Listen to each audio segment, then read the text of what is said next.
After a single sleep, he awoke to find himself transmigrated into the world of Naruto, becoming cannon fodder under Orochimaru's command. An opening straight out of hell. What made it worse was that Ling had barely watched a few episodes of Naruto. Aside from recognizing a few main characters, he knew almost nothing about the basic plot. The body's original owner was a good-for-nothing who could not even refine chakra. If Orochimaru had not taken a fancy to his body, which differed from ordinary people, and intended to use it for experiments, he would likely have starved to death on the streets long ago.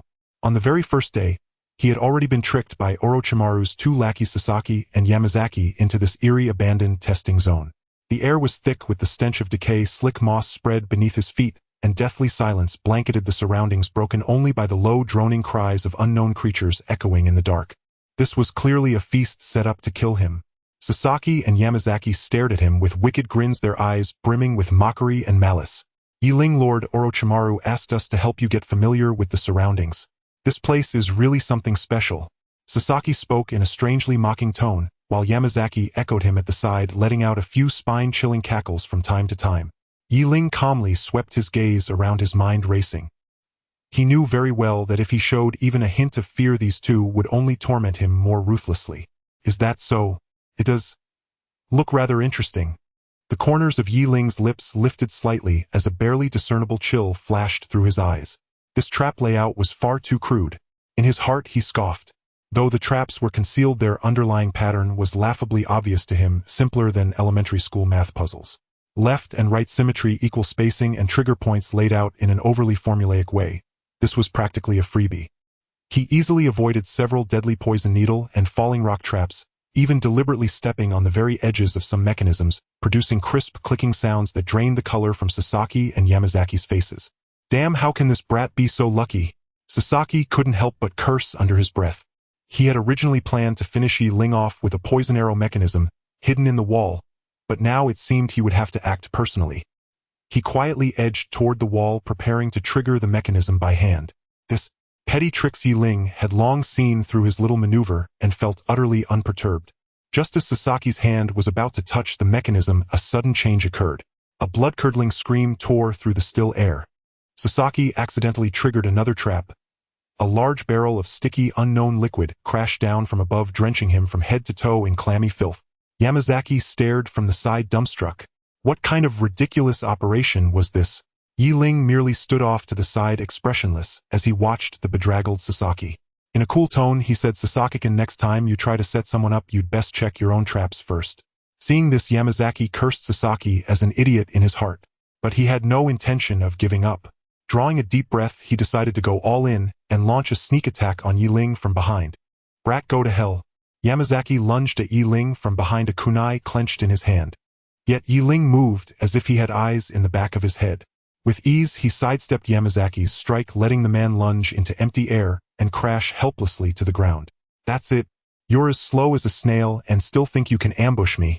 Ling shook his head in open disdain. He did not even bother to spare Yamazaki another glance, striding straight toward the depths of the abandoned testing zone. Sasaki struggled out of the sticky sludge, reeking to high heaven. He glared viciously at Ling, yet did not dare make another reckless move. Wandering through the abandoned testing area, Ling's gaze fell upon a damaged mechanism. Isn't this just a simple application of the lever principle? It should still work with some repairs. A thought stirred in his heart. He vaguely recalled that before the original owner had been captured by Orochimaru, he had worked for a time as a carpenter's apprentice in the village, so he was familiar with some simple mechanical structures. He picked up the scattered components on the ground and, drawing upon modern mechanics knowledge, quickly restored the broken mechanism to working order. This mechanism controlled the ventilation system of the testing zone and was crucial to Orochimaru's research. Since the new craftsman had yet to arrive, it had been left unrepaired ever since it broke. Ling's actions drew the attention of Kabuto, who had been observing from the side. Kabuto, Orochimaru's meticulous and trusted assistant, reported Ling's situation to Orochimaru. Oh, a piece of trash without a trace of chakra actually managed to repair that mechanism. Orochimaru licked his lips with interest. It seems this Ling is rather intriguing.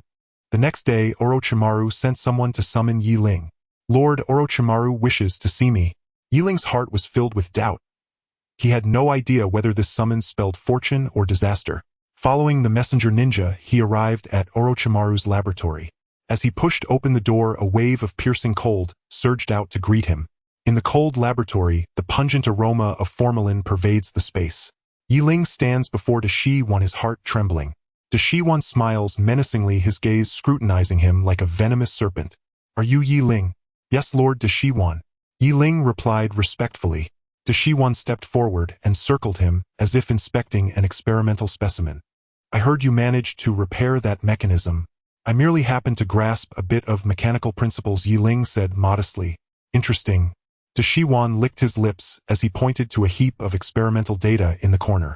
"There lie years of my collected records. If you can organize them overnight." This trove is no ordinary collection. It intermingles hazardous experimental samples and forbidden scrolls where even a minor misstep can be fatal.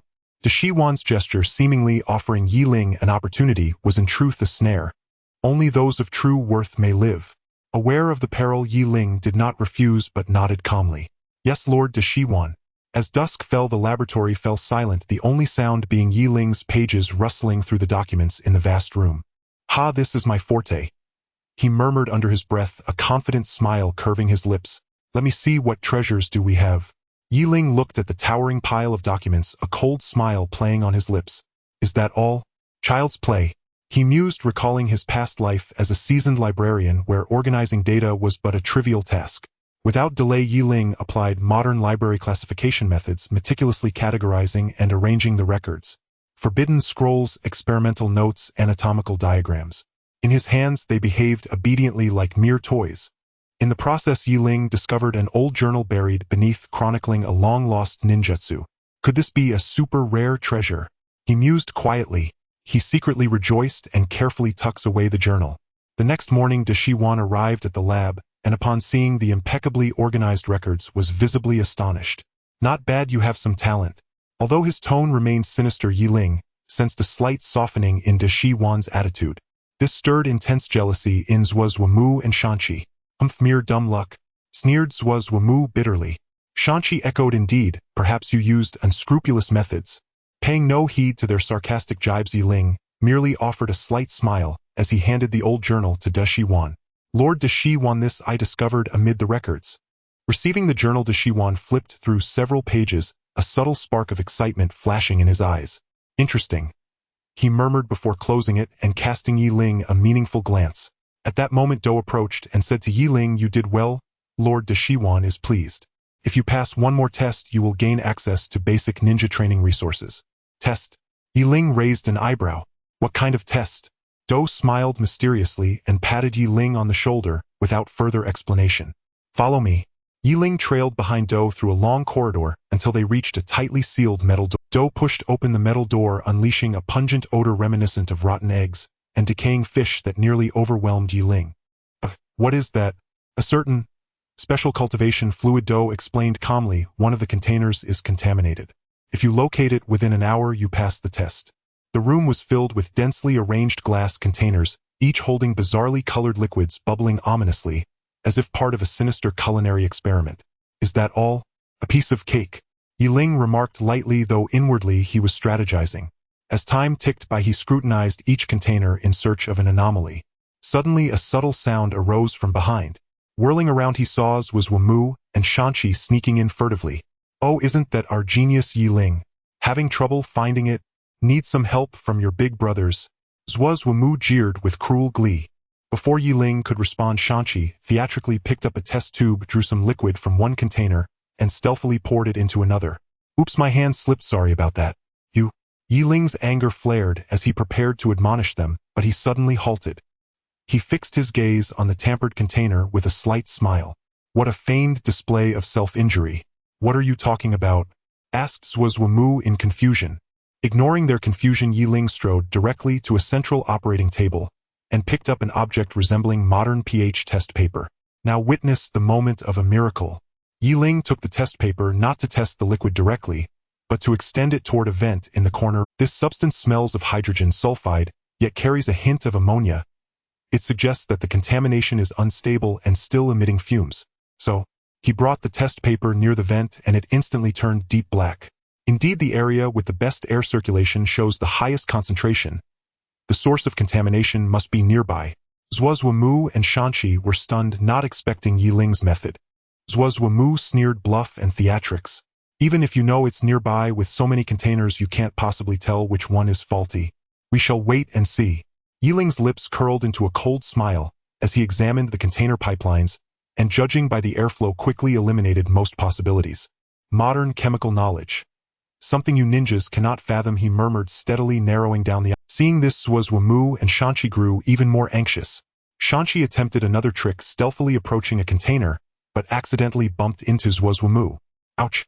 Zuozhuamu staggered, knocking over a container filled with pale green liquid. The liquid splattered all over him, and an even more pungent odor swiftly filled the air. Ugh! What is this abomination? Zuozhuamu exclaimed, clutching his nose as his face turned green. Serves you right, Yi Ling observed with a wry delight. This is the improved version of the 1,000 Years Kill special fluid.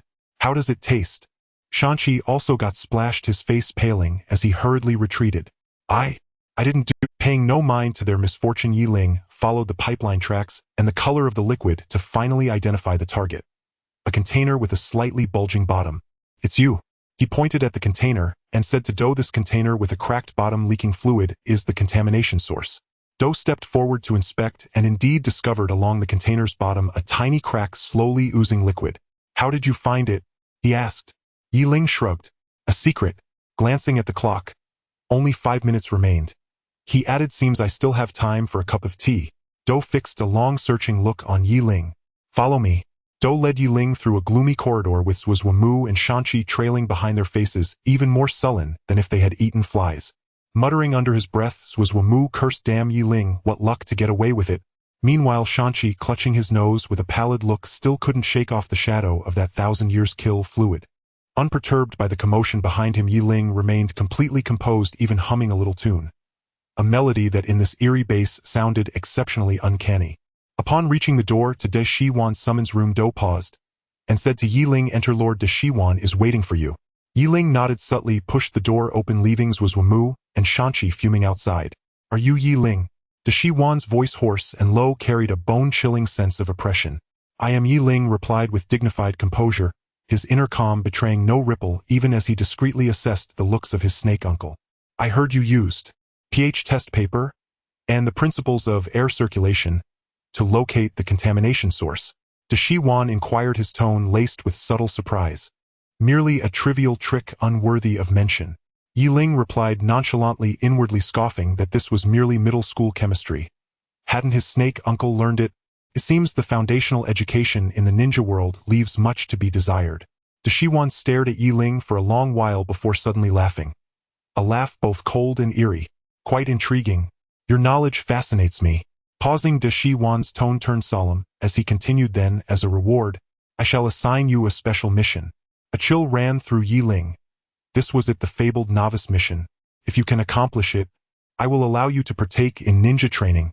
De Shiwan licked his lips once more, a hint of inexplicable gleam in his eyes. What mission? Yi Ling pressed on. De Shiwan merely offered a mysterious smile without further words, retrieving a scroll from his sleeve and tossing it to Yi Ling. Open it. All shall be revealed.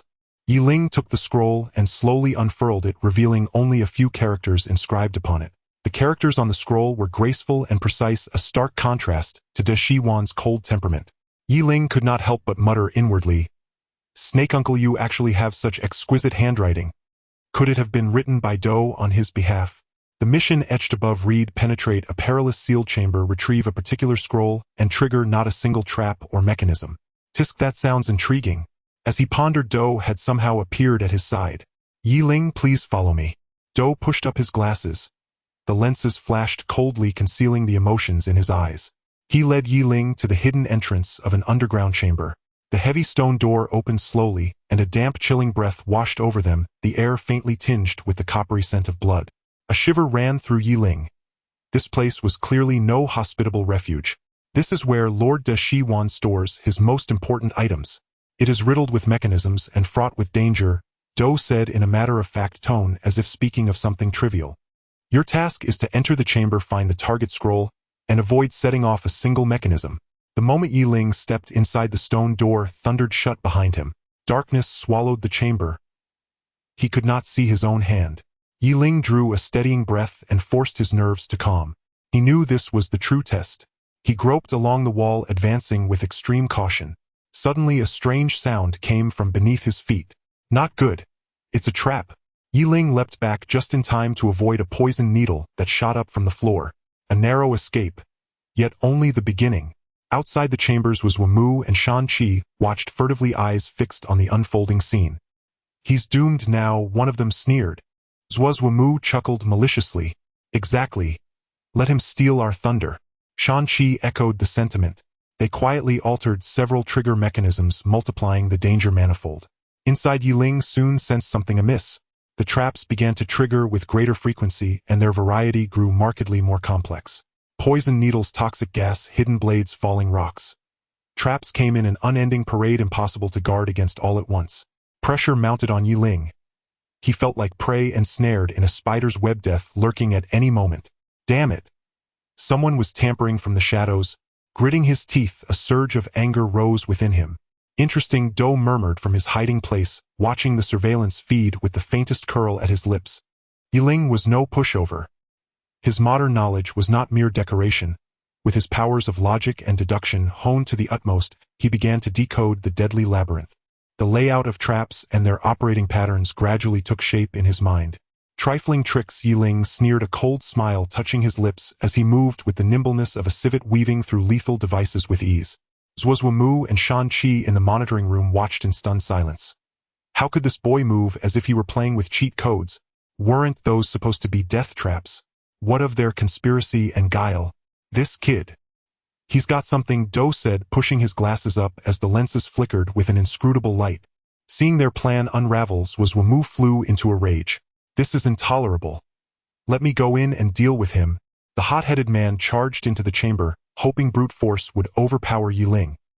He lunged at Ling in a single bound, his shuriken glinting coldly. Ling only scoffed and avoided a hidden clash, instead using the terrain and traps to dance around Wamu. For a time, the chamber was a flash of blades and triggered mechanisms. Wamu, like a trapped beast, flailed amid the traps, and only managed to soil himself in his frantic struggles. Damn it! This kid's slippery as an eel. Yet Ling fought on with growing boldness, as if immersed in an exhilarating game. You think you can ambush me with such petty skills? You greatly underestimate me. His gaze hardened and a playful smile curved his mouth. Wamu, watch your step.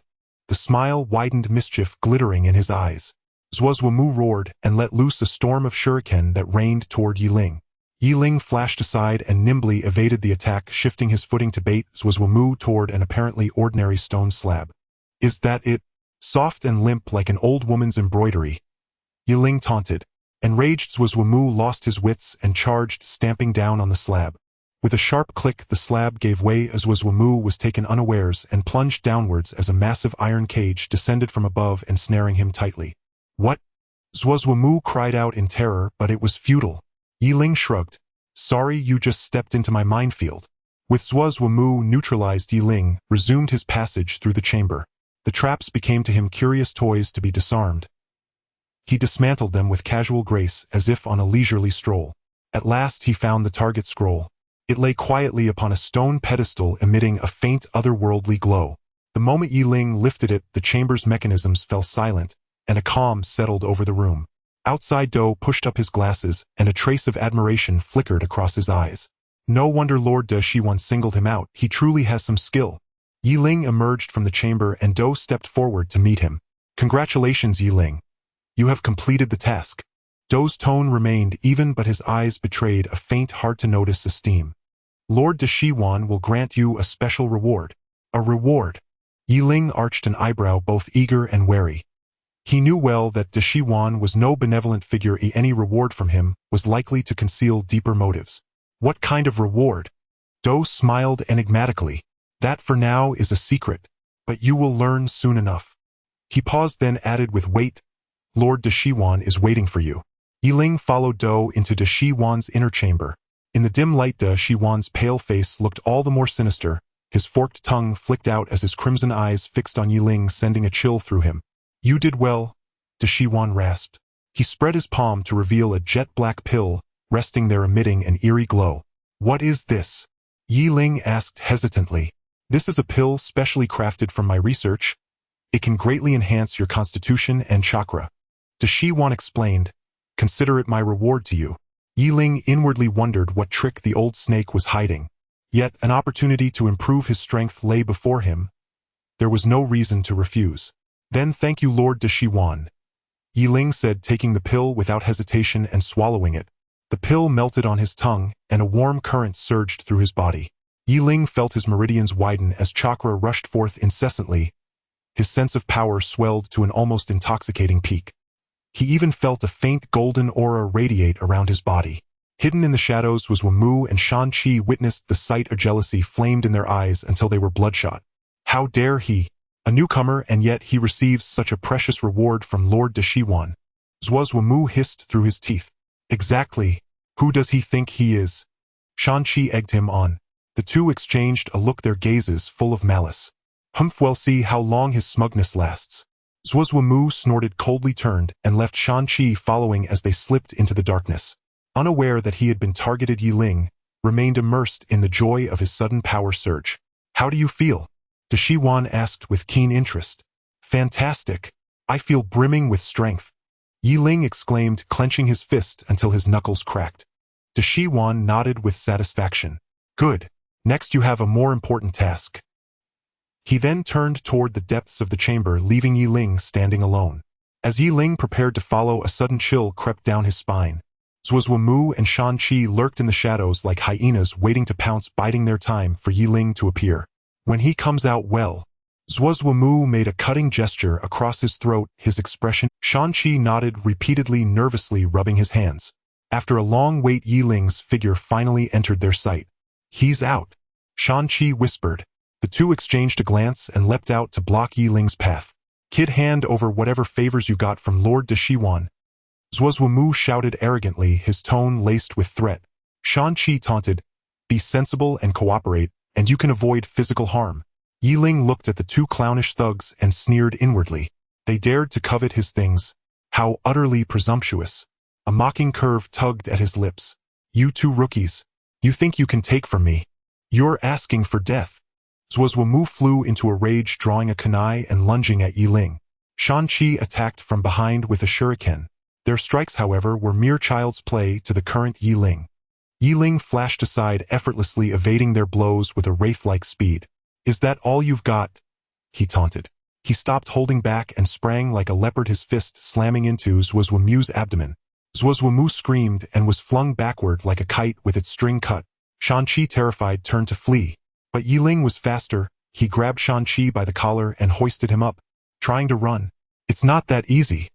Yi Ling sneered, delivering an edge-hand chop to the back of Shang-Chi's neck, and Shang-Chi immediately went limp. Zhuo's Wamu struggled to rise, clutching his stomach and staring at Yi Ling in sheer horror. He had never imagined Yi Ling's strength would have grown so much. Yi Ling advanced step by step towards Zhuo's Wamu, looking down with eyes as cold as ancient ice. Now do you still intend to steal from me? Zhuo's Wamu trembled uncontrollably and shook his head. No, I wouldn't dare. Good. It is good that you know fear. Yi Ling snorted and was about to continue his lesson when he suddenly halted, a strange light flickering in his eyes. Someone's coming. He stopped abruptly, casting a cold glance at Zhuo's Wamu and Shang-Chi, his voice dripping with scorn. You two rookies are not even worth my wasting time on. Such contempt stung deeper than any blow as Zhuo's Wamu and Shang-Chi were left green with humiliation, furious yet unable to speak. Back at his modest lodgings, Yi Ling found Do sitting upright awaiting him. Do pushed up his glasses, a flash glinting off the lenses. Congratulations, Yi Ling. Your performance has earned Lord Da Shiwan's approval. He has decided to let you access some higher-level resources ahead of schedule. Yi Ling raised an eyebrow. Had the old snake changed his ways? Could such good fortune truly exist? Do continued, however, the ninjas of Mu Yi seem to have caught wind of something. Things may not be peaceful soon. Yi Ling snorted. Mu Yi, let them come. It will be a fine chance to test my newfound. He knew that these so-called higher-level resources would not be handed out for free. He could guess in part the calculations Da Shiwan was making. Still, he would meet force with force. Yi Ling was no pushover. The next morning, he arrived at the ninja training ground. The variety of training apparatus and resources dazzled his eyes. All of this, could it be prepared for me? He murmured, a sudden thrill rising in his chest. Of course not. A cold voice spoke from behind him. Ling stepped into the ninja training ground, his eyes brightened by the dazzling array of training facilities and resources. He murmured to himself as if seeing himself on the verge of reaching the pinnacle of his life. Various shurikens, kunai, and explosive tags piled high along with several high-tech gadgets, whose names he couldn't recall, exuded a dangerous yet alluring aura. This was simply the romance of men. However, this excitement was quickly extinguished by several malicious gazes from around him. Sasaki and Yamazaki, these two henchmen, were lurking in the corner, whispering to each other, and occasionally casting venomous glances at him. Humph, a worthless fool, and he dares to enjoy such treatment. Sasaki gritted his teeth, wishing for Ling to fall flat on his face during training. Yamazaki fanned the flames beside him. Exactly, look at his clueless expression. He probably can't even throw a shuriken properly. The two seemed to foresee the scene of Ling embarrassing himself, their faces revealing a gloating smile. After the training began, Ling soon realized that these seemingly simple foundational exercises were far more challenging than he had imagined. When throwing shurikens, he missed the target 9 out of 10 times. During hand seals practice, his fingers fumbled like a crab's pincers. The physical training was even more excruciating for him, a modern man lacking in exercise. This is just too much. Ling gasped, leaning on his knees, feeling like a plucked chicken, utterly powerless. Sasaki and Yamazaki were laughing so hard, they could barely stand their harsh laughter, making Ling wish he could find a crack in the ground to hide in. A useless person is just a useless person, unable to complete even basic training. Sasaki mocked. It seems Lord Orochimaru truly misjudged taking in such a waste. Yamazaki chimed in. Their taunts pierced Ling's pride like needles. He gritted his teeth, igniting a flame of determination within. Just you wait, Ling coldly uttered. I will make you see me in a new light. At some point, Do appeared by the training ground, a subtle glint flickering behind his glasses. It seems the real show is just beginning. Ling would not be defeated by such minor setbacks. He was not one of those primitive ninjas who could only train mindlessly. The wisdom of modern humans was boundless. What? Biomechanics, exercise, physiology, nutrition. This knowledge was like a cheat code which he applied wholeheartedly to his training. He began to exercise his weaknesses, specifically adjusted his breathing rhythm, and even discreetly mixed nutritional meals for himself using the herbs from the base. The results were immediate. The shuriken miss rate plummeted, the speed of hand seals visibly quickened, and his physical abilities soared. Sasaki and Yamazaki were dumbfounded, their jaws nearly dropping to the ground. They had expected to see Ling make a fool of himself, but instead felt as if they had swallowed a fly. How is this possible? Sasaki rubbed his eyes in disbelief. Could he be a monster? Yamazaki's voice began to tremble. Do appeared behind Ling, without him noticing, the lens reflecting a strange light. Well done, Ling-kun. Ling jumped in shock, nearly leaping off the ground. Damn Dao-senpai, do you walk without a sound? You scared me. Do adjusted his glasses. Your performance has pleased Lord Orochimaru. A cold voice came from behind Do. Ling, starting tomorrow, you will undergo more advanced training. His icy gaze swept over Sasaki and Yamazaki, whose faces turned pale. I hope you want to. Sasaki and Yamazaki looked extremely grim. They could not have imagined that this guy they had initially viewed as worthless would gain Orochimaru's recognition so quickly. Ling suppressed the excitement within, yet maintained a calm exterior. Yes, Lord Orochimaru. As night fell, the base was enveloped in silence. Ling sat cross-legged on his bed, holding a kunai, the sharp blade reflecting the moonlight, illuminating the profound glint in his eyes. More advanced training, huh? He murmured to himself, a cold smile creeping at the corners of his mouth. This is just the beginning. The next day, the training ground. As soon as Ling entered the training ground, he sensed something was off. The gazes of the surrounding trainees held a hint of mockery, while Sasaki and Yamazaki stood in the corner, making faces at him as if anticipating a show. Oh, isn't this our new rising star, Ling? I heard you caught Lord Orochimaru's attention yesterday. How delightful. Sasaki said in a sarcastic tone dripping with ridicule. Yamazaki echoed. Exactly, who knows what kind of luck you stumbled upon. A worthless fool can really fly up and become a phoenix. Ling shot them a cold glance, ignoring them as he walked straight to the training equipment. Today he needed to conduct chakra control training, which required performing advanced movements on special wooden stakes. As soon as he touched the wooden stake, he felt something unusual. The surface of the stake was exceptionally smooth, and it seemed coated with some kind of grease, making it difficult for him to maintain his balance. What's going on? Ling thought to himself. He knew this was definitely the handiwork of Sasaki and Yamazaki. Sure enough, as soon as he tried to climb, he slipped off the wooden stake, landing flat on his back. Pfft. Laughter erupted around him, with Sasaki and Yamazaki laughing so hard they could barely breathe, as if witnessing the funniest joke in the world. Oh dear, can't even climb a wooden stake. Did you celebrate too hard last night and lose your strength? Sasaki taunted. I see him as just a decorative pillow, good-looking but useless. Yamazaki joined in the ridicule. After several failed attempts, Ling found himself continuously failing. The surrounding laughter grew louder, and he felt his face burn, as if he had just received a hard slap. Damn it! Ling gritted his teeth, his anger boiling inside. He knew he couldn't continue like this. He had to find a way to break this situation. He took a deep breath, forcing himself to calm down. Wait a minute. Ling's eyes suddenly sharpened as he focused on the surface of the wooden stake, as if he had discovered something. This isn't ordinary oil. He muttered to himself. Ling crouched down, carefully examining the grease on the stake.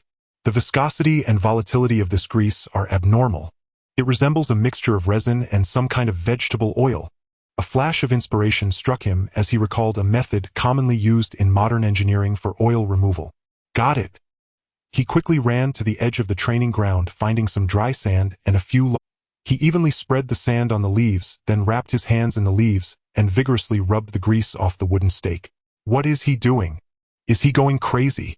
Sasaki watched Ling's bizarre actions with confusion. I bet he's just unable to handle the pressure, and started mumbling nonsense. Yamazaki laughed along. However, just a few minutes later a miracle happened. The once extremely smooth wooden stake had become rough, and the grease had nearly vanished. Ling's lips curled into a slight smile, revealing a cold smirk. He leaped onto the wooden stake, beginning the advanced chakra control training. His movements flowed seamlessly, executed in one breath, as if completely unaffected by any previous difficulties. Do, who was observing from the shadows, couldn't help but nod slightly at this sight. This kid is quite interesting. In the next practical combat session, Yamazaki was assigned to spar against Ling. Yamazaki felt a surge of joy. He had long wanted to take the opportunity to teach this lucky fool a lesson. He secretly applied some paralysis powder to his hands, preparing to give Ling a surprise. However, Ling had already sensed Yamazaki's little trick. In the moment Yamazaki attacked, Ling sidestepped, evading the strike, while delivering a swift palm strike directly to Yamazaki's chest. Bang! With a dull thud, Yamazaki flew back, crashing heavily to the ground, unable to get up for a while. The paralysis powder he had used scattered all over the ground due to the impact. With such skills you dare to show off? Ling said coldly, his eyes filled with disdain. Yamazaki clutched his chest, his face a mix of pain and disbelief. He could never have imagined that this waste could take him out with a single move. Sasaki, seeing this, angrily pointed at Ling's nose. You were too ruthless. Yamazaki is just a junior ninja, yet you used such heavy hands, clearly intentional. Ling shot him a cold glance, his tone calm. Combat is combat, why so much talk? Do you think the enemy will show mercy when fighting you? You can't even endure this little hardship, better go home and wash up and sleep. Sasaki was left speechless, his face cycling through shades of green and white, feeling as if he had swallowed a fly. He glared fiercely at Ling, but ultimately walked away in defeat. In the subsequent training, Ling seemed to be on a cheat mode, his application of ninjutsu and enhancement of physical skills far surpassing those of other trainees. His shuriken hit the mark every time, and his physical techniques were as swift as lightning, dazzling to behold. This kid is truly a monster. Do, lurking in the shadows, couldn't help but exclaim. Ling's outstanding performance naturally caught Orochimaru's attention. Ling, Orochimaru's voice was like a snake's, his cold and chilling. Come here for a moment. Ling's heart skipped a beat. Would Sasaki and Yamazaki pull some trick again? He remained vigilant within while maintaining an outward calm as he approached Orochimaru. I have decided to provide you with individual guidance. A subtle glimmer of interest flashed in Orochimaru's cold eyes. Ling's heart sank, yet he respectfully replied, Thank you for your guidance, Lord Orochimaru. As he calculated his next steps, he followed Orochimaru to a concealed training area. Upon reaching the center of the area, Orochimaru stopped, turned around, and said with a meaningful tone, I am going to teach you a new ninjutsu. Orochimaru led Ling to a secluded training ground, surrounded by an eerie atmosphere that permeated the air with an unsettling aura. The ninjutsu I am going to teach you is called Shadow Serpent Hand. Orochimaru's hoarse voice echoed in the empty space. It possesses immense power, yet it is extremely dangerous to cultivate. A slight misstep could lead to... He paused, a chilling smile curling at the corners of his mouth, either death or maiming. Yiling's heart sank. This old snake truly had ill intentions. He feigned calmness on the surface, saying, "I understand. I will give my all and not disappoint your expectations, my lord." Yet inwardly, he couldn't help but scoff, "As if you truly want to teach me, are you not just looking for a chance to kill me?" Orochimaru wasted no time and directly began to explain the principles and key points of the ninjutsu. The Shadow Serpent Hand is a ninjutsu that utilizes chakra to control countless small snakes for attack. It not only requires extremely high chakra control, but also a deep understanding of the habits of snakes. While listening to Orochimaru's explanation, Ling secretly operated the Memory Palace technique from modern knowledge, firmly committing every detail to memory. As a time traveler, how could such tricks stump me? The initial practice went smoothly. With his powerful learning ability and chakra control, Ling quickly grasped the basic operations. Seeing Ling adapt so swiftly, a hint of surprise flashed in Orochimaru's eyes, but he soon reverted to his usual cold demeanor. "Not bad." Orochimaru's voice remained icy. "Next, let's increase the difficulty." With Orochimaru's command, the atmosphere in the training ground suddenly turned tense. Ling felt the surrounding air become thick and oppressive, almost suffocating him. Orochimaru continuously increased the output of chakra, controlling more and more snakes at a faster speed, putting immense pressure on Ling's body and mind. He felt as if he were a small boat sailing in a storm, ready to be swallowed by the monstrous waves at any moment. Sweat soaked through his clothes, his breathing became rapid, and his face turned pale. But he did not give up. He gritted his teeth, desperately controlling the chakra within him, striving to maintain his Buddhist balance. Just as Ling felt he was about to break, a thought suddenly struck him. "Wait!" Ling suddenly opened his eyes wide and shouted, "Wait!" Orochimaru sneered coldly. "What? Are you scared?" "Scared? That's not possible." Ling wiped the sweat from his face, internally monologuing, "With such minor tricks, do you think you can outs—" He took a deep breath and slowly said, "My lord, I believe there is a way to optimize the operation of this ninjutsu." Orochimaru raised an eyebrow with interest. "Oh, tell me more." Ling began to speak animatedly, combining modern meditation techniques with chakra operation, proposing a completely new theory. As Orochimaru listened to Ling's explanation, the surprise on his face grew more pronounced. This kid indeed had some skill. After adjusting according to Ling's method, he clearly felt that controlling the chakra became much easier, and those originally restless little snakes became much more docile, weaving around him like agile ribbons. Interesting. A barely perceptible smile tugged at the corners of Orochimaru's mouth, but his expression soon darkened. Next, the real test begins. He formed hand seals, and a powerful chakra fluctuation erupted instantly. The ground of the training ground began to tremble violently as countless massive pythons emerged from underground, opening their gaping mouths and lunging at Ling. "This is the advanced form of Shadow Serpent Hand?" Ling was startled, but his face showed no signs of panic. According to Orochimaru's previous guidance, he should concentrate the chakra at one point for defense. However, Ling keenly sensed that the attack trajectories of these giant pythons seemed somewhat odd. Something's off. A bold idea flashed through his mind. He did not follow Orochimaru's instructions, but took the opposite approach, dispersing the chakra and blending it into the surrounding environment. In the next moment, those giant pythons passed right through Ling's body, as if he were merely an illusion. "What?" Orochimaru's pupils constricted and disbelief appeared on his face. "This kid, he actually saw through my trap." Ling's lips curled into a slight smile, "Secretly thinking you want to trick me. You aren't worthy." He turned to Orochimaru, his eyes filled with confidence. "My lord, your guidance has been fully comprehended by your disciple." Orochimaru looked at Ling deeply and said slowly, "Very good." He paused, a complex light flashing in his eyes. "You are quite impressive." Meanwhile, in the shadows of the distant bushes, two pairs of eyes were intently watching this scene. "Damn it, why hasn't this kid died yet?" Sasaki and Yamazaki hid behind the bushes like two trembling mice, eagerly waiting for Ling to make a fool of himself, hoping he would be swallowed whole by Orochimaru's giant pythons.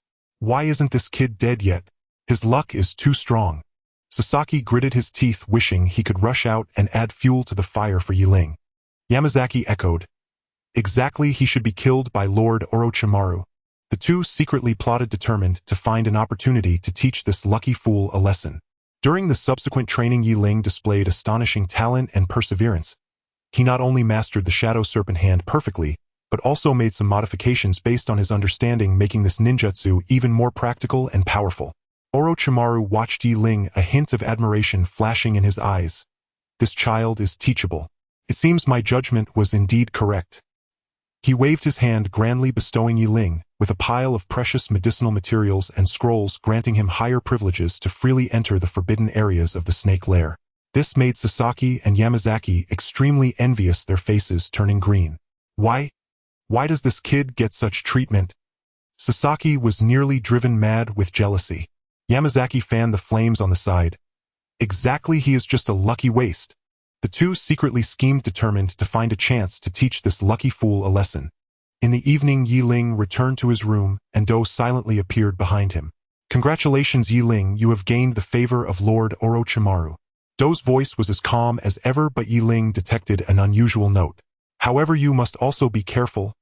The Umbu of Konoha has begun to take notice of you. Do paused, his gaze deepening. Your existence poses a potential threat to them. Yi Ling chuckled coldly. Threat? They will soon learn who the real threat is.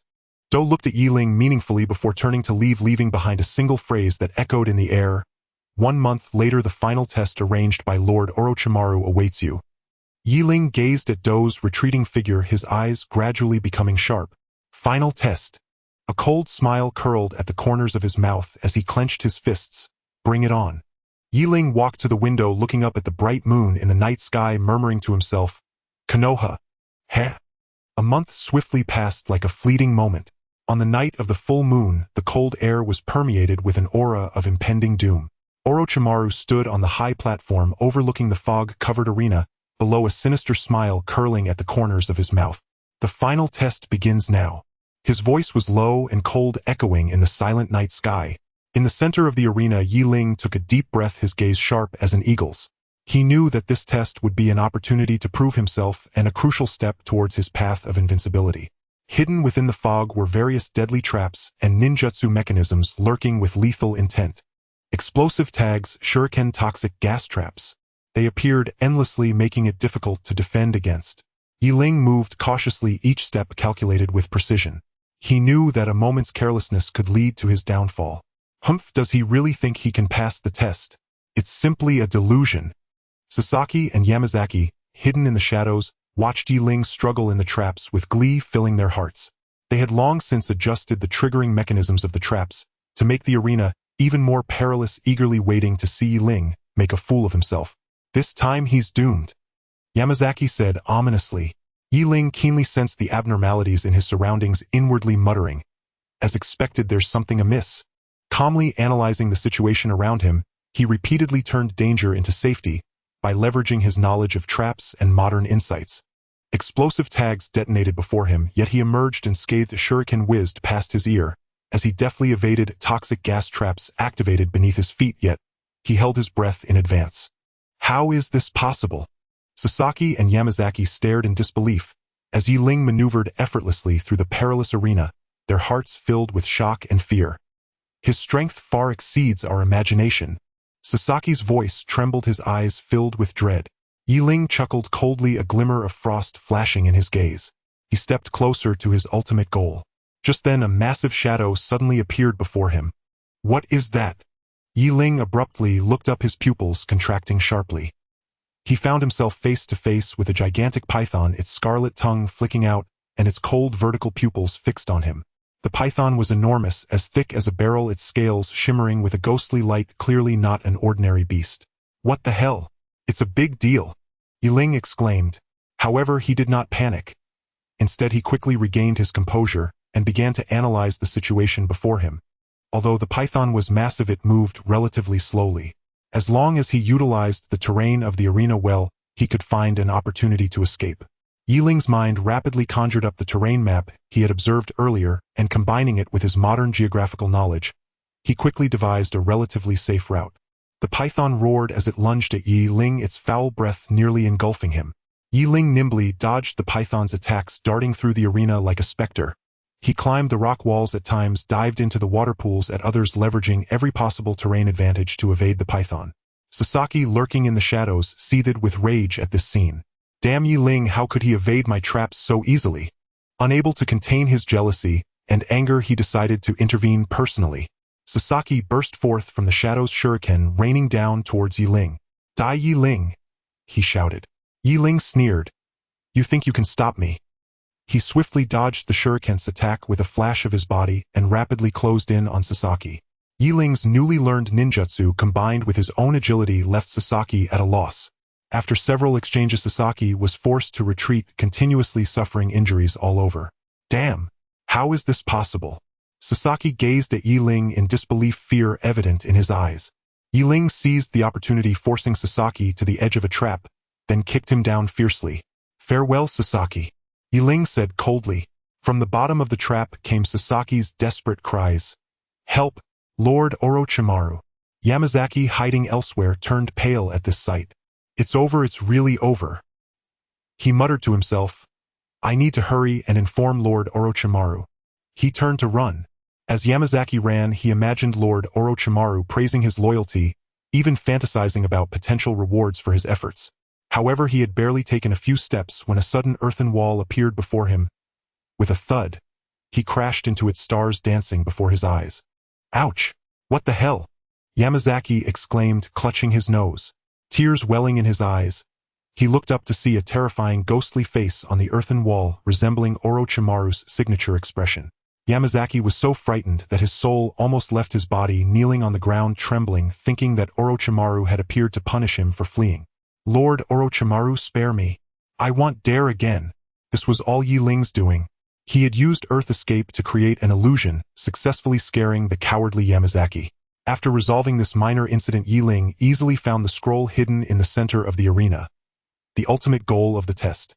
When Yi Ling appeared before Orochimaru unscathed and holding the scroll, even the usually stoic Orochimaru showed a look of appreciation. "Not bad, you have great potential." His hoarse voice carried a hint of affirmation. "From today onwards, you are now part of my Orochimaru." Yi Ling nodded expressionlessly, his heart unfazed. Establishing a foothold was just the first step. His goal was invincibility, not to become someone else's subordinate. In the days that followed, Yi Ling entered a phase of theoretical research on ninjutsu. However, challenges loomed large. In this information-closed era, acquiring materials was harder than climbing to the sky, not to mention facing those pedantic traditional ninja scholars and the ever-present risk of ninjutsu backlash. "It seems I need to think of other ways." Yi Ling gazed at the distant Hidden Leaf village, murmuring to himself, "I've heard their library." Yi Ling flipped through the basic ninjutsu scroll he had obtained from Orochimaru, unable to suppress a grimace. Just this, he scoffed. "This thing is even worse than my elementary school science textbook."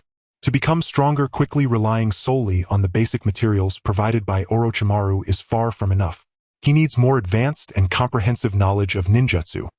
After much contemplation, Yi Ling's gaze turned towards the distant Konoha village, the legendary treasure trove of ninjutsu information. "I heard that the library in Konoha is practically the pinnacle of the ninja world." He stroked his chin, a glimmer of light flashing in his eyes. "Looks like I need to go borrow some materials." As night fell, Yi Ling stealthily infiltrated Konoha village like a wraith. He had thought that, with his knowledge surpassing that of this era, sneaking into the Konoha library would be as easy as playing Fruit Ninja. However, reality delivered a harsh slap to his face. Before he could even approach the library, he sensed a powerful chakra fluctuation.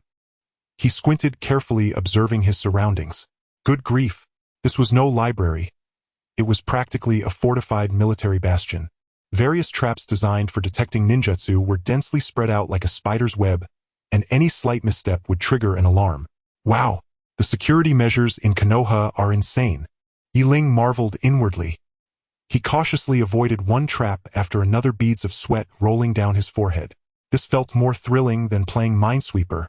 Just as he was nearing the entrance of the library, he suddenly halted, his gaze fixed on an inconspicuous pebble ahead. "Wait a minute," he murmured to himself. "This thing." Yi Ling crouched down, squinting at the unremarkable stone. Tisk tisk, such camouflage skills. It's a pity he doesn't work in design, he smirked. Based on his understanding of optical principles, Yi Ling noticed that the chakra flow around the pebble was slightly irregular, clearly a disguise for some kind of visual trap. Trying to deceive me? No way, he thought to himself. Utilizing modern optical principles, Yi Ling found the visual blind spots of the trap, skillfully navigating through the intricate detection web. He moved as swiftly as a swallow, dodging several deadly traps, and successfully approaching the outer wall of the library. Phew, finally got through this damned maze. Ling let out a long breath, wiping the sweat from his forehead. Just as he prepared to search for an entrance to infiltrate the library, a figure suddenly appeared in his line of sight.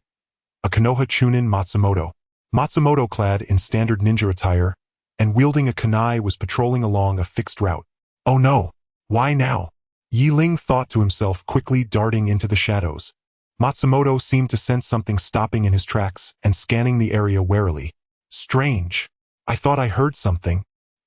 He murmured, his gaze lingering on the shadows where Ling was hiding. Ling held his breath, not daring to move. Time seemed to freeze each second, stretching out. Matsumoto furrowed his brow but ultimately shook his head. It must be an illusion. He continued along his patrol route. Only then did Ling feel he could relax slightly, but the tension in his heart remained taut. Looks like I need to come up with a plan. He stroked his chin, his eyes glinting. A diversion, luring the tiger away from its mountain lair. Or, he suddenly noticed some fallen leaves and small pebbles nearby, a bold idea surfacing in his mind. Let's give this a try. Ling grinned, slowly extending his hand. I'll use this. He picked up a few fallen leaves and small pebbles, a mischievous smile playing on his lips. Come on, witness the moment of miracles, he whispered. Utilizing his understanding of aerodynamics, Ling threw these inconspicuous hidden weapons at a specific angle and force. Swish, swish, swish. Several leaves and pebbles sliced through the night sky, producing faint sounds of disruption. Who? Matsumoto immediately became alert and looked in the direction of the sound, initiating the plan to lure the tiger away. Ling thought with a sly smile, seizing the moment of Matsumoto's distraction and darting into the library like a flash of lightning. Inside the library, rows of towering shelves reached for the clouds, filled with all sorts of scrolls. Wow, this is simply an ocean of knowledge. Ling's eyes sparkled with excitement. He quickly locked onto his target, beginning his search for materials regarding the Sharingan and Senju Hashirama cells. However, when he reached the relevant area, he found it completely empty. What's going on? Could the intel be wrong? Ling wondered. At that moment, he noticed a portrait of Professor Kato hanging on the wall. Below the portrait was a small line of text: Professor Kato's private library. RIC. Ling realized it seemed these precious materials had been collected separately by Professor Kato. Following the directions, Ling found Professor Kato's private library. However, the door to the library was protected by a complex sealing technique. This old guy is quite cautious. Ling scoffed. He carefully examined the sealing technique, trying to find a way to break it. 5 elements and 8 trigrams Chiminduinjia. Tisk, this is harder than college entrance examination math. Ling couldn't help but exclaim. He attempted to analyze it using the modern knowledge he possessed, but for the time being he found himself at a loss. Just then, a sudden commotion of footsteps could be heard outside the library.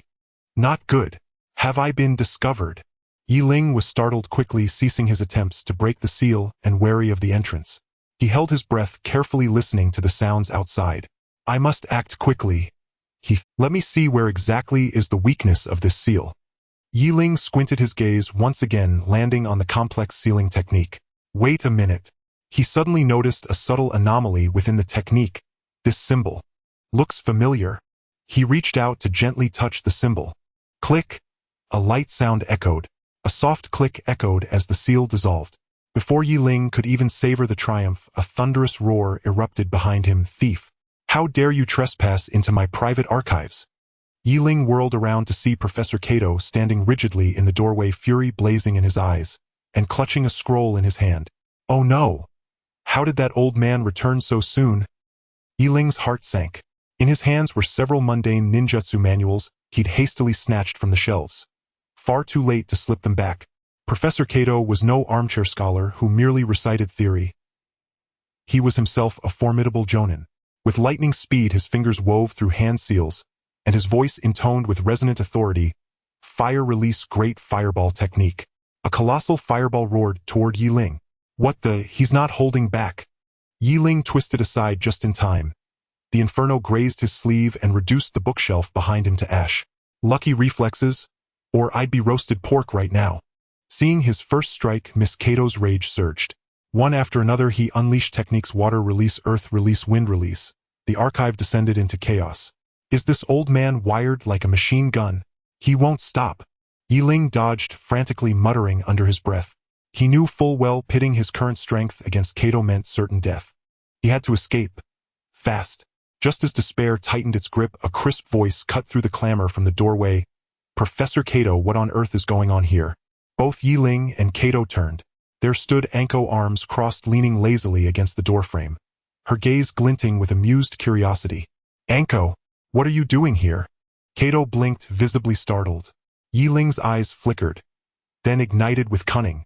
Feigning panic, he pointed wildly at the scroll in Kato's hand and cried out, "Lady Anko, this old man, he's stolen classified village documents, and now he means to silence me permanently." Kato's mustache bristled with outrage. "Preposterous." "Oh, is that so?" Anko arched a brow, her gaze settling coolly on the scroll.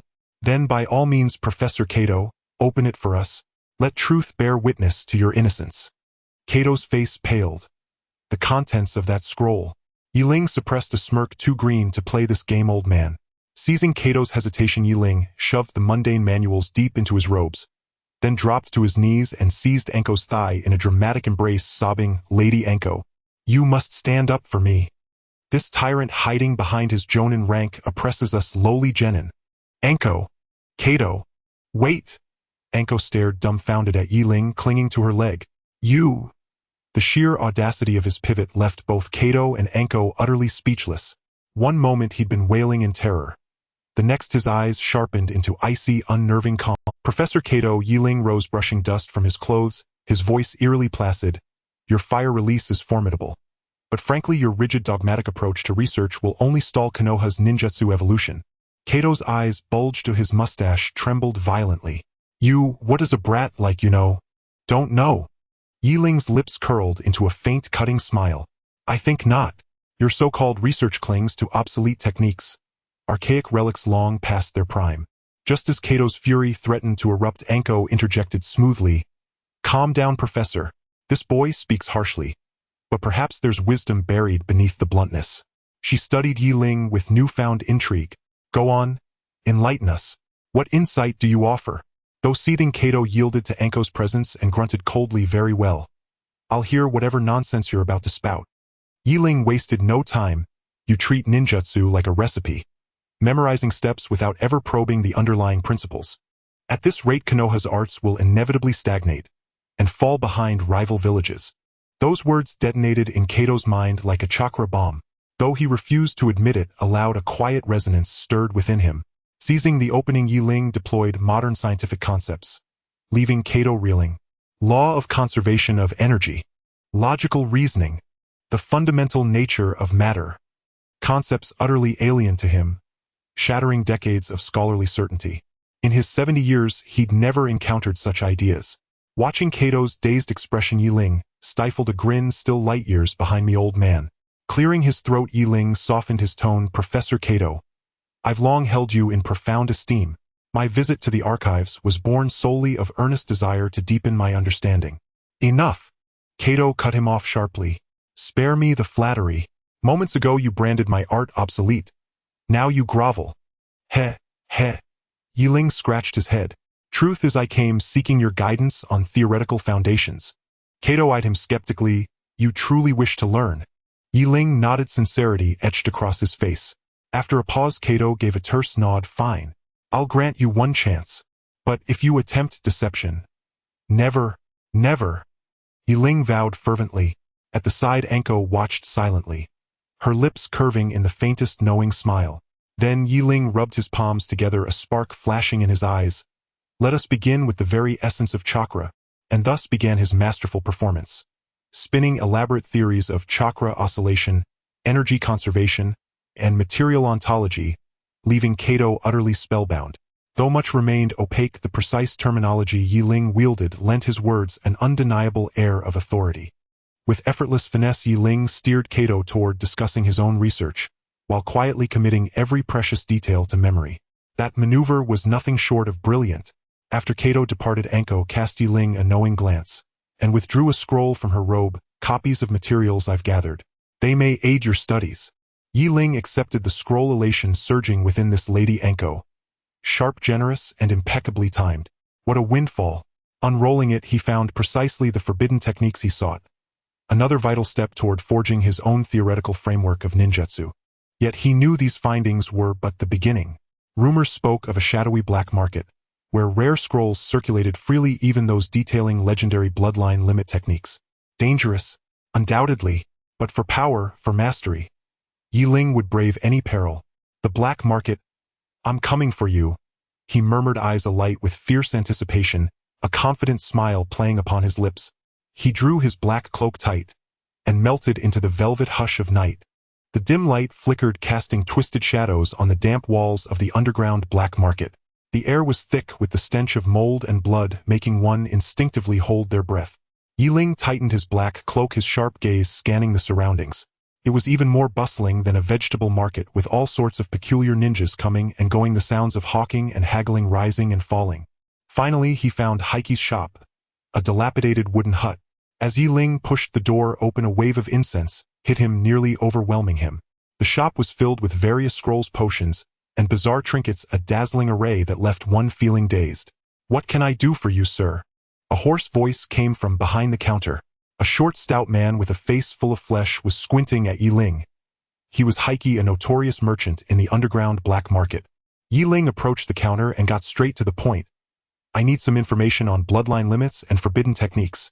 Heiki chuckled, revealing a mouthful of yellow teeth. "Oh, you have a keen eye, sir. These are the treasures of my shop.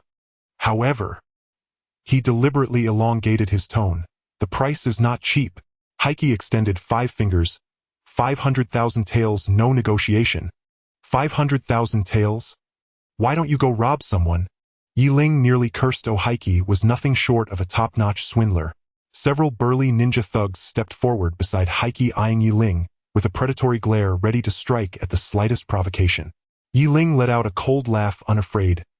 "Boss Heiki, your business practices are rather unscrupulous, aren't they?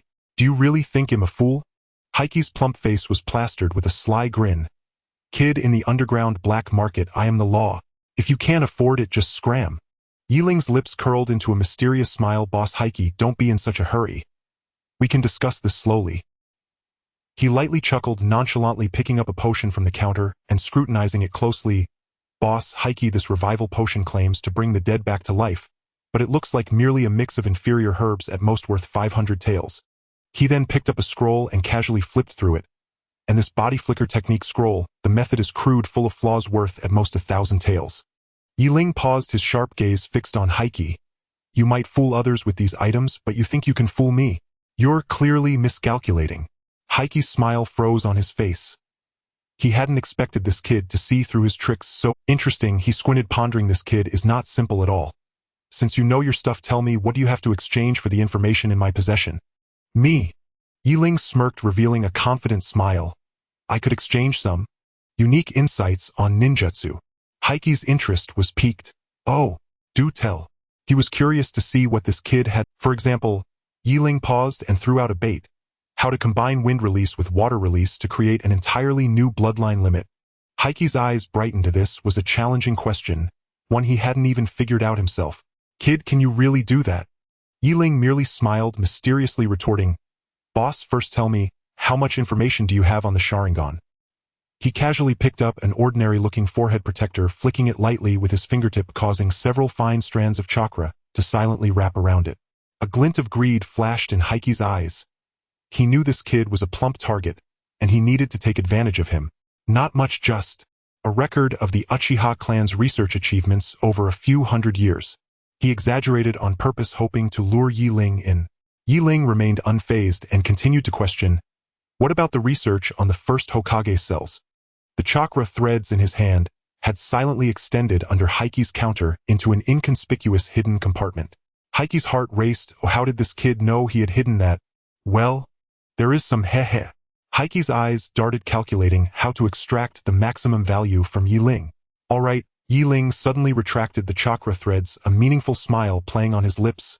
"Then, it's a deal." He extended his hand, looking at Heiki with a half-smile.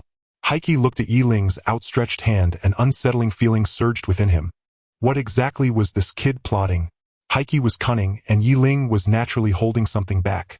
Feigning nonchalance, he formed a hand seal. A thin strand of wind chakra shot out from his fingertip, which quickly transformed into water release. The two types of chakra intertwined, forming a small vortex that made a sizzling sound. "Boss Heike, what do you think of this?" Ling said casually.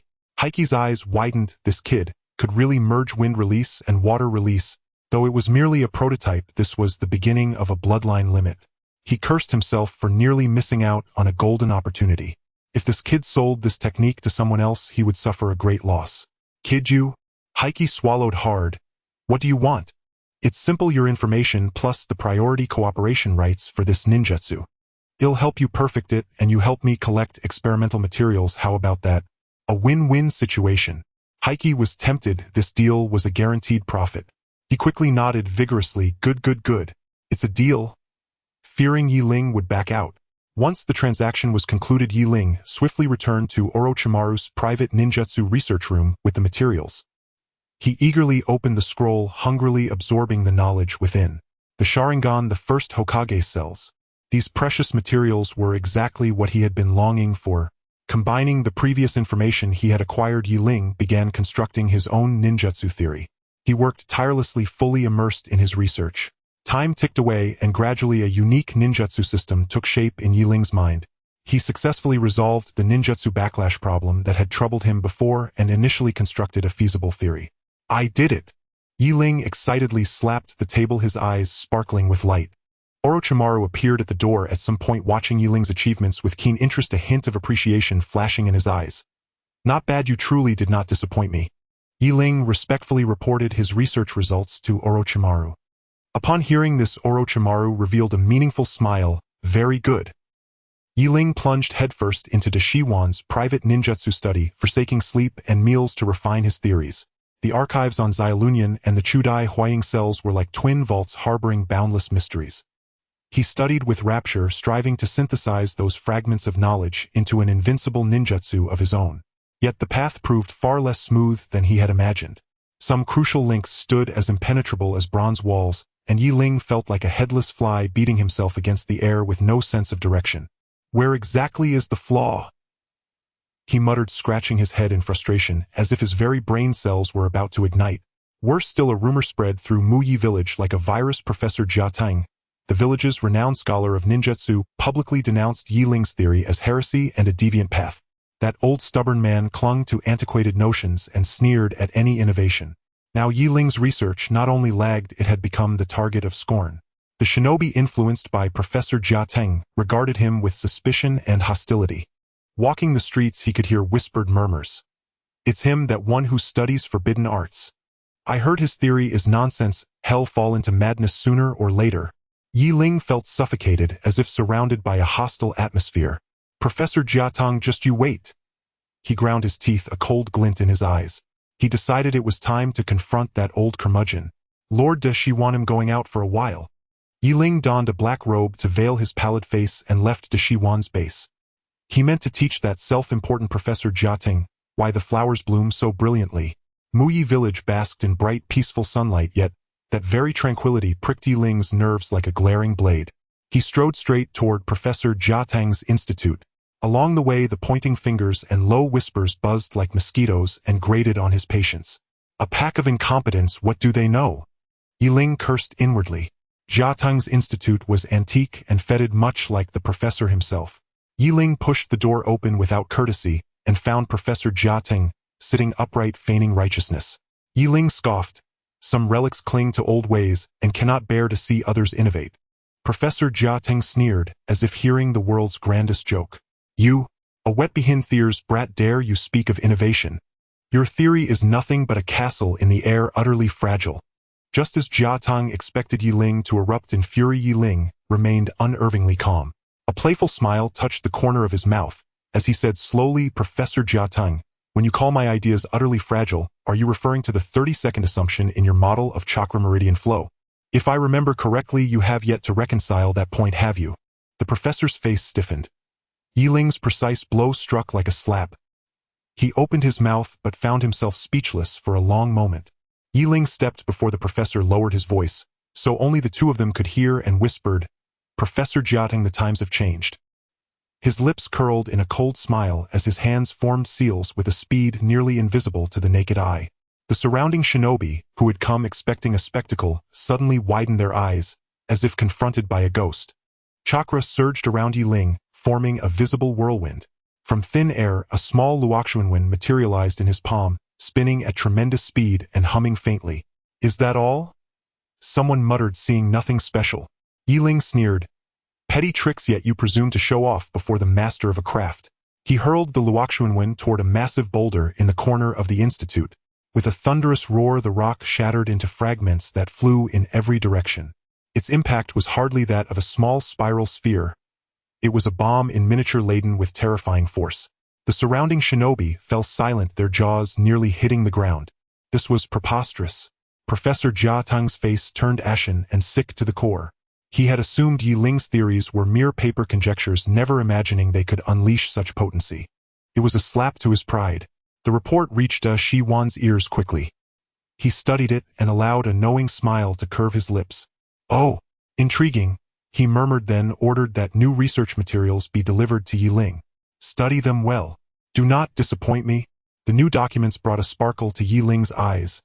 Some of the theories recorded were even more precious than the Chudai Huaying cells and the Xiaolunian data.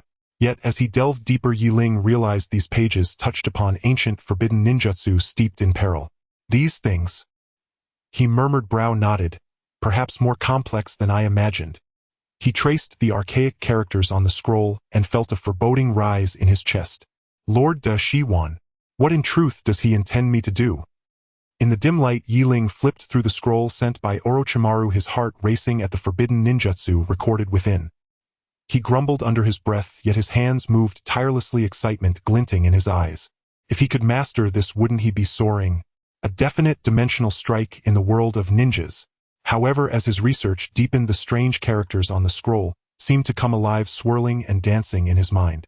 Yi Ling felt a peculiar energy starting to run rampant within him, as if thousands of ants were crawling through his meridians. "Damn it, this is going wrong." He cursed under his breath, cold sweat beading on his forehead. His head throbbed painfully, the world around him started to twist and distort his body, feeling as though it were being torn apart. "This thing is definitely not good." He gritted his teeth, enduring the intense pain, trying to control the rampaging chakra within him. "Ah!" A muffled groan escaped Yi Ling's lips as darkness overtook his vision, his body swaying precariously. "Hold on. Just a bit more." He reached out, trying to grasp something, but found nothing. "Orochimaru-sama." He murmured, his voice growing weaker until he lost consciousness and collapsed to the ground. "Tisk, what an interesting test subject." A cold voice echoed in the room, accompanied by a rustling sound as a massive white snake slithered out from the shadows, its crimson tongue flicking as its icy slit pupils gazed at the fallen Yi Ling. Orochimaru's snake-like eyes coldly scrutinized Yi Ling, as though observing a lab rat about to be dissected. Yi Ling's consciousness floated in the darkness, the pain in his body crashing against his nerves like waves. "Damn! This cursed ninjutsu backlash was harder to endure than my college entrance exams back in the day." Yi Ling roared inwardly, the modern soul within him undergoing inhumane torment in the ninja world. He craved power, yearning to establish himself in this survival of the fittest world, but the current situation left him in a dilemma. Continuing the research might cost him his life, giving it up would mean missing the chance to become stronger. It was simply a disaster. "System, come out and save me. A hint would be nice too." Yi Ling shouted in his mind, but alas, no system responded to him. He could only rely on himself.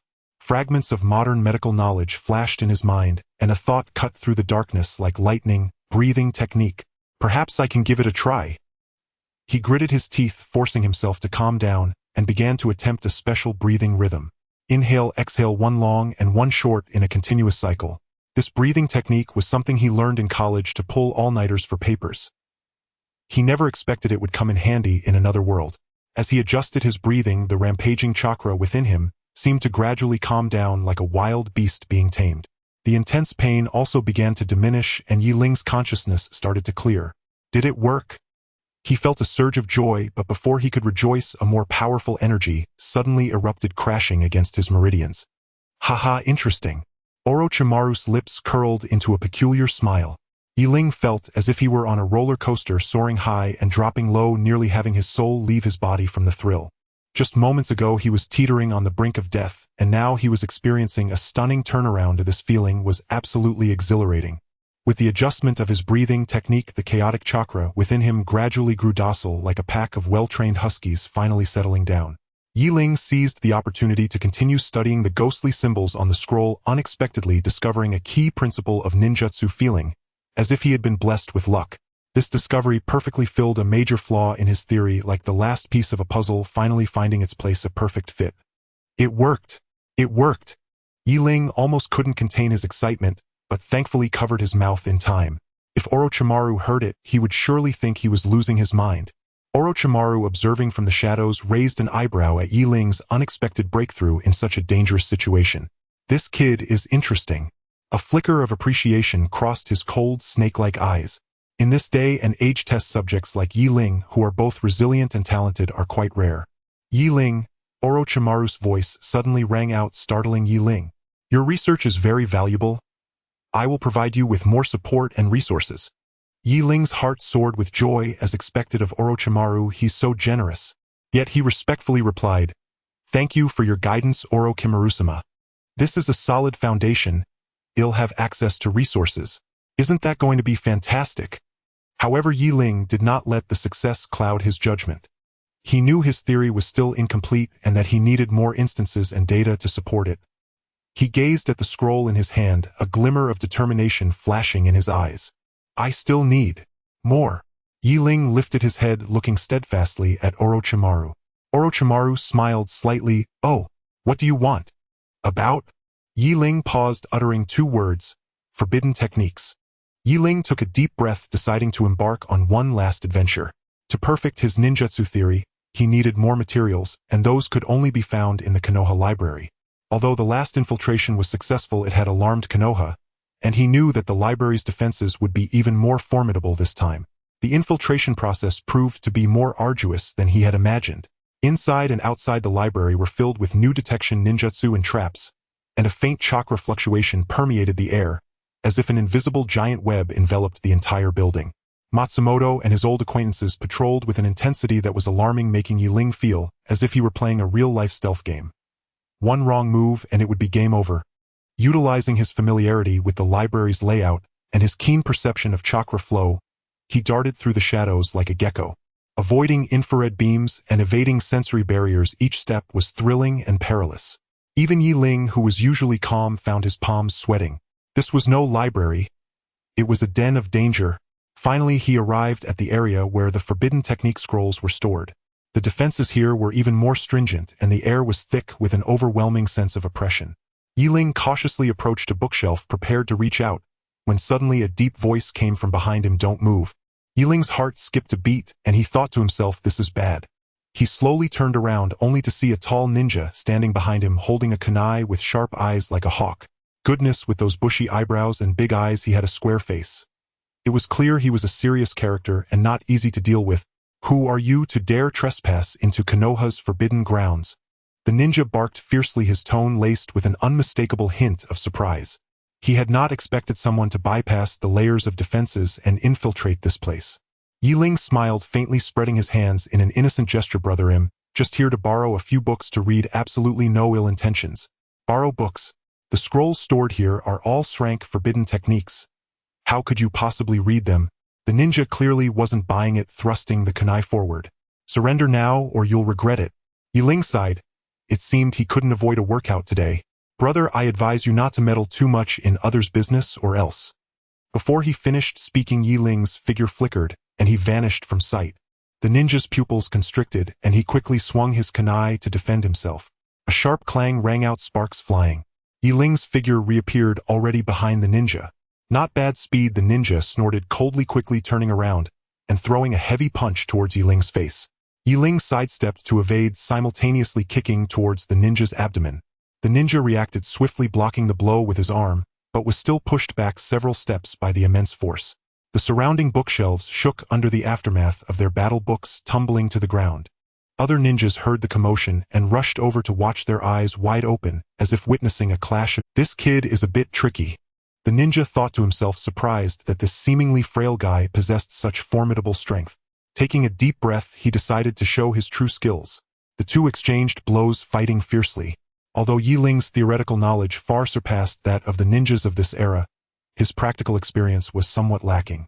The ninja, relying on his rich combat experience, managed to gain the upper hand against Ling. With such little skill you dare to steal from Konoha, the ninja taunted, intensifying his assault. Looked down upon, Ling sneered, a glint of cold light flashing in his eyes. He suddenly stopped, evading, quickly forming hand seals. Wait, what is he trying to do? A sense of foreboding rose in the hearts of the watching ninjas. Ling's lips curled upward. Next comes the main act. Bagua spiraling shuriken. With a loud shout, a rapidly spinning chakra sphere appeared in his hand. This was the spiraling sphere he had improved by integrating modern physics knowledge, its power enhanced to a new level. The guarding ninja was caught off guard, directly blasted away, crashing into a row of bookshelves, scattering books everywhere, creating a rather awkward scene. The surrounding ninjas were dumbfounded. What was this? The spiraling sphere could be used like this. It was simply the supreme version of the enhanced spiraling sphere. Taking advantage of the chaos, Ling snatched the target scroll and vanished with a body flicker technique, leaving the others bewildered. Back in Orochimaru's laboratory, Ling eagerly integrated the contents of the scroll into his theoretical framework. After several days of closed-door cultivation, an unprecedented ninjutsu theory was finally born. This theory not only perfectly integrated the properties of chakra, but also cleverly applied modern scientific principles, making it a masterpiece worthy of being called the Newton of the ninja world. Orochimaru, after reviewing Ling's theory, couldn't help but exclaim, impressive. This theory of yours is simply revolutionary. The textbooks of the ninja world are going to be rewritten from now on. Ling humbly waved his hand. Just basic operations, it's all the power of science. In the field of ninjutsu research, Ling had firmly established his footing. But that was far from enough. He knew that to survive in this perilous world, he needed to possess even greater power. If he could obtain the Sharingan of the Uchiha clan, a glimmer of light flashed in Ling's eyes. Under the veil of night, the Uchiha clan territory lay quiet, as if it were a slumbering giant. Ling lurked in the shadows, moving like a specter, his gaze icy, as he surveyed his surroundings. This fortress-like clan territory seemed to him like a chessboard waiting to be deciphered. Hey, a piece of cake. A confident smile curled at the corner of his mouth, as if everything was under his control. The patrolling Uchiha ninjas were alert and keenly observant of the slightest rustle in the wind. Ling held his breath, pressing his body against the wall, moving silently like a gecko. He was acutely aware that any misstep could expose him and bring about his demise. Just as he approached the boundary of the clan territory, a crimson light suddenly flared up. Not good. Ling cursed inwardly. Damn it, he triggered the alarm. Almost simultaneously, a figure appeared before him like lightning. Uchiha Ken. Who dares to trespass the Uchiha clan territory? Uchiha Ken shouted angrily, activating his Sharingan, the crimson light of his eyes locking onto Ling. A powerful wave of chakra surged forth, bringing with it an overwhelming sense of pressure. Ling felt a wave of suffocation. Uchiha Ken's strength surpassed his expectations. Run! This was Ling's first reaction. The best strategy of the 36 tactics is to flee. Without hesitation, he turned and bolted away, his speed astonishing. Wanna run? Not so easy. Uchiha Ken snorted coldly, giving chase relentlessly. The two engaged in a thrilling chase under the silent night sky. Ling utilized the terrain and the cover of buildings, constantly changing directions, slipping away like an eel, making Uchiha Ken's attacks repeatedly miss. This guy. His speed is astonishing. Uchiha Ken thought in surprise, his anger growing. How could a mere intruder elude him, a seasoned Uchiha Jonin? At this moment, Ling suddenly stopped his back to Uchiha Ken and calmly said, "Are you done chasing me yet?"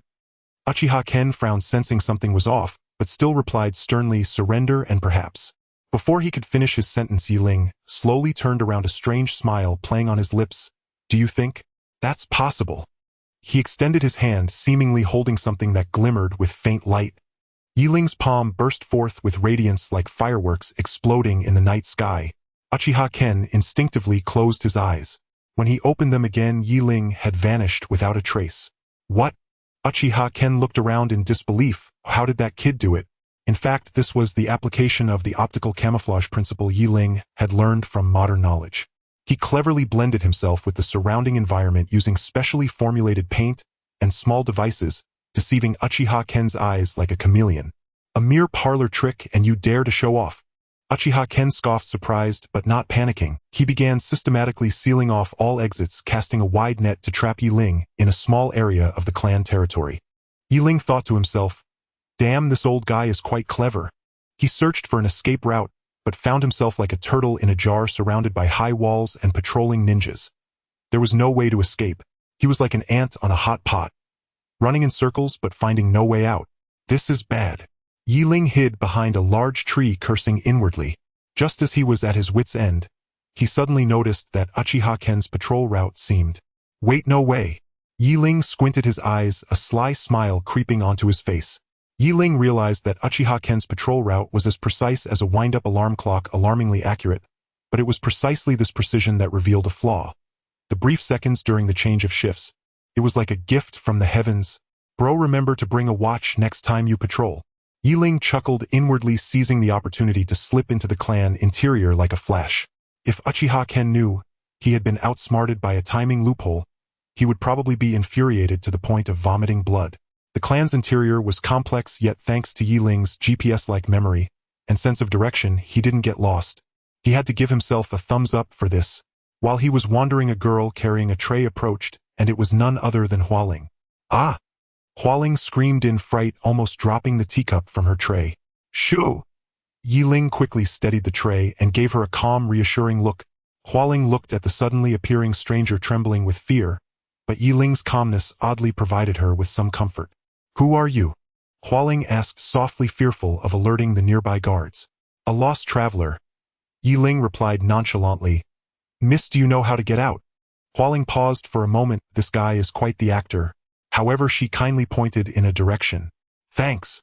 Ling smiled slightly and casually asked, "By the way, is there anything exciting happening in your clan, like ancient legends, secret treasures, and the like?"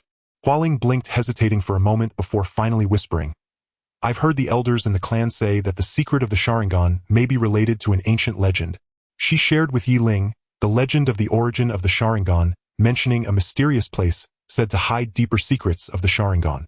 Interesting. Ling thought with delight, as this information was substantial. "Is there more?" Ling pressed on, his eyes filled with curiosity. Ling shook her head. "That's all I know." "All right, thanks, miss." Ling expressed his gratitude and turned to leave. He knew these clues weren't enough, he needed more. Moreover, Uchiha Ken could discover that he was still inside the clan territory at any moment. Ling's figure disappeared at the end of the corridor, while Ling watched his back, feeling an inexplicable sense that this person was someone extraordinary. Ling silently murmured, "Next up is the moment of witnessing miracles." He pushed open a door and stepped inside, only to find it completely empty. Something's off. Ling crouched low, moving like a nimble gecko through the intricate architecture of the Uchiha clan's territory. The mysterious place hinted at by Ling filled him with excitement akin to discovering a hidden dungeon in a role-playing game. It was exhilarating. "I need to find it quickly, otherwise, if that guy Uchiha Ken catches me, I'm done for." Ling muttered to himself, carefully observing his surroundings, in search of a place that matched the legend's description. However, this Uchiha territory was like a labyrinth filled with similar buildings and courtyards, giving him the illusion of playing spot the difference. "This is just too much." Ling couldn't help but complain. Meanwhile, Uchiha Ken was relentless in his pursuit, his face dark, as he swiftly rotated his Sharingan, sensing the chakra fluctuations around him. "Damn intruder, I will drag you out." Fire-style grand fireball technique. Uchiha Ken suddenly stopped in front of a courtyard, forming hand seals, as a massive fireball soared out, obliterating the rockery within. This was not just an attack. It was also intimidation. He wanted Ling to have nowhere to hide. The explosive sound made Ling's heart race. What the hell, this old man is serious. He felt as if Uchiha Ken had activated an auto-targeting enemy plugin, continuously shrinking his range of movement. Ling had no choice but to abandon the clues in front of him and seek another hiding spot. Hiding behind a large tree, Ling held his breath, feeling Uchiha Ken's presence grow closer, reminiscent of the eerie background music from The Ring. "I'm done for this time," Ling thought to himself, cautiously peeking out to observe the surroundings. Suddenly a voice sounded behind him. "What? What are you doing here?" "Ling, it's her," Ling almost shouted. This girl was so bold, daring to speak to him in such a situation. Did she not fear being discovered by Uchiha Ken? Ling was filled with doubt. I Hua Ling stammered, her gaze darting and cheeks flushed, resembling a child who had done something wrong. She was still holding a watering can, seemingly having come to water the flowers. "What are you doing here?" Uchiha Ken's voice boomed like a death knell from hell behind Ling. Ling's heart sank. This was it. Just at that critical moment, Hua Ling suddenly screamed, "There's a snake! A huge snake!" The watering can in her hand accidentally slipped, splashing water all over Uchiha Ken. "What?" Uchiha Ken was startled, instinctively dodging as his Sharingan scanned for any trace of the snake, finding nothing. "What are you messing around with?" he shouted angrily. "There really is a snake. Right there." Hua Ling pointed in the completely opposite direction, her tone firm, acting so well one might think she had won an Oscar. Uchiha Ken was half convinced but still glanced towards the direction Hua Ling pointed. In that fleeting moment of distraction, Ling seized the opportunity and slipped out from behind the tree, like an eel vanishing into the intricate buildings. The 36 stratagems fleeing is the best strategy, Ling thought to himself. Following the information Hua Ling had previously revealed, he found a secluded corner with an inconspicuous stone slab. Ling took a deep breath and pressed down on several patterns on the stone slab in a specific order. With a soft click, the slab slowly moved aside, revealing an entrance leading underground. "Awesome! This looks promising." Ling's lips curled upward as he jumped in without hesitation. The entrance closed promptly, returning to its original state as if nothing had happened. In the darkness, Ling took out a fire starter and lit an oil lamp. The dim yellow light illuminated the surroundings, revealing a small secret chamber filled with an ancient and mysterious aura. Ling's gaze fell upon a stone platform in the center of the chamber, upon which sat an antiquated wooden box. "This can't be." He slowly approached. Ling held the oil lamp high, squinting as he examined the chamber. "Wow, this atmosphere feels just like something out of a tomb raiding novel." On the stone platform in the center of the chamber, the wooden box emitted an ancient aura, as if silently revealing some secret. However, the area around the box was covered in complex seals, resembling a spider's web, dense and prickly to the nerves. "This thing must be a trap set by some old schemer, right?" Ling muttered to himself. He cautiously approached the stone platform, closely observing the seals. Tisk, this flamboyant design is more difficult to understand than the math problems I had during my college entrance exams. Though he complained, his hands did not stop moving. Utilizing the remnants of cryptographic knowledge from modern times, he began to attempt to crack the seals. "If I can unlock this, won't I be soaring in no time?" Ling pondered while trying, fantasizing about various rewards. Sharingan evolution, infinite chakra, or even becoming the Sage of Six Paths directly. With a soft click, the first seal was unlocked. Ling felt a surge of joy. It seemed this was going smoothly. He continued to unlock the remaining seals like playing a puzzle game filled with challenge and excitement. As each seal was unlocked, ancient characters and patterns gradually revealed themselves. "Oh no, this can't be a manual for the origin and special abilities of the Sharingan, right?" Ling's eyes widened in excitement, feeling as though he had stumbled upon treasure. He hurriedly committed this information to memory, fearful of missing any detail. However, just as he was immersed in the joy of unlocking the seals, the walls of the chamber suddenly began to tremble. "Not good. This commotion can't be triggering some kind of alarm, right?" Ling was startled, a chill running from his feet to the top of his head. He looked up at the entrance of the chamber, where a thick stone slab had sealed it off completely, leaving him with no way to escape. "The 36 stratagems fleeing is the best strategy, but it seems I can't escape now." Ling chuckled bitterly, inwardly cursing himself for getting carried away. "It seems I have to think of another way." Ling's gaze fell on the wooden box, a glint of determination flashing in his eyes. "I'm going for it." He suddenly reached out and grasped the wooden box. Ling grabbed the wooden box, feeling its coolness in his hand, as an ancient aura surged forth. He glanced around. The secret chamber had no exit aside from the entrance, so it seemed he could only force his way out. With a flash, he rushed out, his speed akin to a lightning bolt. At the exit, Uchiha Ken stood ready with a team of ninjas, each with sharp gazes, full of murderous intent, making it seem like they were filming an action movie. "So you're here uninvited. Don't you understand the rules?" Ling retorted while his hands busily formed seals at a speed almost imperceptible to the eye. Fire release, great fireball technique. A massive fireball shot forth, forcing the blocking ninjas to retreat. "You think you can stop me with just a bunch of minions?" Uchiha Ken snorted coldly, his kunai glinting ominously as he aimed it at Ling. Yi Ling let out a cold laugh, moving through the crowd like a ghost, each strike precise and lethal. Ying Lang and Shui Yi are here too, someone shouted, and Yi Ling's heart tightened. The situation had just become more perilous. Both of these guys were not to be trifled with. This is getting interesting. 3 against 1. Is this how you bully people? Yi Ling complained while rapidly devising an escape plan. Yi Ling, you can't escape. Shui Yi sneered, holding a sharp kunai, his eyes filled with a thirst. Today you'll witness the might of the hidden mist village. As he tried to capture me, first ask if my fists agree. Yi Ling sidestepped Shui Yi's attack and countered with a powerful punch to his abdomen. Is this all you've got? Just scratching an itch? Damn it! Shui Yi clutched his stomach, his face turning pale. He didn't expect Yi Ling's strength to be this formidable. Let's all attack together. Don't let him escape. The three joined forces, their moves fierce and well-coordinated, and Yi Ling gradually felt the pressure mounting. The surrounding Uchiha ninjas were gathering more and more, forming a circle that trapped him within, making escape impossible. Now I'm really caught in a barrel.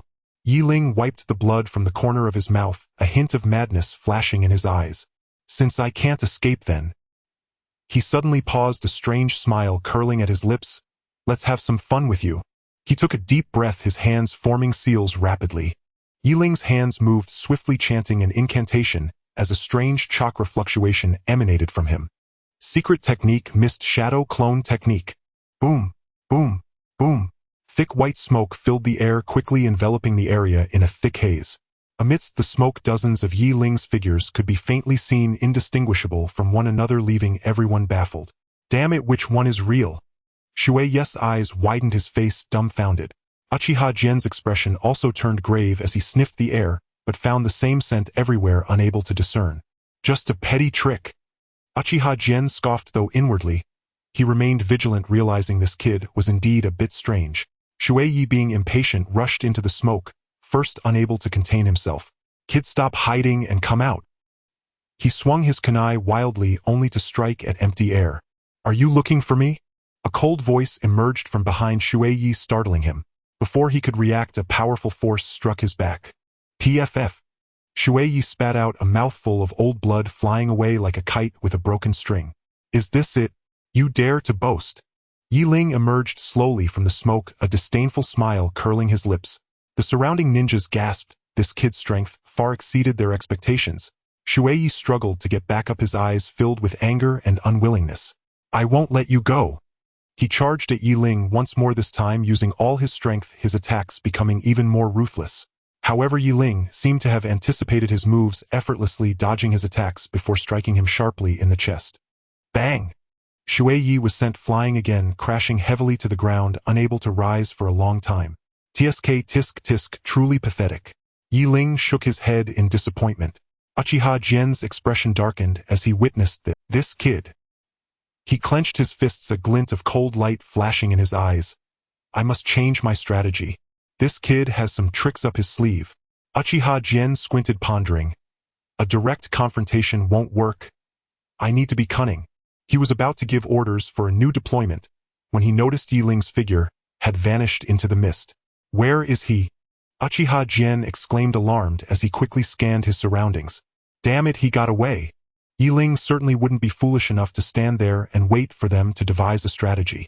This mist shadow clone technique, while impressive, had a limited duration and consumed a vast amount of chakra. Taking advantage of the smoke, he observed the surrounding terrain and wind direction. I'll lead you to fight, the wind direction is just right. Yi Ling smirked, recalling the geographical knowledge learned in high school. He dashed away, choosing the direction with the favorable wind, his speed surpassing that of Bolt. Chase! Don't let him escape! Uchiha Gen shouted in frustration, but the wind was too strong, and the smoke dissipated quickly. They could not find Yi Ling's trace. Phew! Finally escaped. Yi Ling leaned against a large tree, breathing heavily, tightly clutching the wooden box. This was worth it. Not only did I obtain a clue, but I also got to beat that kid from the hidden mist village. How satisfying! He opened the wooden box to find a tattered parchment which contained information about the Sharingan. It seems I am one step closer to my invincible path.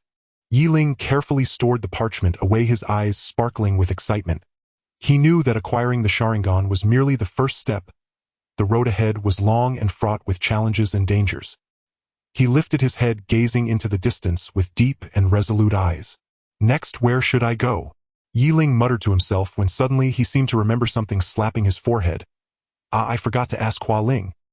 Ling clutched the tattered sheepskin scroll, his heart racing like a rabbit pounding wildly. Although it provided some hints, finding the exact location of the Sharingan still felt like searching for a needle in a haystack. After pondering for a while, he gritted his teeth. He had to make another trip to the Uchiha clan's territory.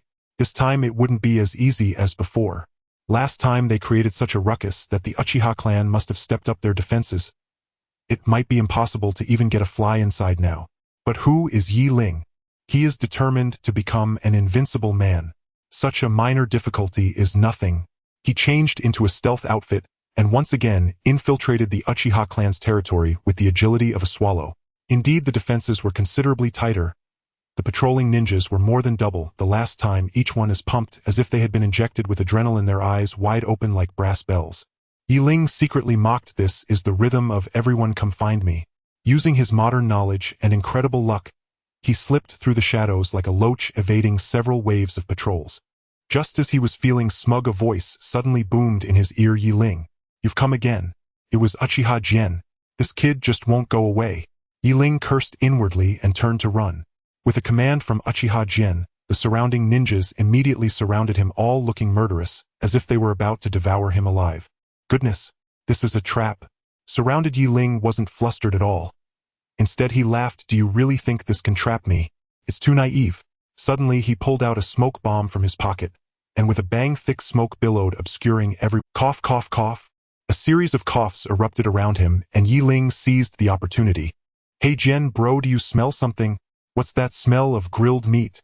An Uchiha ninja covered his nose and said, "Grilled meat?" Uchiha Ken was momentarily stunned, then his expression changed dramatically. "Not good. I've been tricked." As the smoke cleared, where was Ling's shadow? Only a smoking, roasted chicken was left behind. Damn it, he got away again. Uchiha Ken was so furious he was stomping his feet. Meanwhile, Ling had already infiltrated the core area of the Uchiha clan. Looking at the heavily guarded shrine before him, he smirked slightly. Sharingan him coming. He took a deep breath, was about to push the door open, when suddenly a hand landed on his shoulder. Ling felt the pressure on his shoulder, and his heart skipped a beat. Could it be the legendary shadow-level powerhouse? How unlucky can this be? He slowly turned around only to see a familiar face. It was none other than Uchiha Ken, whom he had previously teased with roasted chicken. "Ha Jen, bro, long time no see." Ling greeted cheerfully, as if the earlier escape and infiltration never happened. The surrounding Uchiha ninjas were dumbfounded. Is this kid here to crack jokes? According to logic, Ling should immediately find a way to escape. But instead he went against the grain, walking straight towards Uchiha Ken, causing everyone to feel their scalps tingle. "Jen, bro, I want to talk to you alone," Ling said with a serious expression, his eyes showing no hint of jest. Uchiha Ken was taken aback. What trick was this kid playing? He hesitated for a moment, waved his hand to signal the surrounding ninjas to step back. Just at the moment Uchiha Ken was distracted, Ling's eyes shifted, murmuring what seemed to be an ancient incantation. The surrounding ninjas suddenly felt dizzy. Everything before their eyes became blurry. What's happening? I'm feeling so sleepy. Several ninjas swayed and collapsed. Hypnosis? What kind of evil technique is this? Uchiha Ken was horrified, but it was too late. Ling had already dashed like an arrow towards a corner of the shrine. There a concealed path appeared, unknown when it had materialized. "Jen, bro, we'll chat next time." Ling's voice echoed from afar, leaving Uchiha Ken in disarray. He glared at the direction Ling disappeared into, gritting his teeth and uttering two words. "Chase." Ling's figure flitted through the Uchiha clan's territory, like a ghost, with Uchiha Ken's furious shouts growing ever closer behind him. "You little brat, don't run." Jen bro was truly furious this time, hurling fire release great fireball technique like it was free, aiming at the direction Ling fled. While Ling dodged skillfully, he couldn't help but complain inwardly, "Goodness, it seems they're trying to roast me like a suckling pig. Luckily I'm agile, or I would have been done for today." The twists and turns in this clan territory felt like a maze, and Ling was beginning to doubt life itself. Suddenly his eyes brightened, as he spotted an ancient stone tablet ahead covered with strange symbols. His intuition told him there must be something fishy here. A smirk crept onto his lips as a cunning plan formed in his mind. "Jen bro, stop chasing, come over and take a look at this." Ling intentionally slowed his pace, calling out to the pursuing Uchiha Ken. Uchiha Ken chased up panting and paused when he saw the stone tablets. What are these? He cautiously approached, carefully observing the symbols, feeling that something was off. Just then Ling quietly recited the spell and activated the illusion trap on the stone tablet. Suddenly the symbols on the stone tablet lit up, emitting dazzling light. Uchiha Ken felt a flash before his eyes, and the surrounding scene changed instantly. He found himself in the midst of a sea of flames, the roaring fire seeming to want to engulf him. A mere trick. Ling sneered coldly, taking advantage of Uchiha Ken being trapped in the illusion to delve deeper into the clan territory. He felt he was getting closer to the secret of the Sharingan, his heartbeat quickening. However, he knew he couldn't let his guard down. Uchiha Ken was no ordinary opponent. He would soon break free from the illusion. Ling had to accelerate while also being alert to other potential dangers. He cautiously pushed open an ancient wooden door, a wave of decaying air hitting him. The room was dimly lit, and he could vaguely see some ancient scrolls and books. As Ling scanned his surroundings, suddenly his gaze locked onto a secret compartment in the corner of the wall. Found it. Ling felt a surge of joy as he quickly walked towards the secret compartment. Ling pulled out a yellowed scroll from a hidden compartment, a smug smile creeping onto his lips. For every step I take, the path reveals itself effortlessly. Uchiha clan, I shall graciously accept your secrets. He tucked the scroll into his robe and turned to leave, completely unaware of the cold eyes watching him from behind. Trying to escape. It's not that easy. Uchiha Ken broke free from the illusion, roaring as shurikens rained down toward Ling. Ling sneered. A mere trick, and you dare to show off. He swiftly dodged the incoming shurikens and vanished into the depths of the corridor. Uchiha Ken pursued relentlessly, but Ling's speed was simply too great. He could only watch helplessly as Ling's figure faded into the night. Ling exited the Uchiha clan grounds in high spirits. The gains from this endeavor exceeded his expectations.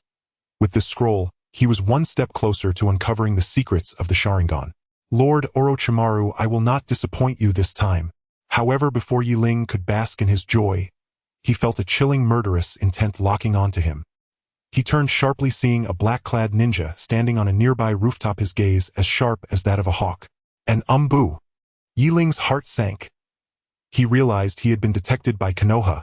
The black-clad ninja was none other than an elite member of the umbu, Shadow Wolf. He had received orders to track down the intruder in the Uchiha clan grounds. Shadow Wolf was a master tracker, moving silently behind Ling like a ghost. No matter how Ling altered his course, he could not shake off the pursuit. Ling felt as though he was being hunted by a venomous snake, chills running down his spine. He knew that if he couldn't escape Shadow Wolf, soon the consequences would be dire. Damn it, this tenacious parasite won't shake off. He quickened his pace, darting across the rooftops, trying to leverage the terrain to lose Shadow Wolf. However, Shadow Wolf pursued him relentlessly like a persistent leech. Kid, you can't escape. His voice was cold and merciless like a death sentence. Ling gritted his teeth. He knew he couldn't panic and had to think calmly. Looks like I have to. A glint of determination flashed in his eyes as he abruptly turned in a different direction. Where do you think you're running? Shadow Wolf chuckled coldly, following closely behind. Ling ran into a dim alley, suddenly stopping in his tracks. He leaned against the wall and whispered, "Come out, I know you're here." From the shadows of the alley, a figure slowly emerged. It was none other than the maid he had encountered at the entrance of the Uchiha clan. Ling. Lord Ling. How did you? Her voice trembled, clearly still shaken from the earlier scare. Shoo! Ling made a gesture for silence. Help me out, and I will reward you handsomely afterward. He quickly slipped a note into Ling's hand. Deliver this to Lord Orochimaru. Ling hesitated for a moment but ultimately nodded. Ling smiled faintly and vanished into the depths of the alley, trying to use a trick to lure the tiger away from its mountain. Naive. Shadow Wolf leaped down from the rooftop, disregarding Ling, and continued to pursue Ling. He was confident that Ling's little tricks could not escape his grasp. Ling arrived at the ninja forest, a cold smirk playing on his lips. The forest is my domain. He utilized the wilderness survival knowledge he had learned in modern times to navigate swiftly through the forest, setting up a series of simple yet effective traps behind him. Shadow Wolf followed closely, easily seeing through several of Ling's minor traps, due to his extensive tracking experience, sneering to himself. With this level, you think you can escape my grasp? However, he had celebrated too early. Boom! A loud explosion erupted as Shadow Wolf triggered a trap disguised as a pile of fallen leaves, sending him flying. Although he wasn't severely injured, his speed had noticeably decreased. Damn it! Shadow Wolf cursed under his breath, realizing he had underestimated his opponent. Ling seized the opportunity to widen the distance, and began to employ counter-tracking techniques from his modern knowledge to disrupt Shadow Wolf's ninjutsu. Shadow Wolf unleashed more advanced tracking ninjutsu, attempting to relock Ling's position, but Ling always managed to anticipate his moves and cleverly evade. A fierce chase ensued in the dense forest, resulting in a stalemate. Just then Ling suddenly stopped, looking ahead with a glint of brilliance in his eyes. Found it! He murmured, then his figure flickered and vanished into a thicket. Trying to hide? No way! Shadow Wolf followed closely behind, diving into the thicket. However, it was empty, with only a few startled birds flapping their wings and soaring into the sky. Shadow Wolf's heart sank as an ominous premonition surged within him. Not good. He abruptly turned around only to find Ling had somehow appeared behind him, a kunai pressed against his neck. You! Ling smirked, revealing a charming smile. Surprise! Did you not see this coming? Shadow Wolf's face turned pale, yet he was powerless to resist. Ling merely pushed him lightly, knocking him unconscious. With this level you dare to learn to track? Go back and practice for a few hundred more years. He disdainfully dusted off his hands and turned to disappear deeper into the forest. Deep within the ninja forest, there was a concealed cave, its entrance hidden by thick vines and bushes, making it hard to spot without close inspection. Ling slipped into the cave, using his modern wilderness survival knowledge to cleverly disguise the entrance. Shadow Wolf arrived, but found nothing, leaving in frustration. Having shed the annoying tail, Ling strolled through the forest, cheerfully humming a tune. Suddenly, a familiar figure appeared before him. It was Hua Ling. Lord Ling. I'm so glad you're safe. Hua Ling exclaimed with joy, holding a package in her hands. How did you find me? Ling asked, somewhat curious. Hua Ling pointed to a mark on the ground. I followed the signals you left behind. This is from Lord Orochimaru for you. Ling took the package, opening it to find some medicine and food along with a note that read, Proceed with caution and await good news. Lord Orochimaru truly has foresight. Ling sighed inwardly, stowing the items away. By the way, Lord Ling, I heard an ancient legend about the Sharingan. Hua Ling said mysteriously. She told Ling about a legend regarding the hidden location of the Sharingan, which seemed related to a forbidden area of the Uchiha clan. Lord Ling, this place is very dangerous. You must be careful. Hua Ling warned anxiously. Ling's eyes sparkled with determination, feeling he was one step closer to his goal. Danger? Ah, that word doesn't exist in my dictionary, he said confidently, while also beginning to plan his next course of action. He knew this place would be filled with challenges, and other forces might learn of this lead. He had to act swiftly, while also preparing for various dangers. He looked at Hua Ling, a meaningful smile appearing on his lips. Thanks, little girl, you really helped me this time. I'll treat you to barbecue next time. As night fell, danger loomed in the forest. Ling stood beneath a tall tree, gazing into the distance, with a determined glint in his eyes. Wait for me, Sharingan. He took a deep breath, his figure flickering as he vanished into the night was thick like ink spilled across the sky, with shadows of trees swaying like lurking beasts. Ling leaped several times, his figure as light as a swallow swiftly darting through the forest. The clue provided by Hua Ling pointed to a remote canyon, said to be the trial ground of the Uchiha clan. The Sharingan was within reach. Ling felt a surge of joy in his heart. This was going to be stable. Suddenly, several dark figures dropped from the trees, blocking his path. Who goes there? Ling squinted, a warning bell ringing in his heart. We are from the Mist Village. All idle folks retreat at once. The leader, short and stocky, bore a menacing scar on his face. He was none other than the ninja Mizukage from the Mist Village. Behind him, several Mist ninjas also took their positions, their shurikens glinting with cold light. Mist Village? Ling scoffed. Are you also interested in the Sharingan? Stop wasting time. Tell me everything you know, and perhaps I might spare your life. Mizukage's eyes gleamed with malice, evidently not planning to let it go easily. The surrounding Mist ninjas began to shout, looking as if they had locked in on Ling. Ling surveyed his surroundings, thinking, wow, there are quite a few of them. This is exciting. However, there was no trace of fear on his face. Instead, a playful smile emerged. You want to steal my things? You better check your own weight. With a bunch of small fry like you aren't even enough for me to use as toothpicks. Mizukage was enraged by Yi Ling's arrogant demeanor, seeking death. He roared, his kunai aimed straight at Yi Ling. Brothers, attack. Capture him. The Mist Village ninjas surged forward, surrounding Yi Ling, as the atmosphere became tense and ready to explode. Yi Ling stood with his hands in his pockets, exuding a carefree demeanor. Tisk, a bunch of amateurs dare to show off in front of me. Looks like today I need to show you what real power is. He smirked slightly, a glint of cold light flashing in his eyes. Let me see how much you really weigh. Mizukage shouted, his figure transforming into an afterimage as his kunai stabbed toward Yi Ling's throat. A trivial trick. Yi Ling scoffed, coldly sidestepping with astonishing speed, as if he had activated a speed boost. Mizukage's attack missed, his heart filled with surprise. This kid's speed is impressive. Other mist ninjas rushed in their shurikens, raining down on Yi Ling. Is this all you've got?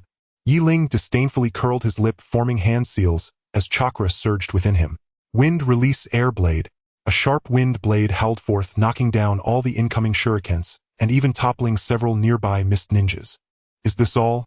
Is this all? Is this all? Who else is there? Yi Ling's arrogant voice echoed through the canyon, his taunts reaching their peak. Mizukage's face turned pale. This kid was even more troublesome than the intelligence had indicated. He commanded the other ninjas to reorganize their attack formation, preparing to unleash a big move. Brothers all together. Water release, water dragon bullet technique. Several water dragons roared as they surged towards Yi Ling, imposing enough to seem like they would completely engulf him. Yi Ling remained unfazed, a wicked smile curling at the corners of his mouth. Finally something serious. I thought you only played house. He quickly formed hand seals, a powerful chakra wave erupting from within him. Fire release, great fire annihilation. A torrent of blazing flames erupted forth, colliding Hedon with the water dragon, producing a deafening roar. Water and fire clashed, creating a mist that obscured everyone's vision. The mist ninjas felt a chill in their hearts. This kid could actually use such powerful fire techniques. When the mist cleared, Yi Ling stood unscathed, not even a singe on his clothes. In stark contrast, the surrounding mist ninjas were sprawled on the ground, clearly out of combat. Mizukage's eyes widened, unable to believe what he was seeing. This? How is this possible? Yi Ling dusted off his clothes, looking relaxed and at ease. With this level you dare to steal my things? Go home and wash up before sleeping. A glint of cold light flashed in his eyes as he slowly raised his right hand, gathering a dazzling light in his palm. Next, let me show you. Real art. Yi Ling's lips curled into a slight smile. Next is the main event. Next is the main event. As soon as Yi Ling's words fell, his figure vanished like a specter. Mizukage's pupils constricted as he shouted, be careful. This kid is incredibly fast. However, his warning came too late. Yi Ling's figure appeared behind a mist ninja, as if he had teleported, swiftly delivering a fatal strike. Instant kill. Beautiful. Yi Ling couldn't help but give himself a thumbs up. Oh, his speed was simply beyond comprehension. The mist ninjas were completely thrown into a panic. This was no battle but a one-sided massacre. Scatter. Break through. Mizukage yelled hoarsely. However, Yi Ling's speed was simply too fast. They had no chance to escape. Trying to run.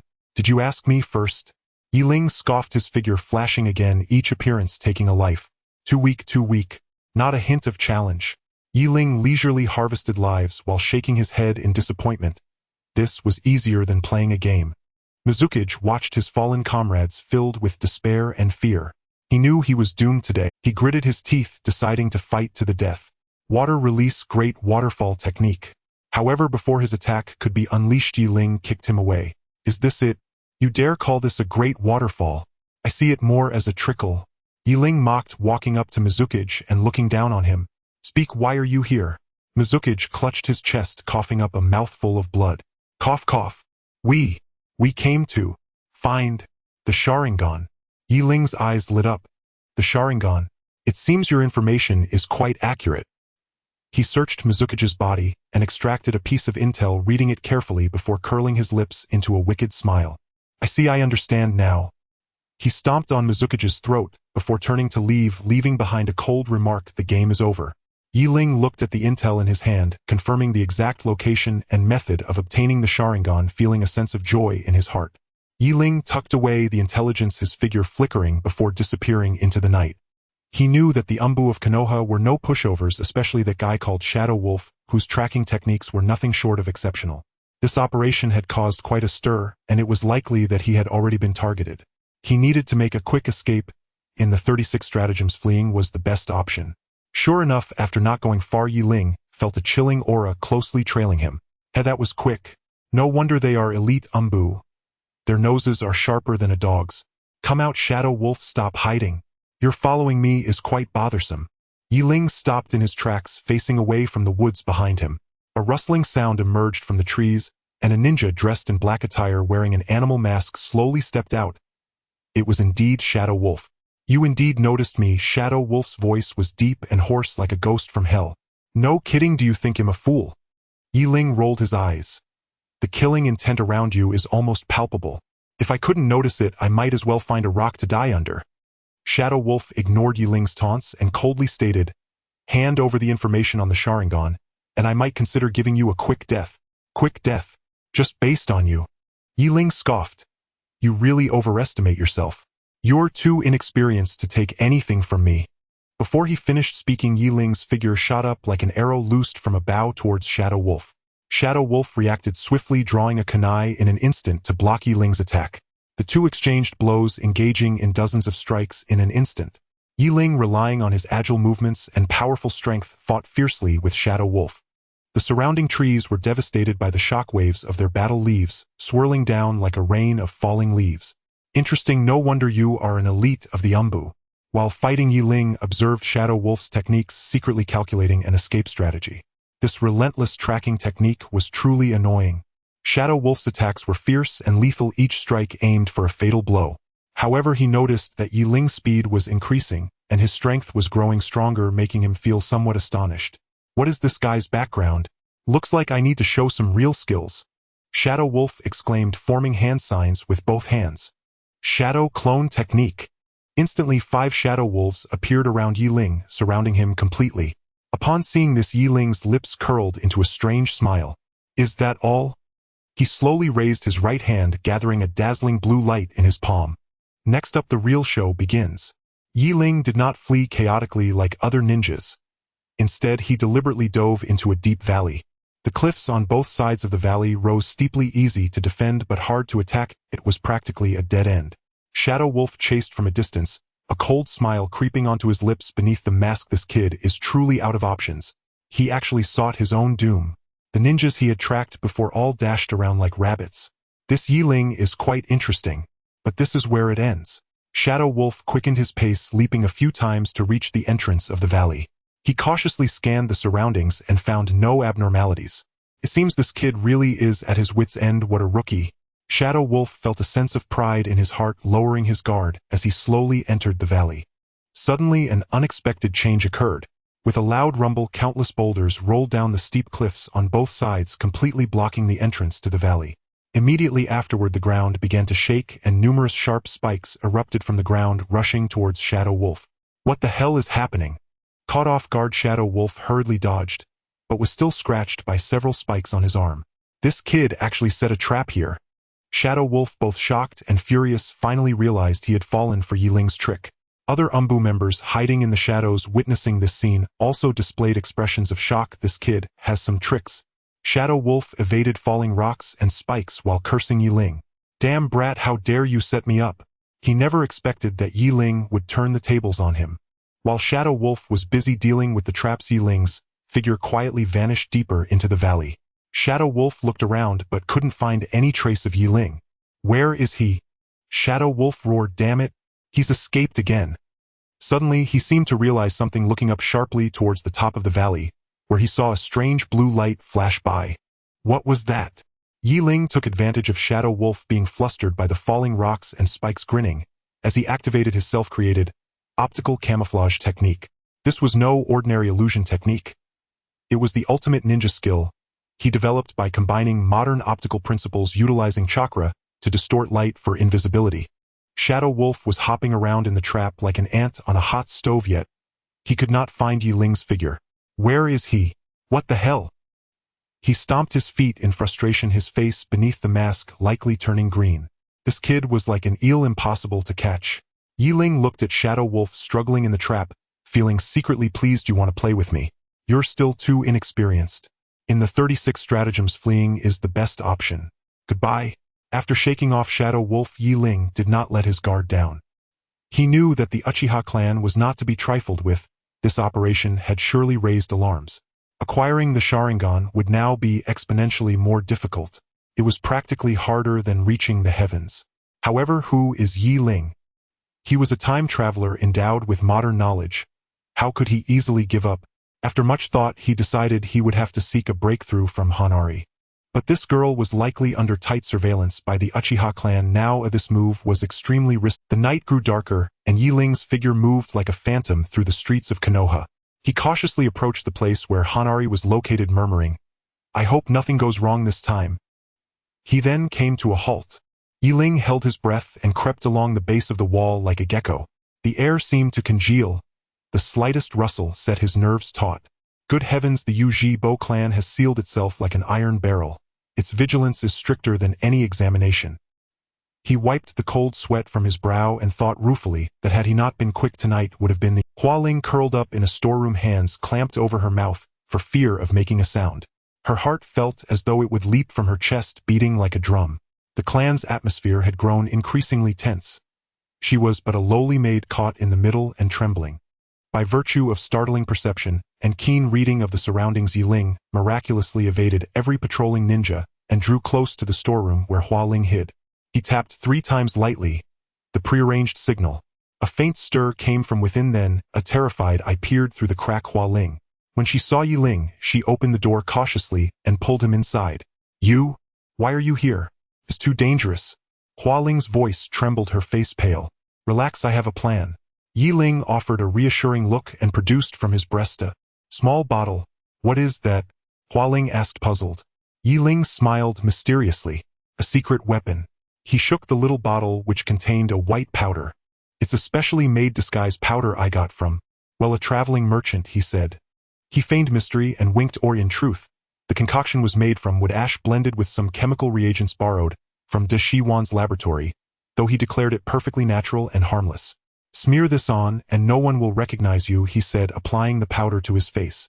Soon an entirely ordinary, easily overlooked commoner ninja guise came into being. Ling's eyes widened in astonishment. "This is remarkable." Yi Ling felt a private thrill. The locals were indeed easily persuaded. "Now we can go," Yi Ling said confidently as he pushed the door open, and froze at the sight of a ninja in Uchiha clan attire standing there, his gaze sharp and cold. Uchiha Gen, what rotten luck.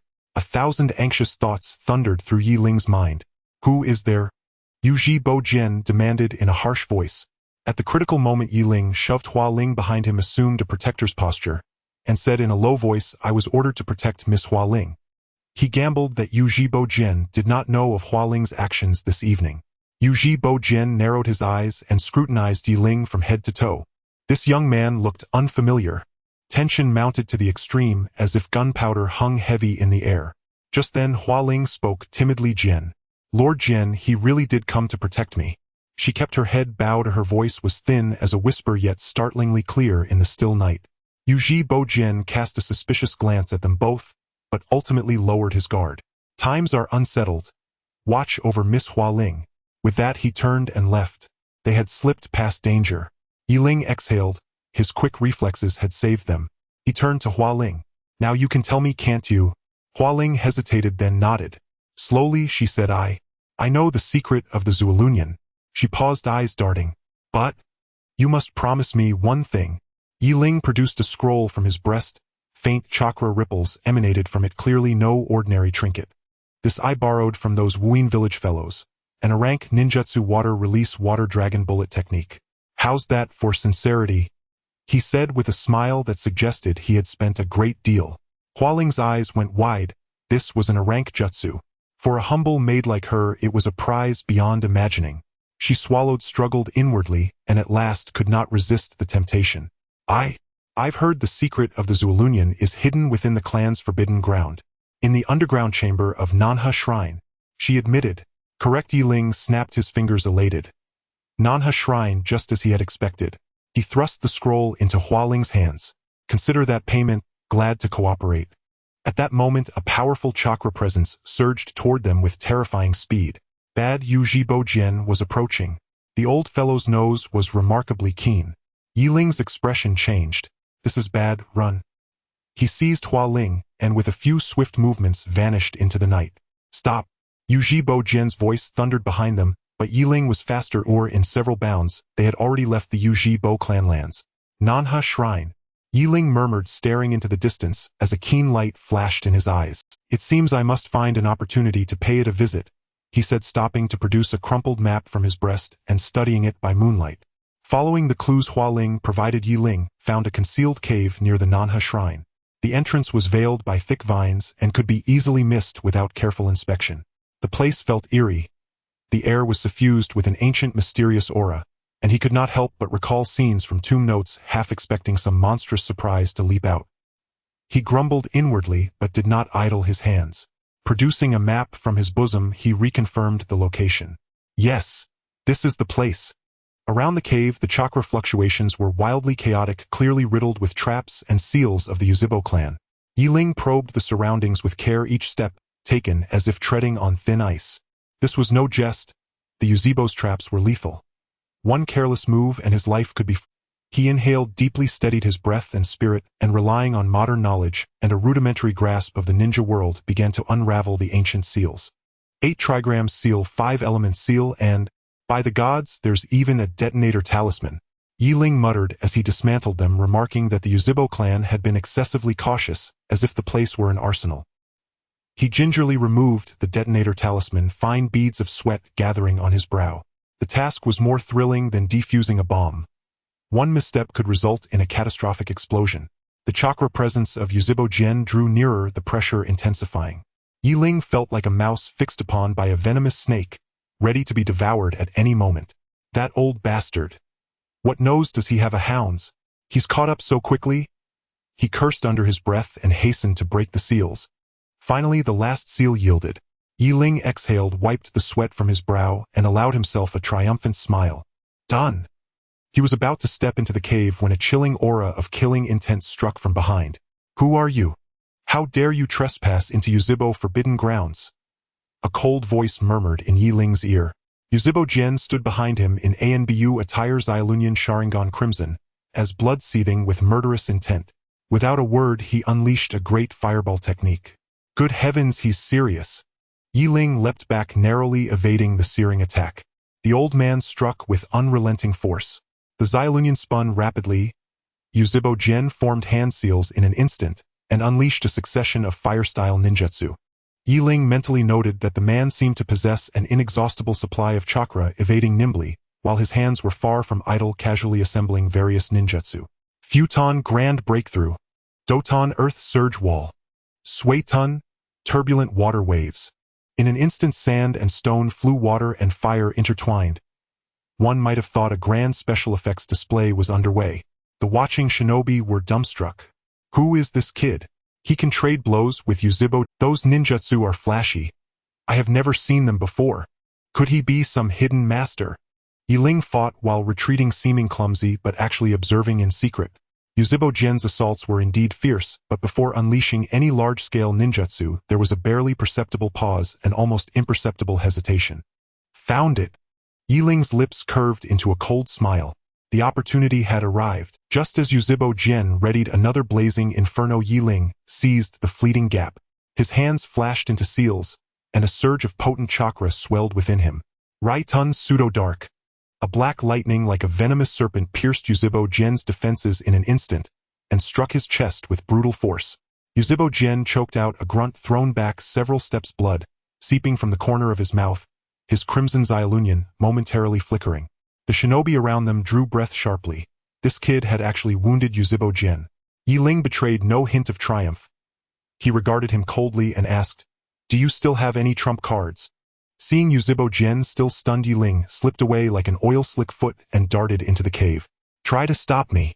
Not a chance. He turned and flashed a sign at Ujibo Jian, as if inviting a slap. Ujibo Jian fumed so fiercely, his nose seemed crooked, his Xyalunian spinning like a fan. But with his chest burning, he could only watch Yi Ling streak away. Damn brat! Don't let me catch you! He snarled through clenched teeth, but could only haul himself up against the wall, his old back nearly giving out.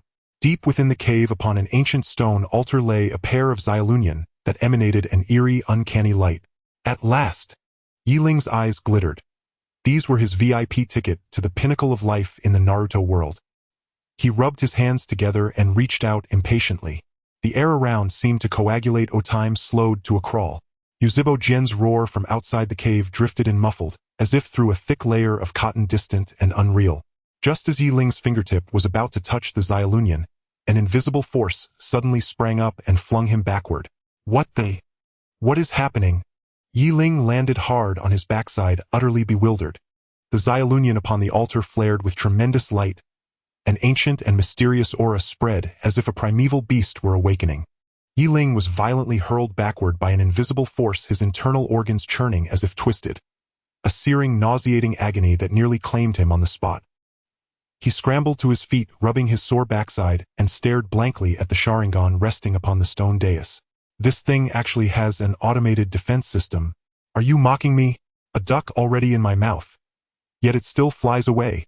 Refusing to concede, Yi Ling reached out once more, only to be repelled again, this time with brutal force, a flawless backflip culminating in a face-first landing. Damn, that stings. He clutched his face, certain his nose had gone crooked. This force is no ordinary power. Squinting intently, he scanned the dais's perimeter.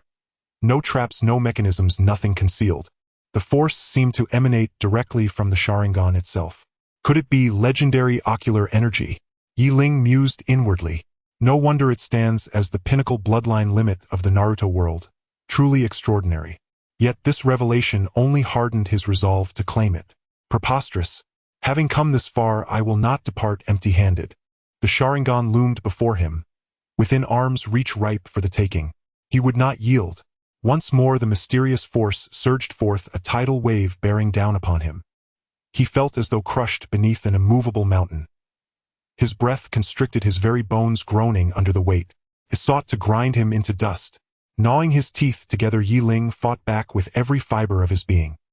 His body trembled violently, each inch of skin screamed in protest, his movements slowed to a torturous crawl, as if wading through thick, suffocating mud. I refuse to believe it, he roared, channeling every drop of chakra within him to resist the unseen pressure. So it's just energy. I studied physics. A flash of brilliance lit his eyes. Law of conservation of energy. Principles of energy transformation. He murmured, tracing the flow in his mind. Let me see what you truly are. With a sharp slap to his forehead, foolish. Why resist hedon when I can convert it? He ignited his chakra like a high-revving engine, frantically drawing in, absorbing, and transmuting the oppressive force. Strangely, the force yielded, like electricity finding its ground. A portion flowed along his chakra pathways, absorbed and assimilated. It was but a trickle, yet it kindled hope. Woohoo! Liftoff! He cried exultantly as the pressure dissolved and his limbs surged with renewed vitality. From the shadows, Uchiha Ken watched, utterly dumbfounded. What in the world? Can he actually absorb the Sharingan's power? He rubbed his eyes in disbelief. Could his vision truly deceive him? This was the Uchiha clan's most sacred treasure. How could an outsider possibly absorb it? Yi Ling caught his breath, a sly smile curling at his lips. If it can be absorbed, then it is not invincible. He focused his awareness, tracing the force's currents as though probing for a flaw in code. And there it was. A subtle weakness, a point where the force thinned like air leaking from a punctured balloon, waiting only for the slightest prick. Found you. His gaze sharpened, a hands blurred into seals. Wind release Rasengan Shuriken. A compact yet ferociously spinning wind shuriken materialized midair, shrieking as it shot toward the fragile node. A thunderous detonation shook the chamber, the air convulsing as if a bomb had erupted in confined space. The mysterious force burst like a pricked soap bubble, vanishing instantly. Yi Ling lunged forward in the aftermath and seized the Sharingan from the dais. Success! He whispered, gripping it tightly, savoring its radiant warmth against his palm. You! Uchiha Ken emerged from the shadows, face ashen, jaw clenched so tight a single word escaped like gravel grinding. Uchiha Ken watched incensed as Yi Ling shattered the ancient seal guarding the Sharingan. This boy had all but signed his own death warrant. Thief! You shall not succeed!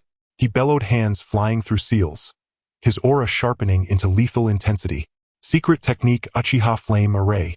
Raging infernos erupted around Yi Ling, roaring as though to consume him whole. Yet he stood unflinching, his lips lifting in a faint mocking curve. Is this a barbecue party? I am the progenitor of fire. Clapping his palms together, he summoned water, release water encampment wall. A towering barrier of water rose instantly, halting the flames cold. To play with fire before a master of flame, that was nothing short of carving wood before Luban himself. Steam hissed and billowed as flame met torrent, obscuring all sight. Hidden observers held their breath, riveted by the spectacle. They had never witnessed such uncanny combat. This foreigner standing toe-to-toe with an elite Uchiha Jonin. When the mist parted, Ling stood unscathed. While Uchiha Ken staggered, his chakra erratic, his face drained of color from the strain of forbidden arts. An opening. Ling's eyes narrowed, seizing the moment he vanished, reappearing instantly before his foe.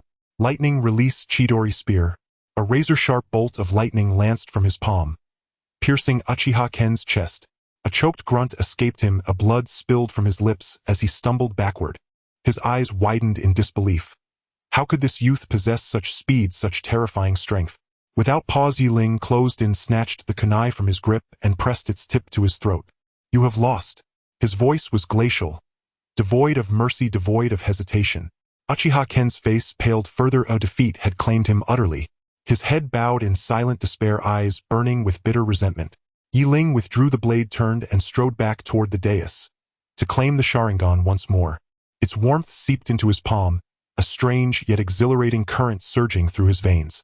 At last, it is mine. His whisper carried quiet triumph. A spark of fierce elation flickered in his gaze. The moment Ling turned around, Uchiha Jian's hoarse voice echoed again. Do you think you can escape? The glory of Uchiha cannot be desecrated. Ling curled his lips into a cold smile, ignoring him and heading straight for the exit of the clan grounds. Just as he took a few steps, an alarm suddenly blared, the piercing siren echoing throughout the Uchiha territory. Intruder detected. Intruder detected. Near the southern exit. The broadcast was filled with urgent shouts. Oh no. Ling cursed inwardly. It seemed the Uchiha's response was quicker than he had anticipated. Almost simultaneously, several figures rushed in from all directions surrounding Ling. They were all dressed in Uchiha clan uniforms, their eyes sharp and filled with murderous intent. Kid, drop the Sharingan and surrender. Perhaps we can still leave you intact. The leading Uchiha Jonin barked sternly. Ling glanced around, quickly calculating an escape route in his mind. Confronting them head-on was definitely not an option. These were elite Uchiha ninjas, their strength not to be underestimated. Humph, you think you can catch me? Not so easy. Ling sneered, his hands rapidly forming seals. Lightning release, earth walk. A powerful current surged into the ground, spreading across the surface and paralyzing the surrounding Uchiha ninjas, leaving them unable to move. Taking advantage of the chaos, Ling broke through the encirclement and fled at high speed. Chase him. Don't let him escape. The Uchiha Jonin roared, the first to pursue. Ling ran wildly, the pursuers hot on his heels. He had to find a safe place to hide quickly, or otherwise he would inevitably be caught. Just as he was about to reach the edge of the clan grounds, Ling suddenly stopped. Ahead was an open area with no cover. If he continued forward, he would be completely exposed to the enemy's sight. What to do? Ling furrowed his brow, his mind racing. Suddenly a brilliant idea struck. He pulled a small mirror from his pocket and reflected it toward the sunlight. Next up is the moment of witnessing a miracle. A playful smile crept onto Ling's lips as the small mirror twirled deftly on his fingertips. Want to catch me? You'll have to get past this first. He aimed the mirror at the sun, adjusting the angle, and a dazzling beam of light reflected outward, shining directly into the eyes of his pursuers. Ah, my eyes! What is that blinding light? In an instant, the pursuers were blinded by the intense glare, crying out in pain as they covered their eyes. Just a trick! Although the leading Uchiha Jonin was momentarily dazzled, his experience allowed him to quickly recover. He closed his eyes and continued to pursue Ling by sensing the chakra. Ling had already anticipated that they wouldn't be easily fooled. This was merely to buy him time. Utilizing this brief window, he darted away, disappearing among the complex buildings. Although the Uchiha clan grounds were heavily guarded, Ling, using his modern knowledge, quickly identified blind spots in the surveillance and patterns in the traps. He even used some simple misdirection techniques to create illusions, successfully deceiving several patrolling ninjas. These guys are too easy to fool, it's simply insulting my intelligence. Ling silently mocked. Soon he arrived at a section of the wall that was relatively weakly defended. This will do. Taking a deep breath, Ling gathered his chakra, his legs exerting force, as he shot forward like an arrow released from its bow. Whoosh! A fleeting shadow passed by as Ling vaulted over the wall with astonishing speed, tracing a graceful arc in the air before landing steadily outside the clan grounds. You want to catch me? Maybe in your next life. Ling glanced back at the flickering flames and chaotic shouts within the clan grounds, sneering disdainfully. Just as he was about to leave, he suddenly heard a deep voice behind him. You can't escape. Ling had just landed and hadn't steadied himself when he felt a sharp, killing intent approaching from behind. Damn! Can't you just let it go? He cursed inwardly and retaliated with a fire-release great fireball technique. Boom! The fireball collided with the incoming kunai, producing a deafening sound and scattering sparks. Is that all? Just a tickle? Ling scoffed dismissively. Suddenly dozens of Uchiha ninjas surrounded him from all sides, their eyes fierce like hungry wolves fixating on him. Well, this is going to be a group effort to grind me for experience. Ling lamented inwardly but showed no sign of fear on his face. He activated his Sharingan, the three tomo spinning rapidly as he took in the movements of his enemies. To the left, front Shuriken. To the right, back fire release. Ling analyzed the trajectories of the enemy's attacks while nimbly dodging, occasionally countering with shurikens. With this level of skill, you dare to flaunt your prowess before me? Ling sneered, his hands rapidly forming seals. Wind release spiraling shuriken. Lightning release Chidori. Earth release earth flow wall.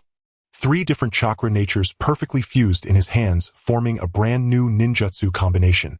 Experience my self-created ninjutsu. Wind, lightning, and earth combined, super invincible spiraling shuriken revised. Ling shouted, hurling the energy sphere with great force. Boom! An earth-shattering explosion erupted as the energy sphere detonated, and a powerful shockwave instantly knocked all the surrounding Uchiha ninjas to the ground. Goodbye! Taking advantage of the chaos, Ling dashed toward the exit of the clan grounds, leaving behind a scene of devastation. As Ling stepped beyond the Uchiha compound's threshold, an unsettling stillness gripped the air. Tense, heavy, suffused with a palpable aura of slaughter. Well now, did the Uchiha install surveillance cameras? Their response is astonishingly swift. Ling scoffed inwardly, though his expression remained perfectly calm. A figure emerged slowly from the shadows. Moonlight fell upon his face, revealing the elite Umbu operative, Shadow Wolf. Behind him, over a dozen Umbu members materialized like phantoms, encircling Ling in perfect silent formation. The scene could easily pass for a cinematic spectacle. Shadow Wolf's gaze locked onto the Sharingan clutched in Ling's hand, his eyes gleaming with ravenous avarice, as if beholding a peerless celestial treasure. Tisk tsk. This glare makes it seem I've stolen his wife. Ling mused wryly. These Umbu operatives were disciplined, flawlessly coordinated, tight as an iron drum, sealing every possible escape route. How intriguing. So this is the trapping a turtle in a jar strategy. A faint, disdainful smile curled Ling's lips as he scanned the perimeter, mind racing through tactical contingencies. Though formidable, this Umbu squad paled beside the Uchiha elders' entrenched rigidity. Boy, surrender the Sharingan and perhaps you'll die whole. Shadow Wolf's voice was glacial. A death warrant whispered from the abyss. You lot. Spoiled fish and rotten shrimp. Ling sneered, exhaling a contemptuous snort. If you want what's mine, you'll need more than empty threats to claim it. Tension coiled to its breaking point. Battle imminent. Ling drew a slow, deep breath. A flash of incisive brilliance lit his eyes. Then, unexpectedly, he hurled the Sharingan high into the night sky. The gesture stunned every Umbu operative on sight. What trickery was this? The Sharingan, a priceless artifact, cast aside so recklessly, even Shadow Wolf froze, then barked sharply, "Hold your positions. He's fainting." Too late. Ignoring orders, the Umbu leapt forward like hounds scenting gold, eyes riveted to the spinning orb suspended in moonlight. Mine, it's mine. One Umbu lunged, colliding headlong with 2 comrades, toppling them like dominoes. In an instant, their disciplined cordon dissolved into chaos, shoving, scrambling, trampling one another. Unwary observers might have mistaken it for a frenzied rush on discounted cabbage at the market. Ling nearly laughed aloud. So brittle. These elite Umbu. So easily unmoored. With such intellect they dared pursue him. His fingers blurred into seals. A low, resonant command escaped his lips. Wind release great breakthrough. A violent vortex erupted, spiraling outward from his core, roaring across the clearing. The Umbu, still clawing for the airborne Sharingan, were caught off guard, flung backward like ragdolls, groaning in agony. Oof! My spine! Who stepped on my foot? Where's the Sharingan? Where did it go? Pandemonium reigned. A spectacular, catastrophic collapse. Seizing the mayhem, Ling vanished, Shunshin flickering through the night, leaving only writhing Umbu behind. Shadow Wolf's face darkened with fury. Through gritted teeth he snarled, "That accursed boy! He dares mock us!" His head snapped up, gaze locking onto the direction of Ling's retreat. After him. Capture him at all costs. Before the words faded, Shadow Wolf became a streak of black lightning, blazing after Ling with terrifying velocity. Ling dared not underestimate him.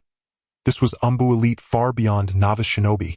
Sidestepping just in time, he evaded Shadow Wolf's strike and drove a sharp kick toward his abdomen. That speed, grandmother's shuffle faster, provoked Shadow Wolf, intensified his assault. They clashed, fists flying, limbs blurring, leaves trembling violently in their wake. The watching Umbu stared dazed, the sheer intensity rivaling celestial duels. None dared intervene, fearing instant annihilation as collateral. Tisk tisk, call yourself elite. You barely outshine the rank and file. Even midage Ling kept up his barbed commentary. This youth fought and narrated, like a walking barrage of live commentary. Shadow Wolf seethed, his strikes growing fiercer, deadlier. He seized an opening, slashing downward with a precise, lethal handchop aimed at Ling's neck. A direct hit would cripple or kill. At the final instant, Ling's lips twisted into an eerie, knowing smile. He didn't flinch. He absorbed the blow full force. Shadow Wolf's heart leapt. Got it, but the next second his triumph curdled into shock. His blade struck not flesh, but unyielding steel. A brutal recoil jolted up his arm, numbing his palm. Is that all? A mere tickle. Ling smirked, seized Shadow Wolf's wrist, and executed a flawless, thunderous shoulder throw, slamming him into the earth. A deafening crunch. Dust billowed skyward. The Umbu stood frozen, dumbstruck. This was brutality incarnate. Shadow Wolf staggered upright, blood streaming from his lip. Terror flickered in his eyes. How could this boy possess such overwhelming strength? Ling brushed dust from his palms, relaxed, almost bored. Enough playtime. I've pressing matters elsewhere. Farewell. Smoke bloomed, white and swift, and Ling dissolved into nothingness. Where is he? The Umbu exchanged hollow, ghost-struck glances. Shadow Wolf's jaw clenched, voice raw with fury. That damned boy. Escaped again. Ling reappeared moments later in a dense forest beyond Konoha's borders. Leaning against a towering oak, he exhaled deeply, long and steady. Konoha. Truly a crucible of chaos. He murmured, a spark of fierce delight flashing in his eyes. And precisely that is what makes it compelling, isn't it? From within his robe he withdrew a scroll, and unfurled it with deliberate care. Upon its surface glowed a pair of crimson tomo-etched Sharingan. Next, time to seek Lord Orochimaru. Ling leaped several times, disappearing into the vast sea of trees. The ninja forest, the training ground of Konoha, was also an excellent hiding place for those on the run. He knew that although he had temporarily escaped the pursuit of the newbies from the Umbu, various factions would not let him go easily. After all, who would want to let a time bomb with Sharingan and Hashirama's cells slip away? Rather than sitting and waiting for doom, it was better to take the initiative and survive for a while. This was not Ling's first time in the ninja forest. Back then, when he was still a genin, he had been mercilessly tormented here, and that feeling was simply too... But now the tide had turned. He was no longer the naive fool from before. The forest was dark and damp, the air filled with the scent of decaying leaves, and the occasional roar of unknown beasts sent chills down one's spine. Ling advanced cautiously, his Sharingan rotating gently as he sensed all the movements around him. He certainly didn't want to capsize in the gutter. After all, for someone as exceptional as him to die in this cursed place would be too much of a loss. Whoosh! A shuriken flew through the air, aiming directly for Ling's face. Ling let out a cold laugh, his figure swaying slightly as he effortlessly dodged the attack. Such petty skills daring to show off here. He scoffed. It seemed that the ninja forest was even livelier than he had imagined. On the path ahead, Ling encountered various surprises. One moment it was a venomous snake lurking in the trees, the next it was a hidden trap in the ground. At one point, he nearly got ensnared by the web of a giant spider. However, these were merely child's play for Yi Ling now. With his formidable strength and rich experience, he easily resolved all the crises. As night fell, the forest became even more eerie and terrifying. Yi Ling found a relatively safe spot to rest for a while.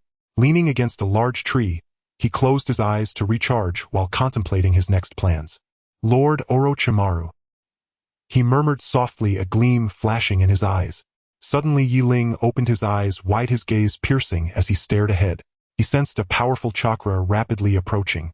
Interesting, he said, the corners of his mouth curling into a wicked smile. It seems tonight is destined to be anything but calm. Yi Ling did not follow the usual route as he usually did. He turned and headed deeper into the forest towards a darker and more dangerous place. Come on, he said softly. I want to see who is so eager to meet their end. Yi Ling took an unconventional path, deliberately choosing the thorny and extremely difficult hellish trails. This maneuver directly left behind any possible pursuers in a daze. Is this guy not a fool? Why take the treacherous path instead of the open road? If there were bullet screens, they would undoubtedly be filled with 666. And, is that you sure? Suddenly several beasts that seemed to have been pumped with steroids leaped out of the forest and pounced on Yi Ling. At this sight, anyone unaware would think they had entered a live broadcast of an animal world hunt. Yi Ling let out a cold laugh and thought, is this it? I once faced a whole nest of porcupines alone. With a swift motion, he drew his weapon and began a friendly interaction with these wild beasts. The ferocity of the beasts was something else. Their claws were like blades, and their fangs like daggers, making one break into a cold sweat. Nearby, a few small birds were frightened and fluttered away while leaves fell from the trees as if a storm. With such an attack frequency, do you think you can touch me? I'm a man who has turned on the cheat mode. Yi Ling dodged and weaved while not forgetting to mock. However, there seemed to be a bit too many beasts. Yi Ling's expression hardened, sensing that something was off. He whispered. Yi Ling squinted his eyes, his Sharingan spinning rapidly as he analyzed the attack patterns of the beasts. Attack speed too fast, defense too low, the AI settings are a bit simplistic. He silently complained. Suddenly inspiration struck him and a plan formed. Since these experience packages came knocking on my door, I can't be polite. He acted without hesitation. Yi Ling skillfully darted between the trees, utilizing the surrounding branches and vines along with some survival strategies. He found online to quickly set up a series of simple traps. These traps were nothing short of ingenious. Tripwires, animal snares, falling stone formations. Various tricks emerged one after another, dazzling the eye. If those tracking him saw this scene, they would probably vomit blood on the spot and silently lament. This guy is truly underutilized by not participating in wilderness survival. Indeed, before long these beasts fell into Yi Ling's traps one by one. Some were tripped and fell to the ground, some got their tails caught in snares and howled in distress, while others were unfortunate enough to be crushed by falling stones, meeting their end on the spot. Yi Ling looked at his masterpiece and nodded in satisfaction. Not bad, not bad, this operation is simply a perfect score. He hummed a tune, gracefully bypassing these trophies, and continued forward, leaving behind a scene of wailing. Yet Yi Ling knew in his heart that this was just the beginning. The Uchiha clan, the Umbu. These guys would certainly not let him go easily. Come on, let the storm come even stronger. A gleam of excitement flashed in his eyes, as if he could hardly wait to embrace the challenge. As he walked, Yi Ling suddenly stopped. He noticed that some trees had strange markings carved into them. He had never seen these markings before. What are these? Yi Ling frowned, a hint of vigilance rising in his heart. New dangers, or new opportunities. He reached out to touch one of the markings, feeling it was cold to the touch, like some kind of metallic material. Interesting. He gazed in the direction of the markings, his eyes gradually deepening. Yi Ling followed the markings deeper into the ninja forest, where the gloom thickened and an eerie stillness hung in the air. Chilling, unnerving, suffocating. He muttered to himself, what a wretched place. Cold, haunted like a death omen. Yet his jaw tightened, not with fear but with exhilaration. Still. Thrilling. I love it. Like a nimble ape, he darted between the trees, glancing back repeatedly to ensure no pursuers trailed him. Trying to tail me? I'm a master of hide and seek. A confident smile flickered at the corner of his lips. Suddenly, a soft, sharp crack beneath his foot. Danger. A trap. In that split second, Yi Ling instinctively leapt backward. just narrowly evading several venomous spikes that shot forth from the undergrowth. Damn it! He glanced down. The spikes had torn through his sleeve, revealing raw, bleeding skin. Hiss! This poison burns. Yi Ling drew a sharp breath. His expression hardened, instantly grave and focused. He pressed 2 fingers to the wound, feeling the searing heat of the toxin spreading rapidly, then cursed low and fierce, overplayed this. Gritting his teeth, he pulled a small knife from his pack and slashed clean incisions around the wound. Then squeezed hard, forcing out the tainted blood. Hiss! Damn, that stings! From another pocket, he withdrew a pouch of herbal powder and poured it liberally onto the wound. Lucky I foresaw trouble and packed antiseptic herbs. Otherwise today would have been my last. This powder, formulated from modern medical knowledge and local botanicals, lacked the potency of synthetic antibiotics, but proved more than sufficient against such common toxins. Once the wound was treated, Yi Ling advanced with renewed caution. The markings grew sharper, clearer, and a faint coppery scent of blood now threaded the air, heightening his vigilance. At last he reached the source, a wide, silent clearing deep within the woods. There, etched vividly upon the earth, loomed a colossal Sharingan, its crimson hue seeming freshly drawn in blood, grotesque and terrifying. What in the hell is that? Yi Ling froze, stunned by the sight. At that very moment, black-clad ninja materialized like phantoms from the surrounding trees, encircling him without sound. Their faces were masked, eyes cold and unblinking, each held a gleaming kunai radiating lethal intent. Who are you? Yi Ling demanded, voice icy, already shifting into a battle stance. The ninja remained silent, only raising their kunai in unison, blades pointed squarely at him. Tension coiled in the air, taut, volatile, ready to snap. Then, one moved, a blur of motion. In an instant he closed the distance, kunai flashing. A killing arc aimed straight for Yi Ling's throat. Yi Ling twisted aside, evading the strike, and countered with a thunderous punch to the ninja's chest. A muffled grunt escaped the man as he flew backward. At once the others surged forward. Their techniques were uncanny, fluid, spectral, defying prediction. Trees shattered under their blows, splintering into flying shards. Deep gashes scarred the earth where their weapons struck. Yi Ling fell into pure defense, parrying, dodging, enduring. Yet even as he retreated, his gaze sharpened, dissecting their movements, hunting for weakness. These fellows aren't half bad, he murmured, eyes narrowing, a sardonic smile curling his lips. But, he paused. Then lightning flared in his gaze. I'm no pushover either. His focus locked. His smirk deepened. Is that all? Seizing an opening in one ninja's attack, he slipped sideways, dodging the kunai, and drove a brutal fist into the man's face. Taste my iron fist. The ninja screamed, blood gushing from his nose, as he tumbled away like a broken puppet. Brothers, attack together. This boy's unnatural. One ninja cried in alarm. But Yi Ling had already seized the initiative. He became a phantom, darting, weaving, striking. Fists and kicks landed with lethal precision. Thud, thud, thud. One after another ninja crumpled to the ground, groaning in agony. The remaining ninja staggered back, faces pale with shock. They had never imagined this slender, unassuming youth possessed such monstrous strength. Is he a monster? One whispered, trembling. Yi Ling brushed his hands clean, then fixed the survivors with a look of utter disdain.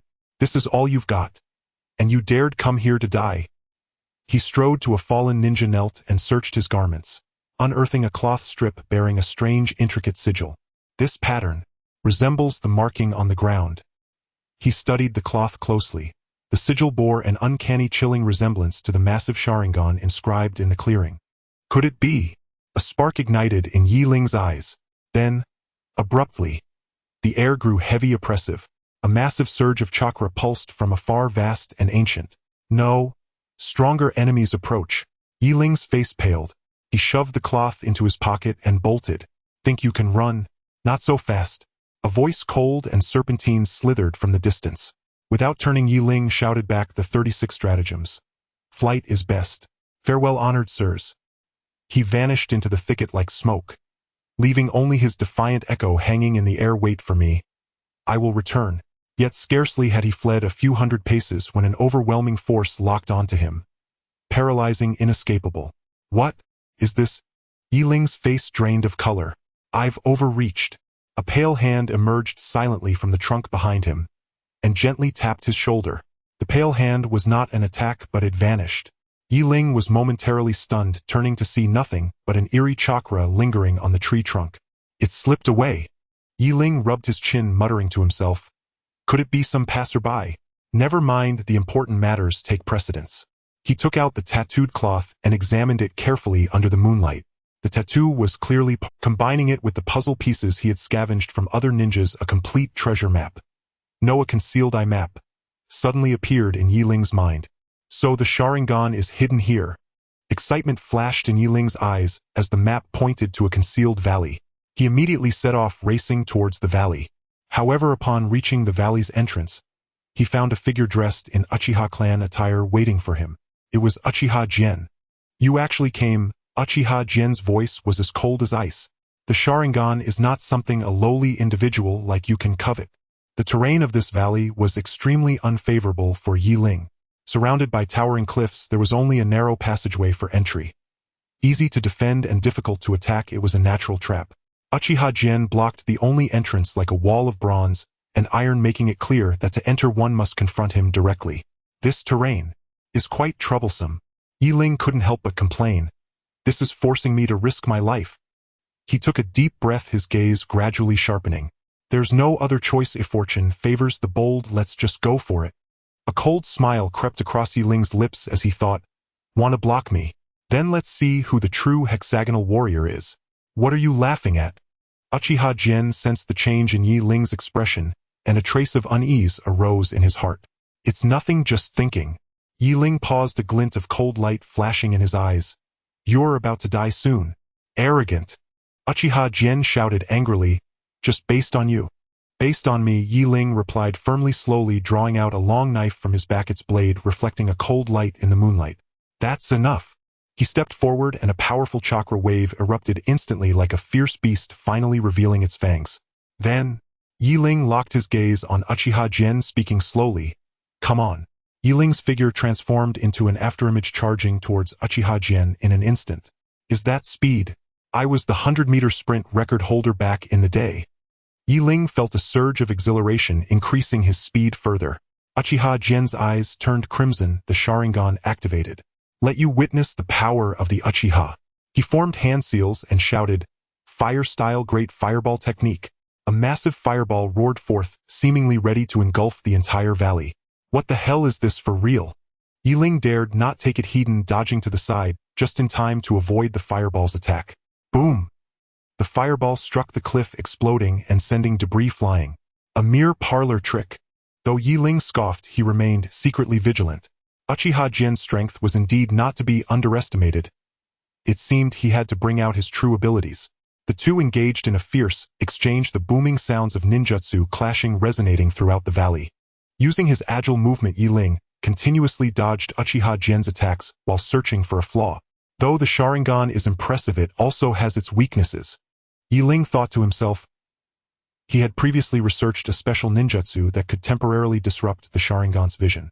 Now's the time. Seizing the opportunity, Yi Ling quickly formed hand seals and exclaimed, Secret technique, phantom trace. The air around him twisted and his figure instantly became blurry. Uchiha Ken's Sharingan was disrupted and everything before him turned hazy. What? He was startled, and before he could react, Yi Ling's attack had already arrived. Bang! Bang! Bang! A series of attacks rained down like a torrential storm, forcing Uchiha Ken to retreat step by step, blood seeping from the corner of his mouth. How is this possible?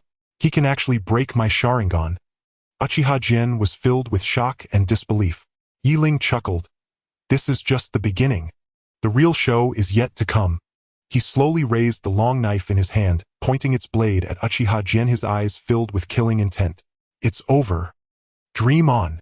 Uchiha Ken roared, exerting his last bit of chakra, clasping his hands together, and calling out, Secret technique, Uchiha Dark Domain. In an instant, the entire valley seemed to be drenched in ink, rendering visibility to zero, and the chilling chakra surged like a tide. Playing in the dark. I'm a man equipped with night vision. Yi Ling chuckled coldly. His modern knowledge was no joke. He closed his eyes and, relying on his strong sensing ability, clearly saw Uchiha Ken's position. Found you. Yi Ling's figure flashed, appearing like a specter behind Uchiha Ken, delivering a fierce whip kick. Bang! Uchiha Ken was kicked away, crashing heavily to the ground, spitting out blood. Cough, cough. How could you? Times have changed, old friend. Yi Ling slowly walked up to him, looking down at him. Your outdated ninjutsu is long past its prime. He took a deep breath, quickly forming hand seals, and a powerful chakra surged within him.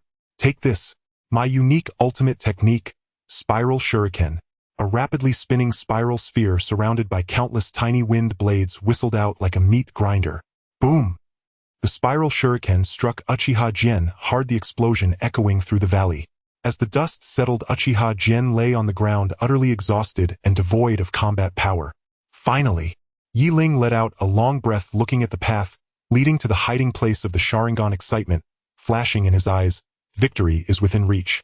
However, just as he was about to step onto that path, his gaze was suddenly drawn to a stone tablet in the corner of the valley. The tablet was inscribed with strange symbols, seemingly an ancient script. Yi Ling squinted his eyes, carefully deciphering these symbols, and a sudden inexplicable thrill surged within him. This?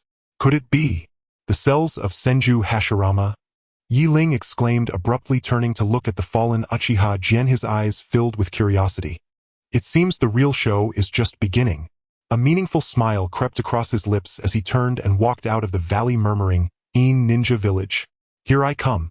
In the auction house of Inran Village, the air was thick with the scent of money and desire. Under the dim lights, various ninjas lurked like coiled poisonous snakes, flicking their tongues in greed. Yi Ling, dressed in black, sat discreetly in a corner, yet his sharp gaze swept across the entire venue. His singular target was the cell sample of Senju Hashirama. Shan Ninja Taro, this arrogant fellow, showed no restraint in his hostility towards Yi Ling, his provocative gaze nearly burning a hole in Yi Ling's face. With your small frame, you think you can touch the Hashirama cells? Spare me, loser. The sand ninjas beside Taro burst into laughter, as if Yi Ling were merely a clown. The auction host, a slick-looking ninja, began the bidding with his honey-coated voice. The starting price is 10 million taels. No sooner had he finished speaking than the price soared like a rocket. 20 million, 30 million. Yi Ling's funds seemed like a mere drop in the ocean compared to the great powers. The surrounding ninjas cast scornful glances as if to say, "Kid, this isn't a place for you." The pressure surged like a tide, nearly overwhelming Yi Ling. Yet a smirk curled at the corner of his mouth as he thought, "This is just the beginning. The real show is yet to come. 50 million taels. Is there a higher bid?" The host's voice carried a hint of excitement. Taro arrogantly raised his hand. 60 million taels. He looked at Yi Ling with a mocking glint in his eyes. Yi Ling remained unperturbed, as if he had not heard the price at all. 60 million taels once. 60 million taels twice. The host's hammer was about to fall. At that moment, Yi Ling suddenly spoke up. 60,001 taels. The crowd erupted in astonishment. Is this kid crazy? Only increasing by 1 tael. This is an insult to Lord Taro. Taro's face turned ashen and he roared, "You brat, you're asking for death." Yi Ling, however, merely smiled faintly, a sly glint flashing in his eyes. "Don't rush. The show has only just begun." Yi Ling's 60,001 taels was like a stone cast into a calm lake, creating ripples upon ripples. The crowd was initially stunned and then burst into laughter as if they had heard the biggest joke. Is this kid here to entertain us? Just adding 1 tael? Are you sending a beggar away? Even the host was taken aback, clearing his throat to maintain his professional demeanor. Sir, are you certain it's 60,001 taels? Yi Ling smiled slightly, explaining leisurely, "Of course, I'm a bit short on cash and can only do my best." His poverty-stricken appearance only intensified the crowd's disdain, yet the atmosphere began to shift. Yi Ling commenced his performance. He strategically raised the bid each time, just a few hundred taels, like a mosquito biting, yet precisely hitting the pain points of the bidders. 70,500,000 taels. A wealthy-looking man shouted. 70,501,000 taels. Yi Ling raised his placard slowly, as if saying, "I'm just 1 tael above you, infuriating you." The wealthy man's face flushed red, feeling greatly insulted, and gritting his teeth, he raised the bid. Yi Ling clung to him like a stubborn gum, only increasing by a little each time. After several rounds, the wealthy man's patience exploded and he roared, "I'm done," before storming off. Similar scenes played out repeatedly. The price slowly and steadily climbed. Many minor factions were driven away by Yi Ling's nauseating tactics, and Taro's expression grew increasingly grim. 85 million taels. Taro raised the bid again, beads of sweat forming on his forehead. Yi Ling remained calm, as if victory was already in hand. 85,001,000 taels. He turned to Taro, a playful smile curling at the corner of his mouth. Mr. Taro, why aren't you following? Could it be you've run out of money? Taro's forehead veins bulged, ready to explode, yet he suddenly felt something was off. He fixed his gaze on Yi Ling, his eyes flashing with suspicion. Taro suddenly realized he had fallen into Yi Ling's trap. This kid had no money at all. He was merely using this method to drain the funds of other bidders and disrupt their mindset. Damn it! I can't believe this kid has played me. Taro roared, signaling his sand ninjas behind him. Several sand ninjas immediately understood the cue, stealthily approaching Yi Ling, exuding a kid, if you know what's good for you, withdraw from the bidding quickly, or... One sand ninja threatened fiercely. Yi Ling, however, showed no fear, lightly chuckling. Gentlemen, this is an auction house, not a place for fighting. What you're doing is against the rules. He turned to the host, a hint of provocation in his gaze. Mr. Host, does the auction house of Inran Village allow such things to happen? The host wiped the cold sweat from his forehead, quickly trying to defuse the situation. Everyone calm down, everything must follow the rules. Seizing the moment, Yi Ling proposed a jaw-dropping condition. I have only one condition. If I win this item, I would like to pay in installments with a 10% down payment and the rest to be paid slowly. What is this? Installments? Is this kid here to cause trouble? The crowd buzzed with disbelief, finding Yi Ling's proposal utterly ridiculous. Even Sand Ninja Taro was taken aback. What scheme was this kid playing? However, Yi Ling's ploy proved surprisingly effective. Except for Sand Ninja Taro, the other bidders began to hesitate. Although they were wealthy, they were unwilling to risk all their funds on a single item, especially one whose value was still somewhat contentious. In the end, they all chose to back down, leaving only Sand Ninja Taro struggling to hold on. 90 million taels.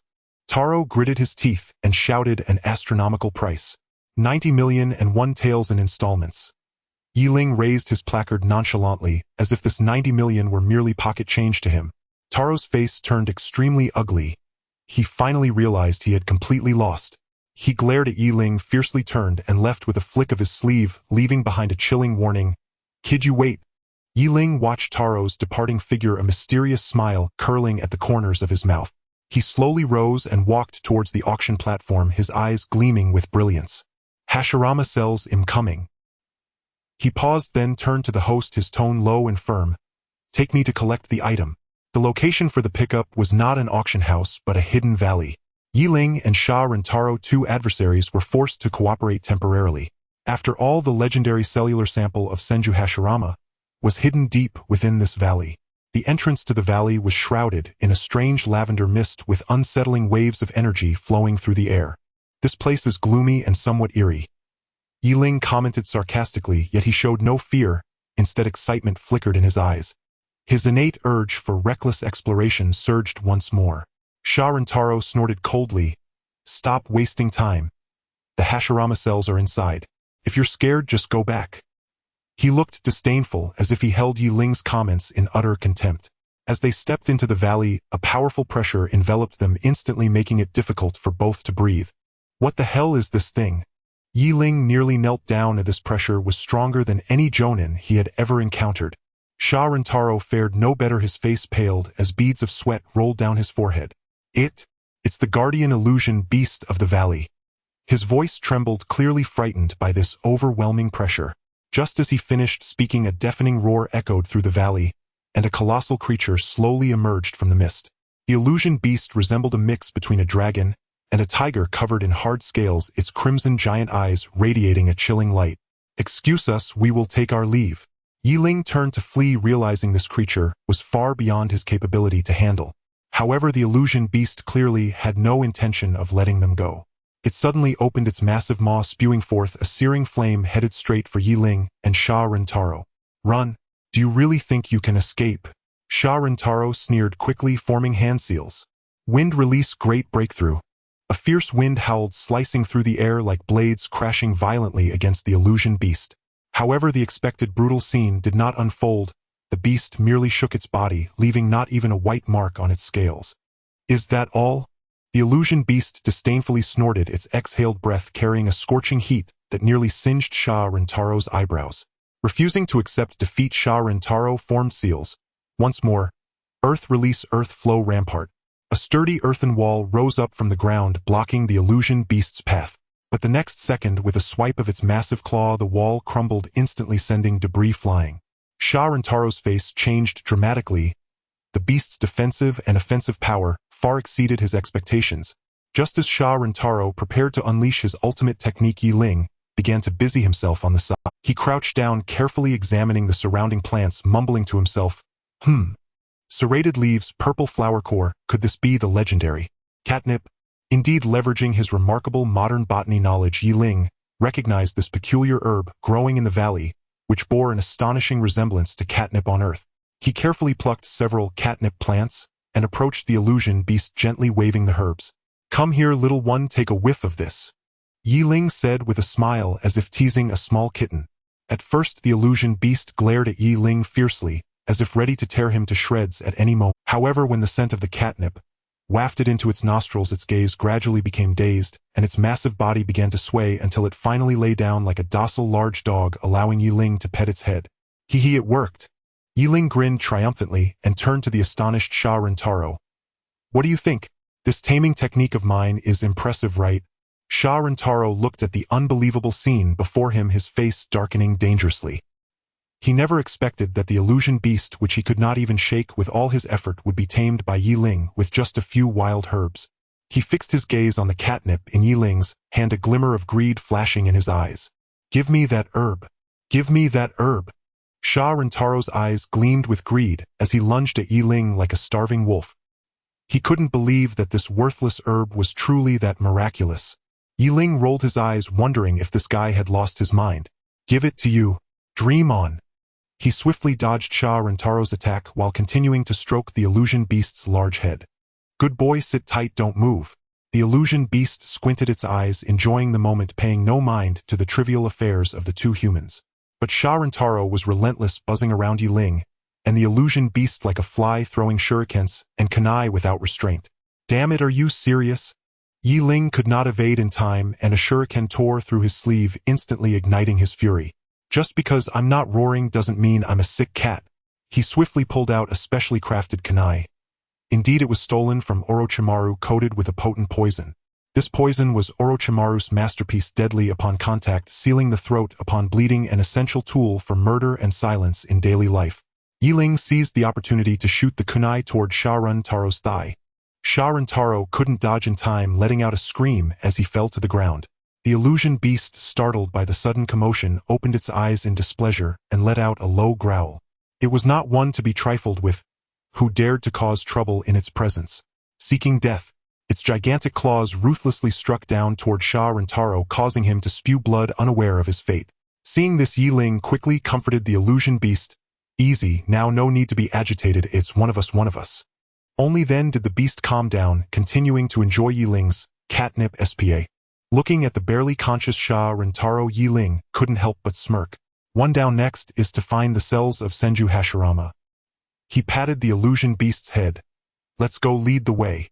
The illusion beast let out a low growl and began to walk deeper into the valley with heavy steps. Deep within the valley, a denser lavender mist enveloped the area, and something seemed to be stirring in the shadows. Ling's eyes sharpened as he tightened his grip on the kunai. "It seems the real show is just beginning," he murmured to himself. "Wait." Suddenly, Ling seemed to discover something and fixed his gaze on a concealed stone wall. Ling's gaze locked onto an almost imperceptible fissure in the stone wall from which a faint, eerie green light shimmered. He carefully brushed aside the creeping vines and scattered rubble covering it, revealing a natural stone cavern. The entrance was narrow, just wide enough for a single person to pass through. A rich, vital aura emanated from within, instantly revitalizing Ling's spirit. Its leaves glowed with a translucent emerald hue, while golden light pulsed softly along their veins, as though brimming with immense latent energy. "Are these the cells of Senju Hashirama?"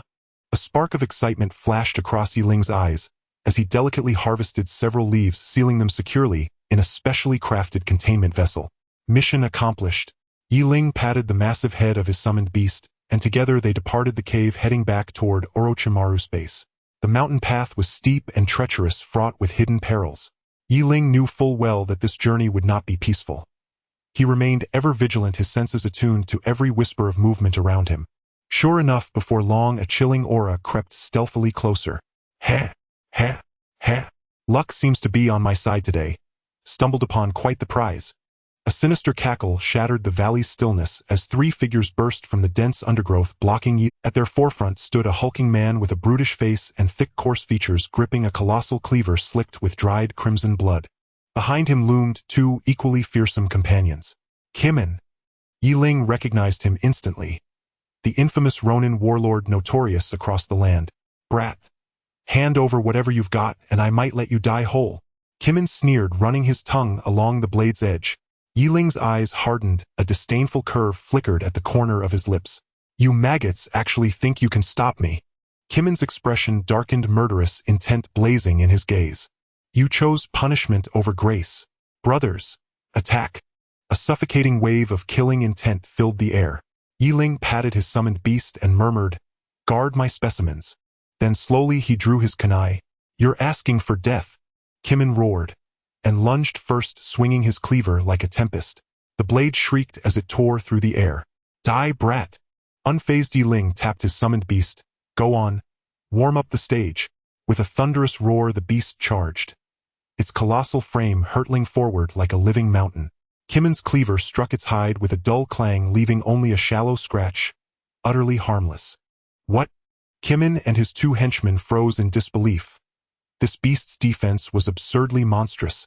Seizing Kimin's momentary shock, the beast swept its massive claw sideways, sending the two bandits flying like broken kites, crashing hard onto the earth, spitting blood and stars. Damn it! This thing doesn't warm up the stage. It clears it.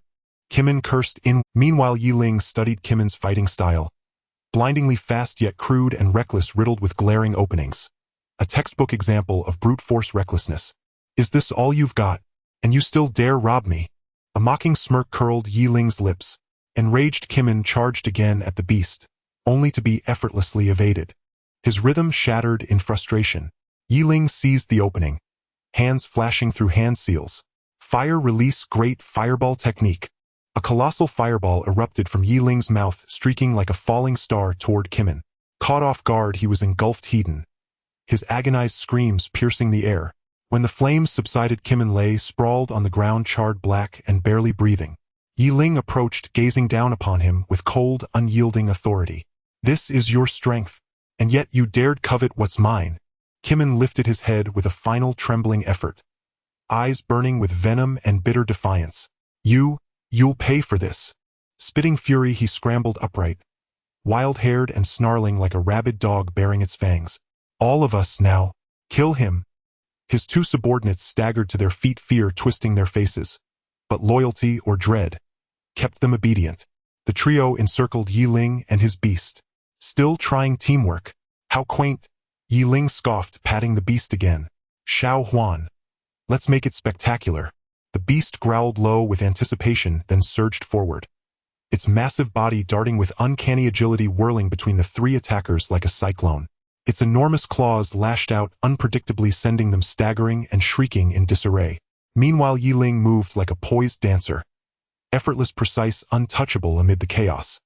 His kunai flickered like a phantom, each strike landing with surgical precision upon vital points. Is that all? Is that all? He mocked them, relentlessly treating the trio as little more than training dummies. The surrounding forest paid the price. Trees splintered, toppled, and shattered under the onslaught, leaving devastation in their wake. Fire release, great fireball technique. Another searing orb erupted from Yi Ling's mouth, forcing one bandit backward. Earth release, earth flow wall. The second bandit hastily erected a defensive barrier, barely intercepting the fireball. Kimin watched his men falter, and his rage deepened. Gritting his teeth, he formed hand seals in rapid succession. Wind release, great breakthrough. A razor-edged gust sliced toward Yi Ling, who calmly pressed his palms together. Sage art, wood release, wood locking wall. A towering wooden rampart erupted from the earth, halting the wind blade midair. What? He uses wood release? Kimin's eyes widened in disbelief. This was the signature technique of the first Hokage himself. A subtle, enigmatic smile curved Yi Ling's lips. Now witness my original jutsu. Lightning release, Chidori stream Rasengan.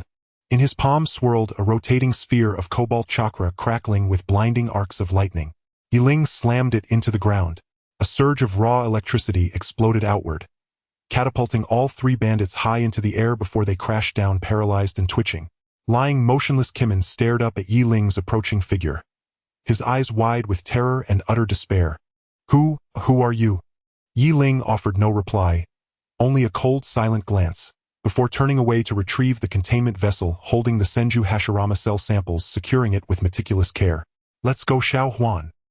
He patted the beast's massive head once more, and the two resumed their journey home. The valley fell silent again, leaving behind only ruin and 3 unconscious fate-unknown assailants. Yi Ling gazed ahead, his eyes flickering with a complex, inscrutable light. Yi Ling and the phantom beast emerged at the entrance of a dim, damp underground facility.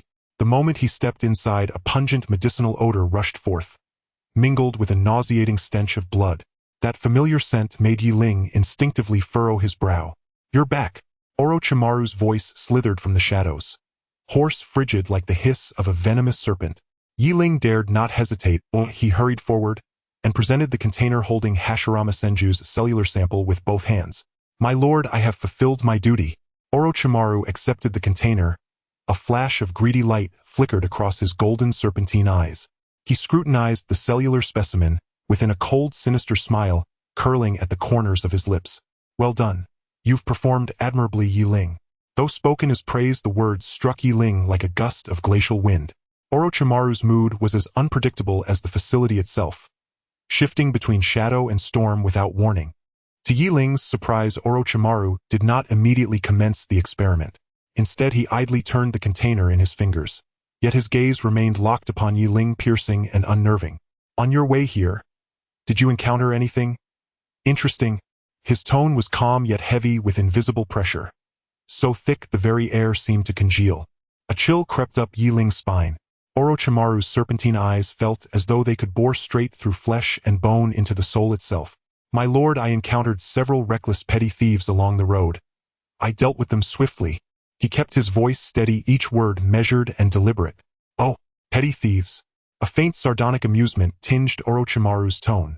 Did they happen to see this? He gave the container a slight, deliberate shake.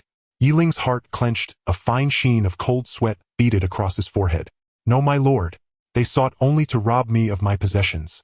None laid eyes upon this container. Orochimaru said nothing, only stared, his gaze icy predatory as if poised to swallow Yi Ling whole. After a long suspended silence, he finally withdrew his gaze and placed the container upon the laboratory bench. Begin preparations for the experiment.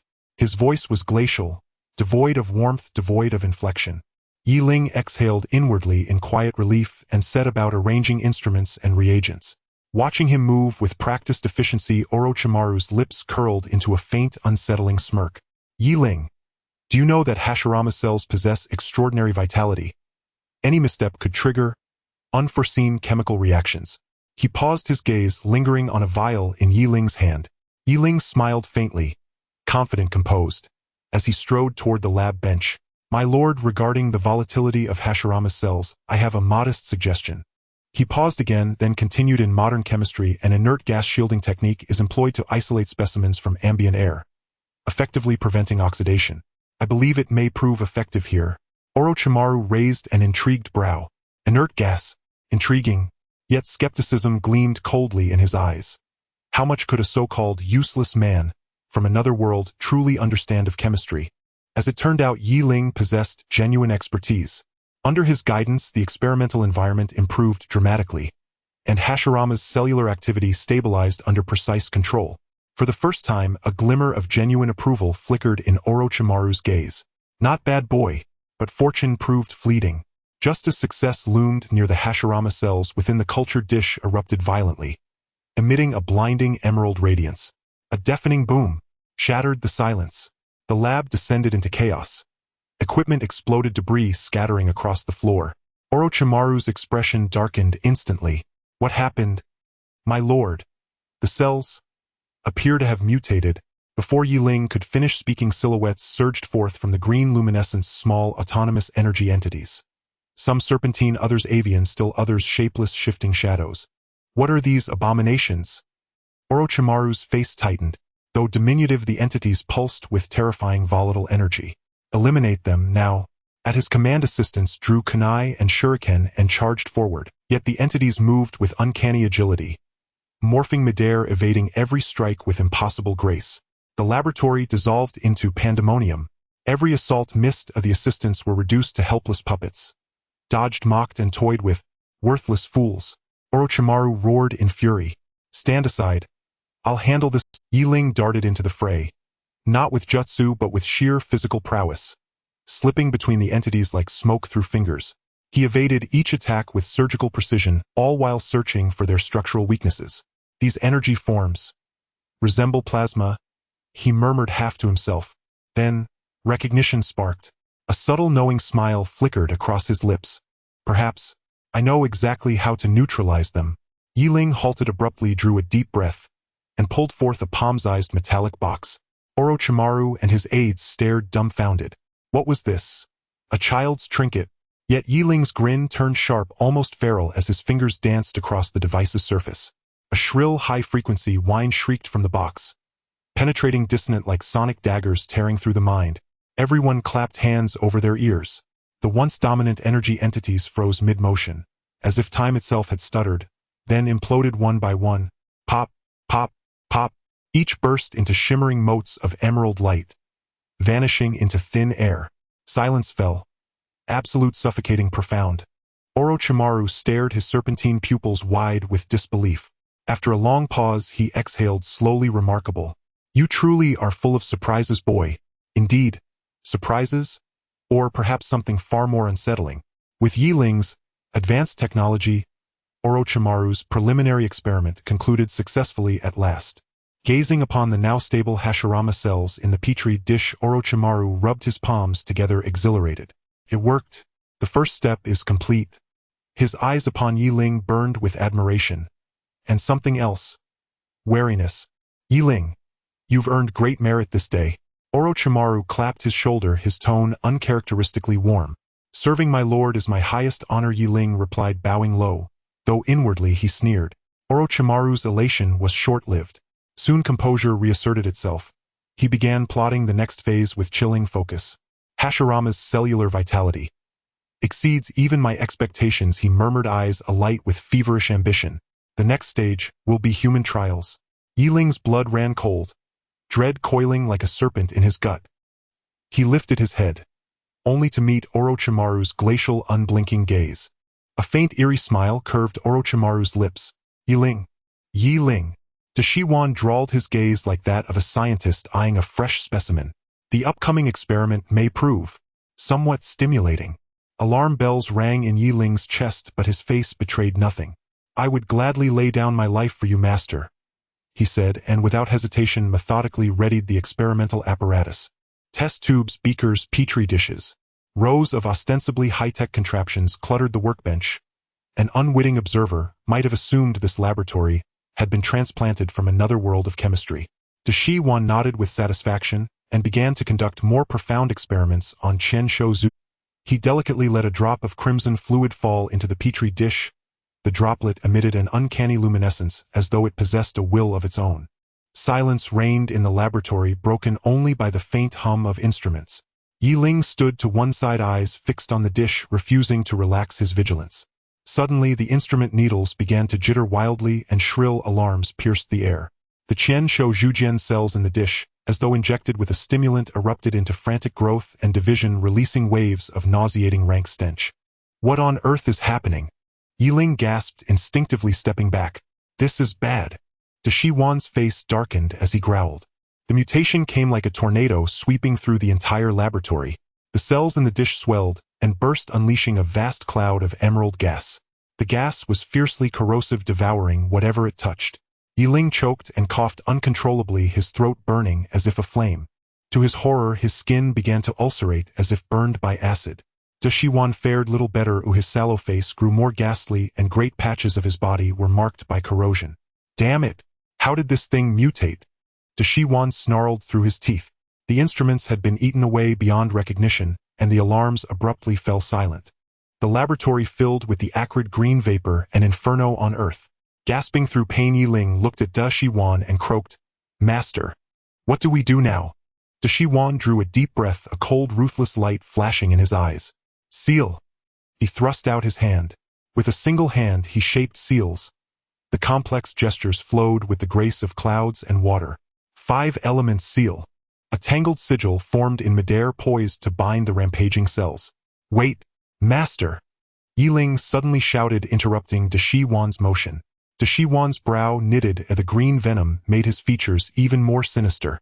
What are you attempting? I have a way. Ling said with steady resolve, a sliver of madness glinting in his eyes. Perhaps.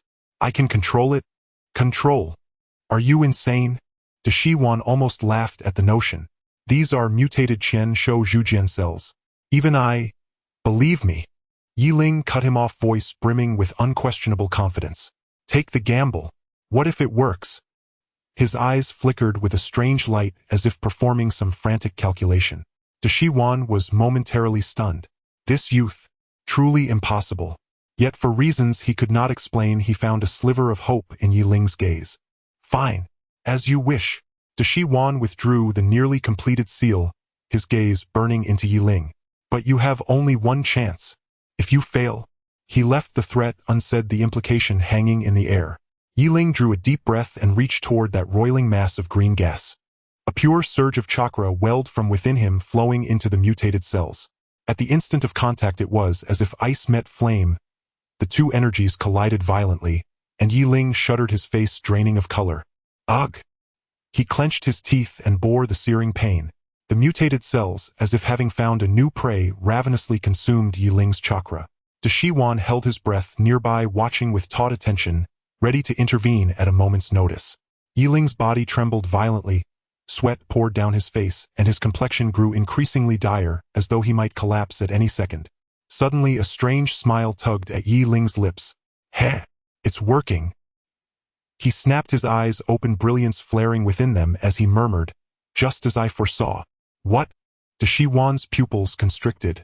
The chakra that poured from Ling was no mere infusion, it behaved like programming code, surgically rewriting the genetic script of the mutated cells. The audacity of the move made De Shi-Wan's scalp tingle. What sort of monster is this brat? He thought wildly, though his face remained impassive. The once wild green gas, as if tamed like a feral beast, gradually stilled, its color softened, and returned to a normal green. The corrosive odor dissipated, replaced by a surge of vigorous life. It worked! Ling shot, his eyes open, brilliance sparkling within them. He looked as though he had brushed death and come back exhilarated. Pleased with himself, he felt a quiet pride, though his exterior remained composed. De Shi-Wan watched in stunned disbelief. This youth had actually succeeded. De Shi-Wan stepped forward, patted Ling on the shoulder with a hint of admiration, and said, Not bad. You have made me see you in a new light once more. Basic technique, basic technique. Ling said, modestly scratching his head while inwardly elated. He privately awarded himself top marks for the display. After the crisis, De Shi-Wan acquired a deeper understanding of the peculiar properties of Qian Shou Zhujian. He examined the experimental data in his hands, a streak of fervor lighting his eyes. It seems my plan can be advanced. Ling felt a chill and a sense of foreboding wash over him. He knew all too well that the plan De Shi-Wan mentioned could not bode well. Next comes the final step. De Shi-Wan's voice was low and hoarse, as though summoned from the abyss. He turned and strode toward the depths of the laboratory, leaving a resonant silhouette behind. Ling watched De Shi-Wan's retreating back, his heart heavy with unease. He felt himself swept into a vast whirlpool, helpless and unable to escape. The final experiment. Ling murmured, clenching his fist. The air in the laboratory hung heavy and still thick with suffocating tension. Orochimaru stood before the lab bench, his pale, slender fingers gliding gently over a vessel containing a vivid emerald solution. The very cells of Hashirama Senju capable of reshaping the balance of power across the shinobi world. The final step. Orochimaru's hoarse voice shattered the silence laced with barely contained exhilaration, and a flicker of subtle unease. Ling stood nearby, drawing a slow, deep breath as he rapidly reviewed every principle of modern biology within his mind. He knew this gamble held absolute stake. Success would herald a new epoch for Orochimaru, failure utter and irreversible annihilation. The experiment commenced. Assistants moved with mechanical precision, calibrating instruments and handling reagents. The crisp clink of test tubes and the low hum of machinery weaving a taut, dissonant symphony. Fusing Hashirama's cells required a uniquely formulated reagent, its composition exquisitely complex. Any deviation, however minute, would render the entire effort futile. Orochimaru's gaze burned with intensity fixed unblinkingly upon the merging liquids. No subtlety escaped his hawk-like scrutiny. Seconds bled into minutes. The acrid scent of reagents saturated the air, and Ling felt his pulse quicken. Thunderous, insistent like war drums beating beneath his ribs. Increase the dosage. Orochimaru commanded sharply, shattering the suffocating hush. His assistant's hand trembled slightly as he carefully dispensed a vial of pale violet liquid into the fusion vessel. The emerald solution roiled violently, like molten magma, releasing a palpable surge of raw life energy that filled the laboratory. Is it going to explode? One assistant whispered, voice trembling. Ling's brow furrowed as he watched the churning fluid. Then abruptly he noticed that the turbulence was slowing, the hue stabilizing, deepening into calm. No. Something's wrong, Ling murmured. The fusion rate. It's off. Orochimaru whirled toward him, eyes sharp. What is it? Ling did not answer immediately. Instead his gaze remained locked on the fusion vessel. Then a flash of insight lit his eyes. Lord Orochimaru, I need a soroban. An assistant hurriedly fetched the abacus. Ling's fingers flew. Clack, clack, clack. A blur of motion that left Orochimaru and the others momentarily dazzled. What trick is this boy conjuring now? Orochimaru wondered silently, but offered no objection. After all, Ling's prior unorthodox insights had already proven their worth time and again. It's done. Ling lifted his head, eyes alight with fierce triumph. Lord Orochimaru, add precisely 0.03 milliliters of stabilizer. But only at the third second after the oscillation frequency peaks. 0.03 milliliters. Even Orochimaru raised an eyebrow. Such surgical precision startled him. Yet he chose to trust Ling. This young man had after all forged miracles before. Following Ling's instruction, the assistant held his breath and delivered the exact dose. Precisely timed, flawlessly executed. At the peak of oscillation, exactly on the third second, the stabilizer merged with the solution. Instantly a colossal repulsive force erupted. Like a dam bursting. Shit, Ling blurted instinctively. The sheer magnitude of that force dwarfed even a tailed beast ball. Orochimaru's expression darkened, his hands flashed through Seal's triple Rashomon. 3 towering, grinning gates surged from the ground, blocking the onslaught. Ling undaunted channeled chakra and pressed his palms together, Mokutan Mokujihiki. Thick, interlocking walls of wood erupted upward, encasing both him and Orochimaru. The repulsive force hammered against the Rashomon gates, and wooden barrier unleashing deafening concussions. Lab equipment. Delicate, precise, irreplaceable. Shattered like parchment under that cataclysmic pressure. Assistants scattered in panic, faces drained of color. Ling and Orochimaru adjusted their chakra output in real time, locked in a desperate life-or-death struggle. Sweat poured down Ling's temples, but his eyes remained unwavering, resolute. Then, suddenly, he saw it. The repulsion wasn't chaotic. It pulsed. Rhythmically. Lord Orochimaru, Ling said, a faint knowing smile playing at his lips. I think I found the pattern. His gaze narrowed. Each surge and ebb flowed like waves, cresting and falling. A rhythm. Is this kid secretly a rapper? The absurd thought flickered and then vanished. Rhythm. A lightning bolt of intuition struck him. His hands blurred through unfamiliar seals. Chakra surged. Not in fury, but in cadence. A jutsu never before conceived was about to be born. Mokutan Rhythm Master. Ling roared the name, and Viridian chakra danced like musical notes, synchronizing perfectly with the repulsive waves, yielding when they surged, surging when they waned. Taming the tempest, conducting chaos like a maestro. Damn it! I've never seen anything like this. Even Orochimaru, whose vast experience had long since dulled wonder, cursed aloud. This boy never ceased to astonish him. Under Ling's control, the repulsive force waned, ebbed, then dissolved entirely. The emerald solution settled serene and placid like a lamb resting in its vessel. We did it. Orochimaru threw back his head and laughed, rich with triumph. Ling, you are a genius. Tonight we have won. He gripped Ling's shoulders, elated as a child who'd just unlocked the universe. Ling exhaled, slowly wiping sweat from his brow, and allowed himself a quiet, satisfied smile. The gamble, against fate, against physics, against death itself, had paid off. Mastering Hashirama's cells was akin to seizing the key to invincibility. Plans ignited, instantly transplanting Sharingan eyes, integrating Hashirama's cells. Limitless possibilities unfurled before them. Joy swelled through the laboratory. Assistants sagged with relief, grateful simply to be alive. Yet amid the celebration, Yi Ling felt a quiet, nameless, disquiet coil in his chest. He pressed a hand to his sternum, where something strange stirred, alien and insistent. "Lord Orochimaru," he said, voice low and measured, "I'd like to rest." For a while, Orochimaru studied him. Long, deep, unreadable. Then replied, voice layered with quiet gravity, "Go. Rest well. For what lies ahead demands far more than mere strength." Yi Ling returned to his room, feeling a strange sensation in his chest that grew stronger, as if countless ants were gnawing at his very bones. He stripped off his clothes and examined his body in the mirror. To his shock, small red spots had appeared on his once smooth skin, resembling blooming plum blossoms. Damn it! Could it be an adverse reaction? Yi Ling muttered under his breath. He immediately sat cross-legged and tried to suppress this strange sensation with his chakra, but the effect was minimal.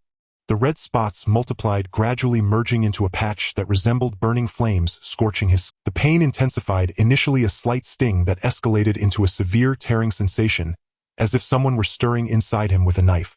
Yi Ling gritted his teeth, beads of sweat, the size of soybeans, rolling down his forehead, soaking his clothes. Hiss! Ha! He couldn't help but draw in a sharp breath, his body trembling slightly. The air around him seemed to grow hotter, making him feel even more uncomfortable. He knew that if he couldn't quickly control this adverse reaction, the consequences would be dire. Knock, knock, knock. A knock on the door sounded. "Lord Yi Ling, are you all right?" came the worried voice of the medical ninja Haruko from outside. "Come in," Yi Ling said through gritted teeth, enduring the pain. Haruko pushed the door open and was startled to see Yi Ling's pale face drenched in sweat. "Lord Yi Ling, what happened to you?" Yi Ling waved his hand. "It's just a small issue, help me check it out." Haruko stepped forward, carefully examining Yi Ling's body. When she saw the alarming red spots on Yi Ling's body, her expression instantly became serious. This is an adverse reaction." Yi Ling spoke coldly, enunciating each word. Haruko gasped, knowing what it implied. The adverse reaction from the cells of Senju Hashirama was extremely dangerous. A slight misstep could lead to death. "I need some medicinal materials," Yi Ling said with great effort, but before he could finish, a wave of intense pain hit him and his vision darkened as he fainted. Haruko cried out, quickly supporting Yi Ling. "Lord Yi Ling! Lord Yi Ling!" She called out anxiously but received no response. Haruko clenched her teeth and quickly turned to run out. She had to find Lord Orochimaru quickly, or else. In the room, only Yi Ling's unconscious body remained, along with a faint trace of blood in the air. "Lord Orochimaru! It's bad!" Haruko stumbled into Orochimaru's laboratory, her frantic tone making even the usually calm Orochimaru furrow his brow. "Lord Orochimaru! Lord Yi Ling!" He fainted. "He has terrifying red spots all over his body." On the side, Nagakawa immediately chimed in, embellishing the situation. "Lord Orochimaru, I told you long ago that this kid has a special constitution, and he probably can't withstand the power of the Hashirama cells. Seems that way now. Continuing to waste resources on him may not be worth the cost." Orochimaru's eyes flickered as he fell into deep thought. Nagakawa's words were not without reason. The transplant of Hashirama cells had always been a high-risk experiment with numerous failure cases. Although Yi Ling's earlier performance was impressive, the adverse reaction now made Orochimaru begin to hesitate. "Reduce the resource supply to Yi Ling," Orochimaru ultimately ordered. "If he can't get through this, then there's nothing more to be done." He didn't finish his sentence, but the implication was clear. Unconscious Yi Ling was unaware that he had already been labeled as a discarded piece by Orochimaru. He only felt himself engulfed in a sea of flames, his body being scorched by the intense heat, enduring immense pain. However, deep within his consciousness, he remained exceptionally clear-headed. Adverse reaction. Genetic conflict. Yi Ling's mind raced, the knowledge of modern medicine flooding back to him. He recalled an article he had once read about gene editing, which mentioned a method of using special enzymes to harmonize genetic conflicts. Perhaps I could give it a try. A glimmer of hope ignited within Yi Ling. When he awoke, Yi Ling found himself lying on a simple hospital bed. The red spots on his body had faded considerably, but he still felt weak and powerless. He struggled to sit up, looking around but not seeing Orochimaru. "Looks like he has given up on me." Yi Ling chuckled self-deprecatingly, a glint of cold light flashing in his eyes. "Haruko!" Yi Ling pulled open the door with a sudden motion, his weak body swaying, yet he couldn't hide the fierce determination in his gaze. Haruko was holding a bowl of medicine when she saw Yi Ling in such a state, nearly dropping the bowl in shock. "Lord Yi Ling, How did you get up? Quick, go back and lie down. She hurriedly set down the bowl, intending to help Yi Ling back. Stop talking nonsense, help me with something, Yi Ling said, grabbing Haruko's arm with an undeniable tone. Haruko showed a hesitant expression, stammering. But, Lord Orochimaru. She didn't want to be punished by Orochimaru because of Yi Ling. Just thinking about it made her shiver. Yi Ling saw through Haruko's concerns, a cold smile curling at the corners of his mouth. Don't worry, if anything happens, I'll take the blame. Uncle Snake is probably hoping I kick the bucket soon. He wouldn't have time to care about me. He paused for a moment, then softened his tone, gently persuading her. Think about it, if I can recover, it would be a tremendous credit for you medical ninjas. Who knows, Uncle Snake might even reward you guys with an extra serving of chicken drumsticks. Hearing this, Haruko felt it made some sense. The idea of getting an extra serving of chicken drumsticks made her mouth water. Moreover, Yi Ling had treated her decently. He was much better than the Eri Nagakawa. Thinking this over, she gritted her teeth and said, All right, Lord Yi Ling, what do you need me to do? Yi Ling nodded in satisfaction, realizing that the art of persuasion was effective everywhere. Help me check my body and see what this adverse reaction is all about. Haruko carefully helped Yi Ling back to the room and began to examine his body meticulously. As the chakra flowed, Haruko was astonished to discover a peculiar cellular fluctuation within Yi Ling's body, fluctuating in strength like breathing.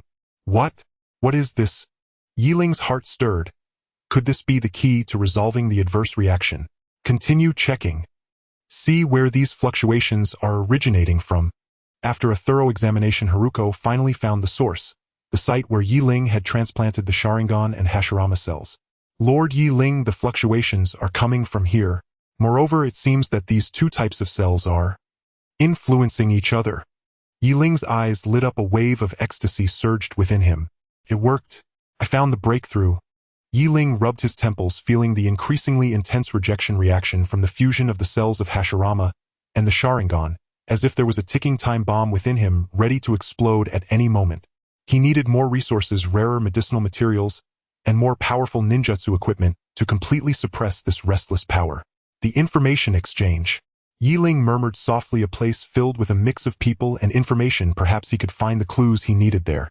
Inside the information exchange, smoke swirled about, creating an eerie atmosphere. Boss Xian Air, a man as thin as a monkey, was squinting, calculating today's earnings. Seeing Yi Ling enter, his eyes shifted, immediately donning a sycophantic smile. Oh, isn't this the favored one of Lord Orochimaru? Yi Ling. What brings you here? Enough small talk, I need information on some special medicinal materials and ninjutsu equipment. Yi Ling cut to the chase, uninterested in beating around the bush. Xian Air rubbed his hands together, his smile growing more insincere. Well, you know, the world is rather chaotic right now. These items are in high demand, and naturally. He deliberately elongated his words, greed flickering in his eyes. Yi Ling coldly stared at him, as if he could see through the little schemes in his heart. What do you want? I heard you've been researching a powerful forbidden technique lately. I wonder if... Yi Ling interrupted him directly. Do you have the information I need? Xian Air laughed awkwardly. Yes, of course. But... He began to stammer again. Another but. Yi Ling became somewhat impatient. Xian Air cleared his throat and said, These medicinal materials are monopolized by a woman named Ma Mei. She's quite a tough character, not easy to deal with. Ma Mei. Yi Ling frowned, as if he had heard that name somewhere before. Xian Air continued, Ma Mei is not to be underestimated. The forces behind her are complex. Even Lord Orochimaru has to give her some face. Yi Ling thought to himself, indeed, this information does not come easy.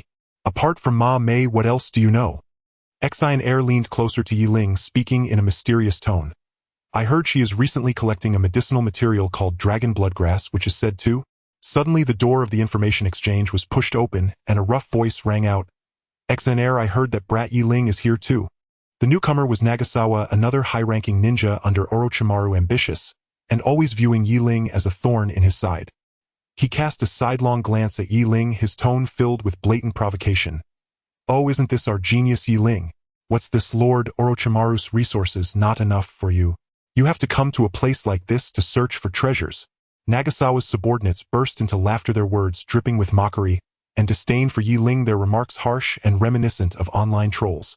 They deliberately spoke loudly about the mistakes in Yi Ling's previous missions, embellishing how he clung to big shots and took shortcuts, making it seem like a massive psychological manipulation scene. Upon hearing this, Xian Air's expression changed, and his gaze towards Yi Ling became more wary, and he cleared his throat and said, "Yi Ling, you see this?" Yi Ling remained expressionless, not taking Nagasawa's provocation to heart at all. He coldly scanned the crowd, calmly stating, "A bunch of clowns." He then turned to Xian Air, his tone still calm. "The trade you mentioned, am not interested. I'll give you a new proposal." Xian Air was taken aback, looking at Yi Ling in confusion. Yi Ling smiled slightly, revealing a mysterious grin. "I will demonstrate a ninjutsu technique you have never seen before. In exchange, you tell me all the information about mame and the dragon bloodgrass." Xian Air's breath halted, his eyes wide, as if he had heard something unbelievable. Nagasawa sneered dismissively. "Just you? What unique ninjutsu technique could you possibly know? Don't make me laugh." Yi Ling ignored his ridicule and slowly extended his hand, gathering a strange chakra in his palm that emitted a heart-pounding fluctuation. What is this?" Xian Air's voice trembled, his eyes fixated on the chakra in Yi Ling's hand as if enchanted. Xian Air's eyes nearly popped out at this bizarre chakra fluctuation was unheard of. He felt his heart racing like a drum. Nagasawa and his group were also dumbfounded, each looking like a duck whose neck had been squeezed, their earlier bravado vanishing without a trace. What is this thing?" Nagasawa asked, stuttering, feeling his knees weaken. Yi Ling smiled slightly, revealing a wicked grin. "Want to know? Then show some sincerity." Xian Air nodded vigorously like a chick pecking at rice. All right, I agree. I'll tell you everything I know." He hurriedly spilled all the detailed information about mame and the dragon bloodgrass, fearing Yi Ling would back out. With the information in hand, Yi Ling wasted no time and turned to leave. Seeing this, Nagasawa wanted to step forward and block him, but was frightened into inaction by a single look from Yi Ling. He could only watch helplessly as Yi Ling departed, filled with unwillingness and resentment. Based on the information provided by Xian Air, Yi Ling found mame. This woman was indeed a tough character, monopolizing most of the rare medicinal materials with prices that were outrageous, akin to highway robbery. The surrounding buyers dared not voice their anger, only enduring in silence. "Miss Mame, isn't this price a bit excessive?" Yi Ling's tone was calm, yet carried an undeniable authority. Mame sneered contemptuously. "Young man, in this world rarity commands a high price, do you understand? If you find it too expensive, you don't have to buy it." Yi Ling was not angered, merely smiling faintly. "Miss Mame, I am not one to force a purchase, but I dislike being treated as a fool even more." He paused, then continued, "I have a piece of information. I wonder if you're interested." Mame raised an eyebrow, looking at Yi Ling with curiosity. "Oh, what information?" Yi Ling leaned closer to Mame, whispering, "About your competitors." Mame's expression shifted slightly, her eyes flickering uncertainly. In the end, she compromised, agreeing to sell the medicinal materials to Yi Ling at a reasonable price. The surrounding buyers were astonished, casting admiring glances at Yi Ling. This young man had some skills. However, the matter did not end there. Nagasawa's face darkened terrifyingly upon learning of Yi Ling's progress. "Yi Ling, you ruined my plans. I will not let you go." A glint of ruthlessness flashed in his eyes as he began plotting in secret, preparing to sabotage Yi Ling's transaction. As night fell, Yi Ling looked at the medicinal materials in his hands, a knowing smile creeping onto his lips. "Nagasawa, are you ready?" He murmured softly, a glimmer of cold light flashing in his eyes. Suddenly, a series of urgent knocks resounded. The knocking grew increasingly urgent, and Yi Ling's gaze sharpened as he quickly hid the medicinal herbs. A deep voice came from outside. "Yi Ling, open the door. Lord Orochimaru summons you." Yi Ling's heart sank. Inside Orochimaru's base, the atmosphere was oppressive, making it hard to breathe. Hasegawa stood beside Orochimaru, a sinister smile on his face, while Yi Ling quietly stood in the center, facing Orochimaru's scrutinizing gaze. "Yi Ling," Orochimaru's voice was as cold as a snake's hiss. "I heard you've been getting close to the merchants from Konoha lately." Yi Ling responded calmly. "My lord, I only seek to acquire some necessary resources." "Necessary resources?" Orochimaru sneered. "I see you're after your own interests. Hasegawa told me you've been trading with the Konoha merchants in private, even going so far as to betray my intelligence." The air around them seemed to freeze, the tension palpable. Hasegawa added fuel to the fire. "My lord, Yi Ling's actions are clearly treachery. He must be a spy sent by Konoha." Yi Ling took a deep breath, lifted his head, and stared directly into Orochimaru's eyes as he slowly began to speak. "My lord, I..." Instead of directly defending himself, Yi Ling pulled out a scroll from his pocket. and snapped it open, revealing neatly arranged rare medicinal herbs within.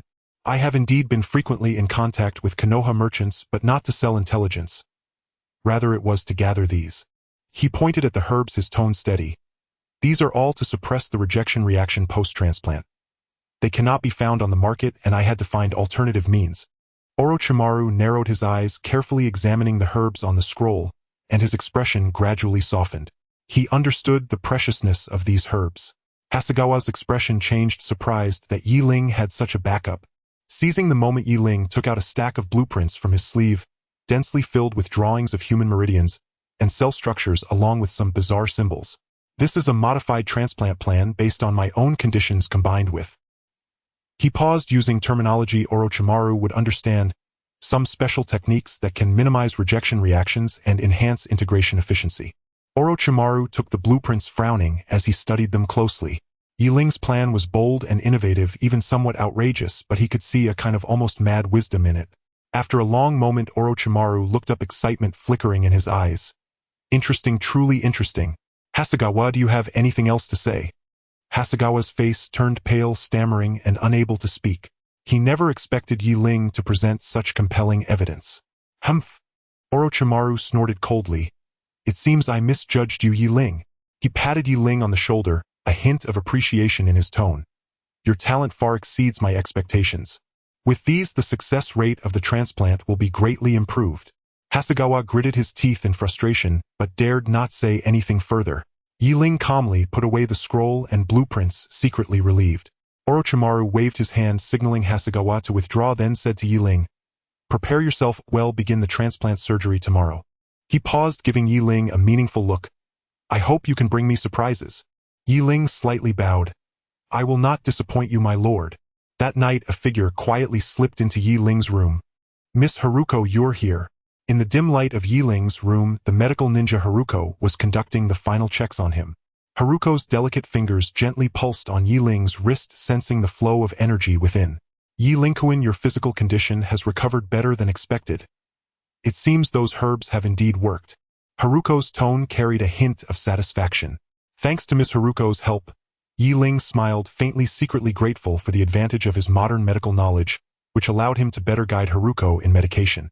The next day, everything was ready in Orochimaru's laboratory. On the operating table, Yi Ling lay calmly, as if he were about to take a normal afternoon nap rather than undergoing a life-and-death surgery. Orochimaru stood by, his eyes gleaming with fervor. "Let's begin." With his command, the surgery officially started. Haruko cautiously injected the prepared potion into Yi Ling's body, closely monitoring his various indicators. The surgery proceeded exceptionally smoothly, with Yi Ling's body accepting the transplanted tissue far beyond expectations. Orochimaru nodded repeatedly, a satisfied smile on his face. After the surgery, Yi Ling was moved to a specially designed recovery room. He slowly opened his eyes, feeling the surge of new power within him, a confident smile curling at the corners of his mouth. It worked! News quickly spread throughout the entire base, and Orochimaru's followers came to visit, their eyes filled with envy and awe. Once a waste, Yi Ling had now leaped to become Orochimaru's most valued disciple, undoubtedly marking the beginning of a legend.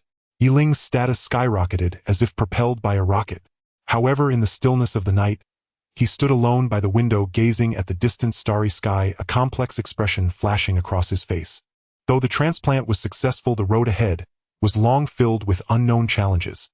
He clenched his fists, feeling the surging power within him, silently vowing, "I must stand at the pinnacle of this world." Suddenly, a shadow flashed and appeared behind Yi Ling. "You seem to have something on your mind." The voice was hoarse and low, like a whisper from hell. Yi Ling did not turn around, merely responding calmly, "It's nothing, just contemplating some matters." Orochimaru approached him, the serpent-like glint in his eyes, shimmering with an eerie light about. "Further powers." Yi Ling remained silent, tacitly agreeing. Orochimaru smiled coldly. "I know you yearn for power, and I admire your ambition. However, the acquisition of power is not an instantaneous endeavor. It requires a price." He paused, his tone becoming profound. "Even I cannot conjure the things you need out of thin air." Yi Ling furrowed his brows, knowing that Orochimaru was referring to the rare resources required for the transplant. Although the surgery was successful, the subsequent enhancements and consolidations still demanded a large amount of special materials. Previously, Orochimaru had promised to support him wholeheartedly, But now the situation seemed far from optimistic. The scarcity of resources made Yi Ling feel as if he had returned to square one. Each missing material felt like another insurmountable obstacle on his path to becoming a god. He looked at the preparation list in his hand, the dense text seeming to mock him like a series of taunting expressions. Damn, this is harder than gathering the 7 Dragon Balls. Yi Ling internally complained while outwardly remaining composed. Orochimaru seemed to see through his thoughts, a strange smile curving on his lips. What's the matter? Are you facing a dilemma? Yi Ling did not hide it, either handing over the list. Some materials are rather scarce. Orochimaru took the list, glanced over it, and chuckled lightly. Indeed, some are tricky, or however. He shifted his tone, pulling out a scroll from his sleeve and handing it to Yi Ling. Perhaps this can assist you. Yi Ling took the scroll, unfolding it with confusion. It clearly recorded several methods for acquiring key materials, even marking a few secret gathering locations. This? Yi Ling looked up in surprise, only to find that Orochimaru had vanished, leaving behind a light, drifting remark in the air. Use it wisely, do not disappoint me. The next day, Yi Ling followed the instructions on the scroll and found one of the hidden herb gathering spots. Just as he was about to start gathering, a familiar figure appeared before him. Medical ninja Haruko. Yi Ling-kun, what are you doing here? Haruko asked, somewhat surprised. Yi Ling paused briefly before explaining, gathering some herbs for research. Haruko's gaze fell on the scroll in Yi Ling's hand, a flicker of curiosity crossing her eyes. Did Lord Orochimaru give you that scroll? Yi Ling nodded, offering no further explanation. Haruko hesitated for a moment, then could not help but speak. Yi Ling-kun, I know you yearn for power, but some things should still be measured against your capabilities. She paused, her tone becoming somewhat worried. Lord Orochimaru's research can sometimes be very dangerous. Yi Ling looked at Haruko's concerned expression, feeling warmth in his heart, yet replied calmly, I know what I am doing. Haruko sighed softly, saying no more, merely standing quietly beside him, watching Yi Ling gather herbs. The atmosphere became somewhat delicate, as if there were a thin layer of paper between the two, yet neither took the initiative to break it. Late at night, Yi Ling returned alone to his room, looking at the herbs he had collected, filled with joy. Orochimaru's covert support had undoubtedly given him a shot of adrenaline, reigniting his hope. However, just then he suddenly noticed some hidden text on the back of the scroll. Yi Ling carefully flipped the scroll over, and in the dim light he finally saw the content. It was a line of delicate small characters clearly stating, Beware of Orochimaru. Yi Ling stared at the line, his heart jolting. Beware of Orochimaru. These 5 words sounded like thunderclaps in his mind. Damn, this plot twist came out of nowhere. Yi Ling internally complained. One moment he was moved to tears, and the next the story took a shocking turn. What was this narrative trying to convey? He began to reassess Orochimaru's support. Could it merely be a carefully crafted trap? What exactly was Orochimaru up to? The more Yi Ling thought, the more he felt a chill down his spine. Could all of Orochimaru's previous kindness have been to numb him and then? No, he could not sit idly by. Yi Ling realized he could not fully rely on Orochimaru. Rather than passively accepting his gifts, it was better to take the initiative. He decided to request support from Orochimaru again, but this time he would test the true intentions of the serpent.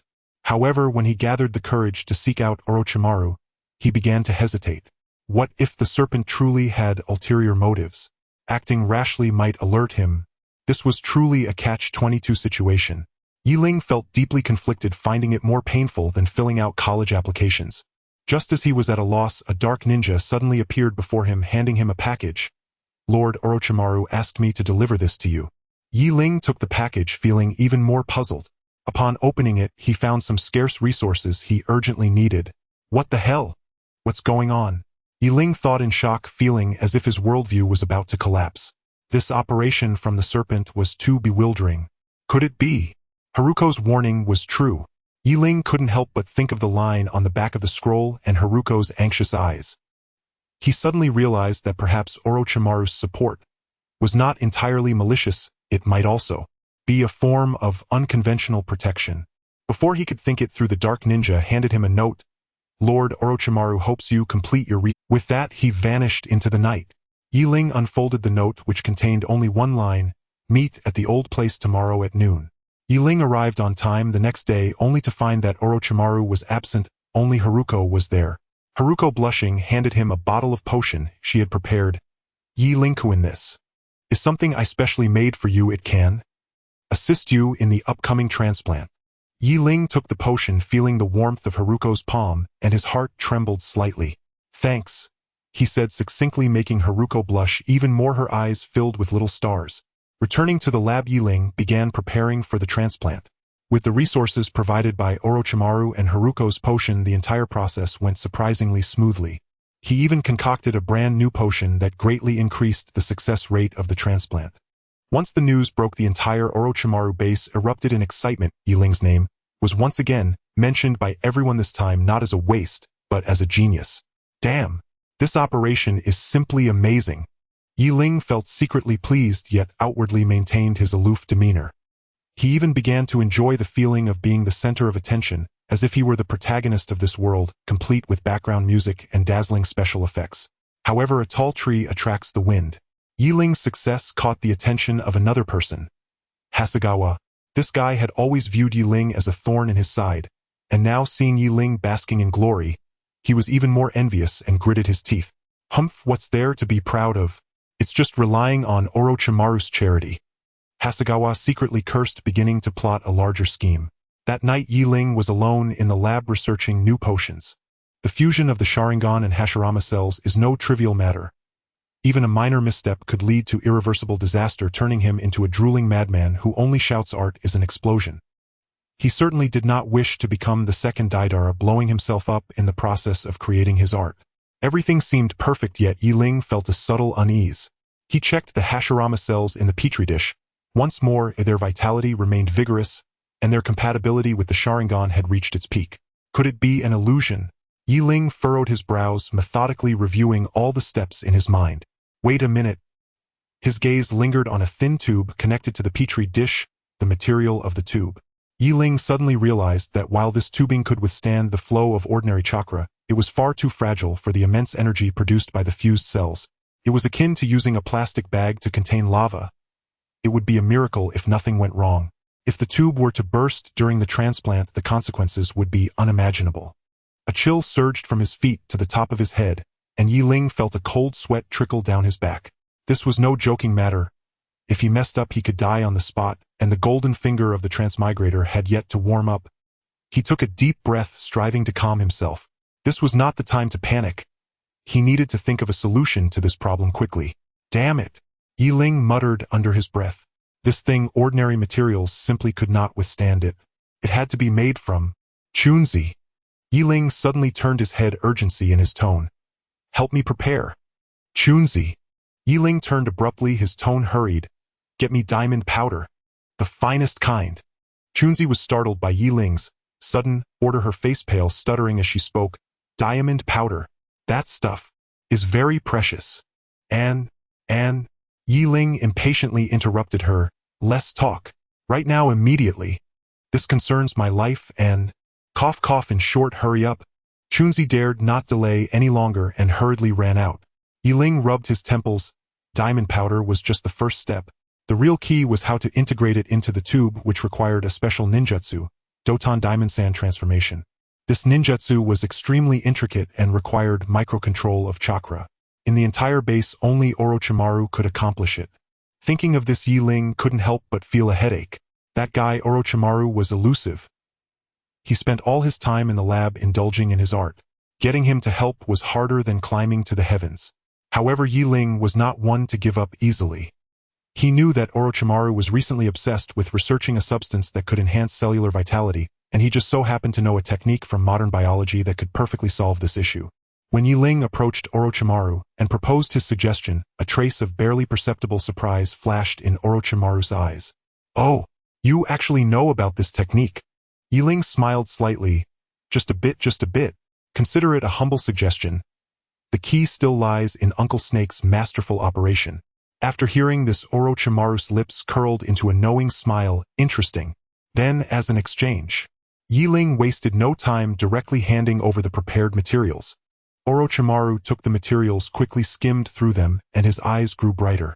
Deal. He readily agreed to Yi Ling's request. Doton Diamond Sand transformation was child's play for him. Once the tube modification was complete, Yi Ling checked it once more, confirming everything was in order before he let out a sigh of relief. Perfect. He turned to Orochimaru, gratitude shining in his eyes. "Thank you, Uncle Snake." Orochimaru merely smiled, not uttering a word, but a mysterious glint passed through his gaze. So, he spoke slowly, his voice deep and husky. "Let's begin." Ling nodded, took a deep breath, and lay down on the operating table.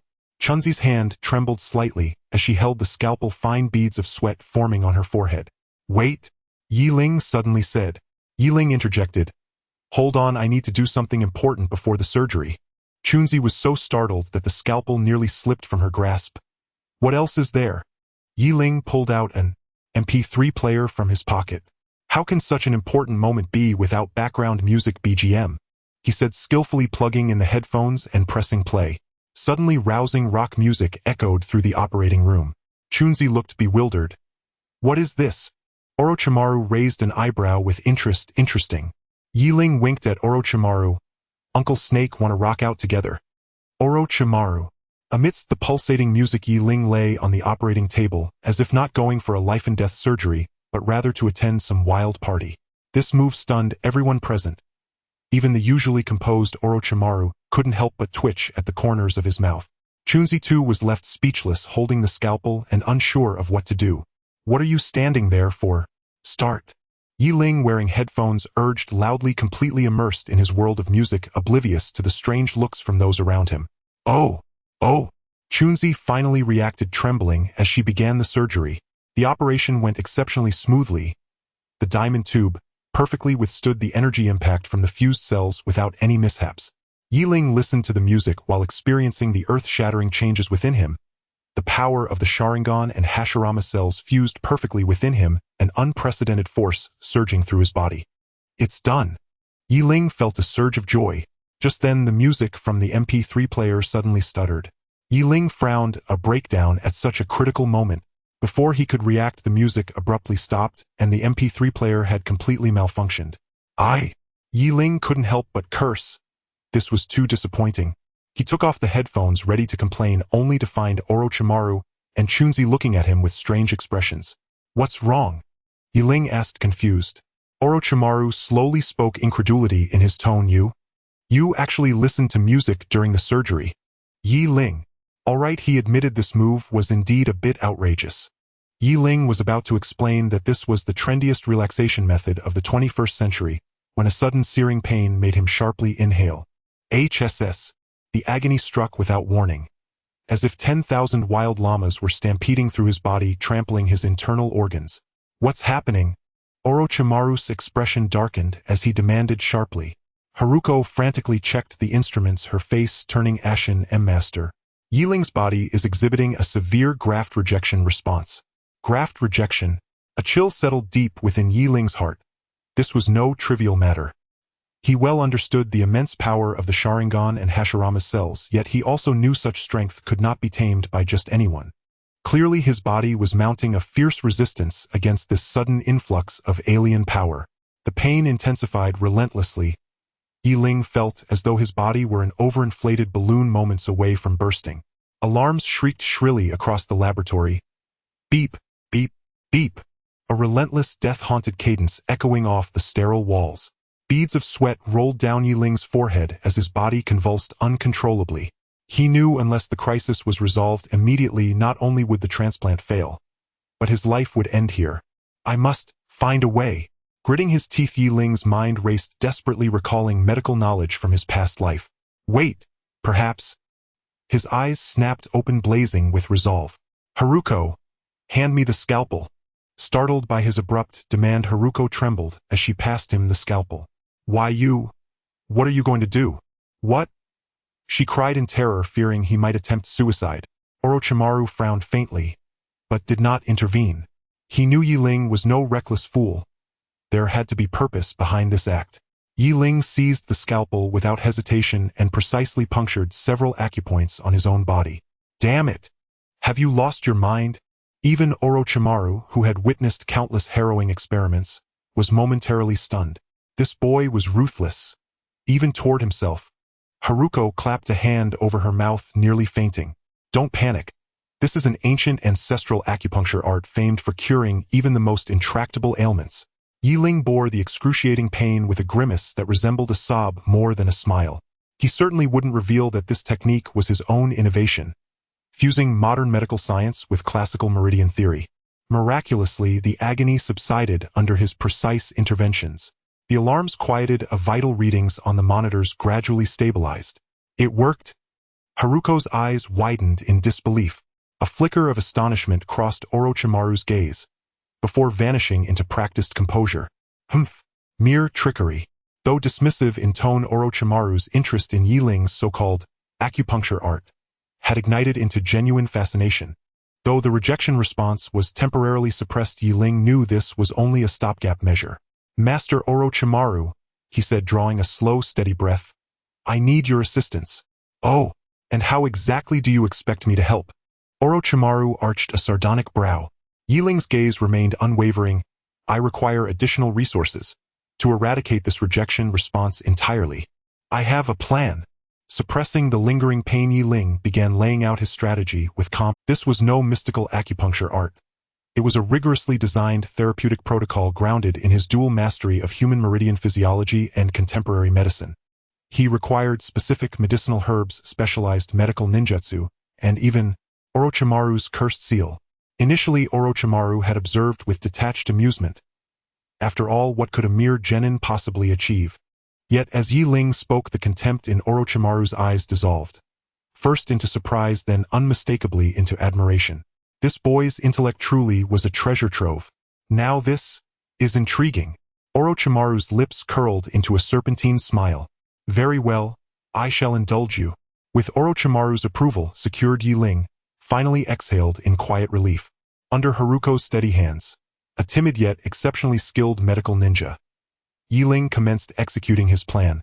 Rare herbs were distilled with surgical precision. Advanced medical ninjutsu was deployed in rapid succession. Ling felt like a machine disassembled and hastily reassembled. Every joint groaning, every gear grinding. Yet somehow miraculously still turning. Within days, the rejection response was markedly subdued. Ling even resumed basic taijutsu training. Woohoo! We're airborne. He pumped his fist, triumphantly sensing his strength returning. The path to full recovery remained long. But for the first time, hope had taken tangible shape. Yet just as Ling allowed himself a moment of quiet relief, a furtive figure materialized outside Orochimaru's laboratory. Yagami hunched his back, speaking with deference laced with subtle venom. Lord Orochimaru, I have a matter to report. Regarding Ling. Orochimaru twirled the Kusanagi sword in his hand, his serpentine eyes narrowing slightly. Speak. Ling's rejection response appears more severe than anticipated. I fear this instability may jeopardize the entire base's security. Yagami paused, carefully observing Orochimaru's expression before continuing. Moreover, his recent behavior has grown increasingly unusual. He frequents the archives repeatedly and handles forbidden jutsu scrolls. A faint, amused smile curled at Orochimaru's lips. Oh! Forbidden jutsu scrolls. It seems this young man harbors some small secrets. Your insight is impeccable, Lord Orochimaru. I merely voice concern. Yagami left his words unfinished. But the implication was unmistakable. Ling's loyalty had become suspect. Over the next few days, Ling keenly sensed Orochimaru's growing coldness toward him. The promised resources were drastically reduced. Even Haruko's gaze held a flicker of apprehension when she looked upon him. Ling, you'd best tread carefully these days, Haruko murmured softly while changing his bandages. Ling offered a wry smile. Without sufficient resources, his research and countermeasures against the rejection response had ground to a halt. Worse still, whispers followed him everywhere. People pointed and muttered as though he carried plague itself. Could this boy truly be finished? Who can say? Rumor has it he's been poring over dangerous forbidden jutsu scrolls. Ling felt like a caged beast, trapped immobile, suffocating within this gilded prison. He clenched his fists, a flash of ruthless resolve blazing in his eyes. Humph. So, you wish to play? Very well. I accept your challenge. Rather than rushing to defend himself as before, Ling turned and strode deep into the base, toward a more secluded laboratory. It's done. Instead of his usual haste, Ling walked directly into Orochimaru's laboratory. The serpentine eyes locked onto him, cold and unblinking. Lord Orochimaru, rather than let rumors corrode morale, grant me one opportunity to prove my loyalty. This bold maneuver left both Orochimaru and Yagami hidden in the shadows, momentarily stunned. Orochimaru smiled, intrigued. Oh! How do you intend to prove it? 3 days. Grant me 3 days. I will synthesize a novel toxin, one that will satisfy you utterly. His tone remained calm, yet carried an ironclad certainty. Yagami scoffed inwardly. Has the boy lost his mind? To devise a new toxin in 3 days? Surely he's resorted to desperate delay tactics. 3 days later, Ling appeared before Orochimaru on schedule, holding a vial filled with emerald liquid. It is complete. He handed the vial to Orochimaru. Forged from the unique properties of Hashirama's cells, this toxin requires only a single drop to incapacitate a jonin instantly. Orochimaru accepted the vial, his eyes alight with fervent excitement. He knew full well the unparalleled potency of Hashirama's cells. If such a toxin were truly viable, it would herald a paradigm shift in power. He dripped a single drop into a prepared lab mouse. Instantly, the creature convulsed and collapsed. Life extinguished in seconds. Orochimaru's gaze shifted to Ling, now brimming with genuine admiration. Impressive. You possess remarkable talent. Yagami stood nearby, face ashen. This boy had actually succeeded. A faint knowing smile touched Ling's lips as he withdrew another vial from his robe and extended it. Only I know the formula for its antidote. Orochimaru accepted the antidote, his gaze lingering on Ling with profound significance. Very well. You have not disappointed me. This time Yagami's face turned utterly green. Not only had Ling defused the crisis, he had cemented his standing in Orochimaru's inner circle. Yagami, seething with resentment, began scheming in secret. Ling's upcoming experiment required a rare medicinal herb, so Yagami covertly substituted it with a near-identical species possessing diametrically opposite effects. He waited eagerly for Ling's humiliation. Ideally, a catastrophic failure ending in execution by Orochimaru's hand. Alas, Yagami had gravely underestimated Ling. Armed with modern scientific knowledge, Ling's botanical acuity was unmatched. At a glance, he detected the substitution, and a cold, contemptuous smile flickered across his lips. So you wish to play dirty? You're still far too green. Ling played along, feigning ignorance while proceeding with the experiment. Deliberately, he introduced controlled errors that made the anomalous results appear attributable to the herb's corruption. Lord Orochimaru, this herb seems somehow flawed, Ling reported, feigning bewilderment. Orochimaru's brow furrowed. He immediately dispatched investigators to trace the herb's provenance. The audit revealed a damning truth. The storage log bore Yagami's name in bold, irrefutable script. Yagami fell to his knees, trembling uncontrollably, speechless. Orochimaru's serpentine eyes turned glacial. His voice dropped to a lethal whisper. Yagami, what justification remains? Lord Orochimaru, I am innocent. Yagami clung to his final futile defense. Yet Ling had already laid his trap. Producing irrefutable evidence, he confirmed Yagami's tampering beyond dispute. The evidence is absolute. Will you still deny it? With a sharp flick of his sleeve, Orochimaru ordered Yagami dragged away, to face punishment most severe. Once again, Ling had averted disaster and restored Orochimaru's trust. Yet the scarcity of vital resources continued to impede his progress. To advance his research, he required substantial transplant-grade materials. It seems I must acquire something. Exceptional, Ling murmured, a spark of cunning igniting in his eyes. Haruko, prepare my departure. I am leaving the base. Ling stepped out of Orochimaru's base, the overcast sky seemingly reflecting his current mood. The resources needed for the transplant were not easy to obtain. Fortunately, he was well prepared. The information broker Xion Air might be able to help. Arriving at Xion Air's murky ninja information exchange, Ling got straight to the point. I need some special herbs and equipment. Do you know where I can get them? Xion Air rubbed his hands together, a sneaky smile creeping onto his face. Lord Ling, the items you seek are quite extraordinary, and the price is. Ling threw a bag of gold coins, cutting him off. Less chatter. What I want is information, not your rambling. Xion Air's eyes brightened, and he perked up immediately. You are indeed a straightforward person. Recently, those high-grade goods circulating in the market have been monopolized by a woman named Ma Mei.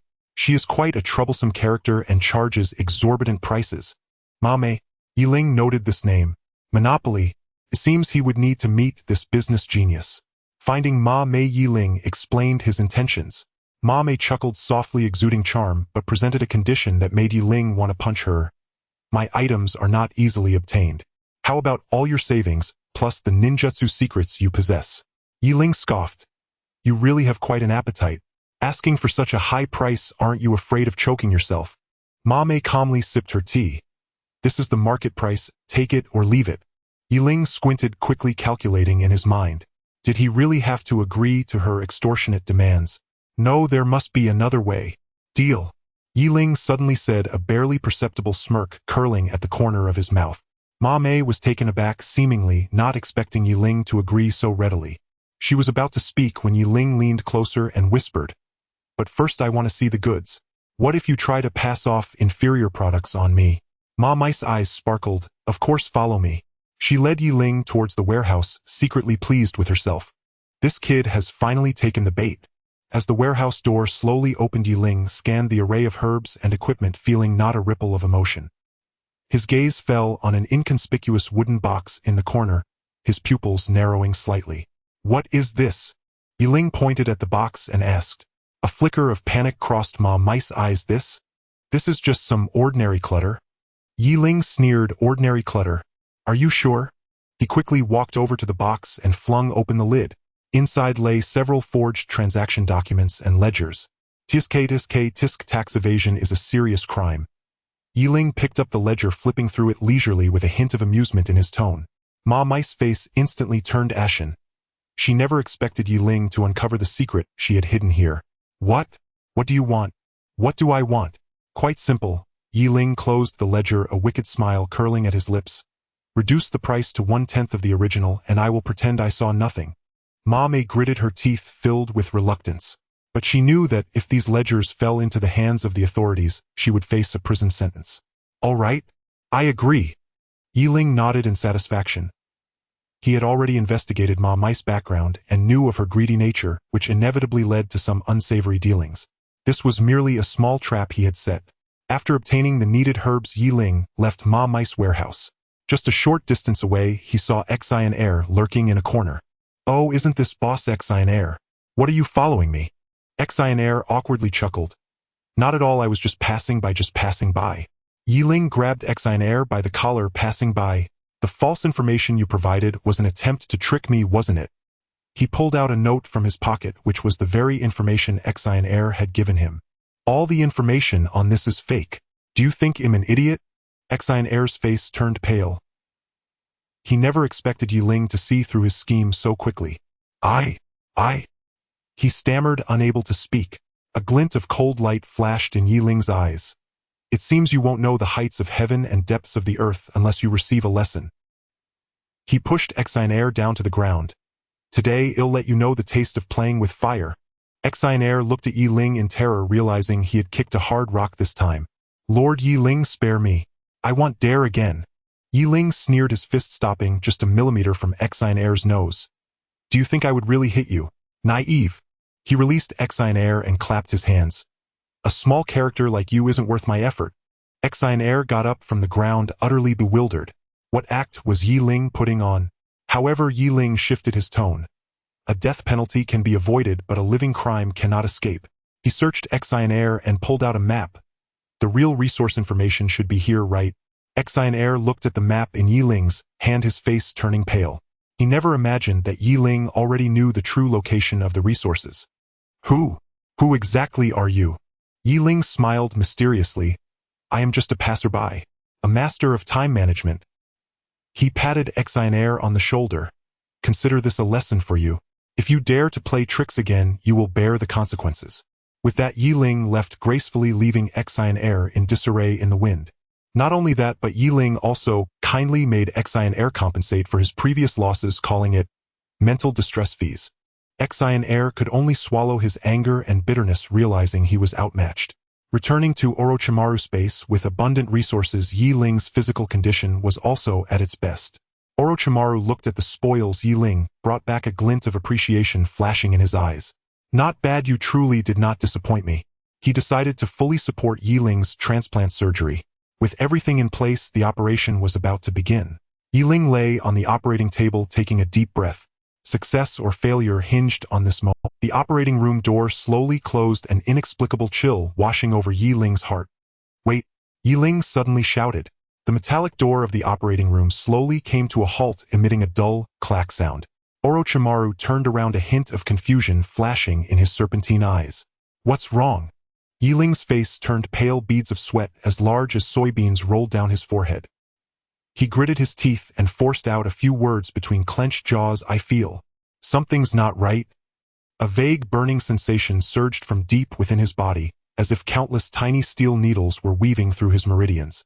Ling let out a muffled groan, his body trembling uncontrollably. Rejection reaction. It's happening again. He managed to utter these words with difficulty, his tone laced with unmistakable pain. This rejection reaction was far more intense than any previous ones. The medication that had previously suppressed the rejection was as ineffective as a mud cow sinking into the sea. Orochimaru's expression changed slightly. He walked to Ling's side and checked his pulse, frowning deeply. How can this be? It had clearly stabilized before. Ling's skin flushed abnormally as if burned by a raging fire. He curled his body, groaning in agony. Beside them, the medical ninja Chun-Zi hurriedly stepped forward to examine him. Her face was pale and she exclaimed, Ling's condition is terrible. His temperature is rising rapidly. Quick, prepare emergency measures. Orochimaru decisively commanded, his tone tinged with urgency. However, everything seemed too late. Ling's consciousness gradually blurred. He felt as if he were engulfed in a sea of flames, every cell in his body burning and wailing. So hot, so uncomfortable. He murmured weakly, everything before his eyes becoming hazy. Ling. Chun-Zi anxiously called his name, but Ling could no longer hear her. He felt his body growing lighter, as if he were about to float away. No! If this continues, he will die. Orochimaru's gaze flickered. He grasped Ling's wrist, a cold chakra surging into Ling's body. I want to see just how powerful this damned rejection reaction can be. Orochimaru's voice was low and chilling, carrying an undeniable authority.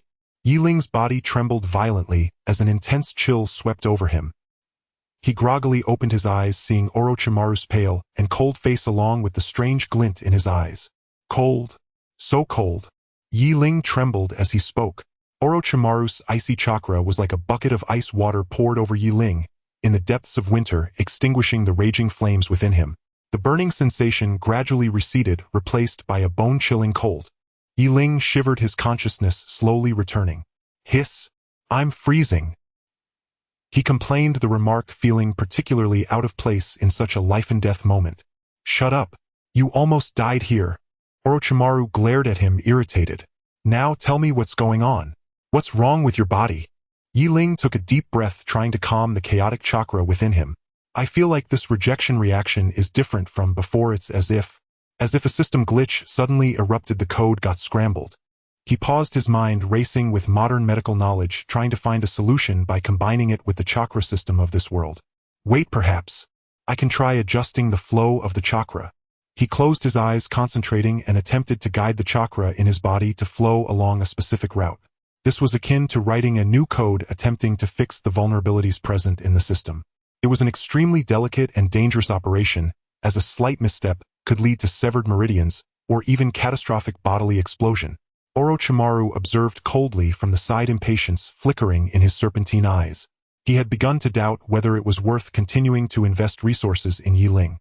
Though this test subject had shown some potential, the constant rejection reactions were giving him a headache. If this problem couldn't be resolved quickly, he might consider abandoning this plan and seek more stable alternatives.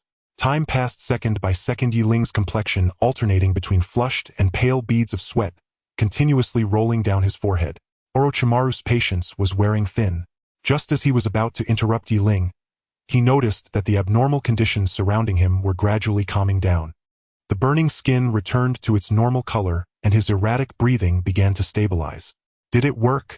Orochimaru raised an eyebrow, a hint of surprise glimmering in his eyes. Ling slowly opened his eyes, letting out a long sigh. It seems my adjustments were successful. I've temporarily suppressed it, but... He looked at the medical ninja Chun-Zi beside him. Miss Chun-Zi, please help me prepare. I need to conduct a thorough examination of my body. Chun-Zi was taken aback for a moment, then nodded. All right, Ling. She turned to prepare the necessary tools and equipment while Ling and Orochimaru's gazes met in the air, an inexplicable tense atmosphere spreading between them. This is just a stopgap measure, Ling whispered. The real test is still ahead. With Chun's assistance, Yi Ling began a thorough examination of his own body. Of course, there were no medical instruments available in this era, relying solely on rudimentary tools and the remnants of modern medical knowledge in Yi Ling's mind. He directed Chunzi, feeling like a battle-hardened surgeon, guiding an intern nurse. Chunzi was a bit bewildered at first, but seeing Yi Ling's serious expression, she had no choice but to comply. Tweezers.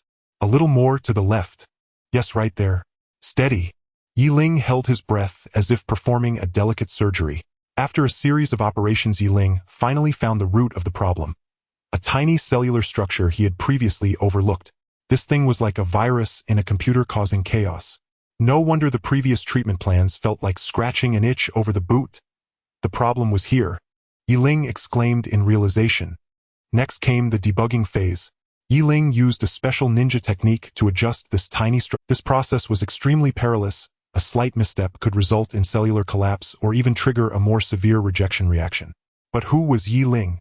A transcendent being endowed with the protagonist's halo. How could he possibly perish easily? With astonishing control and precise manipulation of chakra, he forcibly repaired this fault. The rejection reaction was clearly brought under control. Yi Ling felt a significant lightness in his body, like a computer running at full capacity, suddenly cleared of junk files, instantly boosting its operational speed several notches. Orochimaru watched all of this with a glimmer of light in his serpentine eyes. This kid has some... He had originally planned to give up on Yi Ling as a test subject. After all, no one wanted to waste precious resources on someone who could die at any moment. But now Yi Ling's displayed abilities rekindled his hopes. It seems you still have some use, Orochimaru rare complimented, deciding to restore some resource allocation. Don't let me down. Yi Ling's lips curled into a faint smile, knowing he had narrowly escaped another. Hasegawa wore a grim expression, his fists cracking ominously. That kid Yi Ling surprisingly was alive again. Moreover, he had regained the favor of Lord Orochimaru. Why, just because of his little cleverness. He spat fiercely. I will never let you have it easy. A more sinister plan brewed in his mind. He intended to make Yi Ling completely lose Orochimaru's trust, ensuring he could never rise again. Days later, a piece of evidence appeared on Orochimaru's desk, prominently featuring a letter linking Yi Ling to external forces. The handwriting was skillfully mimicked, and the content accused Yi Ling of attempting to steal Orochimaru's research, results even suggesting he might betray them. Orochimaru looked at this evidence, cold light flickering in his serpentine eyes with a terrifying pressure surrounding him. He suddenly slammed the documents onto the table. Yi Ling. At that moment, Yi Ling was engrossed in new research, when he was abruptly interrupted by Orochimaru's summons, feeling an uneasy twinge in his heart. He quickly approached Orochimaru, respectfully lowering his head. Lord Orochimaru, did you call for me? Orochimaru threw the evidence in front of Yi Ling, his tone icy and piercing. Explain this. Yi Ling picked up the document and quickly scanned it, his expression changing drastically. He realized that someone was framing him. However, he did not panic. Instead, a strange smile crept onto his lips. Lord Orochimaru, you are right. Yi Ling did not rush to defend himself, but instead acknowledged the evidence, his tone as calm as if discussing the weather. Lord Orochimaru, you are right. These letters were indeed written by me. He paused, a confident curve appearing at the corner of his mouth. But this was all for your plan. Orochimaru's serpentine eyes narrowed slightly, the cold aura around him lessening a bit, clearly taken aback by Yi Ling's unexpected counter. Oh, for my plan. Do tell. Lord Orochimaru, think about it. I have always appeared so eager for your research results, even risking everything. Wouldn't that attract the attention of other forces? Yi Ling paused, observing Orochimaru's expression, and continued, I deliberately released these smokescreens, making them believe I am desperate to succeed, wanting to steal your results and even betray you. This way they would let their guard down, thinking they have caught me red-handed, thus exposing their true intentions. Wouldn't that be splendid? Orochimaru fell into deep thought. Yi Ling's reasoning was not without merit. He had been observing Yi Ling all along, and while this young man was cold and ruthless, he indeed exhibited exceptional intelligence and a thirst for power. What if all this was a deliberate act? Seeing Orochimaru wavering, Yi Ling seized the moment, pulling out a scroll from his bosom and respectfully presenting it. Lord Orochimaru, this is my detailed plan for the next steps. Please review it. Orochimaru took the scroll, slowly unfolding it, his gaze sweeping over the contents as his eyes gradually brightened. The plan written on the scroll coincided perfectly with what he had in mind, and in some aspects it was even more refined and feasible. Not bad. Orochimaru's lips curled slightly upward, his gaze toward Yi Ling filled with a hint of appreciation. Your thoughts are meticulous indeed, beyond my expectations. Yi Ling secretly breathed a sigh of relief knowing he had bet right. He respectfully lowered his head. It is my honor to serve Lord Orochimaru. Meanwhile, Hasegawa, lurking in the shadows, had a pale complexion, his fists tightly clenched, his nails almost digging into his flesh. Damn it, that kid. He gritted his teeth, muttering, I won't let you succeed so easily. He turned and vanished into the darkness, his eyes flickering with a sinister light. Watching Yi Ling not only remain unscathed but gain further favor from Orochimaru nearly drove him mad. He decided to go all in and take action again. At this time, he would personally expose Yi Ling's true colors. He stealthily infiltrated Orochimaru's laboratory, preparing to forge more conclusive evidence. However, to his surprise, as soon as he stepped into the laboratory, he heard a cold voice. Hasegawa, what are you doing here? Yi Ling. He was actually here. Hasegawa's heart jolted, but he forced a calm facade. I came to check on the progress of the experiment. Oh, is that so? Yi Ling sneered. I fear you are not here to check the progress of the experiment, but to watch my joke, aren't you? Hasegawa's expression changed, and Yi Ling continued, did you think your little tricks could fool me? From the moment you first framed me, I knew it was you. I deliberately fell into your trap to lure you. Yi Ling tossed out a scroll detailing all of Hasegawa's actions, including his forgery of evidence and spreading of rumors. The evidence was conclusive, leaving no room for denial. Hasegawa immediately panicked, cold sweat dripping from his forehead. Orochimaru had appeared at the laboratory door without him noticing, his icy gaze sweeping over Hasegawa. His voice akin to that from hell. Hasegawa, you truly have great audacity. Hasegawa was so frightened that he knelt on the ground, repeatedly kowtowing and pleading for mercy.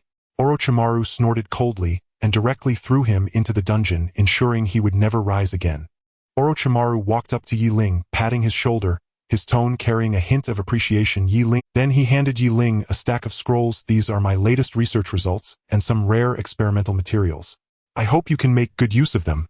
Yi Ling accepted the scrolls, excitement surging within him. With these resources, his plans could be implemented even faster. He respectfully bowed to Orochimaru. Thank you, Lord Orochimaru. I will not disappoint your expectations. With everything prepared, Yi Ling lay on the cold operating table, the gleam of the surgical knife flashing before his eyes. Let's begin. Upon the cold operating table, Yi Ling lay motionless, as if the life-or-death surgery about to commence were no more consequential than an ordinary afternoon nap. Yet the medical shinobi surrounding him stood rigid with tension, scarcely daring to breathe. A suffocating stillness hung in the air. Time itself seemed frozen within the operating room. Haruko's brow glistened with fine beads of sweat. Her hands trembled faintly. She knew full well the peril of this procedure. One misstep and Yi Ling would perish on the table. Begin, Yi Ling said, his voice shattering the silence with calm detachment, as though discussing nothing more weighty than the day's weather. Orochimaru nodded. The scalpel in his hand gleamed coldly under the surgical lights. As the blade descended, cells from Hashirama Senju were injected into Yi Ling's body. Instantly, Yi Ling's body convulsed violently. Alarms shrieked from every monitor, their piercing wails reverberating through the sterile chamber. No, the rejection is too severe, Haruko cried out.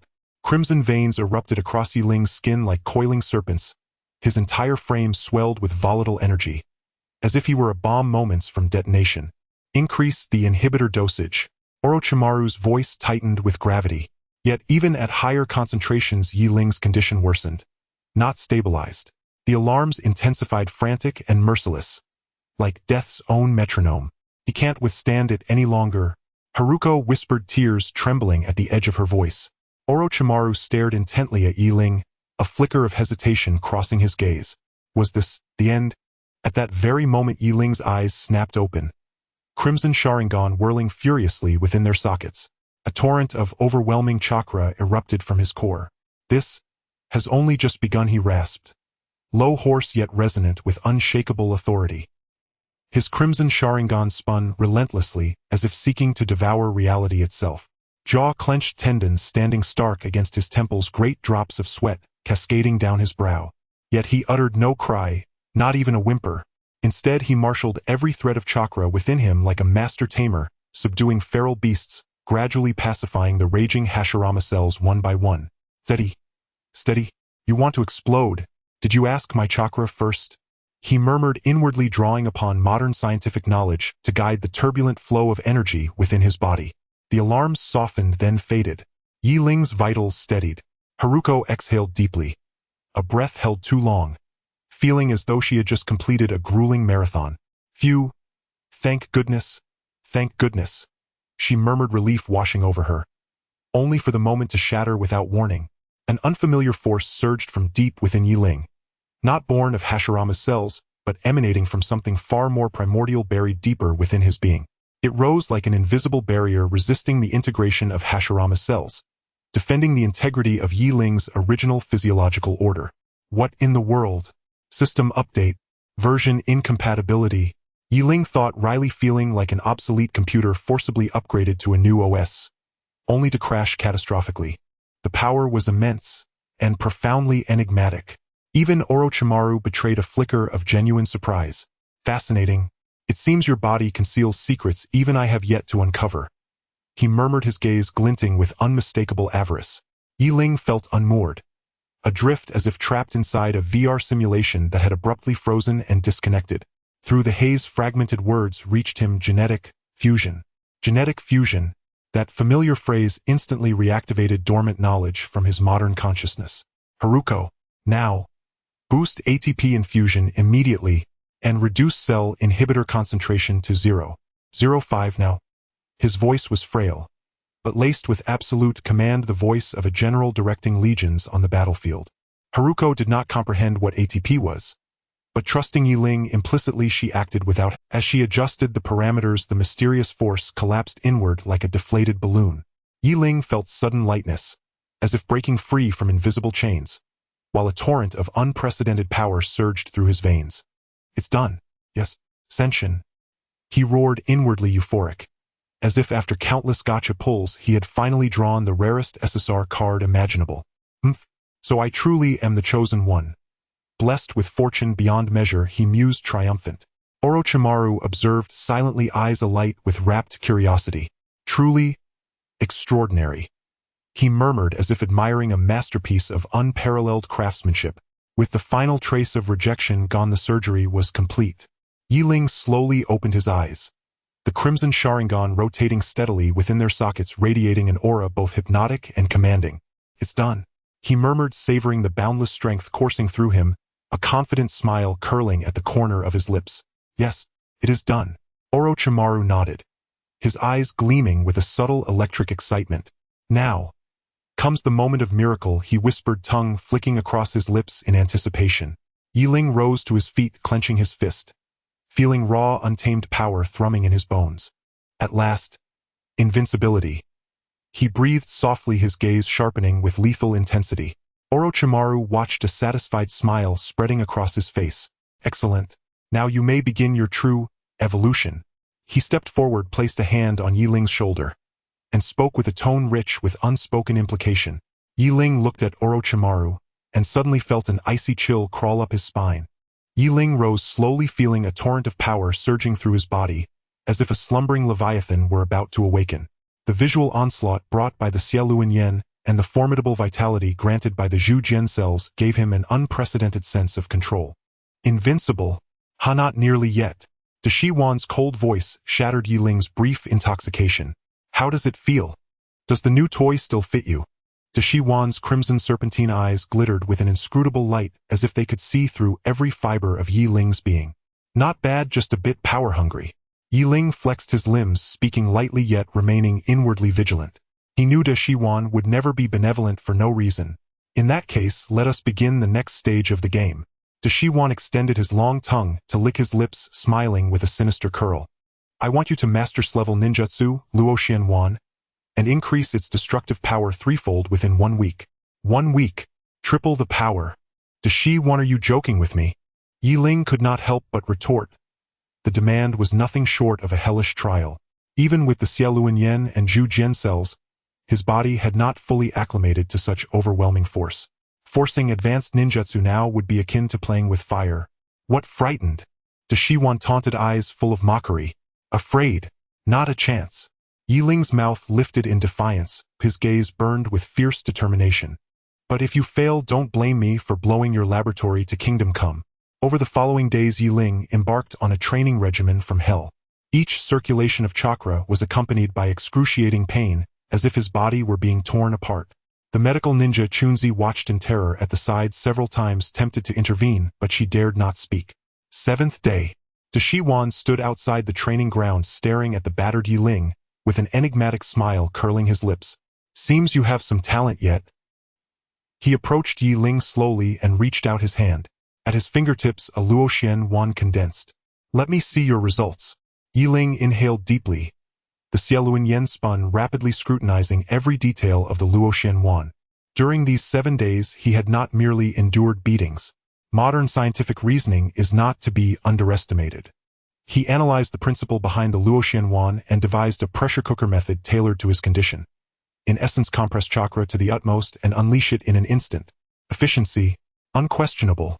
The air around them seemed to congeal as a Luoxian wand larger than Dashiwan's formed in Yi Ling's palm, emitting a ghostly blue light. Uncle Snake, take this. This Luoxian wand was far more than triple the power. It was an upgraded TNT. The onlooking medical ninja Chunzi gaped in disbelief. This is absurd. She covered her mouth, afraid to utter a sound. Surprise flickered across Dashiwan's eyes before curiosity quickly took hold. Intriguing. He dispersed the Luoxian wand in his hand, the corner of his mouth curving into a smile. Seems you have more secrets than I expected. In the shadows, several figures watched quietly. They were Jun Ma Lu Gue Tongwan and Duo Yu Yi, Dashiwan's steadfast followers. Seeing Yi Ling shine so brightly, jealousy flared within them. Humph, it's just dumb luck. Gue Tongwan muttered under his breath, crushing a stone in his palm. The ground of the training field suddenly split open. Yi Ling's gaze tightened. The Xieluan Yen detected a subtle anomaly. He sneered, petty tricks. Then, doing the unexpected, he hurled the Luoxian wand toward the direction where Chunzi stood. Ah! Chunzi was pale with fright. Yi Ling, what are you doing? Dashiwan shouted sharply. At the moment the Luoxian wand was about to strike Chunzi, it curved in an uncanny arc and slammed into a massive rock at the edge of the training ground. With a thunderous roar, the boulder shattered into dust, leaving a bottomless crater. What kind of maneuver is that? Gue Tongwan gaped. A Luoxian wand that could curve mid-flight defied sense. Don't forget, my Xieluan Yen is not to be trifled with. Yi Ling clapped his hands, lightly appearing. He had already perceived Gue Tongwan's petty scheme, and by exploiting the dynamic vision and precise control afforded by the Xieluan Yen, subtly altered the Luoxian wand's trajectory. He not only averted disaster but staged a show of skill. That move, that was pure extreme manipulation. You actually... Gue Tongwan's face went green with anger, or his attempt to deceive had backfired spectacularly. Dashiwan watched the scene with a hint of approval in his eyes. Not bad. Quick reflexes and excellent control. He stepped up to Yi Ling and patted his shoulder. You are more interesting than I imagined. Basic operation, don't panic. Yi Ling maintained a casual exterior while inwardly savoring the triumph. This display of coolness earned himself full marks. Over the following days, Dashiwan intensified Yi Ling's training-level ninjutsu, and forbidden techniques were thrown at him as if there were no cost. Yi Ling absorbed it all like a sponge, ravenous for knowledge and power. The perfect fusion of Xieluan Yen and Zhu Jian cells granted him near-limitless potential. Your rate of growth is truly astonishing, Dashiwan murmured, watching Yi Ling's nascent mastery of advanced techniques with a hint of disbelief. It seems my choice was not mistaken. You flatter me, Uncle Snake. I am merely an ordinary traveler from another world. Yi Ling replied modestly, though his heart brimmed with joy. The path to invincibility lay beneath his feet. As Yi Ling's strength rose, so did his standing within Dashiwan's stronghold. Junma Lu Gue Tongwan and the others burned with jealousy, yet dared not speak out. After all, nobody wanted a curving Luoxian wand thrown in their face. One night Yi Ling remained alone in the laboratory studying new ninjutsu. Suddenly, he felt a chill stare coiling around him like a venomous snake. Who is there? Yi Ling snapped his head up, the Xieluan Yen activated, sweeping the surroundings. The laboratory was empty, yet the sensation of being watched grew ever stronger. An eerie silence enveloped the laboratory. Yi Ling activated his Sharingan. Crimson pupils reflected the cold, sterile instruments, but revealed no anomaly. That sensation of being watched clung to him like a shadow, sharp and suffocating, like a fishbone lodged deep in his throat. Humph! Yi Ling snorted coldly, his hand seals accelerating sharply. Azure chakra surged around him, coalescing into an unbreakable barrier. Show yourself and fight me face-to-face. Hiding like a coward is no mark of honor. Only deeper silence answered him. A silence that gnawed at his nerves raw and intolerable. It was worse than downloading a pirated game only to find it riddled with malware. Frustrated, he raked his fingers through his hair. This feeling was like dropping into a battle royale unarmed, then instantly ambushed by a cunning, stealthy opponent. Orochimaru's side should be secure. Ling mused, stroking his chin. Though unpredictable, Orochimaru had treated him well, so far at least. Could it be another village? Or the Akatsuki? At the name, Ling's pulse tightened. Each member was a monster in their own right. One alone could bring him to his knees. Looks like I'll need to play it safe for now. He murmured softly, his Sharingan rotating, slowly scanning for the faintest trace. Then, fleeting, almost imperceptible, a ripple of chakra brushed against his senses. Found you. A sardonic smile flickered across Ling's lips as his figure vanished from the lab. Tracing that chakra trail, he arrived before a concealed mountain cave. Come out. I know you're here. Arms crossed, his voice carried quiet, unwavering confidence. Inside the cave, nothing but silence. Refusing to emerge. Ling sneered. Then don't blame me for what comes next. His right palm flared. Spinning chakra condensed into a radiant Rasengan. Wait!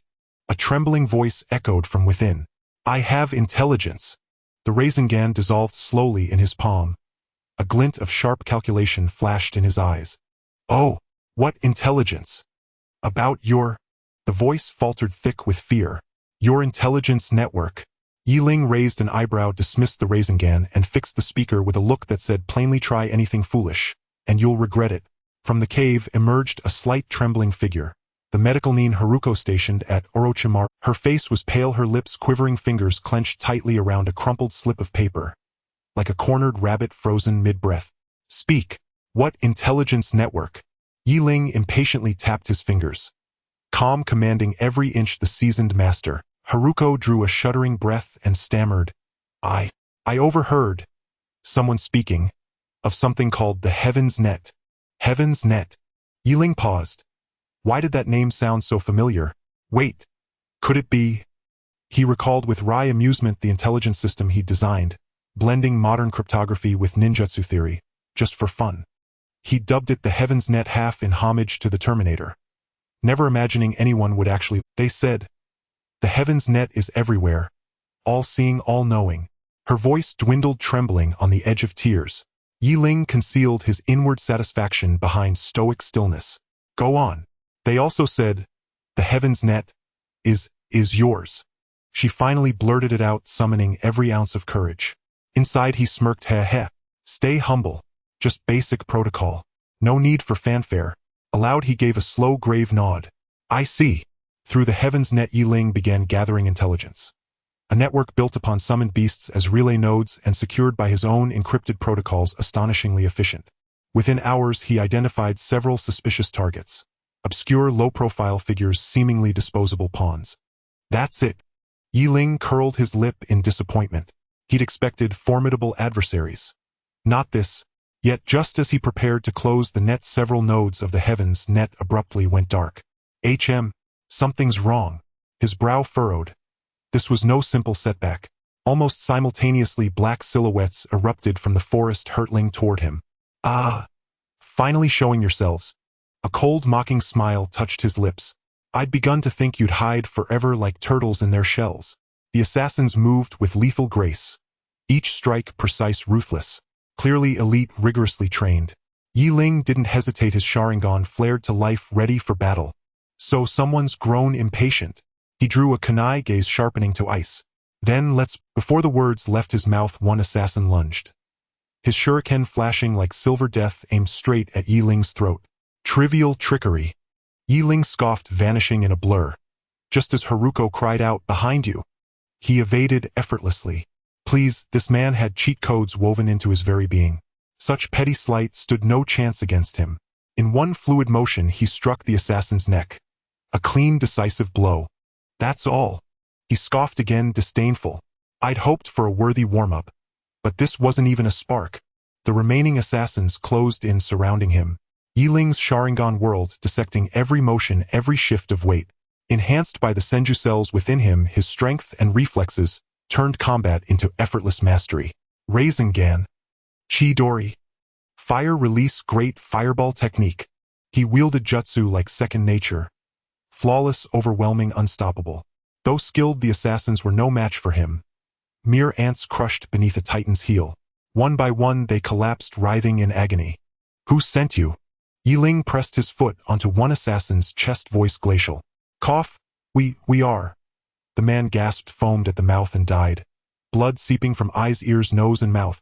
TCH. Stubborn to the end. Ling curled his lip.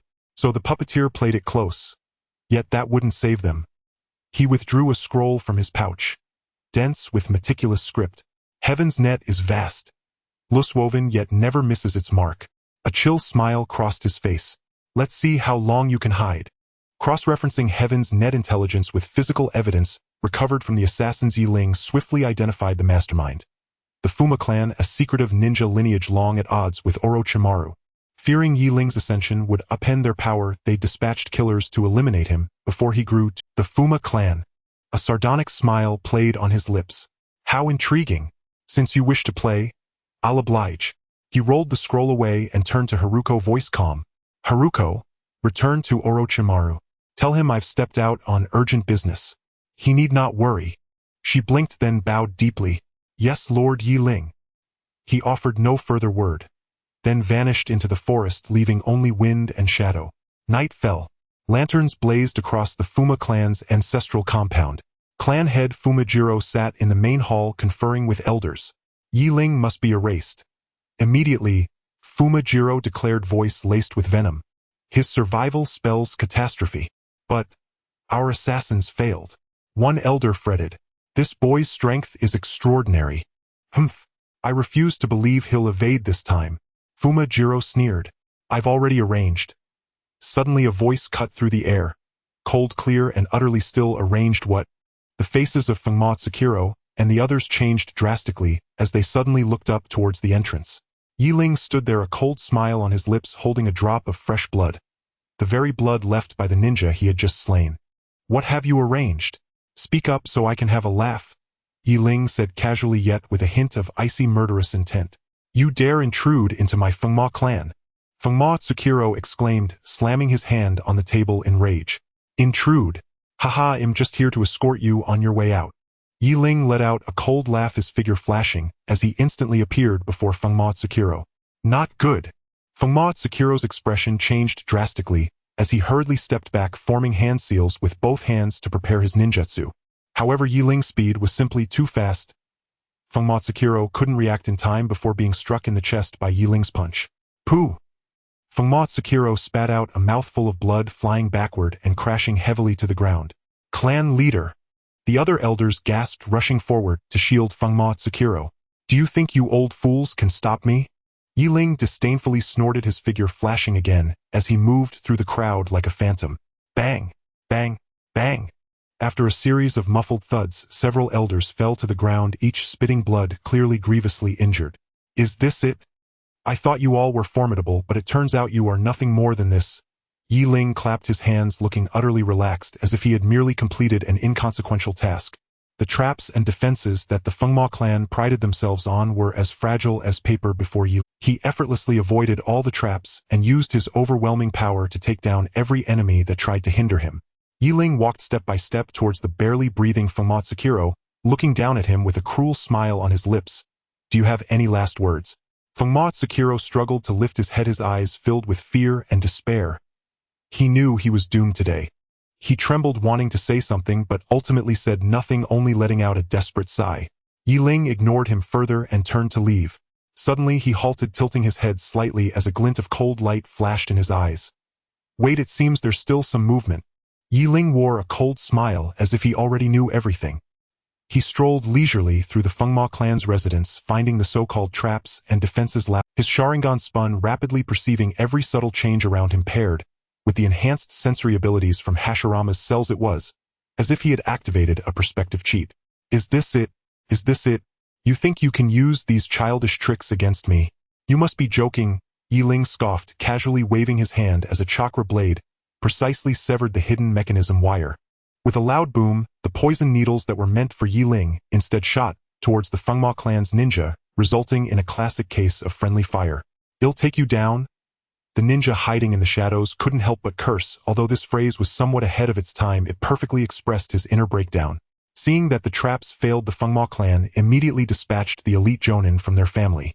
They moved swiftly, attempting to encircle Yi Ling. "Oh, finally something decent has arrived." Yi Ling flexed his wrists, excitement flickering in his eyes. "But do you think you mere fish can stop me? Dream on. In your dreams you can have anything." Yi Ling's figure flashed, moving like a bolt of lightning. He weaved through the crowd, each strike clean and decisive. Bang! Bang! Bang! After a series of muffled thuds, these elite jonin fell to the ground like dumplings. "Is this it? Is this it? Is this it?" Yi Ling looked around, a face full of disappointment. Suddenly his figure paused, his gaze focused on a particular direction, and a playful smile appeared on his lips. "Tsk, tisk, hiding and lurking, what kind of hero are you? Come out, don't force me to invite you personally." As Yi Ling's words fell, a figure slowly stepped out from the shadows. This person was tall and imposing, unmistakably the clan leader of the Fengma clan. "Fengma Hanzo. Kid, you're quite arrogant." Fengma Hanzo's tone was icy, his eyes filled with murderous intent. Likewise, Yi Ling shrugged with an indifferent expression. "I thought you were going to keep being a coward. Sharp-tongued little brat, today you'll witness the true strength of the Fengma clan." Fengma Hanzo roared quickly, forming hand seals. "Come on, show me what you can do." Yi Ling took a battle stance, his Sharingan spinning rapidly, chakra surging within him. The two instantly clashed, and in a moment the air was filled with flashing blades and fists, with explosions echoing continuously. Fengma Hanzo, as the clan leader, was indeed not to be underestimated, unleashing various deadly secret techniques. However, before Yi Ling's Sharingan and Hashirama's cells, these were merely minor tricks. Yi Ling easily dodged Fengma Hanzo's attacks while occasionally counterattacking.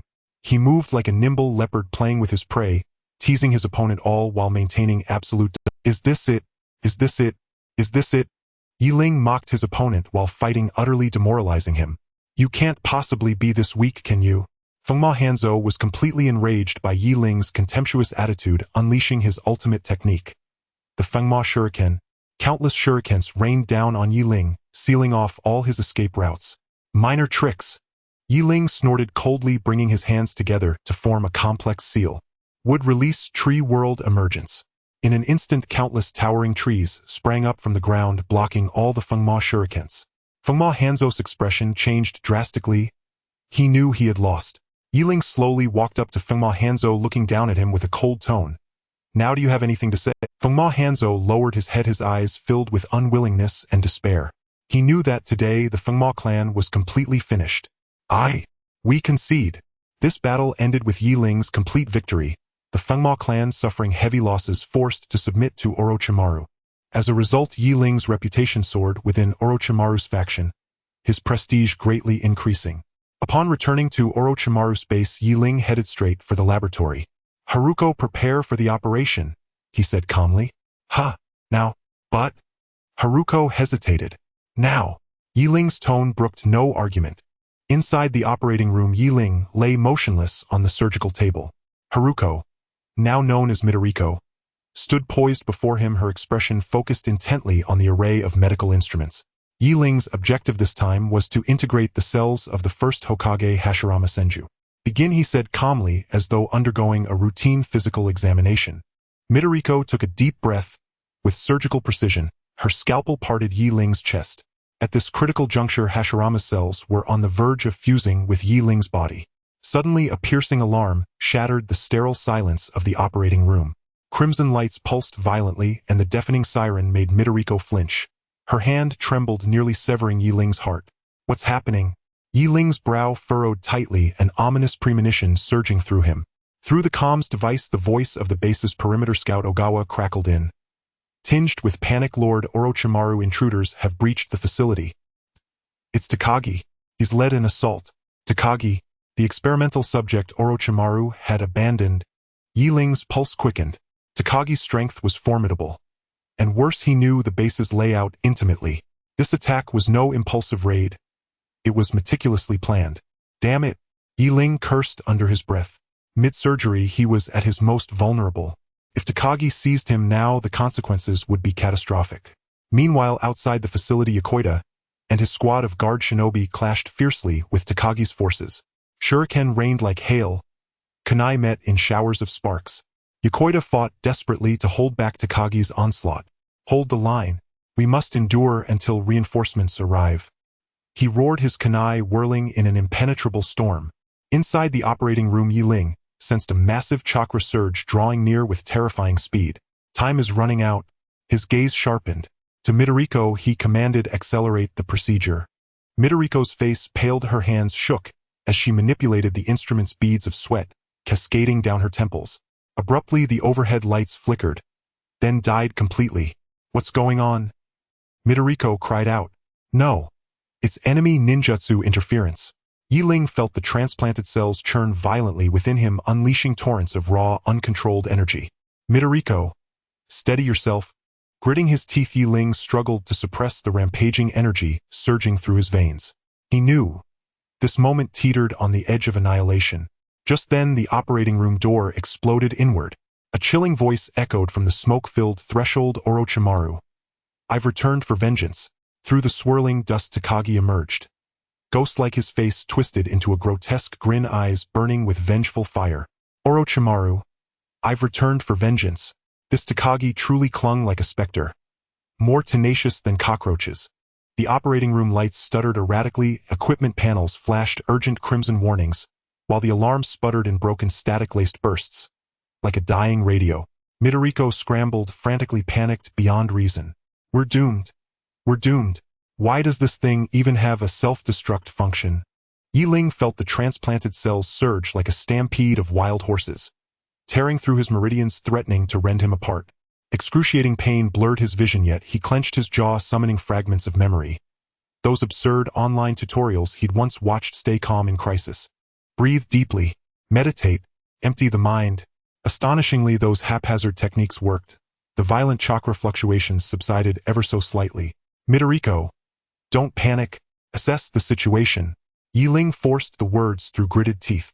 Trembling uncontrollably, she rushed to inspect the machinery. The main circuit, cut, and the backup power. The activation mechanism has failed. Her voice cracked. On the verge of tears, Ling cursed inwardly. This wretched equipment failing at the worst possible moment. Gritting against agony, he summoned the last dregs of chakra, attempting to re-establish the severed connections. Takagi advanced step by deliberate step, a mocking smile playing across his lips. Ling, surrender. Today you die. At that decisive instant, a cold voice sliced through the shadows of the operating room. Takagi. Your opponent is me.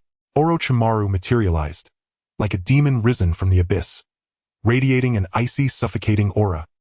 He cast a single contemptuous glance at Takagi, as if observing a speck of dust beneath his foot.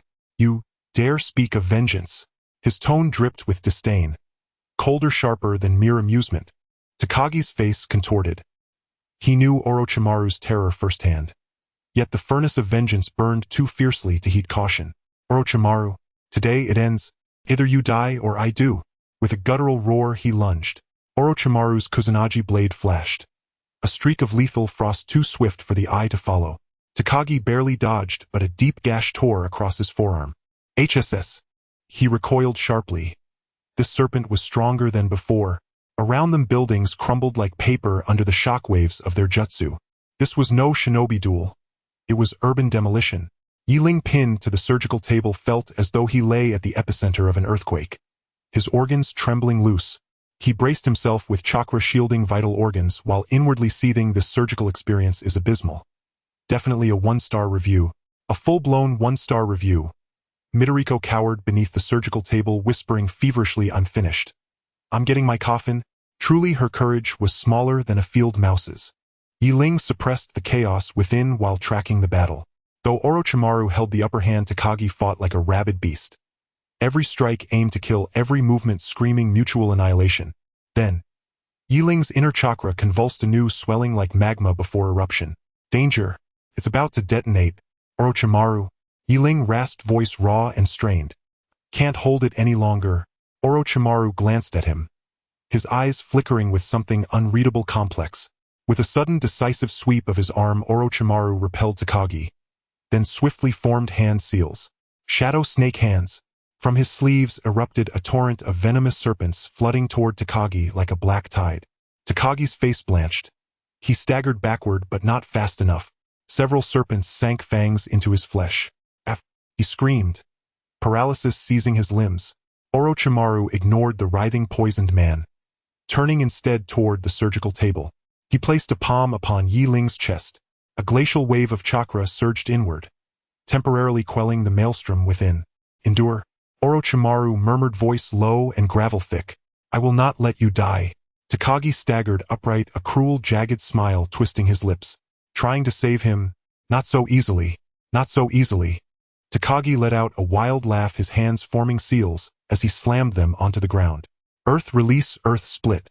The earth trembled violently, a massive crack spreading out from Takagi towards Orochimaru and the operating table. This was not an ordinary earth release. This forbidden technique consumed a significant amount of his chakra, and its power far exceeded that of a typical earth release jutsu. Orochimaru's expression darkened as he shouted, "Summoning technique serpent's array." Countless giant snakes surged from behind him, forming a solid wall of serpents to block the spreading fissure. The giant snakes collided with the ground, producing a deafening roar causing the entire base to tremble. Damn it! Orochimaru cursed silently. Takagi was indeed a tough opponent, forcing him to deploy the serpent's array. Although this technique had incredible defensive power, it consumed an enormous amount of chakra, and he had to simultaneously suppress the rampaging energy within Yi Ling, making the situation dire. Inside the operating room, Miko was sweating profusely. The base was already in disrepair, and the severe vibrations just worsened the situation, causing the already malfunctioning life support system to shut down completely. How could this happen? This is bad. Miko frantically checked the equipment, trying to carry out emergency repairs, but as a medical ninja, she only had a rudimentary understanding of these complex mechanical devices. Ah! Yi Ling groaned in pain, the fluctuations of energy within him growing increasingly intense. He felt as though his body were a balloon on the verge of bursting, ready to be torn apart at any moment. Searing pain spread through his body and his consciousness began to blur. Hold on, Yi Ling. Orochimaru's voice came from outside, tinged with urgency. I will be there soon. However, Takagi's attacks grew even fiercer, not giving Orochimaru a moment's respite. Want to escape? It's not that easy. Takagi sneered, forming seals once more. Earth release rock pillar prison. Dozens of gigantic rock pillars erupted from the ground, trapping Orochimaru within. Damn! A cold glint flashed in Orochimaru's eyes. He had to resolve this quickly, or Yi Ling would be in danger. In the operating room, Yi Ling felt his body reaching its limit, his consciousness gradually fading. Orochimaru, save me! He whispered, using his last bit of strength. At that moment, he felt something within him shatter. Not good! Miko exclaimed in shock, her face turning pale. His chakra has completely gone out of control. Yi Ling's consciousness struggled in the chaos like a drowning person grasping at the last straw. The energy within him rampaged his internal organs, feeling as if they were being scorched by fierce flames. It's over. He silently cursed. This journey through time seemed doomed to fail prematurely. A failed surgery was one thing, but blowing himself up would be a disaster. But who was Yi Ling? A knowledgeable youth from the modern world. Having crossed over, he wasn't afraid of an energy surge. He endured the excruciating pain, striving to recall his knowledge of modern physics. Conservation of energy, the principle of entropy. Wait, wasn't there a theory of energy balance? Without hesitation, Yi Ling began trying a unique method of chakra operation, attempting to guide the raging energy within him like diverting floodwaters, channeling and circulating the energy. He condensed his chakra into fine threads, weaving them into a precise net along his meridians, trying to envelop and restrain the erratically moving energy. A miracle occurred. The originally rampaging energy seemed to be drawn by something, beginning to flow along the path Yi Ling had set. Like a wild horse that had been tamed, it was still unruly but no longer reckless. Yi Ling felt the burning sensation in his body ease somewhat, and his consciousness became clearer. Did it work? He seems to have stabilized. Miko stared in astonishment, unable to believe what was happening before her eyes. Just then a loud bang resonated from outside the base, followed by Yokota's furious shout. Hold the line. We must hold the line. Yokota led the remaining guard ninjas, forming the last line of defense. Though they were all injured and their chakra nearly depleted, their eyes burned with a flame of defiance. Brothers, let's fight these scoundrels. Even if we die, we must make them pay a price. Yokota roared, brandishing his kunai as he charged into the enemy. Although these guards were merely chunin, they erupted with astonishing combat power in that moment, fighting desperately like cornered beasts, each attack aimed for a kill. Takagi's team did not expect these small fries to be this tenacious, and for a moment they were pushed back a few steps. Takagi's subordinate sneered, his kunai glinting coldly as several guard ninjas fell to the ground. But more ninjas pressed on fearlessly, using their flesh and blood to buy precious time for Orochimaru. The battle between Orochimaru and Takagi had also reached a fever pitch. Takagi's earth release jutsu was indeed formidable, but Orochimaru was no pushover. As he dodged Takagi's attacks, Orochimaru carefully observed his movements, searching for flaws. This guy's earth release is strong, but his seal formation speed is slightly slow, and after using large-scale jutsu there is a moment of chakra stagnation. A cold smile crept onto Orochimaru's lips. He had found Takagi's weakness. Now's the time. Orochimaru seized the moment of Takagi's chakra stagnation and launched a swift attack. Shadow Snake Hand. Countless white snakes sprang from Orochimaru's sleeves, wrapping around Takagi's body and binding him tightly. You! Takagi hadn't had time to react before he felt a sharp pain in his abdomen. Orochimaru's Kusanagi sword had pierced through his body. Puff! Takagi spat out a mouthful of blood, his body collapsing weakly. The momentum of Takagi's team immediately weakened, but the crisis was far from over. In the operating room, although Yi Ling's energy had temporarily stabilized, it remained unstable like a volcano on the verge of erupting. Miko was as anxious as an ant on a hot pan, yet felt helpless. Is the equipment still irreparable?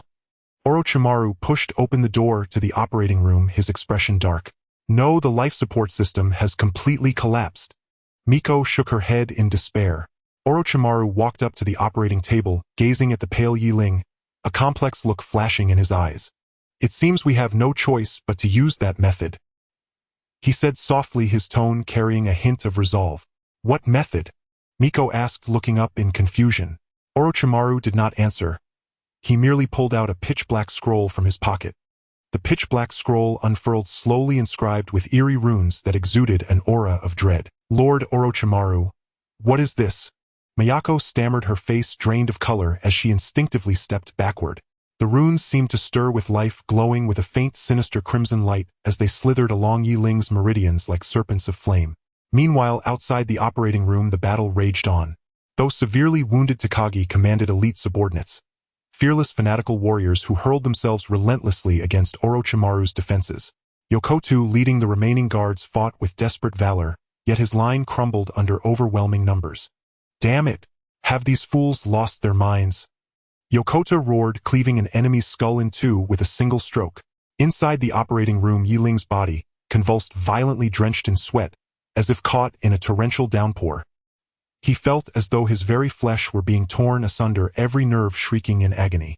Yet he clenched his jaw tight, refusing to utter even a single groan. He knew he could not fall. Not now. To collapse would mean total annihilation. Hold on, Yi Ling. Orochimaru's voice resonated low and commanding like a summons from the abyss. Everything hinges upon this moment.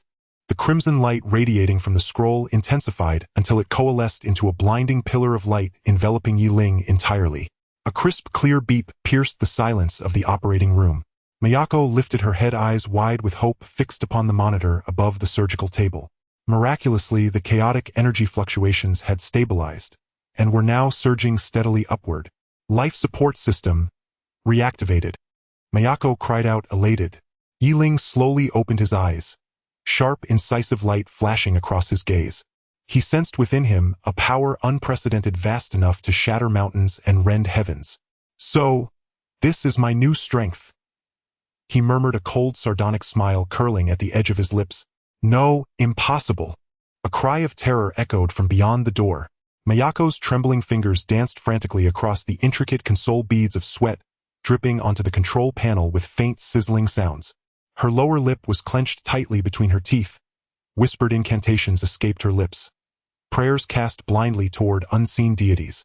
This damaged life support system was her final hope, and Yi Ling's last lifeline. Suddenly inspiration struck. She recalled Lord Orochimaru's offhand mention of a backup circuit. With nothing left to lose, she connected the line without hesitation. It worked. The readings on the monitor steadied and began climbing. Miyako exhaled deeply, a wave of relief nearly buckling her knees. Yi Ling's consciousness struggled amid chaos. He felt raw, untamed energy surging through his veins like a wild stallion breaking free, teetering on the brink of explosive dissolution. Yet he refused to yield. In that instant, the unyielding steel will of the modern world surged forth with astonishing force. He focused intently, guiding the violent torrent along the precise pathways etched upon the scroll, repeating, refining, cycling endlessly. Orochimaru watched coldly from the side. Yet inwardly he was stunned. This boy's tenacity is monstrous. As the energy settled, Yi Ling's convulsions ceased. The crimson glow faded from the scroll, dissolving seamlessly into his body. He opened his eyes, cold piercing light flashing once then vanishing. "It is done," he whispered, fists clenching as he savored the thunderous pulse of power thrumming beneath his skin.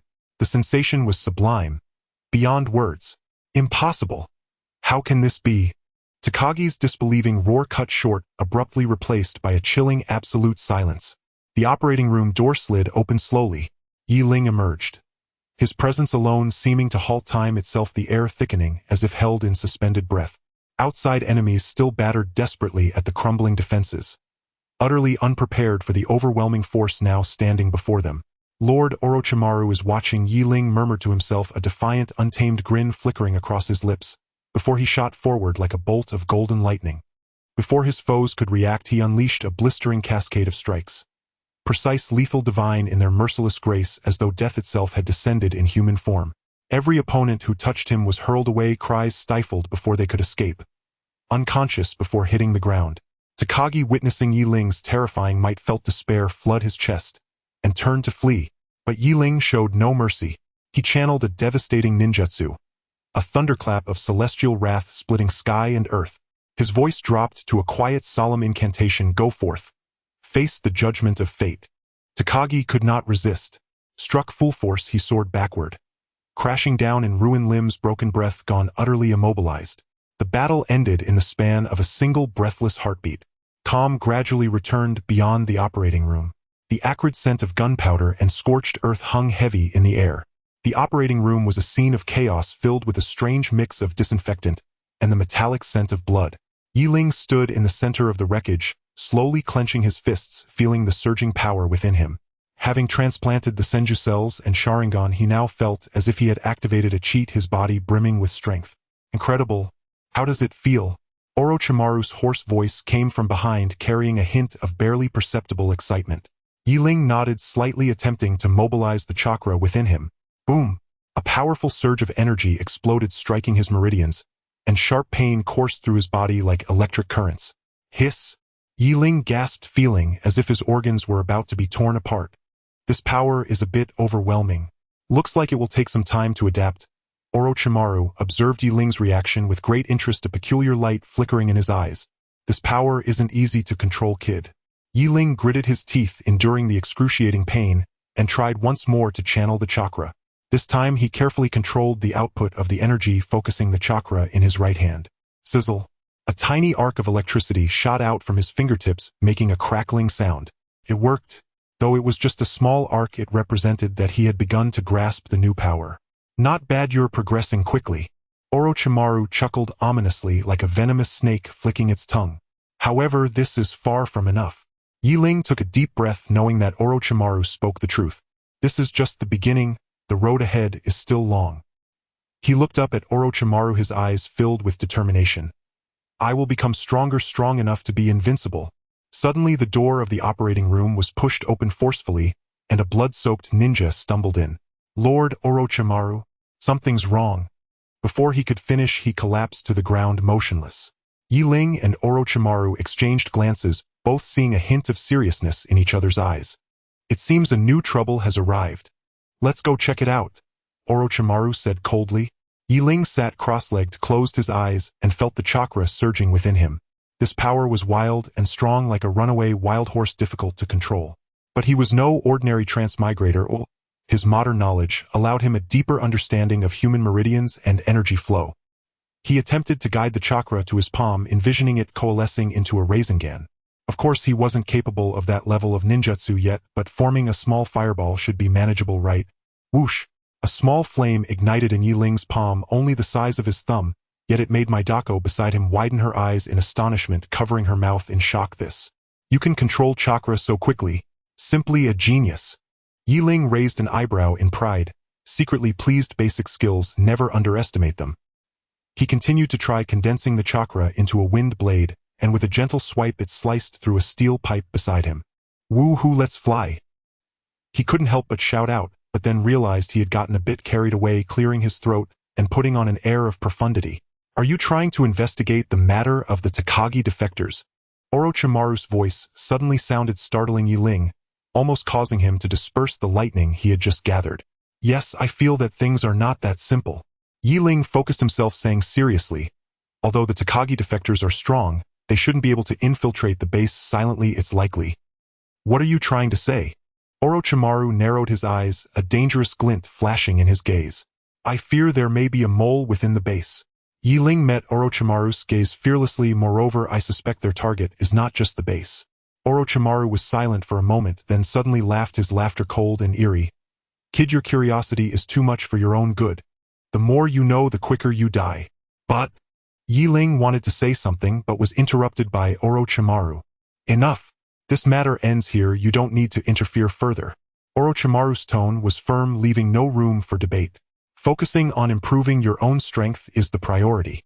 Yi Ling felt a bit reluctant, but he also knew that now was not the time to confront Orochimaru directly. He silently nodded and turned towards the door of the operating room. Wait. Orochimaru suddenly called out to him. Take this.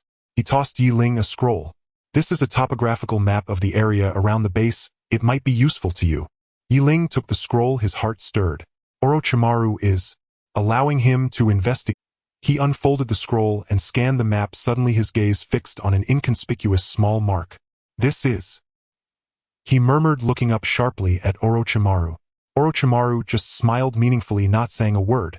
Yi Ling tightly clutched the scroll, turning and walking out of the operating room, disappearing into the dark corridor.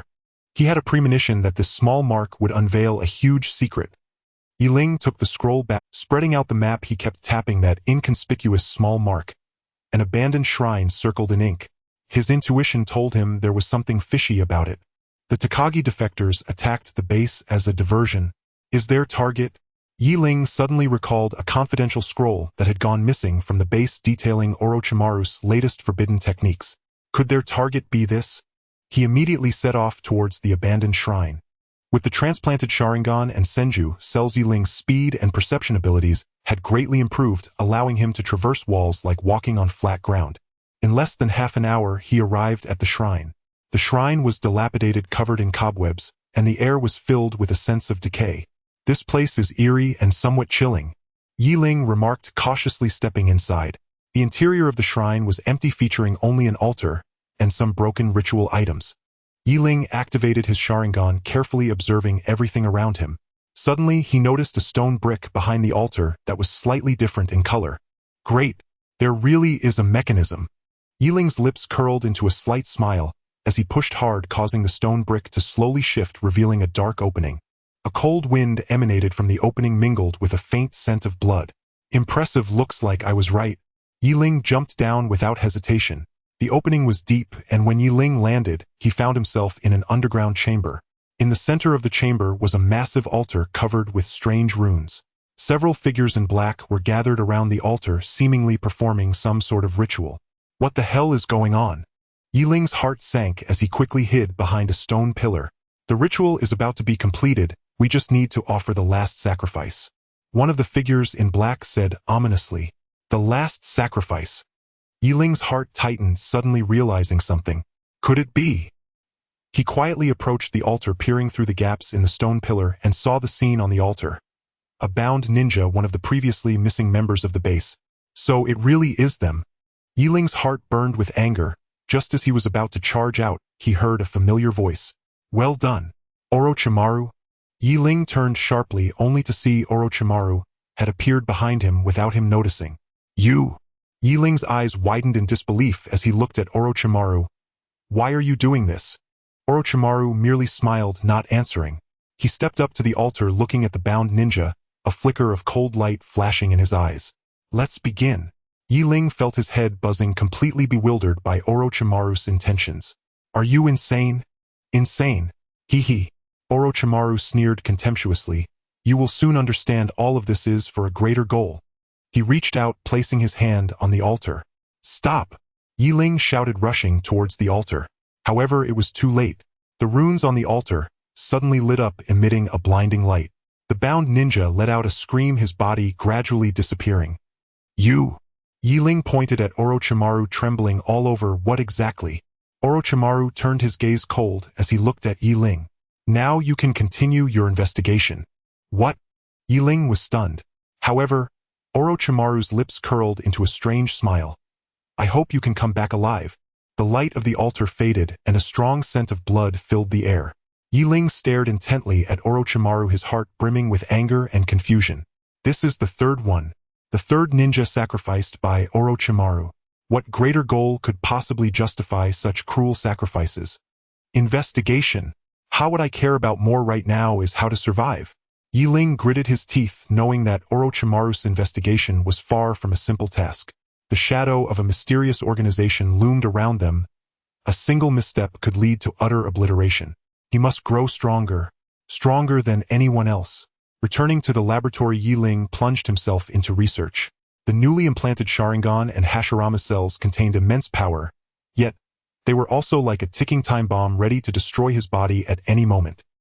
His face turned pale, beads of sweat rolling down his forehead, with every cell in his body emitting painful moans. The integration of power was far more arduous than he had imagined. It felt like simultaneously handling a chainsaw and a kitten. Stimulating yet deadly. Ah! Ling couldn't help but let out a low growl as the raging chakra within him surged, violently assaulting his meridians. He felt as if his body was about to be torn apart. No, continuing like this would only lead to his demise. He forced himself to calm down, striving to control the rampaging power within. Maidako, prepare the sedative. Ling's voice was hoarse and weak. Yais! Maidako trembled as she rushed over with the syringe, terrified by Ling's reckless training methods. Looking at Ling's pained expression, she hesitated to intervene. Ling snatched the syringe and unhesitatingly plunged it into his own arm. As the cold liquid flowed into his veins, it temporarily suppressed the raging chakra within. He slowly exhaled, his tense body gradually relaxing. It seems conventional methods won't work. Ling murmured to himself, a glint of determination flashing in his eyes. Looks like they'll have to try that. Ling closed his eyes and took a deep breath. Conventional chakra control methods were utterly ineffective against this power, akin to trying to stop a speeding train with a toothpick. He had to find an alternative path. Thanks to modern knowledge, a bold idea took shape in his mind: muscle memory. If he could solidify the flow pattern of chakra into an instinct, just like riding a bicycle, wouldn't that allow him to bypass conscious control and directly harness this power? Without hesitation, Ling began an intense physical training regimen. He wasn't merely throwing punches and kicks, but integrating every movement with the flow of chakra. As he punched, chakra surged into his fists. When he kicked, chakra converged at the tips of his toes. He repeated these movements over and over until sweat soaked his clothes and his muscles ached to the point of numbness. Maidako watched in awe, astounded by the scene. This was not ninja training. It was sheer self-abuse. Yet her concern gradually transformed into admiration as she witnessed Ling's progress. The fluctuations of chakra around him became increasingly stable, and the previously wild power began to grow docile. I've done it! Ling suddenly opened his eyes, a brilliant light shining within. He felt as though he had reached a new level of control over his newfound power, like taming a wild horse that he could ride at will. He formed hand seals, and a fireball technique more solid and powerful than ever before erupted forth, obliterating the target in the laboratory. Woohoo! Let's take off! Ling couldn't help but shout in excitement. Maidako covered her mouth and stifled a laugh. It was the first time she had seen such a childish side of Ling. Just then, a commotion erupted outside the base. Several ninjas dressed in black and wearing masks stealthily approached. They were spies sent by the mysterious organization. Finally here, Orochimaru stood high above, a cold smile creeping across his lips. Ling, let me see your abilities. He did not intervene, but rather watched with keen interest. A glint of cold light flashed in Ling's eyes. These minions were hardly a challenge for him. Just as he was about to act, he suddenly halted. He sensed something was amiss. These ninjas were too weak. Something feels off. Ling squinted at Orochimaru. Lord Orochimaru, what do you think? Ling's lips curled into a slight, disdainful smile. Is this it? A few minions dare to come to their own demise. He didn't rush in directly but instead formed hand seals rapidly. Suddenly countless vines erupted from the ground, entangling the black-clad ninjas tightly. Woohoo! Binding game, Ling said with a grin. The ninjas struggled desperately but couldn't break free. They were horrified to discover that these vines were absorbing their chakra. What is this? What kind of ninjutsu is this? Ling ignored their cries for help and approached one ninja squatting down with a smile. Tell me, who are you? What are you doing here? No way. I won't say anything, the ninja stubbornly retorted. Ling shrugged. Not going to say. Then don't blame me for being rude. A glint of cold light flashed in his eyes as he gathered a Rasengan in his hand. Have you heard of Rasengan massage? I guarantee it will feel exhilarating. Ah, I'll talk. We are from the Akatsuki organization and our purpose is... After some coercion and temptation, Ling extracted some information about the Akatsuki organization from these minions. Though not much, it was still a gain. After organizing the information, he reported to Orochimaru. The Akatsuki organization. Orochimaru's eyes lit up after hearing Ling's report. It seems things are getting more interesting. He was very satisfied with Ling's performance and decided to provide him with more resources and training opportunities. Ling, you did well. Next, I will personally guide your training. Thank you, Lord Orochimaru. Ling felt a surge of joy within it. He knew he was one step closer to his goal. However, this was only the beginning. The spies of the Akatsuki organization had been easily defeated, which was undoubtedly a provocation against them. In the secret base of the Akatsuki organization, a mysterious figure looked at the intelligence in his hands, his face dark and terrifying. Trash. A bunch of useless trash. He crushed the intelligence into pieces. It seems we need to take action ourselves. He turned to the people behind him. Send the order to prepare for a full-scale attack. Yes. Orochimaru gazed at the overcast sky outside the window, meaningfully saying to Ling, it seems a storm is coming. The atmosphere at Orochimaru's base was heavy, as if the thick air made every breath a struggle. The ninjas within the base were busy preparing for battle, the sounds of hurried footsteps and clashing equipment echoing around. Ling stood by the window, his fingers unconsciously tapping on the glass. A storm was brewing within his heart, and time seemed stretched until a loud bang accompanied by a tremor in the ground announced the arrival of the enemy. Outside the base, the intense sounds of battle rang out, the symbol of the Konoha ninjas starkly illuminated under the cold moonlight. The enemy surged like a torrent, crashing against the outer defenses of the base with unstoppable force. Ling looked out the window and saw the ironclad defenses gradually being torn apart, the tattered ninja gear floating in the air like scraps of cloth. Orochimaru's command spread throughout the base, coalescing into an indomitable "will hold the line." However, the enemy's numbers and strength far exceeded expectations, and the ninjas of the base fell one after another, the brutal scene reminiscent of a nightmarish loop. Ling felt an unprecedented pressure. His icy gaze swept across the battlefield, knowing he had to take action. He took a deep breath, his mind racing with strategies. At that moment, his surgical assistant Midako rushed in, her eyes filled with panic. Ling, in the medical area has been breached. We need reinforcements. I know. Ling responded, rising to his feet, his gaze sharp as a blade. He realized that this was not just a battle, it was a test. He clenched his fists, feeling the new simmering power surging within him. At that moment, Orochimaru's voice came through, low yet clear. Ling, it's time to show the results. The cold winds of the storm pierced through. Ling smiled slightly, turning to face the smoke and cries of battle as if unafraid of anything. The sky above the base was overcast, lightning splitting the heavens. With each step he took, determination burned within him like a flame piercing through the darkness. Ling moved. His figure was as swift as a shadow, instantly appearing among the enemy ranks.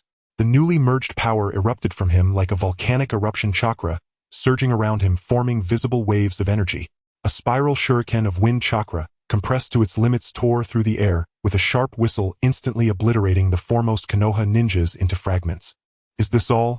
Ling smirked disdainfully. This group of small fry was hardly enough to even be a nuisance. As expected of Lord Ling. Midako, watching from the back, was starry-eyed, tightly clutching her medical kit, nearly jumping with excitement.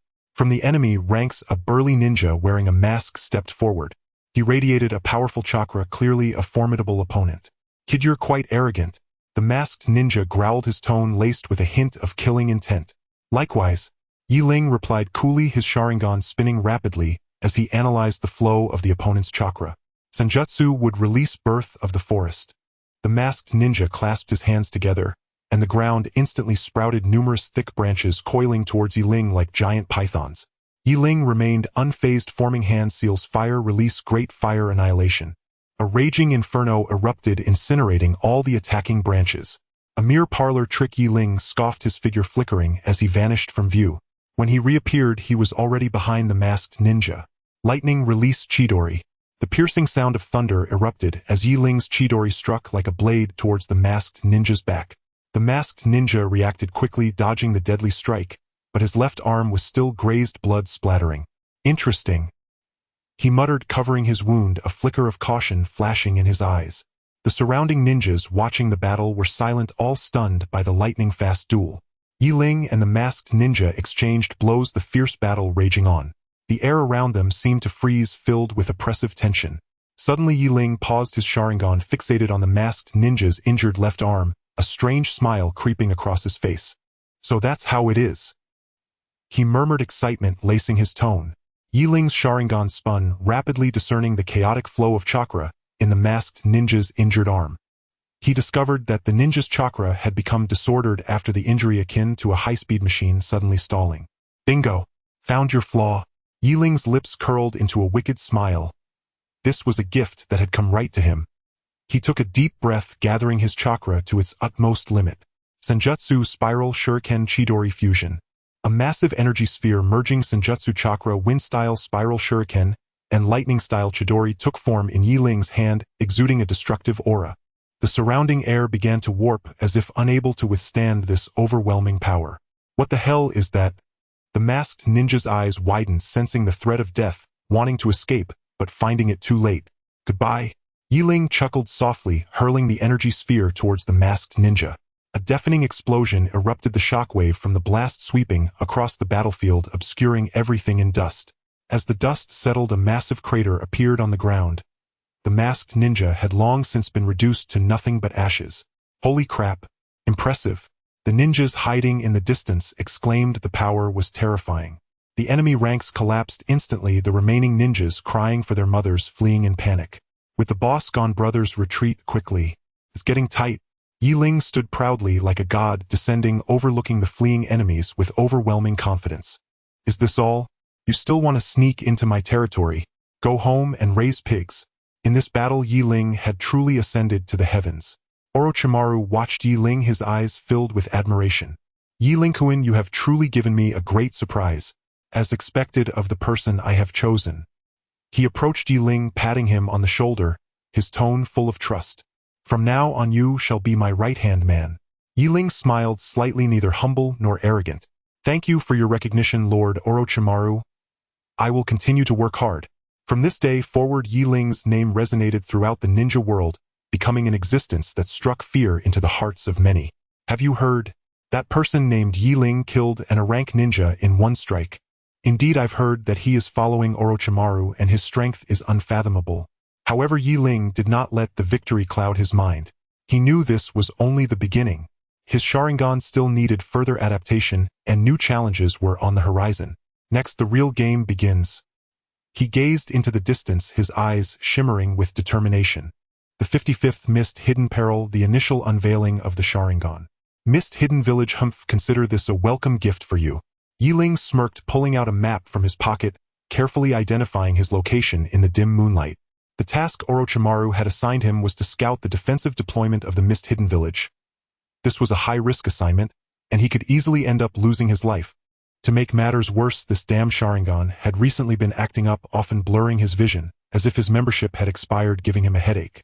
Showing up too early or too late, why does it have to fail me at this critical moment? This damn thing must be trying to get me killed. Ling muttered under his breath, cautiously sneaking through the fog-laden woods. The mist-hidden village truly lived up to its name as the land of blood mist. The fog was thick enough to nearly blind him, a natural maze of confusion. Suddenly a faint sound of footsteps reached his ears, causing Ling's heart to tighten. He quickly held his breath, activating his Sharingan, trying to see the identity of the approaching figure. However, at that critical moment the world before him blurred once more, as if it had been pixelated, leaving him unable to see anything clearly. What the hell? Failing me at such a crucial moment, is this broken thing here to make me laugh? Yi Ling mentally cursed, cold sweat dripping down his forehead. Who goes there? A stern shout echoed through the fog, followed by several figures swiftly approaching. Yi Ling cursed, internally recognizing the voice. It sounded like the famous patrol captain of Mist Hidden Village, Mist Hidden Jiro. This guy was notorious for being highly alert, as if he had radar installed. Crap. I've been Yi Ling gritted his teeth. After a brief blur, his Sharingan finally regained clarity, allowing him to see the approaching figures. It was indeed Mist Hidden Jiro. He saw Jiro holding a kunai, his sharp gaze scanning the surroundings like a leopard searching for prey. Over there. Mist Hidden Jiro shouted, spotting Yi Ling and lunging towards him. Yi Ling's heart sank, knowing there was no escaping this. Looks like I have no choice but to confront him. He took a deep breath, gripping the kunai tightly, preparing for a fierce battle. Wait. Yi Ling suddenly thought of something, his eyes shifting as a plan formed in his mind. Yi Ling quickly scanned his surroundings. This thick fog was like a cheat code sent by the heavens. In the 36 strategies, retreat is the best strategy. He zeroed in on a giant ancient tree and swiftly climbed up, moving as nimbly as a monkey. Mist Hidden Jiro missed his target. What the hell? Did I see a ghost? He was bewildered, as if the fog had granted him invisibility. Yi Ling had vanished without a trace. Hiding on a branch, Yi Ling felt a sense of triumph. You think you can outsmart me? You're not ready. He pulled out a few gadgets from his pocket. Simple smoke bombs he had crafted using modern knowledge. They weren't very powerful, but they were perfect for creating chaos. Let's spice things up. Yi Ling chuckled mischievously, igniting the smoke bomb and throwing it down. Cough, cough, cough. What the hell is this? Mist Hidden Jiro and his subordinates were choked, tears streaming from their eyes as their vision became even more blurred.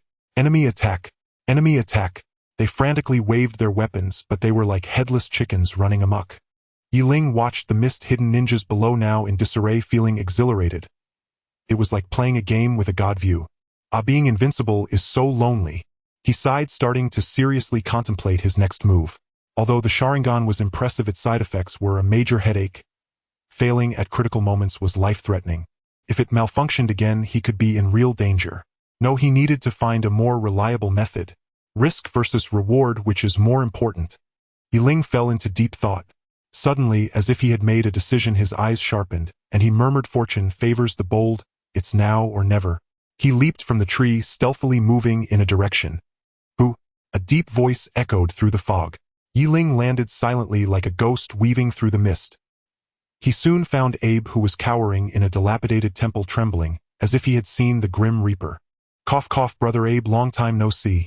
Yi Ling greeted with a smile, his tone laced with a chilling. Abe nearly soiled himself, stuttering as he tried to backtrack. Brother, I don't know anything." Yi Ling didn't waste words.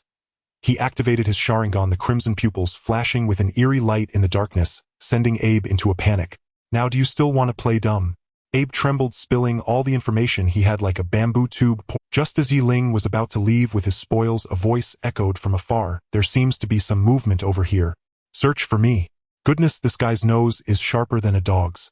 Yi Ling cursed, silently activating his Sharingan again, but unfortunately his vision began to blur once more, as if he had activated a 10-level beauty filter. He couldn't see a thing. Is this a joke? Yi Ling roared internally, but this was not the time for complaints. He forced himself to endure the discomfort, and with the remaining insight from his Sharingan, spotted a hidden path. He quickly made his escape. Damn it! He got away. Mist Hidden Jiro stomped his foot in frustration, staring at the empty path. Yi Ling finally felt temporarily safe. Wiping the cold sweat from his forehead, he still couldn't relax. This Sharingan was like a ticking time bomb, unpredictable in its potential to explode. Yi Ling leaned against a sturdy tree trunk, gasping for breath. The aftereffects of the Sharingan made the world before him appear, as if shrouded in frosted glass, a hazy blur that felt more obscured than a 10-fold beauty filter. This damn Sharingan failing at a crucial moment. He cursed softly, rubbing his throbbing temples. He knew he could no longer delay. He had to act swiftly. The defenses of Wuyin Village were more formidable than he had imagined, with intelligence, hidden like treasures within a labyrinth, elusive and hard to trace. Damn Wuyin Jiro. Yi Ling gritted his teeth. That guy was like he had opened the eye of heaven, with a terrifyingly keen sense of smell. The slightest disturbance would send him charging like a shark sensing blood. He had to think of a way to bypass him. Yi Ling's mind raced, analyzing the current situation. Although the Sharingan was blurry, it could still capture some movement. Ling squinted carefully, observing his surroundings. Got it. A smile crept upon his lips as he discovered a hidden path. Though rugged and difficult, it was a shortcut to the source of intelligence. Suppressing the discomfort caused by his blurred vision, Ling stealthily moved like a nimble cat weaving through the trees. It seems there's someone ahead. He held his breath as the Sharingan barely allowed him to make out a figure up ahead. Uchiha. What a narrow road for enemies. Ling cursed inwardly and swiftly hid behind a large rock. Uchiha seemed to sense something glancing around with a look of vigilance in his eyes. Could it be my imagination? He muttered to himself, but the doubts in his heart were not dispelled. Ling dared not be careless. He knew he had to shake off Uchiha's pursuit quickly. At that moment, a flash of inspiration struck him. He picked up a few stones and threw them in the opposite direction. Uchiha indeed took the bait and dashed toward the direction where the stones had flown. Seizing the opportunity, Ling slipped away, secretly delighted. You think you can challenge me? You're still too green. He continued toward the source of intelligence, but just as he was about to reach his destination, he saw something feels off. He murmured, a glint of cold light flashing in his eyes. Ling's lips curled into a cold smile. He was already well acquainted with the terrain of Wuyin village. After all, reconnaissance was his specialty. A few carefully set traps would be enough to keep these Wuyin ninjas busy. Sure enough, not long after, a chorus of, "Ouch! Who dug this pit?" echoed, accompanied by the sounds of chaos, clearly indicating that someone had fallen into the trap. Woo-hoo, let's take off. Ling felt a surge of joy in his heart as he sprinted toward the source of intelligence. The commotion naturally alerted Uchiha, whose expression darkened as he growled, "Chase!" A group of Wuyin ninjas immediately charged after Ling, as if they had been injected with adrenaline. Ling employed the same trick again, using several shadow clone techniques, leaving the ninjas spinning in circles. Child's play. Uchiha saw through Ling's ruse at a glance, directing his subordinates to surround him from all directions. This is getting interesting. A flicker of excitement flashed in Ling's eyes as the Sharingan spun rapidly. Everything around him seemed to slow down. The enemy's attack trajectories and weaknesses were laid bare before him. With this level of skill, you dare come to deliver your head? Ling mocked as he effortlessly dodged their attacks, even showing off some difficult maneuvers, leaving the distant spectator Sugimoto dumbfounded, exclaiming, 666. The surrounding trees suffered, being blasted apart by ninjutsu as if swept by a typhoon. Ling seized the moment and took a deep breath. The game is about to end. He whispered. Ling took a deep breath and the Sharingan whirled rapidly. Everything around him appeared to play in slow motion. It's time to showcase true skills. A wicked smile crept across his lips as his figure instantly vanished from the spot. Where is he? Uchiha was taken aback, and before he could react, he felt a powerful gust of wind approaching from behind. My God! He cried out in shock, and before he could defend himself, Ling kicked him, sending him flying in a perfect parabolic arc before he landed face first into a mud pit with a thud, splattering mud everywhere. The surrounding Wuyin ninjas rushed forward to rescue him, but were stopped by Ling's shadow clones. You lot think you can stop me? Dream on. Ling scoffed, casting out several impressive ninjutsu that left the ninjas crying out in despair, scrambling to find their teeth. Uchiha, today you will obediently leave your toll. Ling flashed to Uchiha's side, looking down at him as if he were a high-level character in a game. Please spare me, Great One. I have elders above and children below. Uchiha struggled to rise, his face covered in mud, resembling a pitiful groundhog. Less nonsense. Ling mercilessly tied him up tightly, lifting him like a small chicken and bringing him to the hidden location of the intelligence. With a flurry of actions as fierce as a tiger, Ling successfully acquired some crucial intelligence and swiftly evacuated the scene. Back at the base, he handed the intelligence over to Michiko. Wow! Ling-kun, you're amazing. This is the intelligence we've been wanting. Michiko exclaimed joyfully as she took the intelligence, her eyes sparkling as if she had seen her idol. Basic operation, don't overreact. Ling waved his hand, dismissively feigning modesty, but the smile on his lips was impossible to hide. He gazed out the window, his eyes deep, as he murmured, Uchiha, our game has only just begun. Ling dashed through the forest like a racing wind, determined to find the remaining intel before the fog-hidden Tsukuro could regain his senses. Damn it, why does the Sharingan fail me at such a crucial moment? Ling cursed under his breath. Ever since he had transplanted the Sharingan, it had been unreliable, and the side effects were quite severe, making everything he saw appear as if blurred by a mosaic. "Kid, you can't escape." The distinctive voice of fog-hidden Tsukuro grew louder as he approached, evidently having gathered a group of underlings. It seemed he was about to be surrounded. Ling gritted his teeth, enduring the soreness and swelling in his eyes, knowing that this was not the time to rest. He had to find a way to break through. "Surround him. Don't let him escape." With that command, a swarm of fog-hidden ninjas surged from the surrounding woods, attacking him with shurikens like they were free. Ling dodged left and right, relying on the brief predictive ability of the Sharingan to narrowly evade wave after wave of attacks, but he knew that if this continued, he would eventually be worn out. "I need to come up with a way to break the deadlock." While dodging attacks, Ling racked his brain for tactical strategies, but he couldn't find a foolproof plan.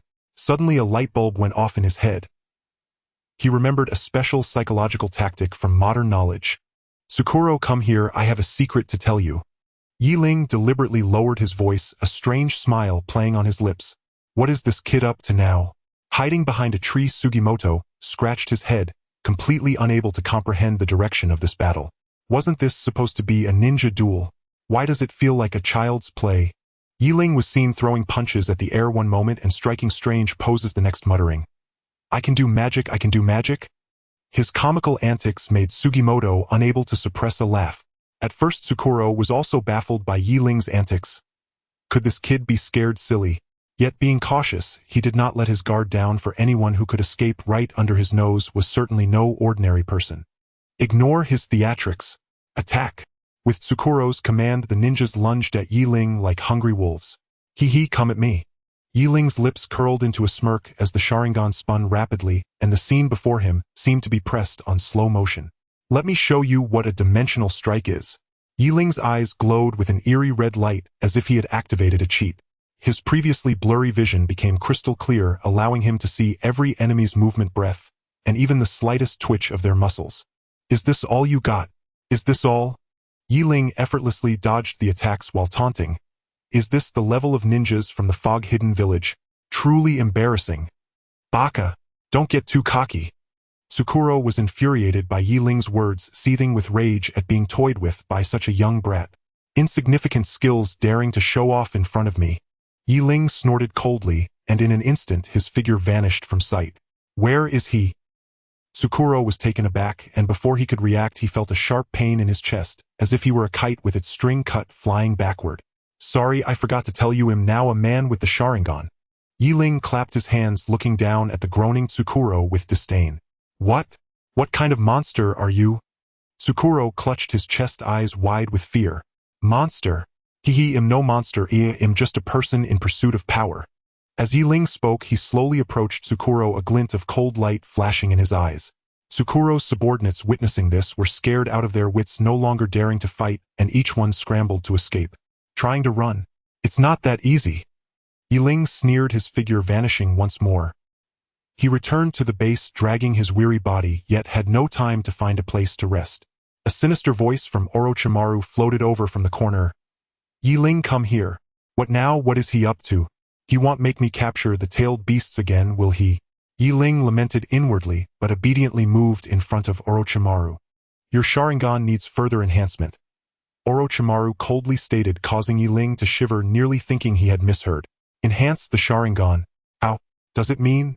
Before Ling could imagine various inhumane experimental scenarios, Orochimaru waved his hand and sent him directly to a bizarre training ground. As soon as he landed, Ling felt something was off. Everything before his eyes began to blur, as if covered by a layer of frosted glass. "This is..." Ling shook his head, still not reacting, when the stern voice of the training instructor Morita rang in his ears. "Stop dawdling or training starts now." "What a joke. I'm seeing a mosaic right now." Ling wanted to cry, but Morita didn't care whether he could see clearly. A series of high-difficulty training exercises followed one after another. Ling could only rely on his blurry vision and remaining consciousness to barely hold on. Bitterly complaining within the Sharingan is indeed a troublesome thing. It goes blind after using it for a while. Concentrate. Where's your will? With this level, you think you can control the power of the Sharingan. Morita mercilessly scolded as the kunai in his hand flew toward Ling without mercy. "What the hell? You're serious now?" Yi Ling jolted, instinctively trying to dodge, but found his body felt as heavy, as if filled with lead, just as the kunai was about to pierce his eye. Boom!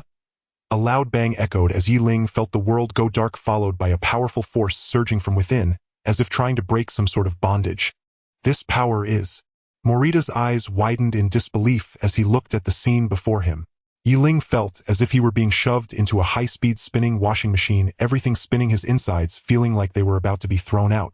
Morita's eternally poker face swayed before his eyes, yet it bizarrely merged with the surrounding scenery, making him even dizzier.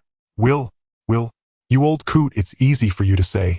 Yi Ling frantically complained in his heart, desperately trying to stabilize his body, but the force was growing stronger, nearly tearing him apart. At that moment, he suddenly felt a cool sensation emanating from his eyes, as if a spring of fresh water had been injected into a parched desert, gradually clearing his previously blurry vision. Yi Ling focused and saw Morita's face, which was filled with the expression of a public transport elder checking his phone, just inches from his nose, while the kunai in his hand hovered less than a centimeter from his nostrils. Phew! Yi Ling let out a long breath. Thankfully, he was safe. Seeing this, Morita's eyes flashed with a hint of appreciation, but quickly returned to his usual impassive state, coldly saying, "It seems you're not completely useless yet." Before Yi Ling could celebrate for too long, Orochimaru's voice suddenly echoed in the training ground. "Yi Ling, let me see your abilities. Don't let me down." As soon as the words left his mouth, several shadows sprang from behind Orochimaru, surrounding Yi Ling. Upon closer inspection, these shadows turned out to be wooden puppets, each wielding sharp blades that glinted menacingly. "What the hell? You're serious now?" Yi Ling couldn't help but curse, quickly activating his Sharingan, preparing for battle. The puppets moved as fast as lightning, their attacks vicious, targeting Yi Ling's vital points. Although Yi Ling barely dodged a few strikes, he was pushed into a perilous situation. "Yi Ling, is this all your Sharingan can do?" Orochimaru's voice was filled with mockery. "Damn it!" Yi Ling gritted his teeth, focusing intently, trying to see through the puppets' attacking patterns. Whoosh, whoosh, whoosh. The puppets' attacks grew faster, and Yi Ling was gradually finding it hard to cope. Hiding in the shadows, Sugimoto was anxious, pacing back and forth, muttering, it's over, Yi Ling can't hold on any longer." However, just when everyone thought Yi Ling was finished, he suddenly moved. Bang, bang, bang. Yi Ling's figure darted between the puppets, expertly dodging each attack while finding opportunities to counterattack. His movements were fluid and seamless, as if he had been tempered 1,000 times. "Nice!" Sugimoto couldn't help but shout. "This guy!" Even Orochimaru's eyes flashed with surprise. Yi Ling grew more courageous with every battle, gradually mastering the rhythm of the fight. His Sharingan constantly analyzed the puppets' attacking patterns, searching for weaknesses. "Now's my chance." Yi Ling seized an opportunity and struck with a powerful punch to a puppet's chest. Crack! With a crisp sound, the puppet shattered into pieces, scattering across the ground. "Great!" Sugimoto excitedly waved his fists, feeling as if he had won the match himself. However, before Yi Ling could catch his breath, Orochimaru's cold voice suddenly rang in his ears. "Be careful." Yi Ling's heart skipped a beat. Before he could react, he felt a tremendous force rushing at him. In the blink of an eye, a massive shadow loomed over him. It turned out that Orochimaru had summoned a giant snake, without him noticing, opening its gaping maw to bite down on him. "What the hell? You're going for broke." Yi Ling was so scared that his soul nearly left his body. Instinctively, he tried to dodge, only to find his body felt locked in place, unable to move. "It's over." Sugimoto, hiding in the shadows, was so scared that he fell to the ground, not daring to open his eyes. At this critical moment, Yi Ling's Sharingan suddenly spun wildly, as if time had slowed down. He could clearly see every movement of the giant snake, even the barbs on its teeth. "Now!" Seizing the moment, the giant snake opened its mouth. Yi Ling dodged in, and directly burrowed inside the snake's maw. "What?" Orochimaru's pupils constricted, clearly not expecting Yi Ling to pull such a stunt. "Let me show you my power." Yi Ling unleashed a flurry of punches and kicks inside the giant snake, causing it to writhe and howl in pain. "Get out of there!" Orochimaru commanded the giant snake to open its mouth, trying to spit. Yi Ling took the chance to leap out from the giant snake's mouth, landing steadily on the ground. He brushed off the dust from his clothes and said nonchalantly, "Is that it? I thought it would be more impressive." Orochimaru looked at Yi Ling, who was unscathed, a meaningful smile curling at the corners of his mouth. "It seems your Sharingan is beginning to awaken its true power." At that moment Michiko walked over handing Yi Ling a towel softly saying, "Yi Ling-kun, are you all right?" Yi Ling took the towel looking into Michiko's concerned eyes, his heart stirred slightly. "I'm fine, thank you." "You're really strong." Michiko's cheeks flushed unconsciously, leaning a bit closer to Yi Ling. Feeling Michiko's closeness, Yi Ling's heart raced uncontrollably, and he quickly took a step back, pretending to be calm. "I still have a lot to learn. I believe in you, Yi Ling-kun." Michiko smiled slyly at Yi Ling's flustered back. As night fell, Orochimaru's space fell into silence, with only Yi Ling's room still lit. The new abilities of the Sharingan. Yi Ling gazed at himself in the mirror, determination flickering in his eyes. "I will become stronger." Suddenly a rapid knocking sound echoed and Orochimaru's voice came from outside the door. "Yi Ling, there's a new mission. The hidden mist village is stirring again." Yi Ling arched a brow as he accepted the scroll handed to him by Orochimaru. "Let me guess.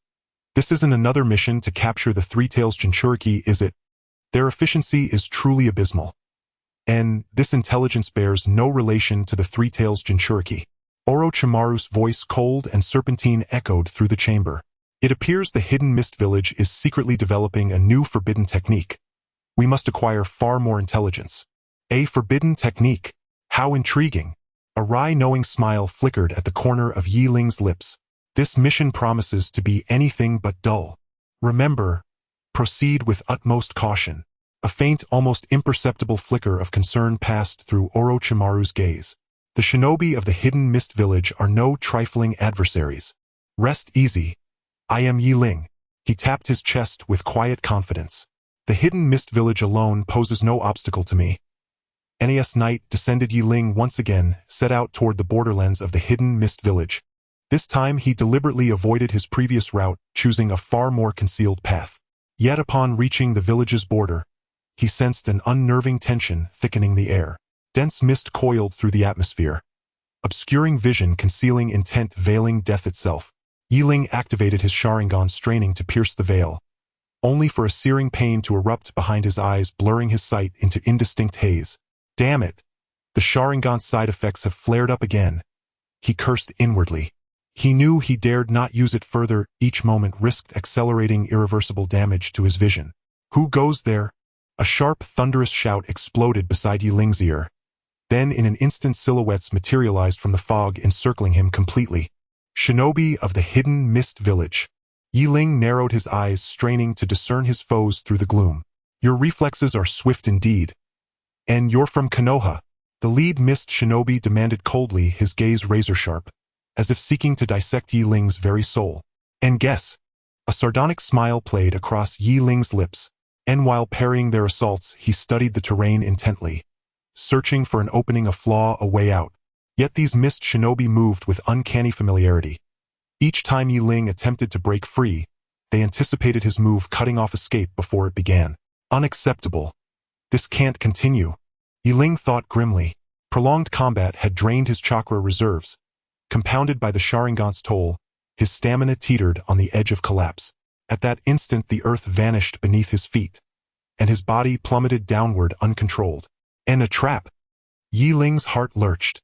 He twisted midair, desperate to stabilize himself. But it was too late. His body struck the ground with a heavy, muffled thud. Cough, cough.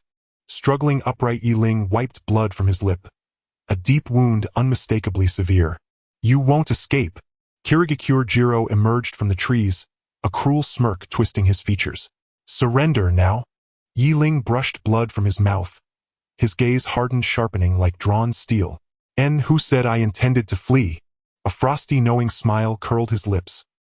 His eyes locked onto a towering tree nearby, where something faint yet unmistakable still lingered. And with a contemptuous grin, Yi Ling blurred, vanishing into thin air. Kirigakure Jiro's pupils contracted. "No!" he hissed, racing after him with his men, only to follow a trail Yi Ling had deliberately left behind. TCH novices. Did they truly believe they could catch me?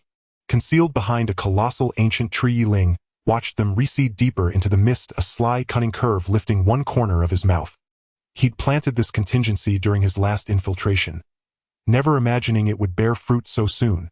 And the intelligence site must be near here. Yi Ling scanned the surroundings, his gaze settling upon a grove of bamboo nearby. But just as he prepared to move, a massive surge of chakra descended from above, locking onto him with unerring precision. Who? Alarm shrieked within Yi Ling's mind. He looked up to see a shinobi clad in the dark attire of the Mist Anbu descend like a shadow, blocking his path. So, you're Orochimaru's lapdog. The figure's voice was low, laced with disdain. How audacious! To trespass upon our most forbidden sanctum.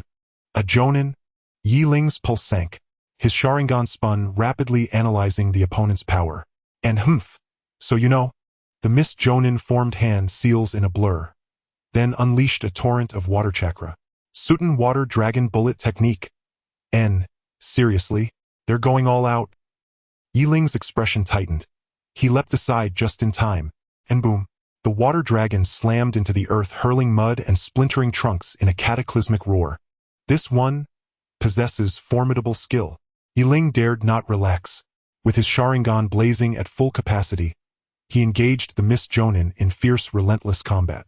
In moments, the bamboo grove roared with gales. Shadows danced wildly, steel flashed, and light fractured across blades in dizzying, lethal harmony. Far away at a remote outpost, Sugimoto Masahiro idly munched an apple, then froze. His head snapped toward the bamboo grove as if pulled by instinct. That chakra signature. Lord Yi Ling. The apple slipped from his fingers, hitting the floor with a soft thud. Disaster! Something's gone wrong. Deep within the grove, Yi Ling and the Mist Jonin had already exchanged dozens of blistering exchanges. The Jonin's water-based techniques were overwhelming, wit-arranged, relentless, forcing Yi Ling into constant evasion, narrowly avoiding annihilation more than once. Damn it! How does his chakra seem inexhaustible? Yi Ling raged inwardly. His own reserves dwindled alarmingly, while his foe showed no sign of fatigue. His assault growing fiercer with every passing second. I can't hold out much longer. I'll be worn down to nothing. Gritting his teeth, Yi Ling dodged blow after blow, his mind racing for a counter. Then, his gaze fell upon the Jonin's hands, sealing mid-technique. A bold, brilliant idea ignited in his mind. His jutsu may be mighty. A chilling, confident smile edged Yi Ling's lips, but it carries a fatal flaw. His eyes sharpened. Locking onto the precise instant the Jonin completed his seals. Yi Ling roared, now! Shadow clone snake hands. His hands blurred through seals. Chakra surged violently, and two colossal serpentine constructs erupted from the earth, jaws wide, fangs bared, lunging with lethal intent at the Mist Jonin. What? The Jonin recoiled in shock, utterly unprepared for Yi Ling to exploit that fleeting vulnerability. Desperate, he aborted his jutsu midcast and tumbled backward in frantic retreat. Crockum. And the serpents crashed where he'd stood, detonating with deafening force, carving a vast crater into the earth and shrouding the grove in choking dust. Cough, cough. The Mist Jonin staggered upright, blood staining his lips, his face pale, clearly grievously wounded. You actually... He pointed a trembling finger at Yi Ling, eyes wide with disbelief and raw terror. And novice. Do you truly grasp whom you face? Yi Ling shook out his arms, wearing an expression of utter disdain. With your level of skill, daring to display such arrogance before me? And you insolent worm! The Mist Jonin clenched his jaw, recognizing defeat. To persist would be only humiliation. With one final searing glance at Yi Ling, he dissolved into the bamboo shadows. Tsh! Lucky you fled fast enough. Yi Ling watched the retreating figure without pursuit. Ni's objective was intelligence, not slaughter. Following the clues he'd uncovered earlier, Yi Ling swiftly located the hidden cache. With meticulous care, he disarmed its mechanisms and entered the concealed chamber, where stacks of scrolls and classified documents awaited. Jackpot! This haul will be legendary. Eyes gleaming, Yi Ling swiftly gathered every scroll and file. Upon returning to base, he delivered the intelligence to Michiko. Michiko analyzed the materials thoroughly and unearthed several critical leads. Even Orochimaru, rarely impressed, found himself regarding Yi Ling with newfound respect. Well done, Yi Ling.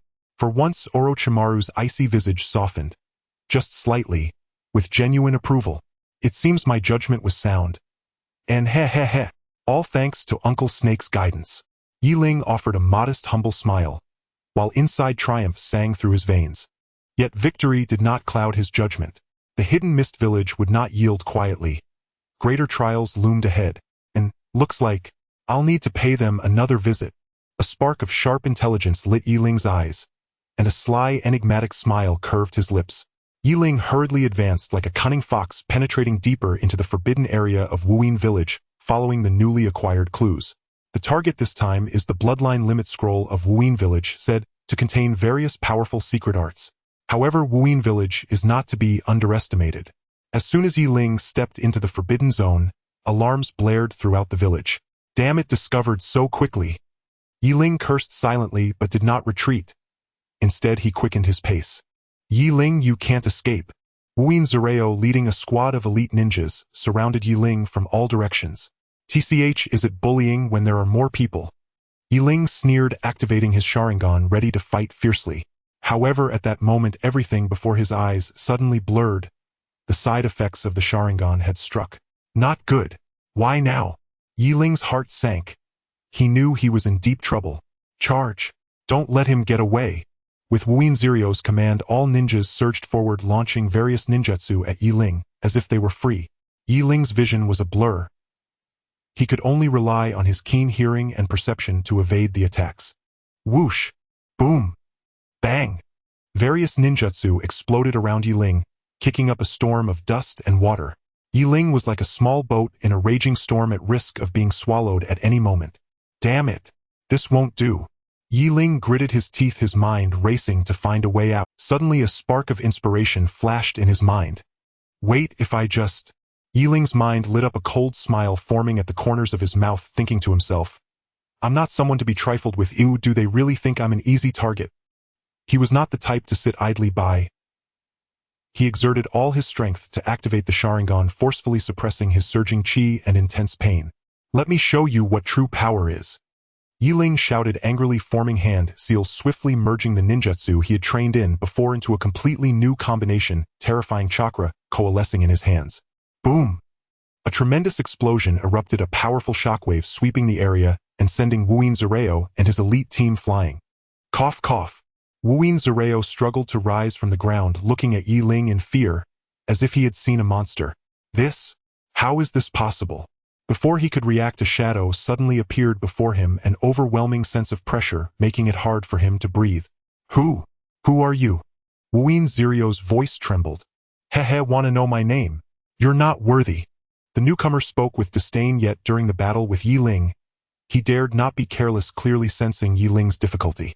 Kid, you're pretty good to actually force me to make a move, the newcomer said as he placed his hand on the hilt of his sword behind him. Yi Ling also set aside his underestimation. He knew that the real battle was just beginning. Seizing the opportunity, Yi Ling's Sharingan spun, rapidly, suddenly hurling the gathered chakra sphere at the mysterious master. Take this. Enhanced spiral sphere.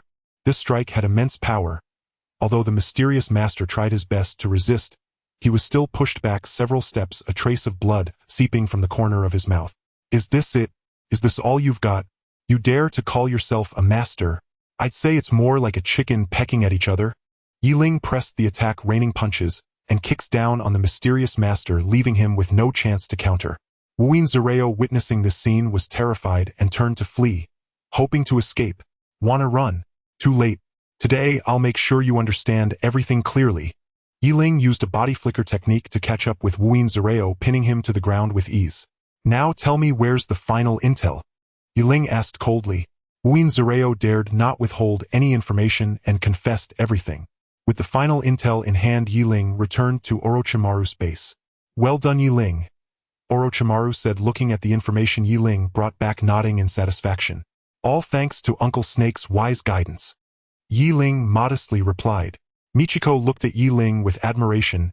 Yi Ling's name grew more resounding in the ninja world, becoming a figure of... Next? Yi Ling smiled slightly, his eyes filled with confidence and anticipation. A new storm has already appeared. This time, the mission location is still Wuyin Village. Orochimaru's cold voice echoed in the base's hall. Yi Ling, your last mission was executed remarkably, so you will continue to follow up this time. Yi Ling thought to himself, Wuyin Village again. Haven't these guys learned enough from the last time I taught them a lesson? What is there a problem? Orochimaru's sharp gaze swept over Yi Ling, as if he could see through his thoughts. I obey. Yi Ling lowered his head, concealing the cold glint in his eyes. He was no longer the inexperienced rookie he once was. Now he had the confidence to face any challenge. However, this trip to Wuyin village would prove to be more perilous than Yi Ling had imagined. As soon as he stepped into the borders of Wuyin village, that familiar feeling of oppression hit him, as if the air around him had solidified, making it hard to breathe. Damn it, this cursed place, it's always uncomfortable to come here. Yi Ling cursed softly, forcing himself to endure the discomfort and press on. Suddenly a sharp pain surged through him, and Yi Ling's vision went black, nearly causing him to topple over. Not good, the side effects of the Sharingan have kicked in. He gritted his teeth, desperately trying to steady himself, but everything in front of him was blurred. Nothing. This is bad of all times. Yi Ling thought to himself, realizing that in his current state, not only was executing the mission impossible, even self-preservation was a problem. Who goes there? A stern shout came from not far away, followed closely by the sound of hurried footsteps. Clearly someone had discovered his presence. Yi Ling's heart sank. What to do? Run? Where to run? He bore the excruciating pain, desperately trying to get a better view of his surroundings, but everything was in vain. At that moment he heard a familiar voice. Zyru, are you sure there's someone here? Absolutely, I saw a shadow slip into this pile of rubble. Another voice confirmed. It was Wuyin Zyru. Yi Ling was startled, not expecting to encounter. After being taught a lesson last time, this guy must be harboring resentment. If he fell into his hands this time, it would surely be dire. Damn it, I can only find a place to hide for now. Yi Ling gritted his teeth, enduring the pain from the Sharingan, and cautiously moved in the opposite direction of the voices. The surrounding jagged rocks and the confined space made it hard for Yi Ling to breathe. He had no idea how long he had been walking, nor whether the place he had hidden was safe. He could only rely on his faint sense of hearing to gauge the surrounding movements. Strange, I clearly saw him come in. How did he suddenly vanish? Could it be your imagination? Impossible. I clearly saw him. Shoo. Don't talk, I think I heard something. The footsteps grew closer, and Yi Ling could even feel the heavy breathing of the other party. He knew he had nowhere to escape. Yi Ling felt his heart racing like a prey targeted by a venomous snake. He could only hold his breath and pray he wouldn't be discovered. He could clearly hear Wuyin Zyru and another ninja searching nearby. Each approaching footstep made him feel nearly suffocated with tension. Could it be my imagination? I clearly feel he's nearby. Wuyin Zyru scratched his head in confusion, his tone filled with uncertainty. Zyru, are you scared out of your wits from last time, seeing shadows everywhere? Ha ha ha. The other ninja couldn't help but tease. Yi Ling cursed inwardly, bunch of amateurs. I'm right under your nose. He gritted his teeth, enduring the pain from the Sharingan, and tried to recall the terrain he had observed earlier, as well as the changes in wind direction. Suddenly an idea flashed through his mind, daring and bold. I'll risk it. Yi Ling gritted his teeth, using the faint light to feel his way to a wind-sheltered spot behind a pile of rubble, then tossed the prepared medicinal powder into the air. Cough, cough, cough. A faint coughing sound came from the other side of the rubble, and Wuyin Zyru immediately became alert. Who's there? However, before he could react, a strange odor invaded his nostrils, causing him to sneeze uncontrollably. What is that? It stinks. Wuyin Zyru complained, covering his nose. It's probably some dead animal rotting. Forget it, let's keep searching, the other ninja said impatiently. Thus, relying on his familiarity with the terrain and the observation skills afforded by the Sharingan, Yi Ling successfully used the wind direction to blow his scent and the medicinal powder's odor in the opposite direction, causing Wuyin Zyru to mistakenly believe he had already fled the area. Ha ha ha, a bunch of rookies think they can catch me. Go home and wash up before sleeping. Yi Ling felt a rush of triumph in his heart, preparing to slip away when he suddenly sensed a chilling, murderous intent approaching from behind. Not good. Yi Ling was startled. Before he could react, he saw a shadow flash before him, a kunai aimed straight at his throat. So fast. Yi Ling was horrified. He never expected that besides Wuyin Zyru there would be others tracking him in the shadows. Clang. At the critical moment, Yi Ling barely raised his kunai to block, but the force behind the attack was so great that it numbed his grip, nearly causing him to drop his weapon. Who are you? Yi Ling gritted his teeth, enduring the pain in his arm as he asked. The one who will take your life. The black-clad ninja said coldly, his attacks relentless and vicious, aimed squarely at Yi Ling's vital point. As Yi Ling defended against the attacks, he also diligently observed for openings while rapidly formulating strategies in his mind. This guy's attack speed is too fast and his moves are bizarre. I can't even see his actions clearly. Yi Ling inwardly lamented. I must find a way to create distance and look for a chance to counterattack. Yi Ling thought to himself. However, the black-clad ninja seemed to see through his intentions, pressing closer without giving him any chance to breathe. Damn it, this isn't going to work. Ling gritted his teeth, deciding to take a risk. In a distant outpost, Sugimoto was boredly nibbling on an apple, when suddenly the information scroll in his hand grew warm, indicating that Ling's position was engaged in a fierce movement. What the hell is this kid up to now? He wouldn't have run into a tough opponent, would he? Sugimoto frowned, a hint of worry flashing in his eyes. Damn it, of all times that Michiko isn't here. He put down the apple, stood up abruptly, muttering, I hope you don't end up in deep trouble. Ling fought while retreating, gradually leading the black-clad ninja to a pile of rubble nearby. This pile of rubble had a complex terrain filled with massive rocks and bottomless crevices. Any misstep could result in a fatal fall. Kid, let's see where else you can run. The black-clad ninja sneered, his kunai turning into a streak of cold light aimed at Ling's chest. Ling's lips curled into a sly smile. He suddenly stopped, his body spinning like a top, narrowly dodging the attack while his right foot shot out like lightning, kicking a loose rock. Boom! The massive rock fell with a crash right on the path the black-clad ninja was pursuing, stirring up clouds of dust. Cough, cough, cough. The black-clad ninja was caught off guard, choking on the dust, and before he could react, Ling had finished forming his hand seals and slammed his hands down onto the ground. Earth release, earth spike. With a low shout from Ling, the ground trembled violently. Sharp earthen spikes shot up from the earth like a torrential storm, aimed at the black-clad ninja. The black-clad ninja screamed, unable to dodge in time, as several earth spikes pierced his body, crashing heavily to the ground. Is that all? Is that all? Just that? Ling clapped his hands, looking disdainfully at the bloodied black-clad ninja, coldly stating, with this little strength you dare come out to play at assassination. Go home and farm. He walked up to the black-clad ninja, yanked off the mask covering his face, revealing the unfamiliar visage of a middle-aged man. TSK, Tisk looks rather anxious. Ling shook his head, patted down the ninja's body, finding a scroll and some hidden weapons, then left without looking back. Ling found new intel in a concealed cave. It turns out Wuin Village is secretly developing a new type of ninjutsu. It seems these guys have not given up on their thieving ways. Ling looked at the information in his hand, a slight smile playing on his lips. Although this information was incomplete, it was already extremely valuable for Orochimaru's faction. When Michiko saw the intel Ling brought back, surprise flickered in her beautiful eyes. She hadn't expected Ling to perform so excellently on this mission. You did very well this time. Michiko looked at Ling, her eyes filled with admiration. I didn't expect you to be not only powerful but also so clever and brave. It seems I underestimated you. Ling smiled faintly, remaining silent. He knew this was just the beginning. He would definitely get all the intelligence on Wuin Village. As night fell, Ling stood atop a mountain peak, gazing at the brightly lit Wuin Village in the distance, a determined glint shining in his eyes.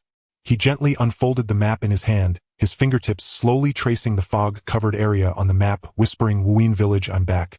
Ling tucked the information scroll into his bosom, disappearing into the night like a ghost. He knew that this mission was more perilous than any before. The defenses of Wuin Village were even more stringent. Any carelessness could expose the target. Damn it, this cursed Sharingan, the side effects are becoming more frequent. Ling muttered a curse under his breath. Ever since he had transplanted the Sharingan, his strength had surged, but the side effects were becoming increasingly apparent, with debilitating headaches and intermittent blindness tormenting him. The target for this mission is... Ling took out another scroll, scrutinizing it under the faint moonlight, his brow furrowing slightly. The ninjutsu research facility in Wuin Village. It seems Lord Orochimaru is quite interested in this village.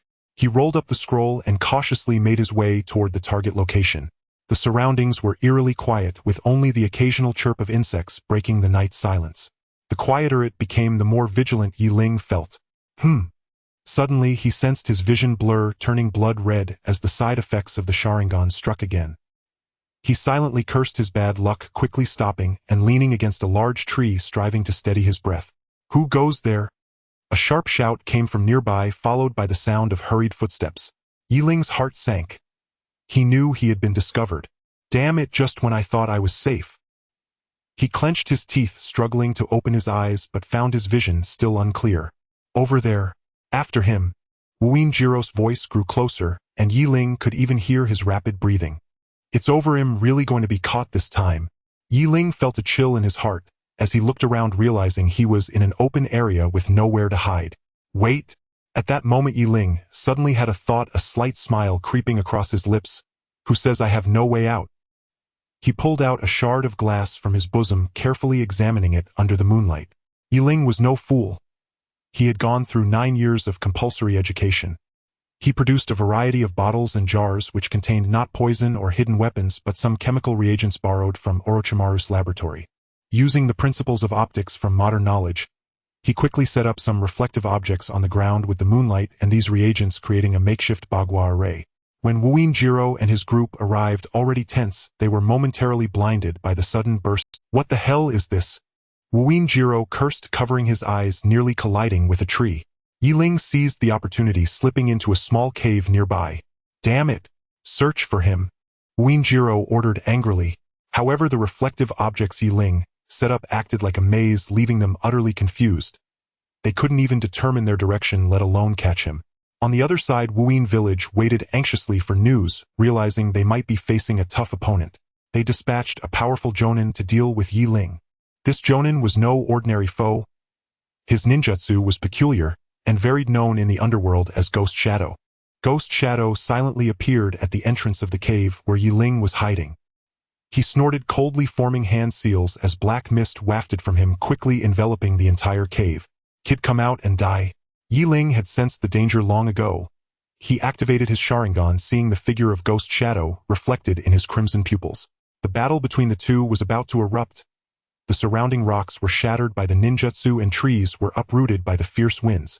Ghost Shadow's attacks came like a torrential storm, each strike infused with lethal intent. Ling dared not be careless. Using the abilities of the Sharingan, he countered Ghost Shadow's attacks one by one. However, Ghost Shadow's ninjutsu was unpredictable, and Ling gradually began to feel overwhelmed. In the distance, the lookout Shigemoto saw the flashes of battle and was filled with concern for Ling. He clenched his fists, silently praying, "Lord Ling, please return safely." Just then Ling suddenly noticed that Ghost Shadow seemed somewhat stiff in his finger movements while releasing a powerful ninjutsu. Ling couldn't help but smirk slightly. Was this Ghost Shadow a bit of a fool? He had failed to check the flow of chakra before releasing his ninjutsu, resulting in a slight delay in performing the seals. In battles between experts, victory often hinges on the smallest of margins. Seizing this flaw, Ling decisively activated his Tudamo Sharingan, copying Ghost Shadow's ninjutsu, and then he countered with the same ninjutsu. What? Ghost Shadow was taken aback. He never expected Ling to counter with his own technique, returning the favor. Caught off guard, he could only endure the impact of his own ninjutsu, which naturally resulted in quite the painful experience. He was blasted away, tracing a perfect parabola in the air before crashing into a nearby pond with a resounding splash. Ling brushed off the dust on his clothes, disdainfully curling his lips. Is that it? I thought I was facing a real expert, turns out it was just a piece of trash. After dealing with Ghost Shadow, Ling infiltrated the information outpost as casually as if he were strolling through his own backyard. Using the insight of his Sharingan and the intelligence analysis skills he learned from Michiko, he quickly located the target information. Got it. Ling looked at the scroll in his hand, a smile creeping onto his face. The task assigned by Lord Orochimaru has finally been completed.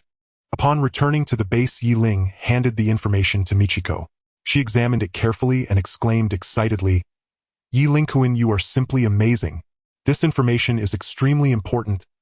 Lord Orochimaru will surely be pleased." After hearing about Ling's achievements, Orochimaru nodded in satisfaction. "Ling, you did very well. It seems the Sharingan has played a tremendous role in your success." Ling humbly replied, "It's all due to Lord Orochimaru's excellent guidance." However, Orochimaru's tone shifted. "This mission was merely a small test. There are more important tasks awaiting you next." Ling's heart sank. He knew that what Orochimaru was about to say was of utmost importance. "Regarding your last reconnaissance mission in Wuyin village," Orochimaru paused, a glint of coldness flashing in his eyes. I hope you can completely destroy it, making it vanish from the map." Orochimaru's cold voice held no emotion. Ling's heart tightened as he understood what this meant. To completely destroy the hidden mist village is an rank mission, possibly even rank. It seems that Lord Orochimaru is determined to obtain the ninjutsu intelligence of the hidden mist village. Rest assured, Lord Orochimaru, I will accomplish the mission. Ling's gaze was resolute and his tone was filled with confidence. He was no longer the inexperienced rookie he once was. Now he possessed the power of the Sharingan and had the confidence to complete any task assigned by Lord Orochimaru. For this mission, Orochimaru had arranged for Ling to undergo a week of hellish training. Though it was called training, it felt more like torture. Every day, in addition to practicing ninjutsu, he had to endure tests with various poisons and drugs to enhance his resistance to toxins. In the training ground, Ling let out a painful howl. His body felt as if it were being torn apart, the excruciating pain nearly causing him to lose consciousness. "Hold on, Ling." Morita's stern voice rang in his ears. "This is just the beginning, get up. Ninjas must endure pain that ordinary people cannot bear." Ling gritted his teeth, forcing himself to withstand the intense pain in his body as he struggled to rise. He knew that only by continuously pushing his limits could he survive in the brutal world of ninjas. A week later, Ling returned to the base, dragging his exhausted body. He felt as if he had just escaped the gates of hell, but his gaze was even more resolute, because he knew he was one step closer to his goal. "Ling Kun, here is the intelligence you requested."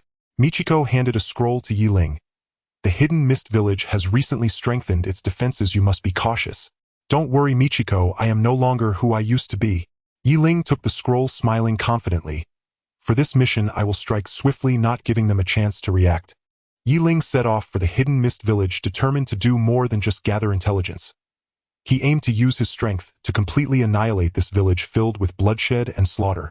On the outskirts of the hidden mist village, Ling carefully lurked in the woods. He observed his surroundings and confirmed there were no abnormalities before he began to act. Sharingan, activate. In his crimson eyes, three Tomo began to spin slowly and everything around him became clear. With the powerful insight of the Sharingan, Ling easily evaded the patrolling ninjas of the hidden mist village and stealthily infiltrated the village. However, just as Ling was about to reach his target location, an unexpected event occurred. "Who goes there?" A sharp shout shattered the night's tranquility. Ling's heart sank. He realized he had been exposed. He looked up to see a tall ninja coldly staring at him. "Mizuki Jiro." Ling recognized the incoming ninja at a glance. He was an elite chunin from the hidden mist village with formidable strength. "Who are you? Dare to intrude upon my hidden mist village?" Mizuki Jiro's eyes brimmed with killing intent, and he was ready for battle. Ling knew it was too late for words. The only option was to fight. "Humph, since you've discovered me, don't blame me for being impolite." Ling snorted coldly, quickly forming hand seals and preparing for battle. However, at that moment, Ling suddenly felt a sharp pain radiating from his eye socket.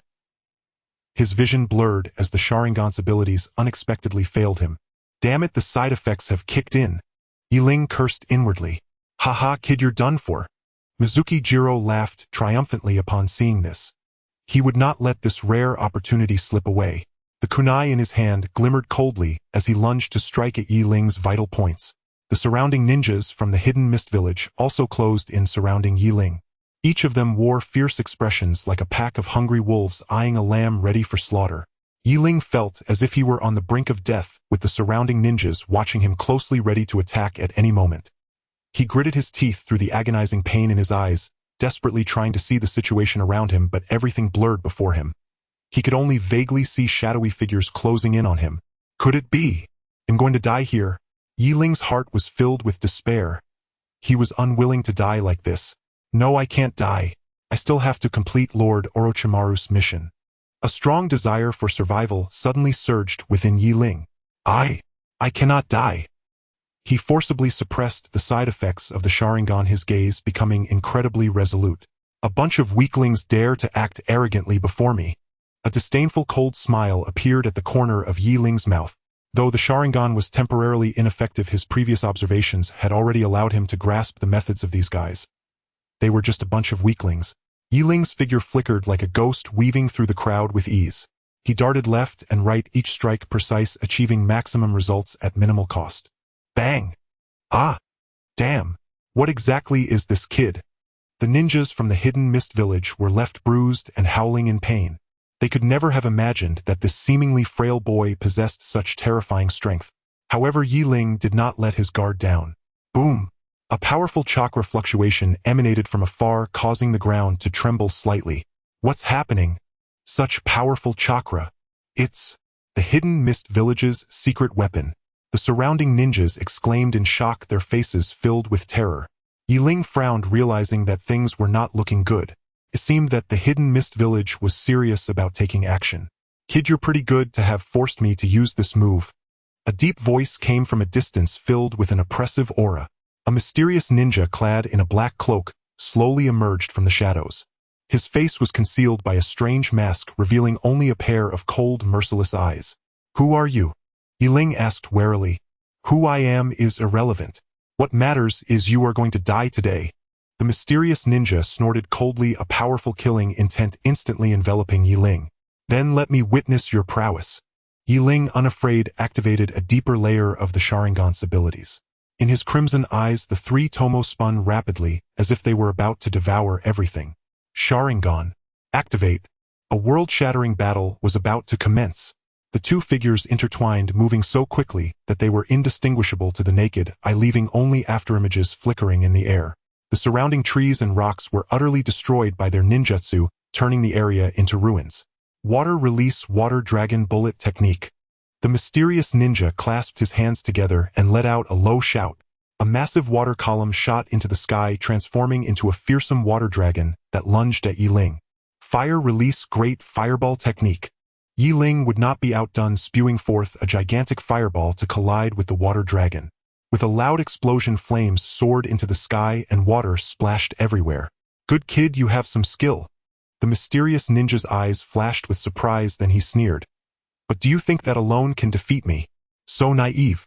Water release water prison technique. The mysterious ninja formed seals once more, and a torrent of water suddenly surged from the ground, completely surrounding Ling. "Oh no!" Ling's heart raced as he tried to dodge, only to find his body firmly bound by the water, unable to move. "It's over, kid." A glimmer of killing intent flashed in the mysterious ninja's eyes, as his kunai glimmered coldly, aimed directly at Ling's throat. Could it be? Am I really going to die here? Ling's heart was filled with unwillingness. However, just at that critical moment, Ling's Sharingan suddenly changed. Buzz! A more powerful force erupted from within Ling's body. "What? What is this?" The mysterious ninja's expression changed dramatically, suddenly sensing an ominous premonition. "You wanted to know my strength, didn't you?" A cold smile crept across Ling's lips as the three tomo in his crimson eyes began to spin slowly, ultimately forming a bizarre pattern. "Let me show you what it means to." Kaleidoscope Sharingan. In the distance, Sugimoto gazed at the soaring chakra, murmuring, "This power. Could it be?" Ling's eyes erupted with unprecedented brilliance, a powerful force surging within him. Kaleidoscope Sharingan.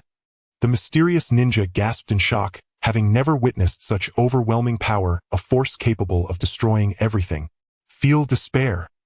Ling roared, unleashing the ultimate ninjutsu of the Kaleidoscope Sharingan. Amaterasu.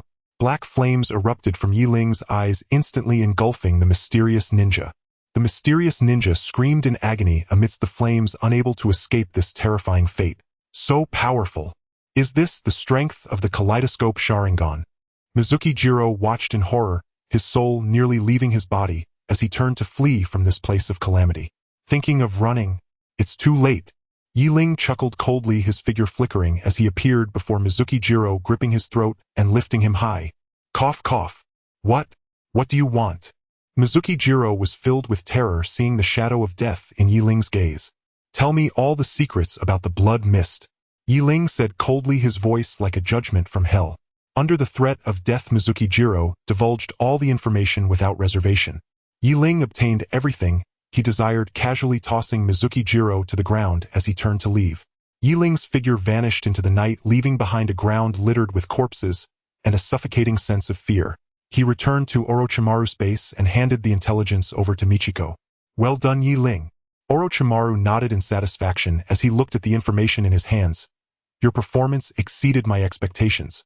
From this day forth, Ling's name would echo throughout the entire ninja world. Next, it's time to take the next step. Ling looked at his hands, murmuring, "Hashirama's cells." Back at Deshiwan's base, Ling wasted no time preparing to begin the fusion of the Zhujian cells. He knew this was no trifling matter. One false move and it would be the end. But who did he think he was? Ling, of course. A seasoned warrior among the ranks of transmigrants. What were a few risks to him? He was destined to become the Pirate King. The strongest man in the hurrying world. Deshiwan stood to one side, his slit pupils like a serpent's amusement dancing behind them as he regarded the scene, inscrutable in thought. The way he looked at Ling was as if studying a lab specimen. No, perhaps a small white rabbit. Yi Ling did have a delicate, almost gentle appearance. "Are you ready?" he asked in a voice that chilled the air. With that sallow face, he might have been in a scene from a nightmare. Yi Ling drew a deep breath, resolving himself as if to meet death. At Da Shiwan's signal, a vial of green liquid was slid into Yi Ling's vein. With a resounding explosion of sensation, a savage force detonated within him. Yi Ling felt as though he had been thrust into a microwave reduced to a scorching Orleans chicken wing. Every cell in his body cried out. He screamed and writhed on the floor, veins standing out, sweat pouring like rain. Da Shiwan's followers gaped in shock. Yan Tian and Chuan Dao trembled outright. Those Zhu Jian cells were ferocious. Was their leader courting disaster? This kid. Even Da Shiwan drew a sharp breath. Yi Ling's endurance was far greater than he had anticipated. Gritting his teeth, Yi Ling forced a few words through clenched jaws. I can still. He felt as if he had been thrown into a juicer, his bones creaking under the strain, about to fall apart at any moment. Still he persevered, twitching like a worn rag doll on the floor. Tisk, this one won't make it, some muttered, watching as if expecting him to collapse. Yan Tian crossed his arms, face alight with schadenfreude. Exactly, Chuan Dao chimed in. The leader really had been reckless to use something so dangerous. Chuan Dao egged them on from the side, furtively taking a few steps backward, afraid Yi Ling might suddenly explode and splatter them with blood.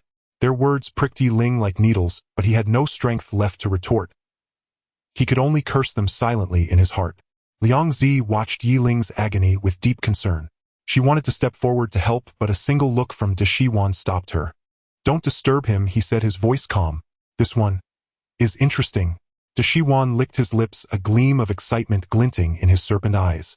Yi Ling lost all sense of how long he endured. A time seemed suspended, and only the endless torment continued to gnaw at him.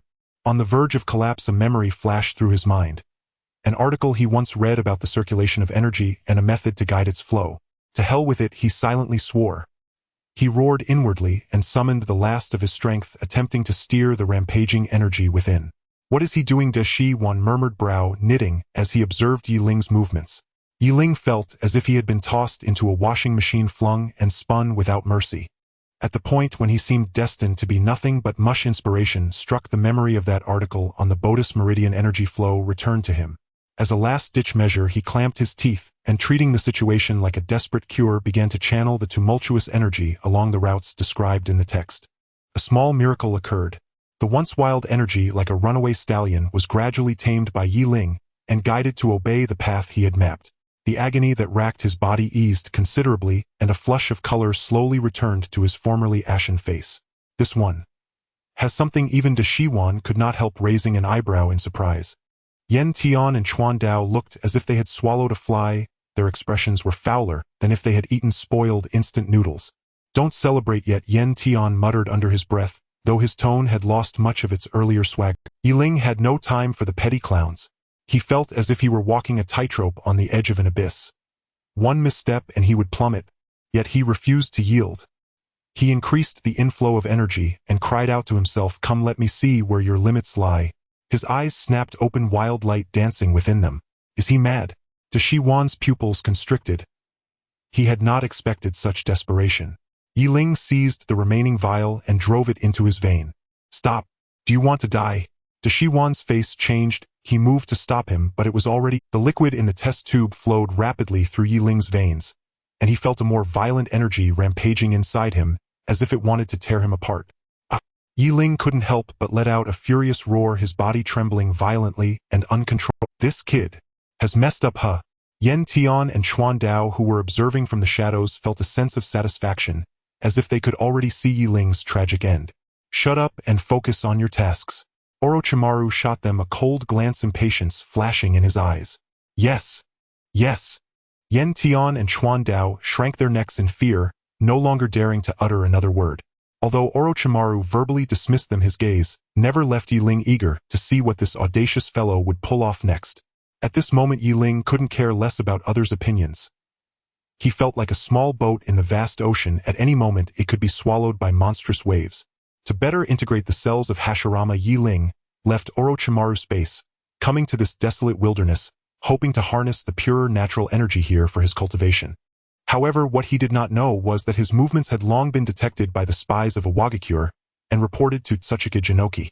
Orochimaru's experimental subject. Interesting. Inoki stroked his beard, a glimmer of light flashing in his eyes. Ryuchi, go meet him and if possible bring him back. Yes, Tsuchikage. A burly IWA ninja with a vicious scar on his face knelt on one knee, respectfully accepting the order. This man was named Ryuchi, a jonin of Iwagakure, and one of Inoki's trusted aides, powerful and ruthless. After receiving the order, Ryuchi immediately gathered a few of his trusted subordinates and transformed into shadows, stealthily heading towards Yiling's location. Meanwhile, Yiling was still immersed in his cultivation, completely oblivious to everything happening outside. He was unaware that danger was quietly approaching. This is the spot. Ryuchi hid behind a large rock, his cold gaze fixed on Yiling, who was sitting cross-legged not far away, a cruel smile curling his lips. Kid, it's your misfortune to follow the wrong person. Charge. With Ryuichi's command, several shadows rushed at Yiling from all directions. Yiling's body trembled violently, and he suddenly opened his eyes, a glint of terror flashing in them. Not good. Almost simultaneously, a sharp killing intent locked onto him, and without thinking, Yiling instinctively rolled to the side. A dusty yellow figure shot through the spot where he had just been, crashing heavily into a nearby large tree, directly splitting it in half. Who is it? Yiling was startled and quickly looked up. He saw a burly IWA ninja with a vicious scar on his face, holding a massive spiked club glaring at him. Behind that IWA ninja, several others held various ninja tools surrounding Yiling. IWA. Iwagakure. Yiling immediately recognized their identity, his heart sinking. He never expected to encounter ninjas from Iwagakure here. Kid, your time of death has come. Ryuchi sneered, raising the spiked club high above, aiming to smash it down on Yiling. Damn it. Yiling cursed inwardly, the energy within him still unstable, preventing him from unleashing his full power. They'll fight back. Yiling gritted his teeth, quickly forming hand seals. Fire release, great fireball technique. A massive fireball erupted from Yiling's mouth, soaring towards Ryuchi. A mere trick. Ryuchi scoffed, dismissively swinging his spiked club fiercely. The fireball was instantly shattered, turning into a shower of sparks. Your attack is useless against me. Ryuchi laughed, wickedly charging towards Yiling again. Damn. Yiling's expression changed as he hurriedly retreated, trying to escape. Not so easy. Ryuchi was incredibly fast, catching up to Yiling in the blink of an eye, the spiked club whistling down towards him. Get away from me. Just as the situation seemed dire, a shadow suddenly descended from the sky, kicking Ryuchi in the chest. Bang! Ryuchi grunted, his body flying back like a kite with a severed string. Who is it? Ryuchi steadied himself and looked up. He saw a mysterious figure in a black cloak and mask standing before Yiling, coldly watching him. Who are you? Ryuchi asked in a deep voice. The mysterious figure said nothing, slowly extending his hand to remove his mask. It's you. Seeing the true face of the mysterious person, Ryuichi's pupils constricted. What the hell is going on? Are you messing with me? Yiling looked at the imposing figure before him, akin to a boss from a video game, feeling utterly distressed. While dodging Ryuichi's relentless attacks, Ling desperately tried to channel the violent energy within him. These bastards are really merciless. Suddenly, he felt a peculiar energy fluctuation, different from the violent energy brought by the Hashirama cells, carrying a softness and inclusiveness, as if it could soothe the tumultuous energy within him. What is this? Yiling's heart stirred as he keenly sensed that this energy came from the area he was in, seemingly a special magnetic field. His gaze sharpened, and he decisively adjusted his position, placing himself fully within this peculiar magnetic field. Strangely enough, when Yiling entered the magnetic field, the energy that had been rampaging inside him miraculously stabilized, as if it had found an outlet, obediently flowing according to his will. Ha ha ha, heaven is helping me. Yiling was overjoyed, his previous fear dissipating, replaced by immense confidence and fighting spirit. His gaze turned fierce as he focused on Ryuchi, a cold smile curling his lips. You reap what you sow, receive my attack. Ryuchi, seeing Yiling suddenly become so confident, felt a twinge of confusion in his heart, but years of battle intuition told him there was no time to waste. Stop chatting and let's all attack together for a quick resolution. Ryuchi shouted, initiating the assault, while the other IWA ninjas brandished their weapons, launching an onslaught at Yiling from various directions.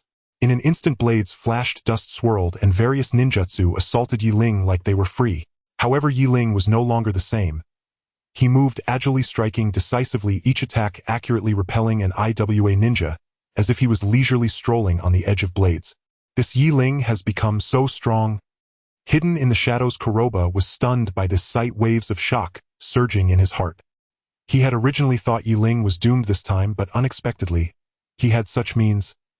It seemed the intelligence was wrong. This kid is interesting. Ryuichi was also taken aback by Yi Ling's sudden transformation, but being a seasoned jonin, he quickly regained his composure, a glint of ruthlessness flashing in his eyes. Kid, do you think you can defeat me like this? Too naive.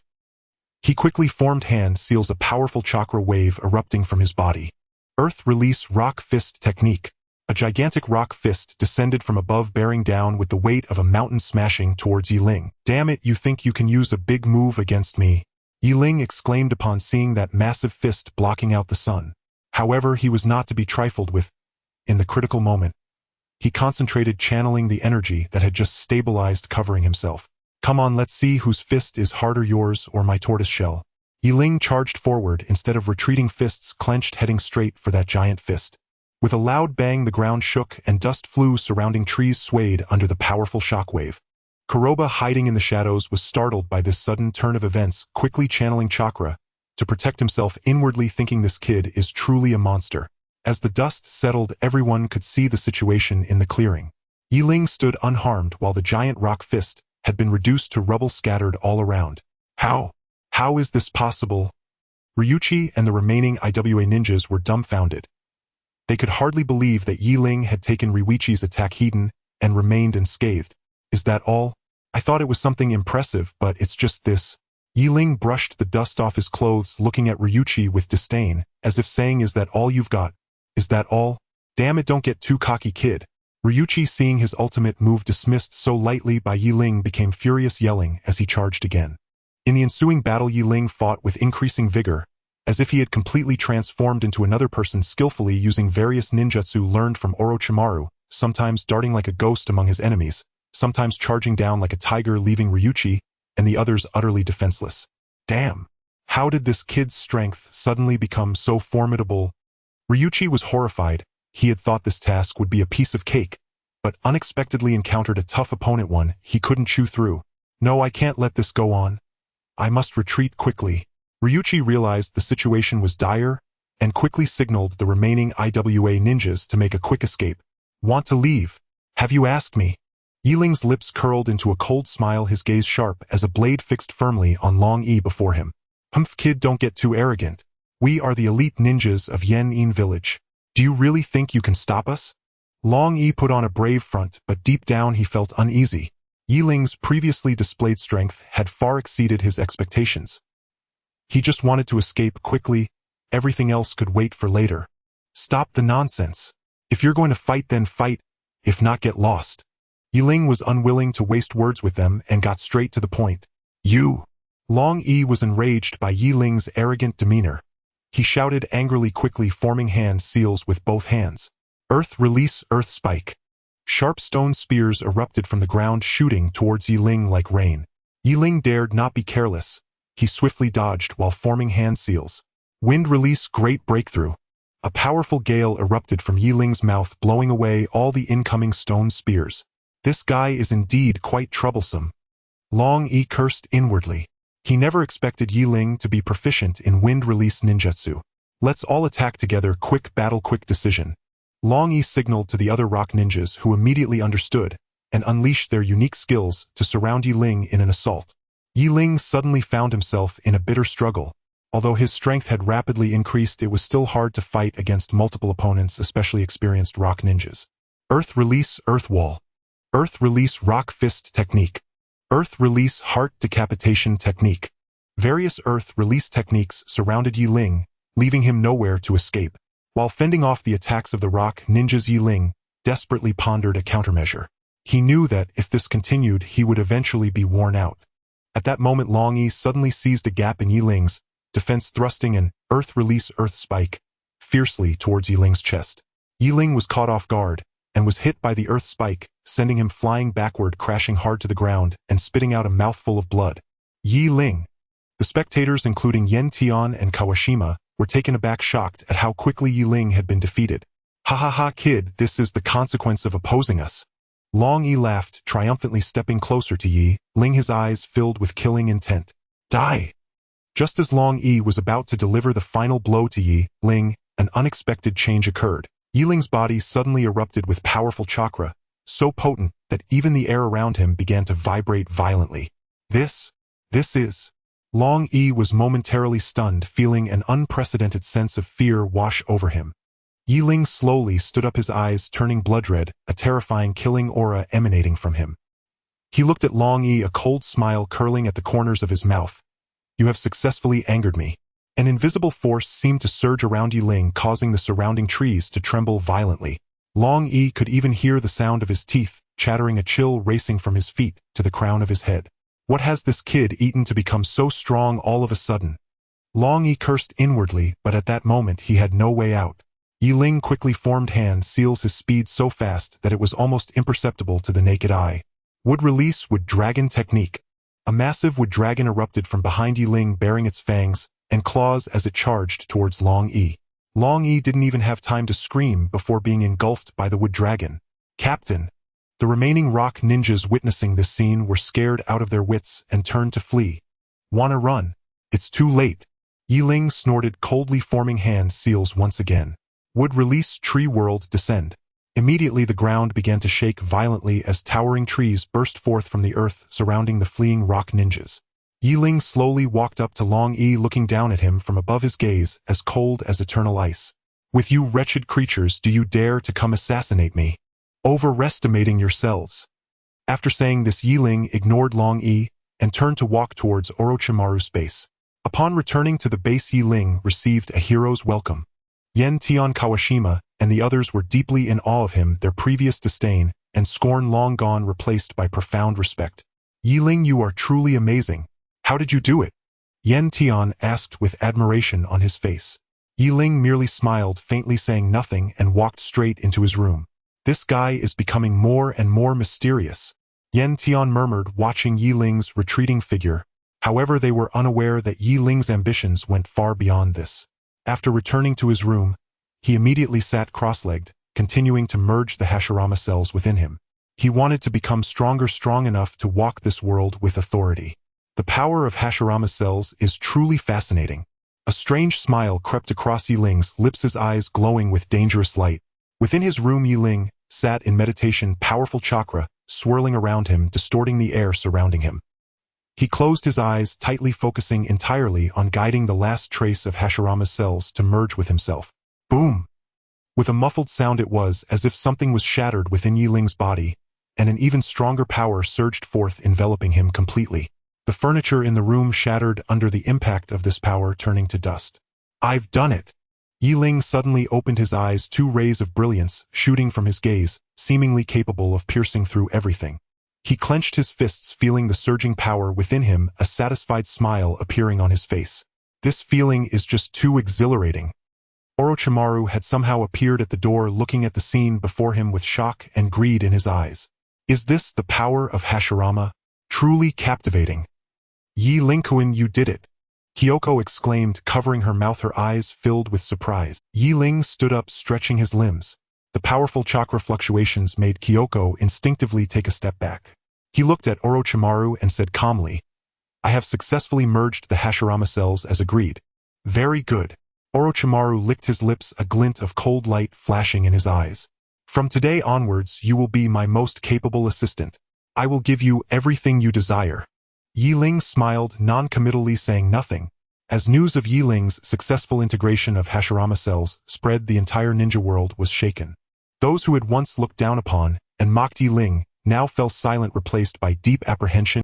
Ling's name became synonymous with power, revered by countless ninjas. After successfully merging with the cells of Hashirama, Ling thought he could take it easy, but then Orochimaru said, You need to consolidate your energy or it will all be for nothing, which completely threw him off. Fine, if consolidation is necessary, then so be it. After all, I am the protagonist. Staying steady and not getting carried away is the way to go. Thus Ling obediently began to consolidate his energy in the base. It felt like downloading a large game that suddenly got stuck at 99 on the progress bar, which was incredibly frustrating. Just as he was struggling to control the rampaging chakra, within him a strange energy wave suddenly struck, impacting his body. Ling immediately felt as if his internal organs had been tossed around in a washing machine. The discomfort was almost unbelievable. Orochimaru, what the hell are you doing? Yi Ling grit his teeth and asked, knowing it was definitely one of Uncle Snake's surprises. "It's a test for you, my little genius." Orochimaru's sinister voice came from the shadows. "The power of Hashirama is not so easily controlled. If you can't withstand such a small scene, how can you be my right-hand man?"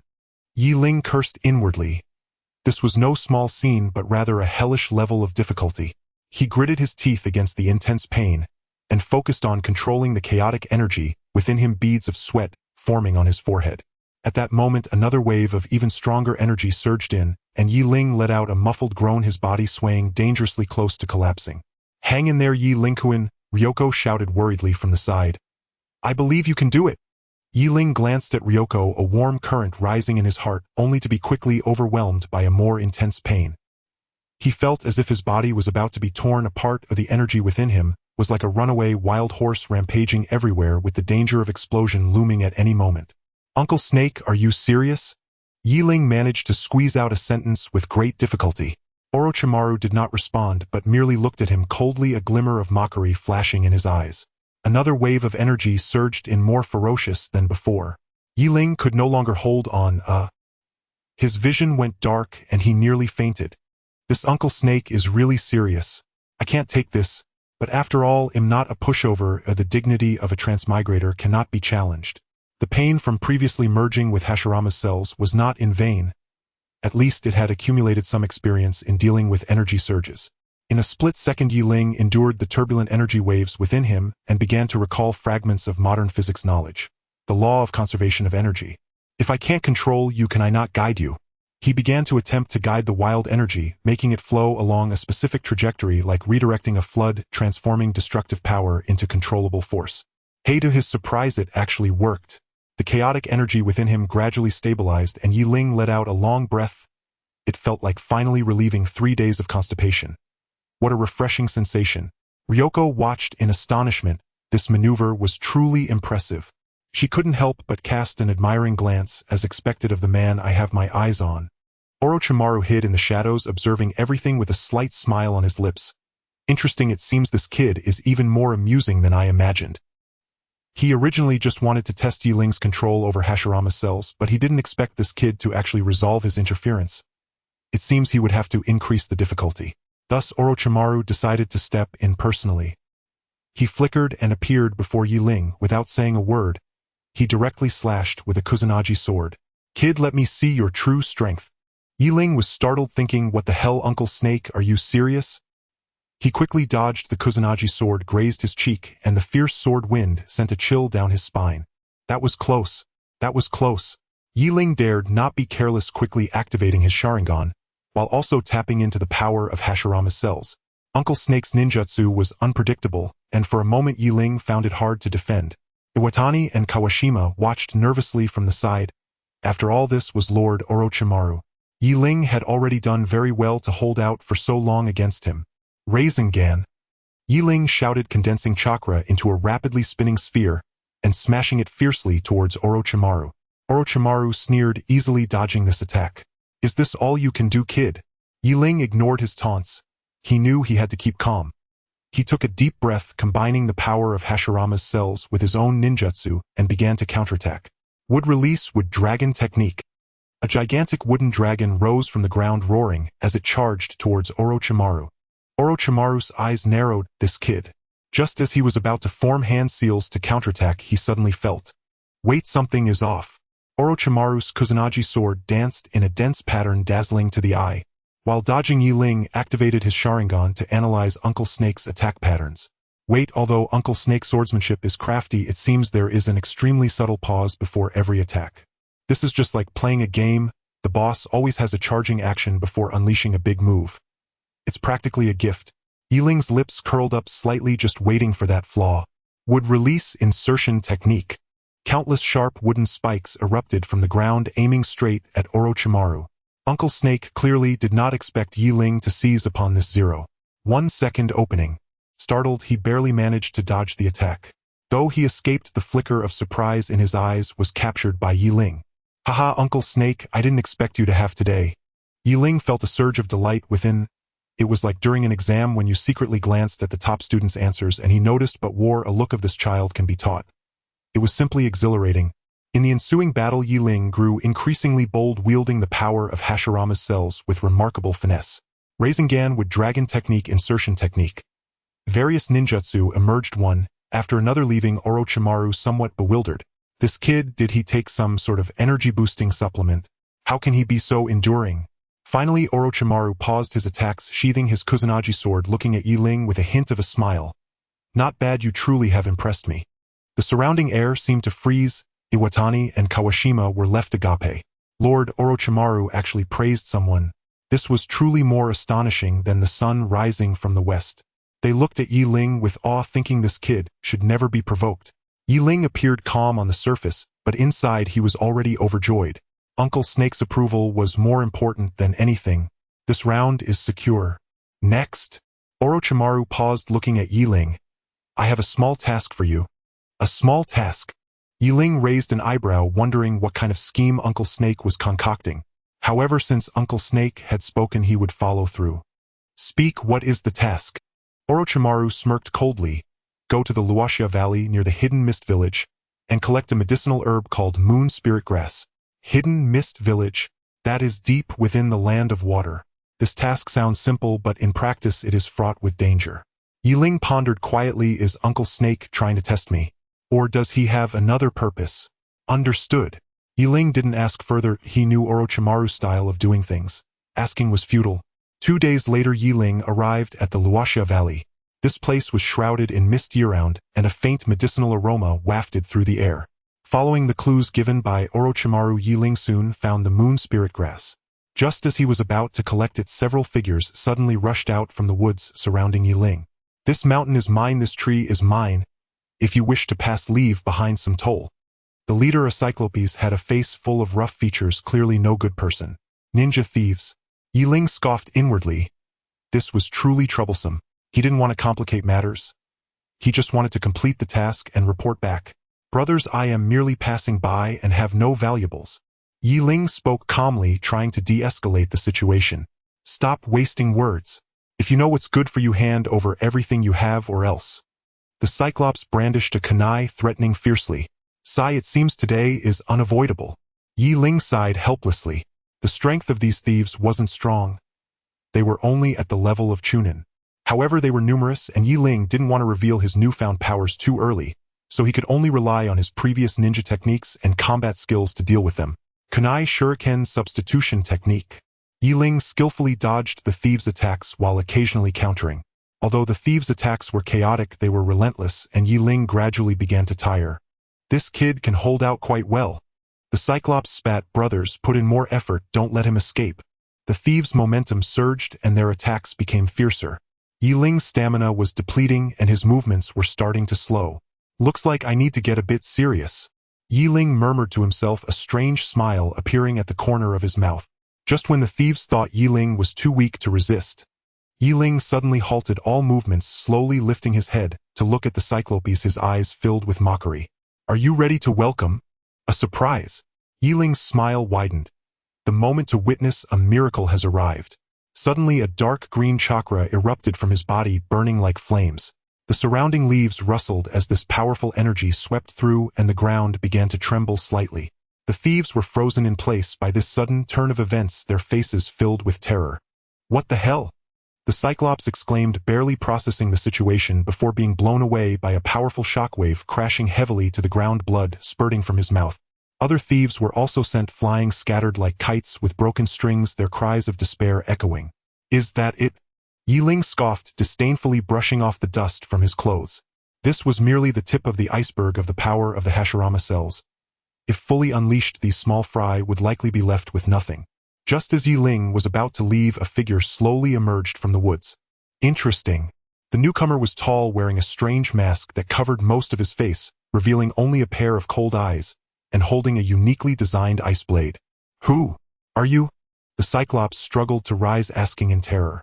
The presence of the newcomer left him feeling suffocated, as if facing not a person but a ferocious beast from hell. The masked man ignored the Cyclops and instead fixed his gaze on Ling, speaking coldly. Kid, your power is quite special. Tell me, who are you? Ling looked at the masked man with great interest, sensing the powerful chakra emanating from him, thinking to himself, it seems there's a good show to watch. Me. Yi Ling raised a playful smile. I am just a passing genin from Konoha. He smiled non-committally at the masked man's question. In the next moment, his figure vanished from the spot, leaving only a residual shadow. The masked man's pupils constricted, and before he could react, he felt a strong wind coming from behind. Not bad speed. Yi Ling's voice came from behind the masked man, tinged with a hint of mockery. The masked man abruptly turned and swung his ice blade at Yi Ling. However, Yi Ling was faster, easily dodging the attack and delivering a punch to the masked man's chest. Bang! With a dull sound, the masked man was sent flying like a cannonball, crashing through several large trees before finally stopping. Is that it? Yi Ling clapped his hands, looking utterly disdainful. This was just the tip of the iceberg of the Hashirama cell's power. If fully unleashed, this masked man would likely be left with nothing. Cough, cough. The masked man struggled to get up, blood trickling from the corner of his mouth. He never expected that this seemingly ordinary boy possessed such terrifying power. What exactly are you? The masked man asked again, his tone filled with apprehension. Yi Ling did not answer, but instead launched another attack. This time he no longer held back his strength, completely unleashing the power of the Hashirama cells. A dazzling green light erupted from him, causing the surrounding trees to wither instantly and the ground to crack. Would release birth of the trees. Accompanied by Yi Ling's low shout, countless massive trees sprang up surrounding the masked man. What is this? The masked man was utterly terrified. He had never seen such a horrifying ninjutsu. Goodbye, Yi Ling said lightly, then turned to leave. Boom! With a loud explosion, the trees closed in, completely engulfing the masked man. Yi Ling's reputation had already spread throughout the entire underground world. Hashirama cells, terrifying indeed, became the latest trending topic. After returning to the base, a strange calm enveloped Yi Ling, as if it were the tranquil before a storm. Ida and Kawashima chattered excitedly around him like two sparrows, discussing the shocking scene of the birth of the tree world, which was practically the top one scene from the Naruto world. Even the usually gentle Ryoko couldn't help but steal glances at Yi Ling, her eyes sparkling with admiration. This tranquility did not last long, as Orochimaru's cold voice shattered this brief harmony. Yi Ling, you have attracted the attention of certain big figures. He handed Yi Ling a scroll containing intelligence with the words Joint Challenge prominently written on it. The challengers were several powerful factions well known in the ninja world. Hey, it seems my high profile has indeed gone a bit too far. Yi Ling chuckled lightly, although there was no hint of fear in his eyes. He knew this would be a battle of life and death, but he was already prepared. The challenge arrived as scheduled. Outside the base, dust swirled and killing intent filled the air. Several powerful ninjas stood proudly, hailing from different factions, yet sharing a common goal: to eliminate Yi Ling, the potential threat. Kid, your strength is indeed impressive, but it ends here. A burly ninja sneered, a massive war hammer gleaming menacingly in his hand. Before his words fell, several figures darted towards Yi Ling, like lightning, unleashing powerful ninjutsu akin to a torrential storm. Fire release, lightning release, water release. Various elemental chakra intertwined in the air, creating a brilliant yet deadly spectacle. Yi Ling's figure shifted deftly between the attacks, his Sharingan spinning wildly, capturing every movement of his foes. Despite this, his defenses were constantly battered, and a trickle of blood seeped from the corner of his mouth. Interesting. Yi Ling licked the blood from the corner of his mouth, a hint of madness flickering in his eyes, but this is just the beginning. He slowly raised his hand, a flicker of green light beginning to illuminate his palm. Here it comes. Orochimaru murmured from the entrance of the base, watching Yi Ling being besieged. The green chakra burst forth, suddenly sweeping the battlefield like a volcanic eruption. Birth of the tree world. Towering trees shot up from the ground, transforming the originally barren battlefield into a dense forest. These were no ordinary trees. Every branch was as hard as steel, and every vine contained terrifying power. What the hell is this? The burly ninja had yet to react when a massive branch struck him, sending him crashing to the ground, blood spilling from his mouth. The other ninjas fared no better, being surrounded by the sudden emergence of the tree world, akin to fish in a barrel. Even more terrifying was the fact that their released ninjutsu was absorbed by the trees, and then rebounded back at them. Am I hitting myself? One ninja was left disheveled and confused after being burned by his own fire release. The elites of the allied forces finally realized the severity of the situation, quickly adjusting their tactics, splitting into smaller groups, and attempting to break through the tree world from different directions. However, Yi Ling's speed was even faster. He weaved through the trees like a ghost, taking down an enemy with each appearance. Body flicker technique. No faster than that, one ninja exclaimed in terror. Yi Ling's attacks were simple yet deadly, each strike infused with the terrifying power of the Hashirama cells. Bang! A ninja was sent flying by a punch crashing through a large tree. Crack! Another ninja had his neck twisted by Yi Ling, collapsing silently. Ida, Kawashima, and Ryoko watched from a distance, dumbfounded. Ryoko covered her mouth, her eyes filled with worry, while Ida and Kawashima were visibly excited, as if watching a thrilling ninja performance. Brother Ling is amazing. This is true shadow-level power. Ida shouted excitedly. Their coordination. Yi Ling suddenly paused his assault, locking his gaze onto several ninjas, a cold smile forming at the corner of his mouth. It seems there's a problem. The smile on Yi Ling's lips deepened, not a friendly smile, but a bloodthirsty grin of a predator locking onto its prey. You guys are coordinating well, but your positioning is a bit like elementary school kids gaming together, each fighting separately, a scattered mess. He suddenly unleashed his power, green chakra pouring forth like a tsunami, causing the tree world to grow wildly, trapping the ninjas who attempted to break through together. Would release birth of the tree world. Even larger and denser trees shot up akin to the giant's hand, crushing the enemies tightly within. Cries of despair echoed as the ninjas trapped within the tree world struggled desperately, but to no avail. The ninjutsu they prided themselves on was child's play before Yi Ling's would release, easily dissipated, absorbed, and then rebounded, causing them self-inflicted harm. This is impossible. The burly ninja's eyes widened in disbelief, his once proud strength crumbling before Yi Ling as fragile as paper. The battle ended quicker than expected. Yi Ling stood amidst the wreckage of the battlefield, his body smeared with the blood of his enemies, resembling a Shura from hell. Is this it? He surveyed the surroundings, his tone filled with disdain. The ninjas of the allied forces were either dead, injured, or paralyzed with fear, lacking even the strength to flee. Yi Ling. Orochimaru slowly approached Yi Ling, his gaze complex. You have surprised me once again. Back at the base, Yi Ling headed straight for the laboratory. Ryoko, prepare for me. The experimental data on the Hashirama cells needs further analysis. He tossed his blood-stained jacket onto the ground. Sure thing, Yi Ling-kun. Ryoko watched Yi Ling's back, her eyes filled with admiration and a hint of barely perceptible worry. Brother Ling, you're amazing. You're simply a god. Ida and Kawashima surrounded Yi Ling like fans chasing a star, chattering non-stop. Yi Ling merely smiled, faintly ignoring their flattery. His gaze fell upon a scroll on the experimental table which bore the words, Fusion Ninjutsu. Yi Ling reached out to take the scroll, slowly unfolding it. Next, this will be the real challenge. He murmured to himself. Snake Uncle, I need your help. Yi Ling went straight to the point as he approached Orochimaru. I plan to create a brand new ninjutsu. Orochimaru licked his lips, revealing a meaningful smile. Oh, tell me your thoughts. Yi Ling elaborated on his ideas in detail, including the flow of chakra, the simplification of hand seals, and the possibility of merging different elemental chakras. After listening, Orochimaru's eyes flashed with surprise. This is indeed a bold idea, but you know that this path is not easy. I know, but someone has to do it. Yi Ling's gaze was resolute. Orochimaru nodded. I will do my best to support you, but you must be mentally prepared. The resistance from all sides will not be trivial. Yi Ling took a deep breath, knowing that this would be a tough battle. The next day, he announced his innovative ninjutsu concept to the ninja world. As soon as the news broke, the entire ninja world erupted in chaos. Various discussions arose, and most ninjas expressed skepticism towards this traditional breaking approach. At this moment, a revered ninjutsu master, Kamiyama, stepped forward, publicly denouncing Yi Ling's innovation as heretical and a desecration of ninja tradition. Kamiyama's opposition acted like a fuse, instantly igniting the powder keg of public opinion. More and more ninjas joined the ranks, condemning Yi Ling, who felt unprecedented pressure, as if the whole world was against him.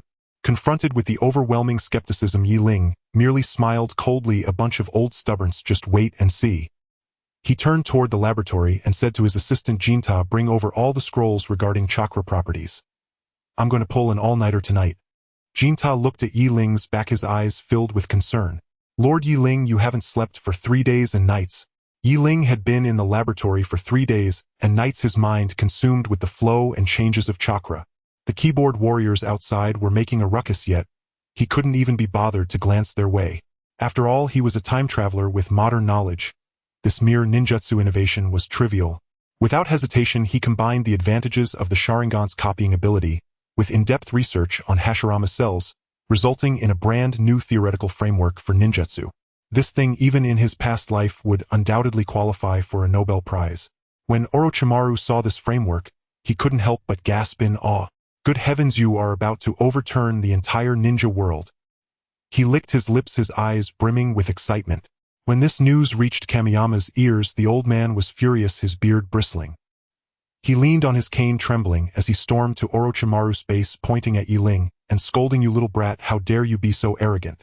The ninjutsu passed down from our ancestors cannot be casually altered." Ling didn't even lift his eyelids, continuing to adjust the chakra in his hands. "Times have changed, old man. Your old ways are already outdated." His tone was flat yet carried an undeniable aura of dominance. "Outdated? What do you know?" Kamiyama puffed up his cheeks, wishing he could smash Ling's head with his cane. "I have studied ninjutsu for decades. How could you, a mere young pup, compare?" Ling chuckled coldly, slowly rising to his feet, gathering a strange chakra in his hand. "Old man, times are progressing. If you can't keep up, don't stand in the way." His eyes flashed with a glint of cold light. "What you call tradition is, in my eyes, merely—" He paused, a sneer curling at the corner of his mouth, a pile of scrap metal. Kamiyama was almost choked by Ling's words, his finger pointing at Ling, trembling like he had Parkinson's. You disrespect your elders." He struggled for a long time and could only spit out such a sentence. Though the surrounding ninjas still held skeptical views towards Ling's theory, they had to admit that this kid was skilled in verbal combat, leaving them stunned with his arguments. Respecting the elderly and cherishing the young is a traditional virtue of the Chinese nation, but it has nothing to do with your obstinacy. Ling mercilessly added, "If you truly cared for the ninja world, you wouldn't cling to outdated practices. It's time to learn something new, old man." Orochimaru watched with great interest, occasionally throwing in a few remarks to stoke the fire. "Oh dear, Mr. Kamiyama, times have changed, young people have their own ideas." This seemingly mediating comment was actually inflaming the situation, making Kamiyama furious. "Let's go, snake uncle, to the testing ground." Ling couldn't be bothered to waste more words with Kamiyama and turned to leave. Orochimaru followed with a smile, leaving Kamiyama alone in a state of confusion. Upon arriving at the testing ground, Ling began the first step of his ninjutsu innovation. He infused his modified chakra flow into basic ninjutsu. The once ordinary fire release great fireball technique became more refined and powerful in his hands. The young ninjas observing around watched in awe, thinking it was incredibly cool. However, Kamiyama and his supporters scoffed at Ling's innovation. Just a trivial technique to attract attention. Kamiyama coldly snorted. Ling ignored the old man's sour remarks and continued with his experiment. He knew this was just the beginning. To completely overturn the ninja world, he needed stronger powers and rarer materials. Ling suddenly turned to his assistant and said, "Prepare for me." He paused and lowered his voice, "Those things I need." Tai nimbly passed Ling the material list he needed. Every inch of the paper was crowded with bizarre esoteric entries. Thunderlight, stone, wind, demon, sand, phantasmal herb. And the sight of it was dizzying. Tai scratched his head, troubled. "Uncle Snake, these materials are not easy to come by in the village." Wan licked his lips and smiled with a sinister curl. "Hard to obtain is what makes it fun." "Ling, shall I borrow some for you?" Ling waved him off. "No need, I have my own way." He had already learned that these rare ingredients were monopolized by a black market dealer named Shan. That man controlled a great deal of supply, reaping enormous profits. Shan's shop sat concealed in a valley outside my village. Ling followed his map and soon found it. The shop looked unremarkable, like a common general store, but it opened onto another world within. As soon as he stepped inside, a rotund, oily-faced man greeted him with a practiced smile. "What can I do for you, traveler? This shop has everything." This was Shan. Ling wasted no words and handed over the materials list at once. Shan skimmed the list with narrowed eyes. The smile melted into something greed-soaked. These are all high-grade items. The price will not be small." He rubbed his hands and held up 5 fat fingers as if counting the fees. Ling raised an eyebrow. Those figures were highway robbery. They were easily 10 times the market rate. "Boss Cho, isn't this price a bit excessive?" Shan chuckled. "Excessive? In this world, rarity determines value. If you think it's dear, you can look elsewhere, but..." He paused for effect. "I guarantee you won't find these items anywhere but here." Besides, Shan added, "even if you can pay the sum, you may not get the goods straight away. After all, everyone wants the good stuff." Ling did not fall into the expected bargaining or storm out in anger. Instead, a faint, knowing smile curved his lips. "Is that so?" He let the pause hang, then lowered his voice. "What if I told you I possess something you want even. Rather than haggle or rage, Yi Ling's smile deepened into an inscrutable, almost condescending expression, as if to say the man had only a small vision. Leisurely, he produced a series of scrolls from his inner robe and unfurled them slowly before Cho. Boss Cho, one must look to the long-term, Yi Ling said, pointing to the intricate sigils and diagrams on the scrolls. These were part of the designs for his innovative ninjutsu. Once perfected, it will change the very landscape of the ninja world, you understand. He lowered his voice and added with a conspiratorial air, when that time comes, you, being the key supplier, will bask in fame and profit. Imagine it, the glory alone is intoxicating. Qiu stared at the unknown symbols and diagrams, baffled, yet the idea of changing the ninja world's order struck his heart like a hammer. Could this boy be some hidden magnate? Qiu eyes rolled and his inner abacus began to click with possibilities. If this venture succeeded, it would not be mere petty profit but a meteoric rise. Both fame and fortune in one blow. Qiu rubbed his hands and forced on an obsequious smile. Look, we're all merchants here. Harmony breeds wealth. I'll give you a 20% discount. How about that? Yi Ling smiled faintly. The corpulent trader had shown his true color. 20%. Yi Ling teased. Boss Cho, your discount seems rather perfunctory. After all, I am reportedly someone who will reshape the world. In the end, after a round of friendly negotiation, Qiu sold Yi Ling a portion of the materials at a relatively reasonable price and pleaded repeatedly that once the ninjutsu succeeded, Yi Ling must promote him well. Ideally so that the entire ninja world would know his name. Yi Ling agreed, eagerly gathered the materials and left. Back at his base, he immediately began experimenting. With these ingredients, his innovations in ninjutsu finally made some headway. Just as he was about to proceed to the next experiment, Jian-Tai brought tidings. Master Yi Ling, according to the latest intelligence, the remaining crucial materials. Jian-Tai faltered and grew serious. Seemed to lie within an underground mysterious ruin. Yi Ling raised an eyebrow. An underground mysterious ruin.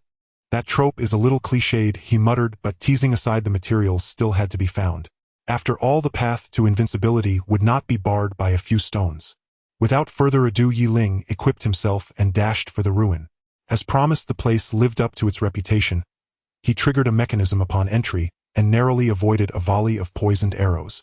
Fortune favored his reflexes. Xiaolunian coupled with an instantaneous body flicker, a perfect evasion. Is that all? Child's play, Yi Ling scoffed. Deep within the ruin, a handful of observers watched in whispers. This kid has some skill. He even bypassed the novice village trap, one murmured. Don't be hasty, the real show comes later. Wait until he meets the final boss and see how arrogant he remains. Yi Ling cut through challenge after challenge, the traps before him crumbling like paper. His Xiaolunian replicated the trap trajectories, and the Zhu Jian cells in his body lent prodigious regenerative power. The combination felt invincible. Yet the crucial material still did not appear. Just as Yi Ling was about to grumble that the ruin's architect must be mad, a colossal silhouette slowly rose ahead, exuding a suffocating pressure that stole the breath from his chest. A colossal figure emerged, fully revealing itself to be a stone giant covered in moss, and exuding an aura of ancient and weathered wisdom. Before Yi Ling could make a move, the stone giant struck its massive stone fist, accompanied by a howling wind, smashing fiercely towards Yi Ling. What the hell, this thing is serious. Yi Ling muttered, his Sharingan swiftly capturing the giant's movement trajectory, managing to dodge the attack with a body flicker technique. Boom! The stone fist crashed onto the ground, kicking up a cloud of dust. The ground trembled violently, and spiderweb-like cracks rapidly spread out. This destructive power is somewhat outrageous. Before Yi Ling could catch his breath, the stone giant swung another fist at him. This ruin is indeed not simple. The previous attack even triggered more traps. Above him, sharp poisonous spikes fell.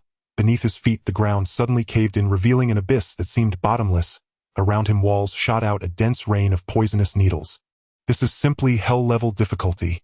As Yi Ling dodged the giant's attacks, he had to be wary of the traps beneath his feet, feeling as if he were walking on a tightrope where a moment's carelessness could lead to his demise.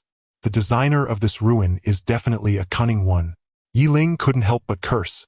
He felt like a mouse being toyed with by a cat, hopping back and forth on the edge of life and death. I can't keep going like this. I'm bound to end up in trouble. Yi Ling gritted his teeth. I need to think of a way.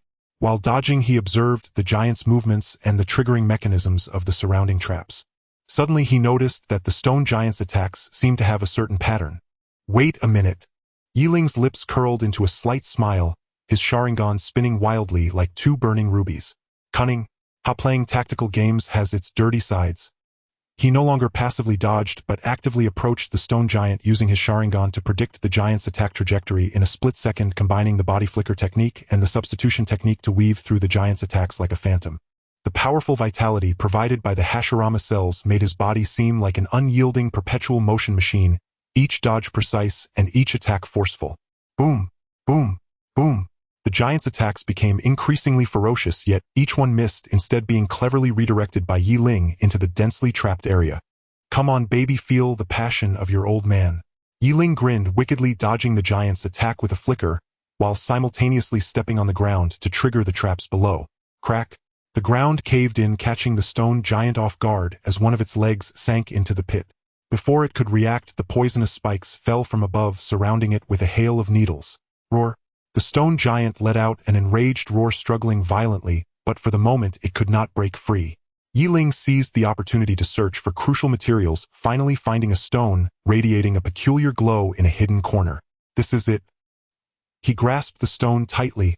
It felt icy to the touch, and a strange energy surged into his body. However, at that moment, the stone giant broke free from the trap's restraints and angrily lunged at Ling once more. Its attacks became even more frenzied and its speed increased.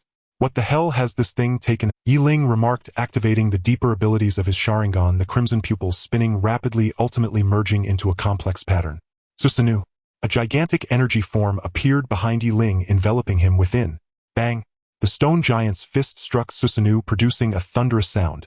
Susanoo trembled slightly but quickly steadied itself. Is that all? Ling scoffed, controlling Susanoo to counterattack, delivering a powerful energy punch to the stone giant. Boom! The stone giant was sent flying, crashing heavily to the ground. Gentai watched from a distance, wide-eyed, filled with shock. Lord Ling. He actually... Ling did not pursue the advantage but carefully observed the stone giant, his Sharingan continuously capturing every movement, every detail. Interesting. He murmured to himself, it seems your weakness. Ling's Sharingan locked onto the stone giant, a cold smile forming at the corners of his mouth. So that's it, this guy's weakness is actually at. His gaze focused on a slightly lighter-colored stone on the giant's chest, the position of its heart. How cliché. Ling took a deep breath, forming hand seals. Ninjutsu would release True Thousand Hand. A wooden cannon even larger than the stone giant rose from the ground, blocking the sun and radiating a terrifying aura. Top-tier killer. Ling shouted, the countless massive hands of the cannon striking out, simultaneously raining down upon the stone giant like a torrential storm, each punch containing the power to obliterate. Boom, boom, boom. The stone giant could not withstand such fierce attacks. The lighter-colored stone on its chest shattered instantly, emitting a mournful wail as its massive form crashed to the ground, kicking up a cloud of dust. Returning to the testing ground, Ling carefully merged the stone into his ninjutsu. A surge of violent energy erupted, causing the entire testing ground to tremble violently. Oh no, it's going to explode. Ling's expression changed as he hurriedly channeled chakra within to suppress the violent energy. Cold sweat trickled down his forehead. He could feel his body nearing the brink of explosion from this energy. Hang in there just a little longer. Ling gritted his teeth, concentrating all his willpower to control this energy, slowly merging it into his ninjutsu. Finally, at the crucial moment, he successfully stabilized the energy and a brand new ninjutsu was born. He slowly opened his eyes, excitement flickering in his gaze. It worked. Orochimaru observed Ling's new ninjutsu, a glint of surprise passing through his eyes before returning to calm. Not bad, Ling, you've surprised me once more. This commotion will probably alert the entire ninja world. Ling gazed out the window, muttering to himself. Indeed. Orochimaru chuckled meaningfully, perhaps it is time for the world to witness your power. He paused before continuing.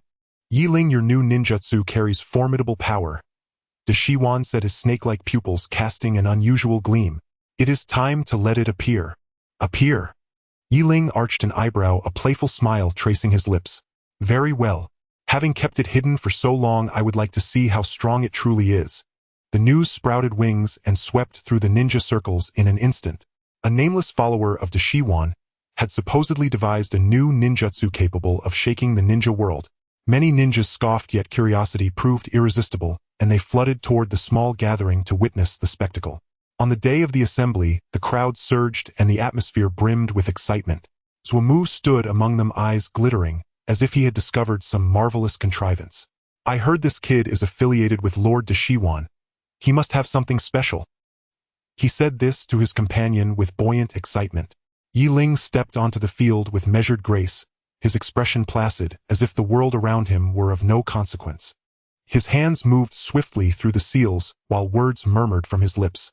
In the next instant, a ferocious torrent of energy erupted from his body, radiating like a diminutive sun. The air around him writhed and warped, punctuated by successive detonations. What on earth is this? This power. It borders on the extraordinary. The onlookers cried out in astonishment. Zhumu stood agape, rapt with adoration. Incredible. Too powerful, he whispered, as though beholding the idol of his future. Ling's new ninjutsu tore through the sky like a roaring dragon, laying waste with cataclysmic force. A faint smile lifted his mouth and a chill flame flickered in his eyes. This is only the beginning. From within the crowd, a figure emerged, shadowed and intent, his somber gaze fixed upon Ling. Guetian, the ninjutsu master of Mu Yisuen, stood with his face drawn ashen, his fists clenched until the knuckles complained. Where did this boy obtain such overwhelming power? Guetian, who had traversed the ninja world for decades, had never encountered so preposterous a technique. Guetian snorted, his voice booming and ringing in their ears. A bid to please the crowd. Such heterodox methods are not true ninjutsu. They will only upset the balance of the ninja world. Whispers fluttered among the assembled, and many began to regard Ling with suspicious eyes. After all, Master Guetian commanded great prestige. His words bore weight. It looks flashy, but is it truly practical? Some murmured. Could it be a forbidden art? It seems ominously wrong. Ling listened to the gossip with calm indifference. In his previous life on Earth, which protagonist had not been doubted and scorned, such jeers were routine. Master Guetian era's advance ninjutsu must evolve as well. Ling's voice was not loud, yet every ear caught it with crystalline clarity. Is what you call traditional ninjutsu not itself the product of predecessor innovation and refinement? Guetian's whiskers bristled and his eyes flared. Preposterous. He continued. When I traveled the world, you were still playing in the mud. With that retort, the nearby ninjas again leaned toward his side. Master Guetian is right. That boy is far too arrogant. Young man, do not assume a bit of cleverness entitles you to look down upon others. Suspicion, reproach, dismissal. Those glances pierced Ling like needles, whisking him back to the time when he had first arrived here, ostracized and ridiculed as useless. A nameless flame welled up within him, quickly quelled by restraint. This is barely the beginning. Just as Ling prepared to reply, a low voice issued from the rear of the crowd. Guetian, you have gone too far. Deshuan's voice was quiet, yet bore an authority that brooked no dissent. He moved slowly to Ling's side, his serpentine gaze sweeping over the assembly, a knowing smile playing at his lips. Innovation is the wellspring of progress in the ninja world. Ling's research merits are study and emulation. Deshuan's words fell, and the congregation fell silent. Deshuan was a formidable figure in the ninja world. Who would dare contradict him? Those who had supported Guetian wilted, their expressions flickering as they reassessed the situation.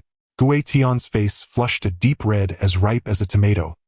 He had not expected Deshuan to intervene personally, leaving him perched awkwardly between retreat and advance. Ling lifted one corner of his mouth in a look that said, "You understand me," and cleared his throat. Since doubts remain about my new ninjutsu, I shall show another demonstration. With that, he formed seals again, though his movements were utterly unlike before. He brought his hands together, and a peculiar ripple of energy radiated outward from him.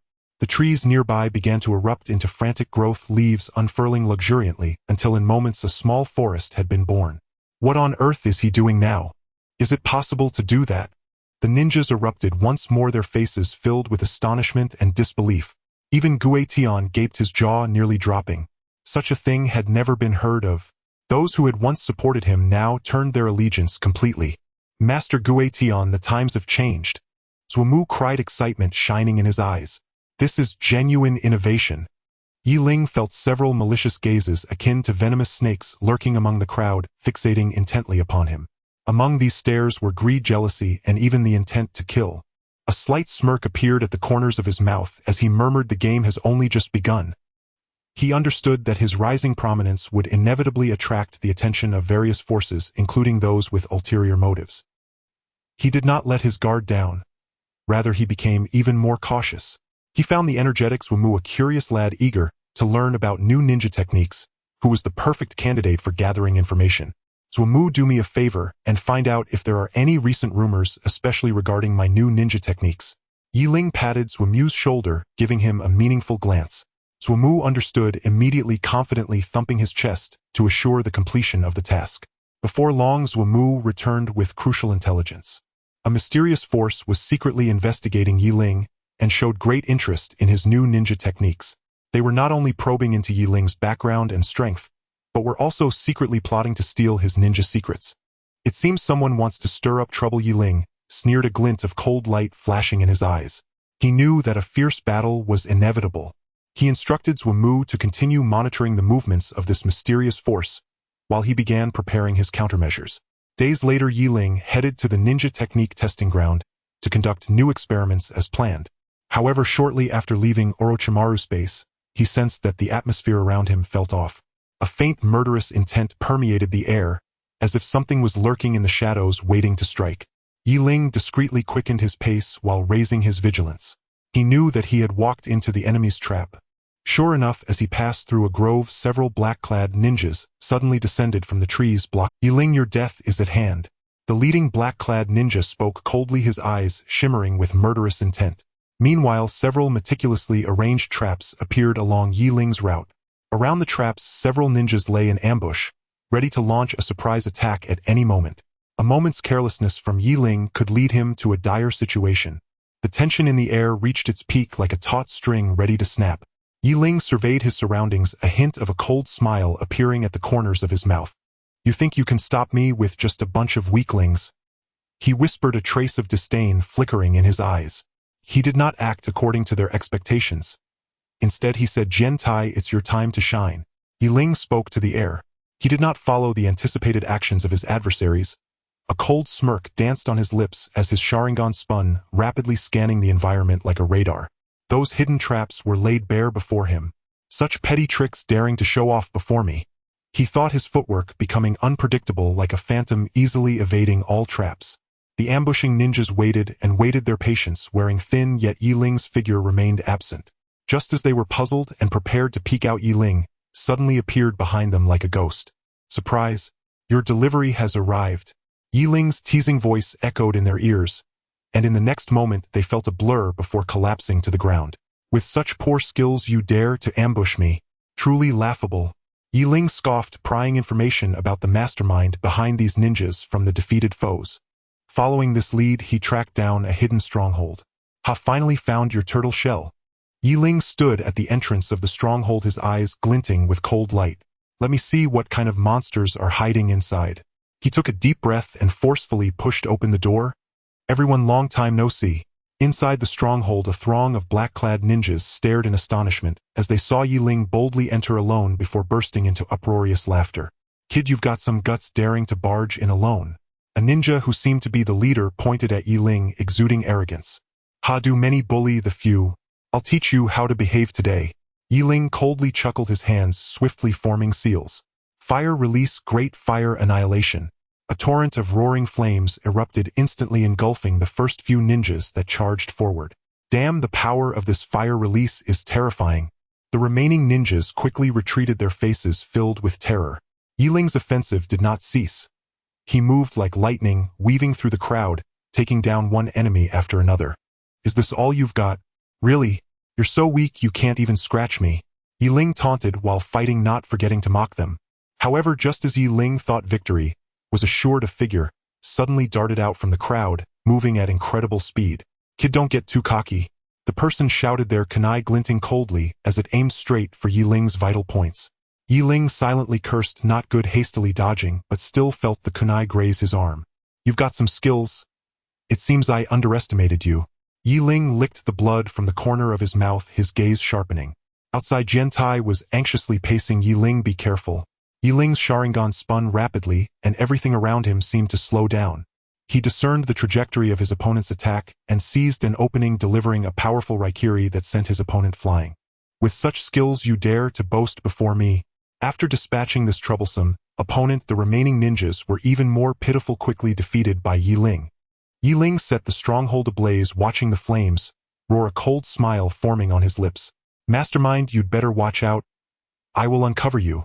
Back at the base, Ling quickly bandaged his wounds.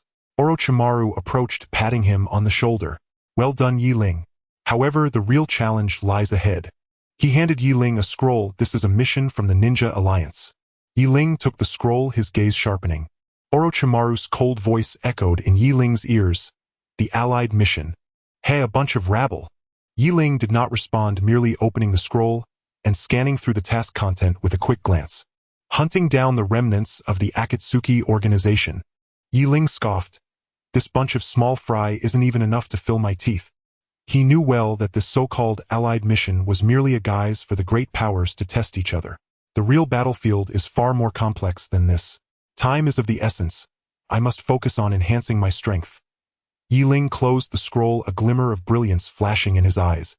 He turned towards the ninjutsu testing ground where Gentai was still guarding the entrance as usual. Big brother Ling, you're back. Gentai eagerly handed him a towel. I heard you're going to participate in the Allied mission. That's amazing. Ling took the towel and casually wiped his face. Amazing. Hey, it's still early for that. Stepping into the testing ground, Ling immediately entered work mode. The Hashirama cells he had previously implanted had fully fused and his Sharingan had evolved to the peak of the Threedemo. Now he needed to perfectly combine these two powerful forces to create his own ultimate ninjutsu. Combining two completely different powers, how easy it is to say. Ling furrowed his brows, his hands swiftly forming seals. Chakra surged within him like a wild horse that had broken free. Let's try combining wood release and lightning release first. A brand new ninjutsu prototype gradually took shape in his mind. Once, twice, 3 times. The experiments repeatedly failed and explosions echoed throughout the testing ground. What's going on? This should clearly be feasible in theory. Ling wiped the sweat from his forehead, his eyes filled with frustration. He adjusted the chakra ratio time and again modifying the hand signs, yet the results remained unsatisfactory. The power of the new ninjutsu was indeed formidable, but it was highly unstable. A slight misstep could lead to backfiring. This won't do. I need to calm down. Ling took a deep breath, forcing himself to regain his composure. There must be something wrong. He closed his eyes, carefully recalling every detail of his previous experiments, trying to pinpoint the source of the problem. After an unknown amount of time, Ling suddenly opened his eyes, a spark of insight flashing within. I see. I overlooked the vitality of the Hashirama cells. He immediately adjusted the experimental plan and restarted the experiment. This time the flow of chakra became exceptionally smooth, and unprecedented powerful energy surged within him. It's done. Ling's lips curled up, slightly excitement sparkling in his eyes. This power. Orochimaru had unknowingly appeared at the entrance of the testing ground, a hint of surprise in his gaze. What did you do? Ling's lips formed a confident arc. Just a little gadget, nothing much to be respectful of. He opened his palm, a swirling mass of chakra combining wood release and lightning release crackled with energy, radiating vibrant vitality. This power was both violent and stable, perfectly fused together. Let's call it lightning release with dragon technique. Orochimaru squinted his eyes, observing Ling with keen interest. Quite intriguing. It seems my judgment was not wrong. He walked over to Ling, patting him on the shoulder. Perform well, don't let me down. The news spread like wildfire throughout the ninja world. Ling, once a nobody, had now become the center of attention. Turtlefield was furious upon hearing the news, his whiskers bristling. What? That waste actually. He smashed the teacup in his hand. He must have used some underhanded means. Turtlefield could never accept Ling's rise. In his eyes, Ling's success was an insult to him. With a grim expression, he hurried towards the Hokage office. I absolutely cannot let him join the Allied mission. He exaggeratedly described Ling's dangerousness to the high-ranking officials of the Alliance, attempting to stop Ling from joining the mission. Esteemed officials, Ling's power is too bizarre and his origins are unclear. We cannot allow him to join the Alliance. Otherwise, the consequences would be dire. The high-ranking officials fell into deep thought and the atmosphere became tense. Ling stood at the entrance of Orochimaru's base, gazing at the distant sunset, a faint smile creeping upon his lips. Old turtle, do you think you can stop me like this? You underestimate me too much. He turned to Orochimaru and said, Master, I am ready to depart. Orochimaru gave him a meaningful glance. Go ahead, my masterpiece. Let the world witness your power. Ling's figure vanished into the night, leaving Orochimaru alone to murmur. The good show has just begun. Yi Ling's new ninjutsu information was laid before the high-ranking officials of the Alliance, while Turtlefield spat out words full of rage, desperately denouncing Yi Ling's dangerousness, wishing he could paint Yi Ling as a villain. However, the high-ranking officials remained unmoved, each one seemingly unfazed, with some even yawning. "Elder Turtle, do you have any evidence for what you are saying?" one of the officials asked leisurely, his tone filled with indifference. Turtlefield nearly choked, his blood pressure skyrocketing, almost causing him to faint on the spot. He turned red in the face, about to continue arguing, but was interrupted by another official. "We have already assessed Yi Ling's lightning release with dragon technique. Its power is tremendous and a great asset to the Alliance. As for his origins, Lord Orochimaru personally vouches for him. Is there still any problem?" Turtlefield felt as though he had been doused with cold water, left speechless, only able to watch as the high-ranking officials unanimously agreed to appoint Yi Ling as the captain of the Alliance's vanguard. He was furious, his whiskers askew, stomping out of the conference room, cursing inwardly. "A bunch of old fools. Just wait, you will regret this." The news reached Yi Ling's ears, and he merely laughed dismissively. "Old Turtle, do you think you can deal with me with such small tactics? You're too naive." Subsequently, at the plaza where the Alliance was gathering, Yi Ling, at the request of the crowd, demonstrated the lightning release with dragon technique once more. He formed hand seals, chakra surged, and a vividly lifelike wood dragon entwined with violent lightning shot forth from his hands, soaring into the sky. "Holy cow! This is too awesome! This kid, is he a monster?" Elder Turtle's face must be stinging from the slaps. The plaza erupted into chaos, with ninjas discussing fervently, their gazes toward Yi Ling filled with reverence. Even Orochimaru, who had maintained his composure, couldn't help but let his lips curl up slightly, eyes brimming with pride. Among the crowd, Suki was so excited that he danced around, wishing he could immediately take Yi Ling as his master. Yi Ling put away his ninjutsu, surveyed the surroundings, and felt a surge of confidence.